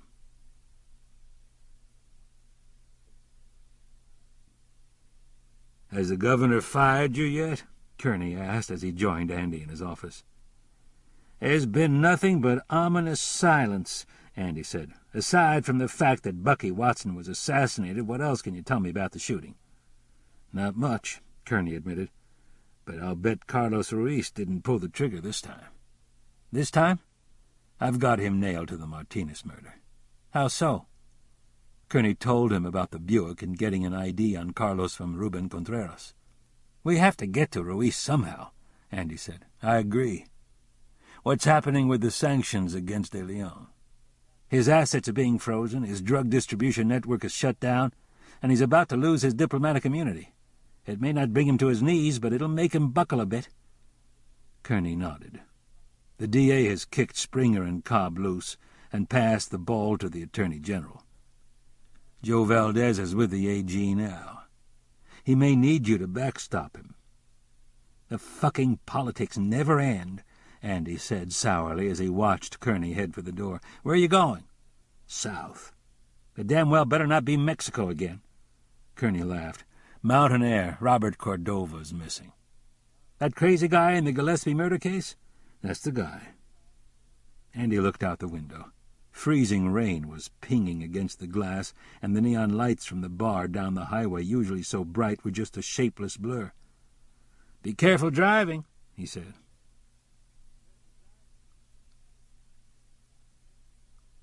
Carlos had no doubt that he would be killed as soon as Kerney was dead. Since meeting Felix and Delfino at the airport, he'd been under close observation and never left alone. Whenever Felix looked at him, Carlos felt like he was a walking dead man. He still retained his pistol in the shoulder holster, but it gave him no comfort. Any attempt to reach for it would be fruitless. Delfino would cut his throat before he could clear the holster. To survive, Carlos needed some kind of opportunity and a good deal of luck. He drove the two men to the house where Kerney stayed, only to find an unoccupied state police patrol car parked in front of the residence. There were no cars in the driveway, and lights were on inside the dwelling. "Is that the gringo's police car?" Felix asked. "No," Carlos replied. "He drives an unmarked vehicle." "This is where you killed the wrong cop, is it not?" Delfino asked with a chuckle. Carlos grunted a response as he turned the car around at the end of the lane. "Where is the gringo, Carlos?" Felix asked. "If he is not here, he's working," Carlos said. "Then let us go to the place where he works," Felix said. Carlos drove to the state police headquarters building and parked across the highway. Using binoculars, he found Kerney's official vehicle in the parking lot and pointed it out to Felix. "We will wait for the gringo to leave," Felix said, "and kill him on his way home." Within a matter of minutes, a fast-moving storm bringing wind-whipped, freezing snow made it impossible to see the police parking lot. The windshield wipers barely cleaned the glass, and visibility dropped to less than 20 feet. "Is there no other vantage point we can use?" Felix asked in disgust as he took the binoculars away from his eyes. "None that provides a clear view of the exits from the parking lot," Carlos replied. "We cannot even see the parking lot, let alone who comes or goes," Felix said as he stared into the whiteout. "Get us closer, cross the highway, and drive past the building." Carlos did as he was told, and in the vaporous light of the parking lot lamp they saw the empty space where Kerney's car had been. "Go back to the house," Felix said in disgust. "We will kill him there." Only the police cruiser was in the driveway when Carlos drove by. Felix directed him to park on the street and wait. After an hour with no sign of Kerney and the snow piling up, Carlos got anxious. "We will be stuck here if we don't leave soon," he said. "We're wasting time," Delfino agreed. "Where else can he be?" Felix asked Carlos. "I do not know," Carlos answered. "He has no girlfriend, he sees no one socially, and he does not go to clubs or saloons. All he does is work." "Check his dossier," Felix told Delfino. "He investigated a cop killing in Mountain Air recently," Delfino said. "Maybe he went there. Where is this place?"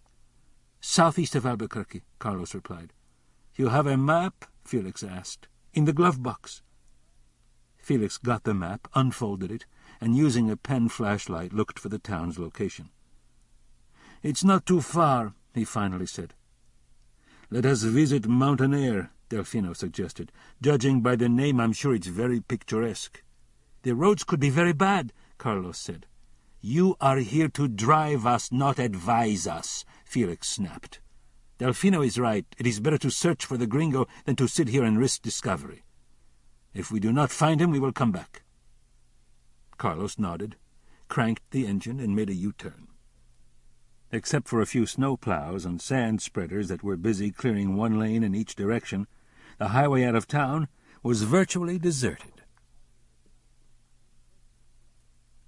The blizzard made Kerney's trip south unbelievably grueling. At times he was forced to crawl along at 10 miles an hour, and on several occasions his unit spun out on black ice without warning. Only the absence of traffic averted an accident. In Estancia, he contacted the sheriff's department by radio and got directions to Nita Lassiter's house. He turned east into the teeth of the storm, and soon the car wipers were thudding against a rock-solid ice buildup on the windshield. He had to stop repeatedly and scrape the glass while the storm raged around him, kicked along by gale-force winds. The drive put him in a foul mood. Born and raised in the desert of the Tularosa Basin, Kerney didn't like snow much, and his aversion to it hadn't changed in spite of the years he'd lived in Santa Fe working for the police department. He found Nita's house. Facing south, it had a wall of windows running the length of the structure. All the inside and outside lights were on, creating a lonely beacon that barely cut through the whiteout of the storm. It was the only sign of habitation he'd glimpsed since leaving the outskirts of Estancia. Her four-wheel drive truck was parked by the front door. He knocked, and the door flew open. The look of relief on Nita's face dropped away as he stepped inside. "I thought you were Robert," she said. "You haven't found him?" Kerney replied as he unbuttoned his coat. He hung it on the rack in the small entryway. "No, I have all the lights on in case he's nearby." "He would need to be within a few hundred feet to see them. Have you searched outside?" "Twice," Nita answered, as she led him into a large room that contained a living area, dining alcove, and kitchen. "Everywhere," she added. Kerney nodded and looked around. The house was passive solar, with exposed adobe walls, insulated glass panels, a corner fireplace, and brick floors. Doors at both ends of the room led to bedrooms. "I have people looking for him," Kerney noted, "although I doubt it'll do much good in the storm. Let's hope he's found shelter." Nita sank into a low-backed, tufted leather chair that faced a sofa. "He put a pair of my underwear in the commode and rummaged through my bedroom dressers. I have no idea why he did it." "Where have you looked for him?" "I covered every back road between Estancia and Manzano until the storm closed in and I couldn't see beyond the hood of my truck. We need to find him." "In the morning," Kerney said wearily as he went to get his coat. The cold weather had stiffened his bum knee, and he had to force it to work. "You can't possibly go back outside," Nita said as she followed him. "Stay here. I have a guest bedroom." Kerney shook his head. "I can't do that." "You looked exhausted." "I'll be fine." Kerney slipped into his coat. "Are you always so bull-headed?" Kerney turned and looked directly into Nita's eyes. "Under different circumstances I would gladly accept your offer, Miss Lassiter. But you are a confessed cop-killer, and I'm the guy who busted you. Staying here tonight is not an option. It would be misconstrued." "No one needs to know." "My presence here is a matter of official record. Both the county sheriff's office and the state police dispatcher know exactly where I am." "You're right. You can't stay. I'll get a room at the Schaffer Hotel in Mountain Air. Will you at least call me when you arrive so that I know you made it safely?" "I'll do that. Try to think of where Robert might be heading." Nita nodded and forced a smile, but her eyes were worried. "What's wrong?" Kerney asked. "I don't want anything to happen to Robert." "Robert is a survivor, just like you," Kerney replied evenly. "He'll be all right." "Have you always been such an optimist?" "I have my black moments every now and then." "When was the last one?" "The day I had to shoot you," Kerney replied. Kearney's unexpected response shook Nita. "I'm sorry that happened. You must think I'm terribly weak." "I think you're a woman who needs to get on with her life." "In prison?" "I hope not, Miss Lassiter." It wasn't fair of me to say that. "No harm done." As soon as Kerney said good night and slipped out the door, Nita wanted him to come back. With all the constraints that existed between them, she knew he wouldn't. But she could sense Kearney's loneliness ran as deep as her own, and that left her feeling very sad.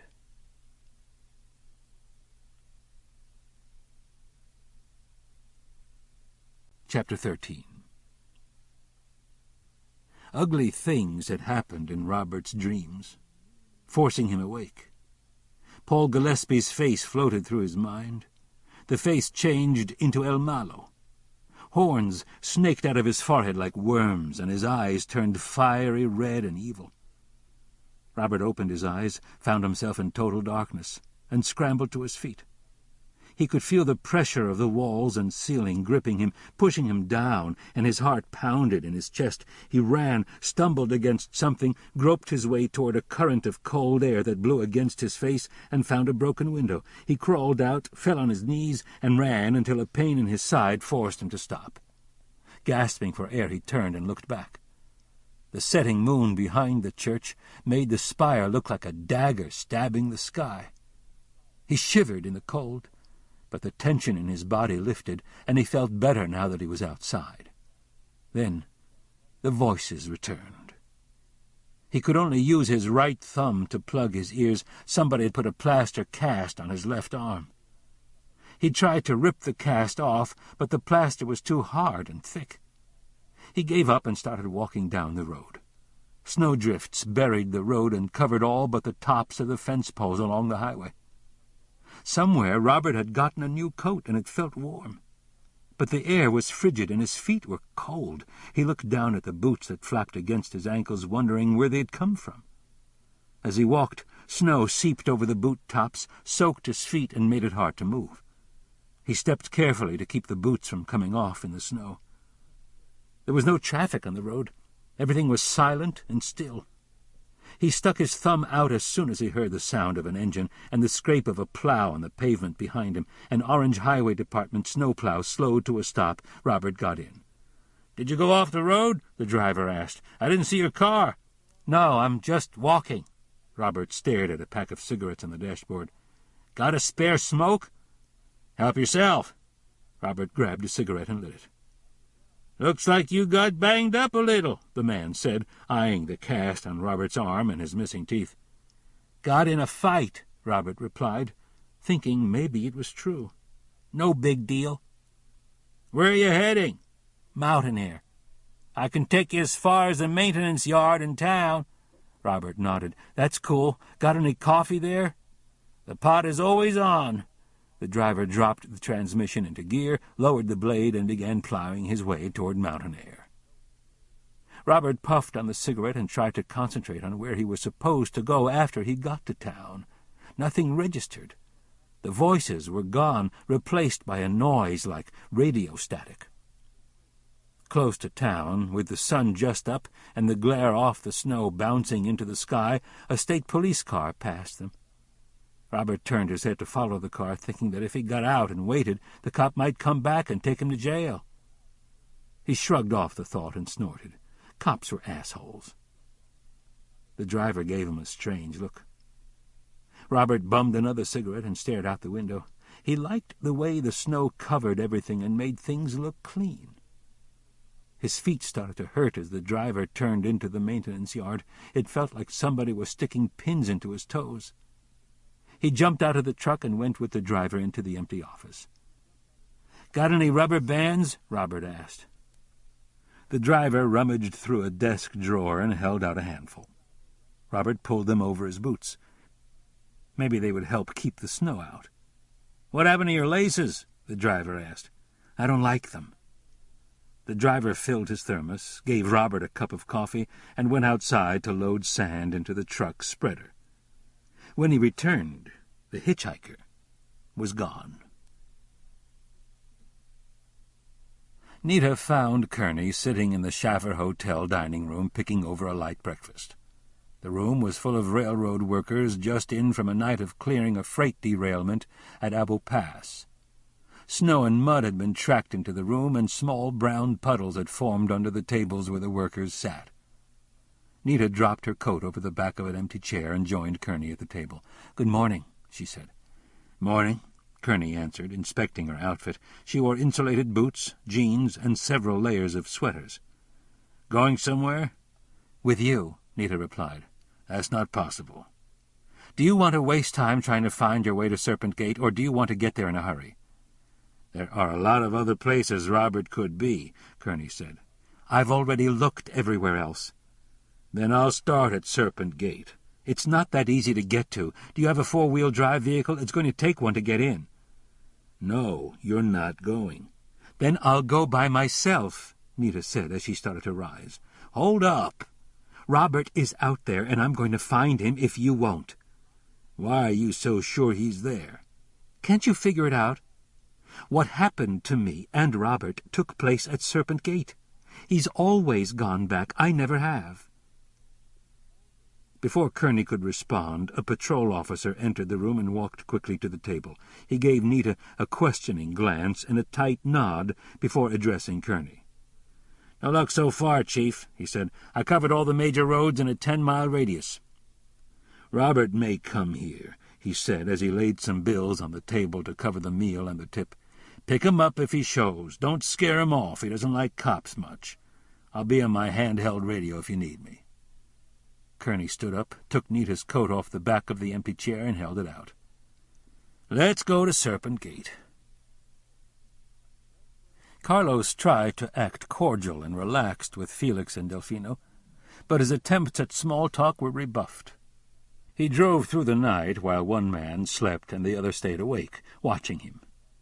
Even when he had to take a piss along the side of the road, he had company. When he suggested a meal stop, the idea was rejected.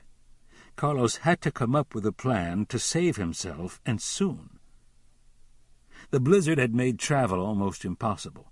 Felix had ordered him to take the interstate in the hopes that the road would be in better condition. But south of Albuquerque, the highway became a nightmare, and Carlos missed the exit to Mountain Air because of a fierce whiteout that obliterated the road signs. When he got back on track, it took hours to travel 50 miles to Mountain Air. Carlos drove into the village with a low sun in his eyes. It wasn't much of a town from what he could see. A cheap motel or two, boarded-up businesses, a school, and a main street that sputtered to a stop after 2 long blocks. "I need some coffee," he said to Felix as he slowed to let a crazy-looking man with missing teeth scurry across the street, the coat draped over his shoulders, flapping in the breeze. "We'll get some to go," Felix said. "I saw a sign for a hotel restaurant. It should be on the right, a block down." Carlos made the turn and saw the man in the flapping coat run across the road toward an abandoned warehouse next to some train tracks. In front of the hotel, a man, woman, and a cop came out the front door. Carlos accelerated. "That's Kerney," he said as he passed the trio in front of the hotel. He went around the block and returned in time to see Kerney and the woman pull away in a pickup truck. "Are you positive?" Felix asked. "Completely. Don't follow too closely." The cop paid no attention as Carlos cruised by. Carlos let several vehicles pass him, but kept the truck in view. The road had been sanded and plowed, but black ice slowed traffic. Several miles beyond the village, Carlos topped out at the crest of a hill and panicked. The pickup was nowhere in sight. He started scanning for the truck off the roadway. "You've lost them," Felix snapped. The highway divided a slender valley cut by wandering arroyos that gradually opened to a large pasture. To the south, a half-circle of hills hid the main-line railroad tracks from view. Fresh tire tracks entered a ranch road. Carlos squinted against the glare of reflected sunlight on the snow and caught sight of the truck traveling toward the hills. "There," he said, pointing. "Follow," Felix ordered. At the gate to the ranch road, the car lurched to a stop in the middle of a snow-filled ditch. Carlos tried backing up, and the wheels spun without grabbing. He got out to take a look, and Delfino joined him. The rear wheels were deep in snow to the top of the hubcaps. "We'll have to dig the car out," Carlos said. "Leave it here," Delfino replied. "Open the trunk." Carlos unlocked the trunk and watched Felix and Delfino slip backpacks over their shoulders. "Let's go," Felix said to Carlos. "I'll wait here," Carlos replied. "Move," Felix said, stepping out to take the lead. "The police will notice the car. Today it is just another stranded vehicle in a snowbank," Felix replied. "Let's go." The sun gave no warmth, and the glare off the snow was intense. Carlos followed Felix, while Delfino stayed behind him. They walked single file at a fast pace in the ruts left by the truck. Behind him, Carlos could hear the even breathing of Delfino close at hand. Wind gusts seared against his face, his breath froze on his mustache, and his sunglasses fogged up. On the back side of the hills, the road dipped under a double set of train tracks. At the top of a rise beyond the tracks, Carlos spotted the pickup. Felix saw it also. He holstered his handgun, took off the backpack, and removed an Uzi submachine gun. Delfino did the same. "Take Carlos to the trestle and wait for me," Felix ordered Delfino. He left the road and started a loop in the general direction of the truck. From the trestle, Carlos and Delfino watched Felix approach the truck. He checked the bed and the cab, returned to the tailgate, crouched down, and signaled them to approach. With Delfino at his side, Carlos trotted to the pickup. Beyond, he could see two figures moving toward a low ridgeline. "Get down," Felix said. Carlos ducked behind the tailgate. "How do you want to take them?" Delfino asked. "From both flanks," Felix said. The figures up ahead were small dots against a white backdrop. "Carlos, you go with Delfino." Carlos took out his handgun, glancing at Delfino for a reaction. "Take the point," Delfino said. Carlos broke trail through the crust of snow, his legs sinking into drifts up to his knees, slowing his pace. He looked back once. 10 steps behind, Delfino had the Uzi pointed directly at him. He scanned the left flank for Felix. He was nowhere in sight. Carlos was a sitting duck. All he could do was keep moving. From inside the old grain warehouse, Robert watched the cop in the squad car. The man just sat in the cruiser with his engine running, tailpipe exhaust billowing like frost in the cold morning air. Robert knew if he went to the hotel, the cop would beat him up just like Ordway had. He didn't know what to do. Seeing Kerney and Nita together had left him with a mean, jealous feeling, and his head felt full of hissing snakes. He had to get away and never come back, but where should he go? He went out the rear of the warehouse and scrambled down a small embankment to the train tracks. Behind him stood the old train station. Maybe east, he thought, to Texas. The hissing snakes whispered Paul Gillespie's name in his ear. He would go west, to Serpent Gate. He hurried down the tracks to the underpass. The cop never saw him. Cops were stupid, too dumb to realize that the train tracks were highways, just like roads, only better. The cast on his arm banged against his broken rib as he ran, but the pain didn't bother him. He laughed until cold air rushed into his lungs and made him cough.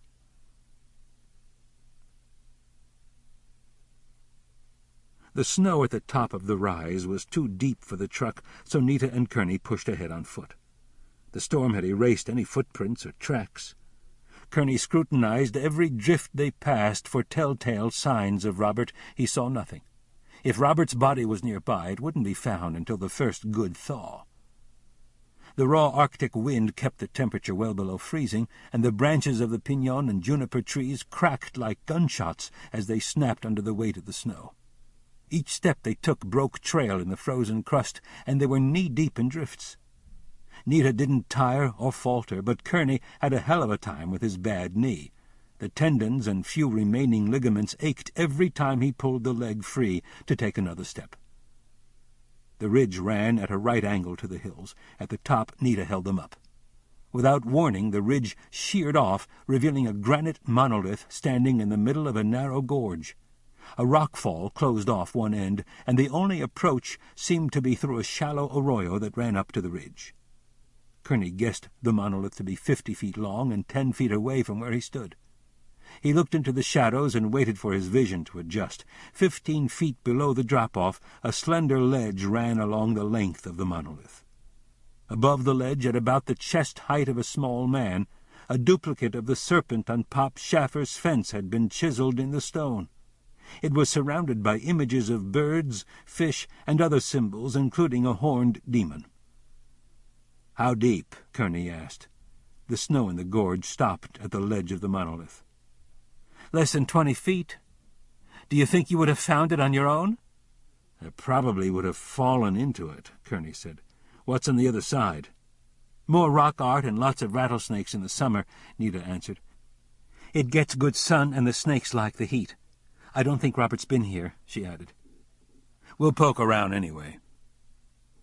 The wind died down, and Kerney heard crunching sounds from behind. Out of the sun, 2 men were coming straight at them. Another man flanked them, cutting off any retreat. He saw weapons in their hands, and without thinking he pushed Nita over the ledge and jumped with her as the men opened fire. He crashed into a snow-covered shrub, branches whipping his face, and landed in a heavy cushion of snow. He scrambled to the ledge of the monolith, grabbed Nita by the hand, and pulled her to him. "Move!" he hissed, freeing his handgun. "Get to the other side, out of sight." Nita gave him a petrified look. He pushed her to get her started. Automatic rounds sprayed the gully as he turned the corner. Nita was off the ledge, standing waist-deep in a drift.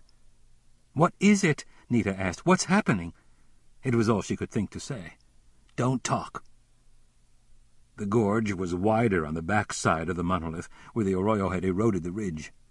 Kerney heard the thud of 2 men dropping into the gorge and looked for cover.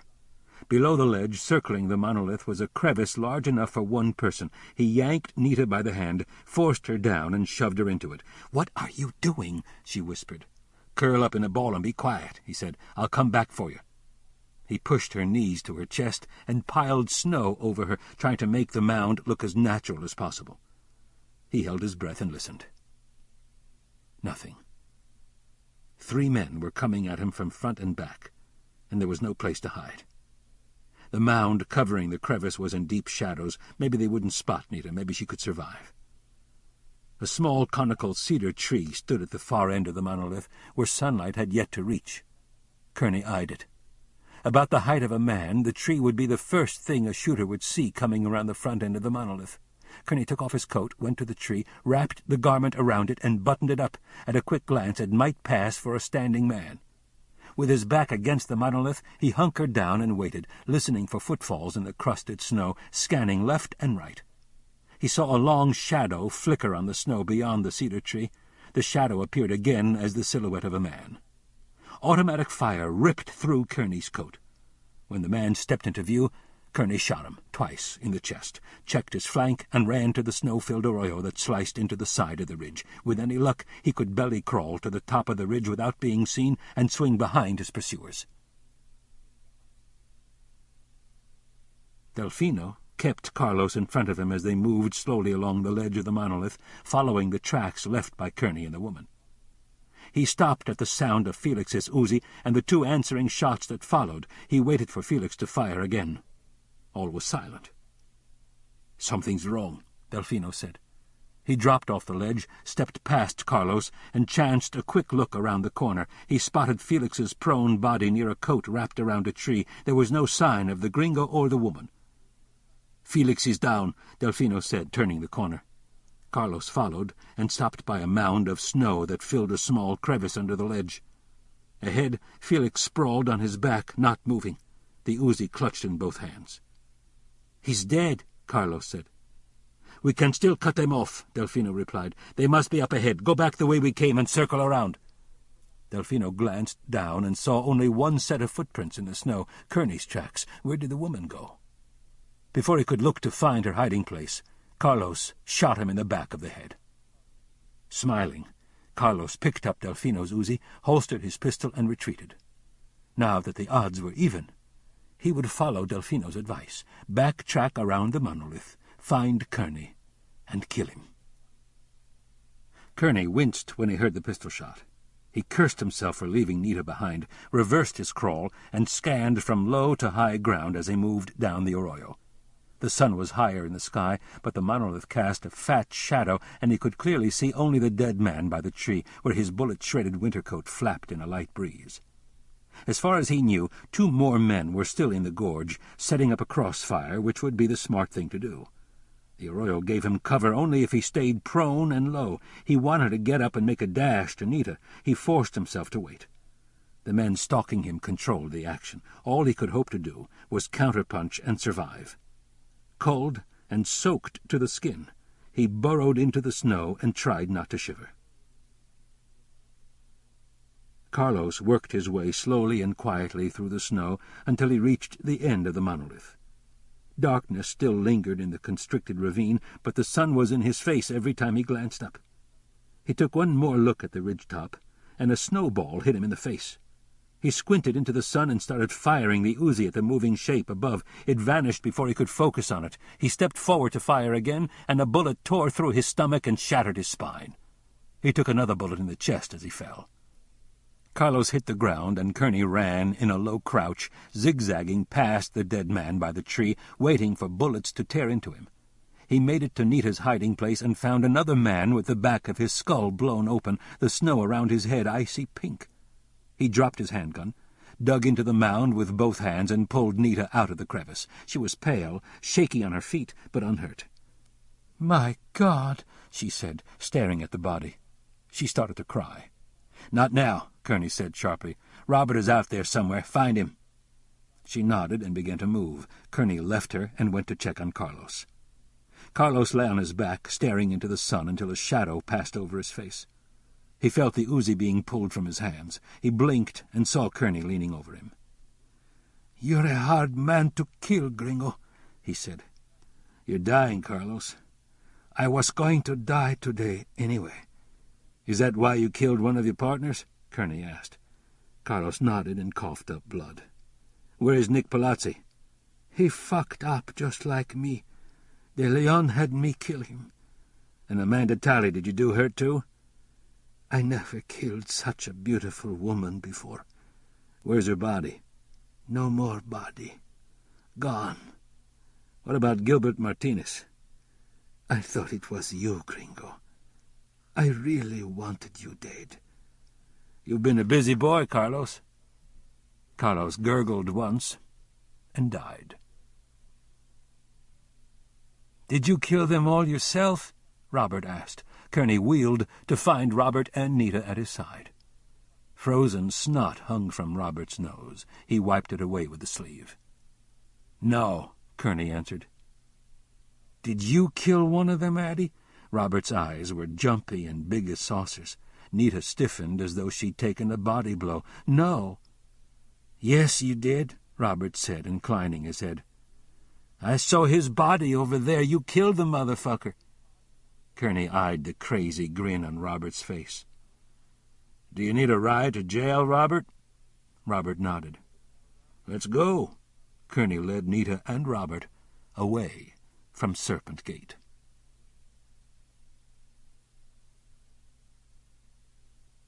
Chapter 14.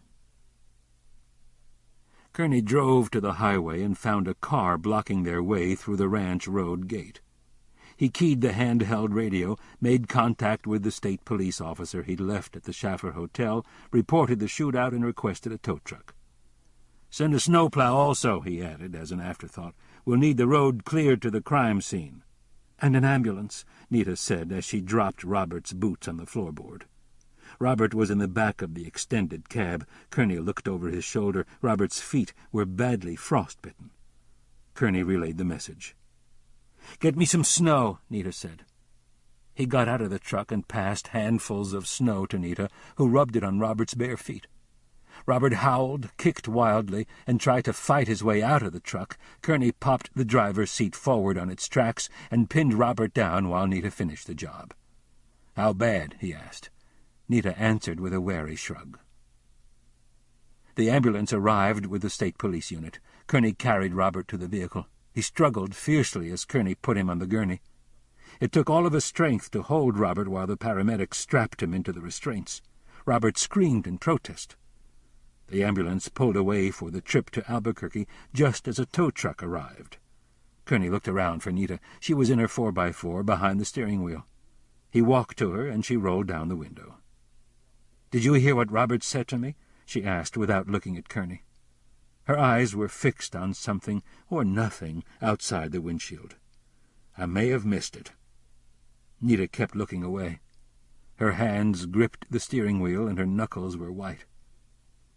"He said he raped me." "He didn't mean anything by it." "I think he believes it." "Gillespie left a lot of victims behind." "Addie is going to come and live with me, at least until my trial is over," she said without emotion. "That's good." Kerney watched the officer guide the tow truck into position behind the car. Slowly, Nita switched her attention to Kerney. Her eyes were empty. "Do I have to stay here?" "You can leave as soon as the way is clear," Kerney said. "Who were those men?" "Killers hired by a Mexican drug lord. They were after me, not you." "Have you killed men before?" Kerney didn't reply. The rear wheels of the car were off the ground. The operator stopped the winch, got in the truck, and pulled the vehicle out of the way. "It's not a good feeling, is it?" Nita added, directing the question to herself. Kerney answered anyway. "It never is. And never should be." "Can I go now?" Nita asked. Kerney nodded. A highway department snowplow came over the hill and stopped at the side of the road. Nita smiled stiffly. "I guess I'll see you in court someday, Mr. Kerney." "Someday you will, Miss Lassiter." Nita drove away, and the patrol officer brought Kerney a jacket to wear. He put it on and went to the cruiser to get warm, while the officer talked to the snowplow operator. The driver dropped the blade and started the truck down the ranch road. Kerney thought about the 3 dead men in the snow, and about Nita, Robert, Addie, Paul Gillespie, and Serpent Gate. He wondered if Robert would ever go back there again, and if Nita would be able to leave it behind for good.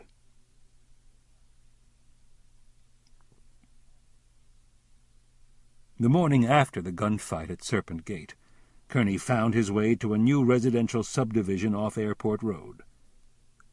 The houses were Pueblo-style 1- and 2-story structures on small lots. He parked at the curb in front of the Martinez family home. Gilbert had only recently bought the house and moved in. It had yet to be landscaped, and snow covered the raw patch of land surrounding the house. Railroad ties were stacked against the side of the garage. Kerney wondered, now that Gilbert was dead, who would build the flower beds and plant the trees and shrubs when warm weather returned. The thought made his gut feel like a lead ball. He got out and rang the doorbell. Sandra Martinez, Gilbert's widow, used the partially open front door as a barrier and studied the stranger standing on the porch. "What is it?" She had dark, intelligent eyes, a grief-filled face, and spoke in a drained voice. "Mrs. Martinez, I'm Kevin Kerney." Sandra's hand tightened on the doorknob. She forced back a response while the man who should have been killed instead of her husband looked at her. "Is there anything I can do for you or your family?" Kerney asked. "No," Sandra said.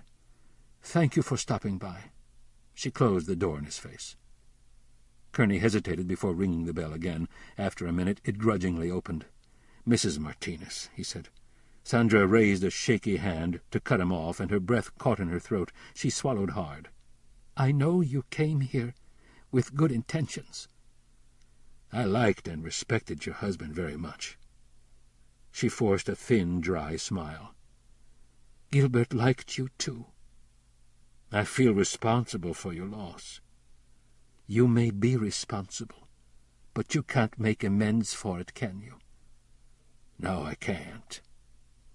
"Then there's nothing more to say." She slowly closed the door again.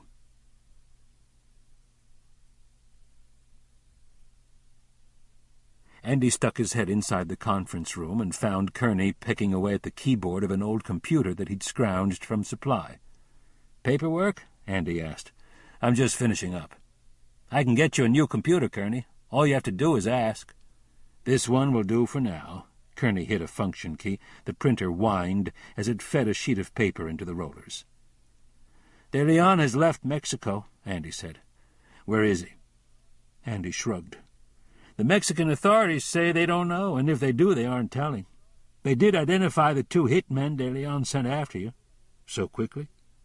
"Both were former Federal intelligence agents cashiered for being on the cartel's pad. They're wanted on multiple murder charges. It seems they assassinated a judge, a prosecutor, and a district police commissioner in Chihuahua."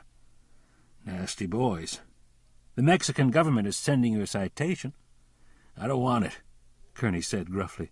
The printer spit out a sheet of paper. Kerney plucked it out of the tray and gave it to Andy. Andy read it. It was an official request to award the Police Medal of Valor posthumously to Sergeant Gilbert Martinez. "Would you like to make the presentation to Gilbert's widow?" he asked. "That's not a good idea." "Stop blaming yourself, Kerney. What happened to Gilbert wasn't your fault." "That's not the way Sandra Martinez sees it." Andy studied Kerney's face and decided to drop the subject. "Are you planning to stick around for a while? I've got 6 major cases I need you to bird dog, and I don't want you creating a vacancy Vance Howell can fill." Kerney cracked a small smile. "You think the governor would dump Howell on you if I left? In the blink of an eye. Are you catching any flack from Springer?" "Not yet. The department has gotten too much good press lately, but the word is out on the governor's staff that I'm insubordinate and not a team player. My reputation is getting as bad as yours." "I've worked hard to build that reputation, Andy. Don't butt in on my turf. Are you going to stick it out?" "Hell yes, I am. I took this job because I wanted to do some good. I need you to watch my back while I push my budget through the legislature." "Do you think Springer might torpedo the budget as a payback for busting his nephew?" "That thought has crossed my mind." "I'll think about staying around for a while." "Good deal," Andy said. "But I need a few days off for personal business." "Take as much time as you need," Andy said from his door. "I'll see you when you get back."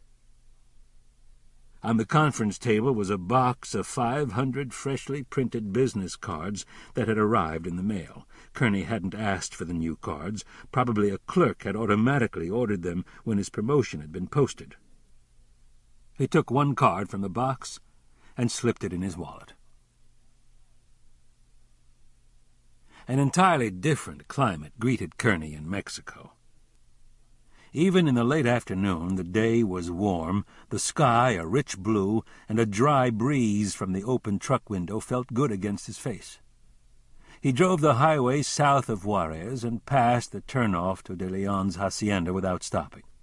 Since his only other visit, the access road had been paved and an electronic security gate barred entry. Probably De Leon's restoration of the hacienda was complete. Kerney looked forward to seeing it. He traveled past a long sweep of hills that blocked the Rio Grande from view and took a dirt road that led to a constricted bosque along the river. He parked out of sight from the highway, got his gear, and started walking. The brown, slow-moving river sucked up the fast-fading light, giving back no reflection, and it stank with a foul combination of human and industrial waste. On the Mexican side, there were holes cut in the 20-foot-high chain-link border fence big enough for 3 men to pass through side by side.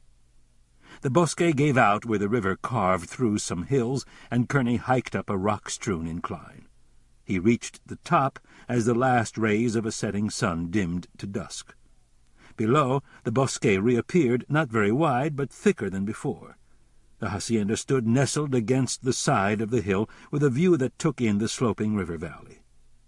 De Leon had brought the estate back to life, and the hacienda with its long two-story sweep looked grand.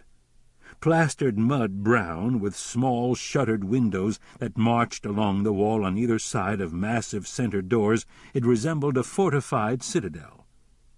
When Kerney had last seen it, the building had been nothing more than an adobe shell sitting above an old basement hollowed out of the hill. As the dusk turned to night, Kerney slipped a night vision viewer out of the pouch. He scanned the hacienda for signs of activity and saw nothing. All seemed equally quiet at the outbuildings, including the small chapel and a circular stone granary that soared like a watchtower next to the hacienda. After an hour of watching, headlights came into view on the access road, and a car parked in front of the hacienda. It was a Chihuahua Federal Police unit. 2 uniformed officers got out, and one checked the hacienda, while his partner rattled the locked chapel door and walked out of sight around the side of the building. No lights came on inside the hacienda. After completing the building security check, the cops drove down a gravel road that led to the bosque, spotlighting the old stone foundations and rock fences along the way. Finished with the patrol, they left on the access road. Kerney waited an hour and a half until the officers came back and completed another tour. He put the night vision viewer away and trotted to the side of the hacienda.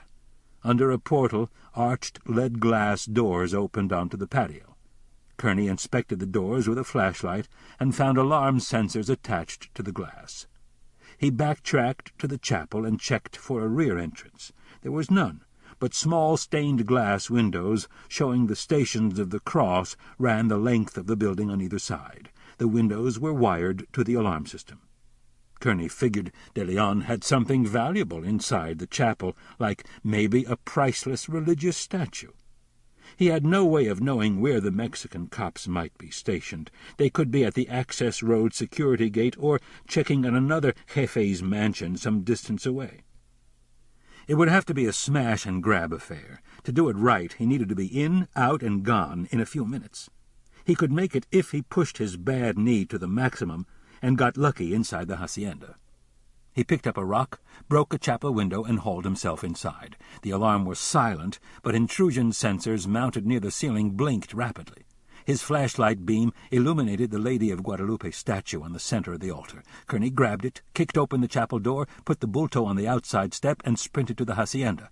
He blew a hole in one of the glass patio doors with his 9mm, unlocked it, and did a fast and dirty search, sweeping his light quickly over the walls of each room. He found the sheathed U.S. cavalry sword above the mantel in the billiard room. He took it, left his business card on the mantel, and ran like hell, retracing his steps. He snatched the bulto from the chapel step at a dead run and sprinted for the hill. He could hear the sound of a fast-approaching vehicle. He didn't stop running until he was on the back side of the hill. He jogged to the cover of the bosque before slowing to a walk. Sharp jolts of pain ran up his leg. Kerney smiled in spite of the pain as he glanced at the statue and sheathed sword in his hands. It was, at best, a small victory over De Leon, but he knew it would sting him. Andy held a brief press conference as Kerney watched from the back of the room. He said a few words about the return of the bulto from an anonymous source and presented the statue to a museum official who gushed in appreciation while the video cameras whirled and reporters scribbled in their notebooks. Kerney slipped away before the reporters started asking questions and went to pack the sword and scabbard for shipment. The sword had a 3/4-inch blade, a gilded brass hilt, a grip wrapped in twisted wire, and a gold lace strap attached to the handle. The nickel-plated scabbard had a mounting of gilded brass. It was in mint condition. Kerney would mail the sword to West Point, where the other military artifacts found on the missile range were on permanent display. He packed it carefully and included a note returning the items with the compliments of Major Sarah Brannan, the Army officer who had worked with Kerney on the smuggling case. Kerney had been thinking a lot about Sarah lately. They had a long-standing date to meet when she returned from her tour of duty in Korea in late spring. It felt like a long time away. Andy came in as he licked the shipping label and stuck it on the package. "What's that?" he asked, tilting his chin at the package. "Just a memento I'm sending off on behalf of a friend," Kerney said as he picked up the package. "I have to visit someone. I'll see you later." Kerney stopped in on Joe Valdez before leaving headquarters. Joe was busy boxing up files. He stretched packing tape over the top of a carton and sealed it shut. "That's it, Chief," Joe said. "Every shred of evidence on Roger Springer, Sherman Cobb, and Bucky Watson is in these boxes. I have to deliver it to the AG this afternoon. The case is out of our hands." "How far did you get on the money laundering?" Kerney asked. "Pretty far," Joe answered. "Bucky liked to use De Leon's money instead of his own whenever possible." "How about for political campaign contributions?" "Bucky made some big contributions to the governor's campaign, but I didn't track the source." "Would you do that for me before you take the files to the AG?" "What are you looking for, Chief?" "I'd like to know if Bucky gave De Leon's money to the governor's re-election committee." "What difference would that make? Unless we could prove the committee knew the money was tainted, no crime has been committed." "That's not what I'm after, Joe," Kerney said. "Do it on the QT." "Whatever you say." "Thanks." After Kerney left, Joe got his penknife out and started opening the taped cartons, wondering what kind of political game the deputy chief was playing. He decided he didn't want to know. Robert had been transferred from the hospital in Albuquerque to the Las Vegas Medical Center. Kerney found him in one of the cookie-cutter modern treatment cottages behind the original 19th-century building once known as the New Mexico Insane Asylum. The cottage consisted of a combined day room and dining area with private cell-like sleeping quarters that branched off from a semicircular core. In spite of the white walls, sunlight from skylights and windows, and the numerous game boards and magazines scattered about, the cottage had a grubby, neglected appearance. Robert sat in a plastic chair facing a television set, watching a religious program on a Christian station. A pair of crutches rested against his leg, and his feet were wrapped in bandages.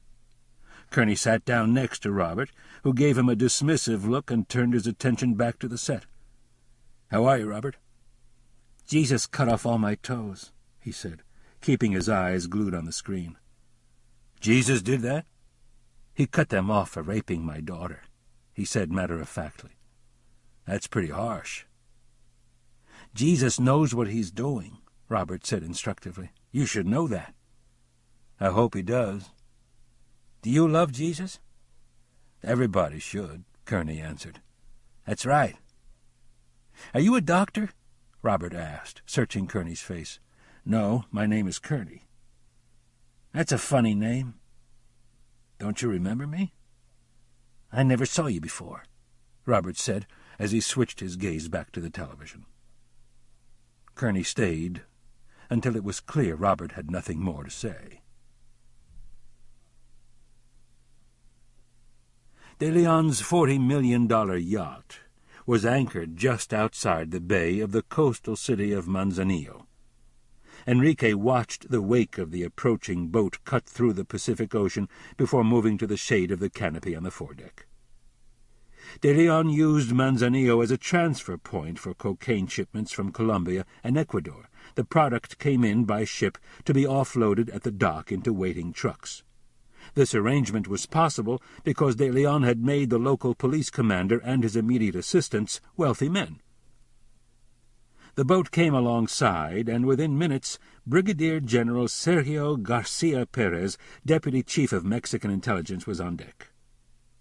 "Senor De Leon," General Perez said with a wide smile, "I am delighted to see you again." "It is good to see you, General," Enrique replied. "Join me for a drink."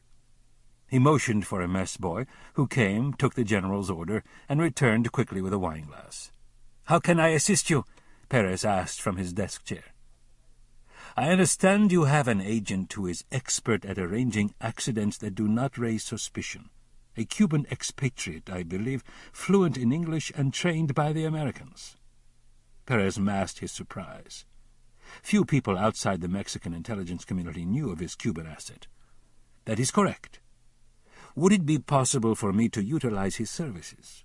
De Leon inquired. "Anonymously, of course." "Perhaps," Perez said cautiously. "Who is the object of your concern?" "An American police officer in New Mexico." De Leon held out Kerney's dossier.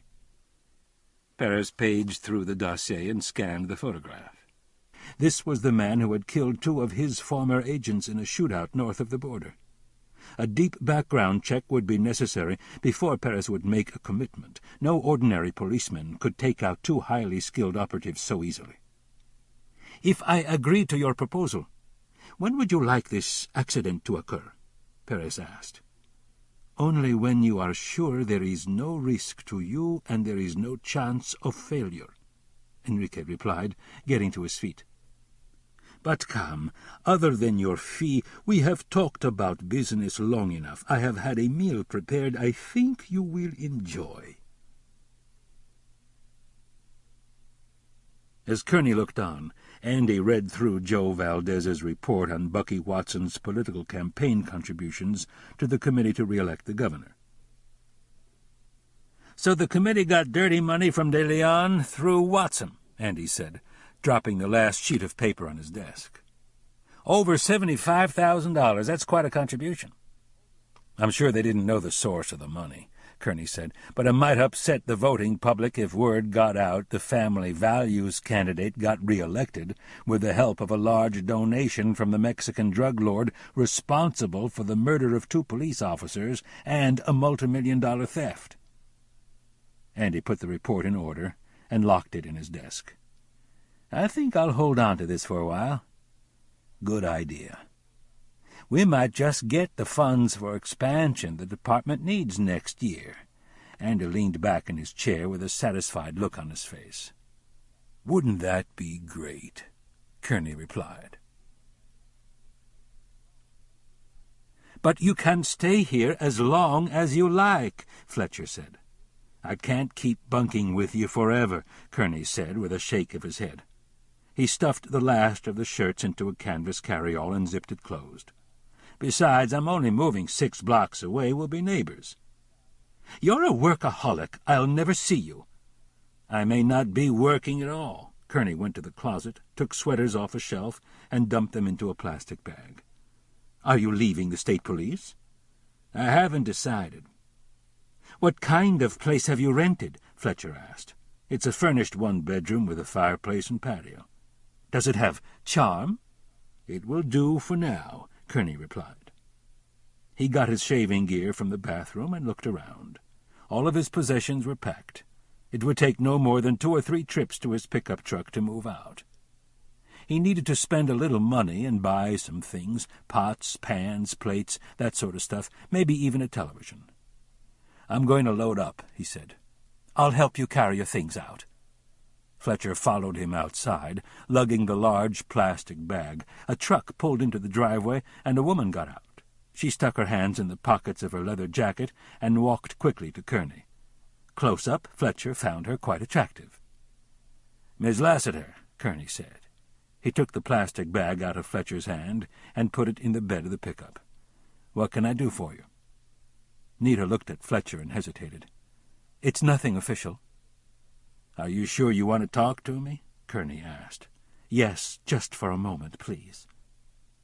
"I'll get the carry-all," Fletcher said, stepping off toward the guest quarters. "What is it?" Kerney asked. "The DA has offered my lawyer a plea bargain, voluntary manslaughter. I'd serve a reduced prison sentence." "What did Dahlquist say?" "He doesn't want me to take it. I wanted to know what you thought." "I'm not a lawyer, Nita." "That's why I'm asking." "If it were me, I'd go to trial. There's no way I'd agree to be locked up in prison under any circumstance." "Think I can win?" "You've got too much to lose not to try." "Thank you, Kevin." "Call me Kerney. Most of my friends do." Fletcher returned in time to see the woman lean close to Kerney with her hand on his arm and say something he couldn't quite hear. Kerney reached out and squeezed the woman's shoulder. She kissed him on the cheek and hugged him before breaking away and giving him one last long look. She walked slowly to her vehicle and drove away. "Why would you let an attractive woman like that walk away?" Fletcher asked. "She didn't seem to want to leave at all." "I know where to find her, and I have an open invitation to visit, if things work out," Kerney said, taking the carry-all from Fletcher. "Besides, timing is everything." "How true." Kerney smiled. "I'll see you later, Fletcher." "Dinner here next Tuesday night," Fletcher suggested. "It will be my pleasure."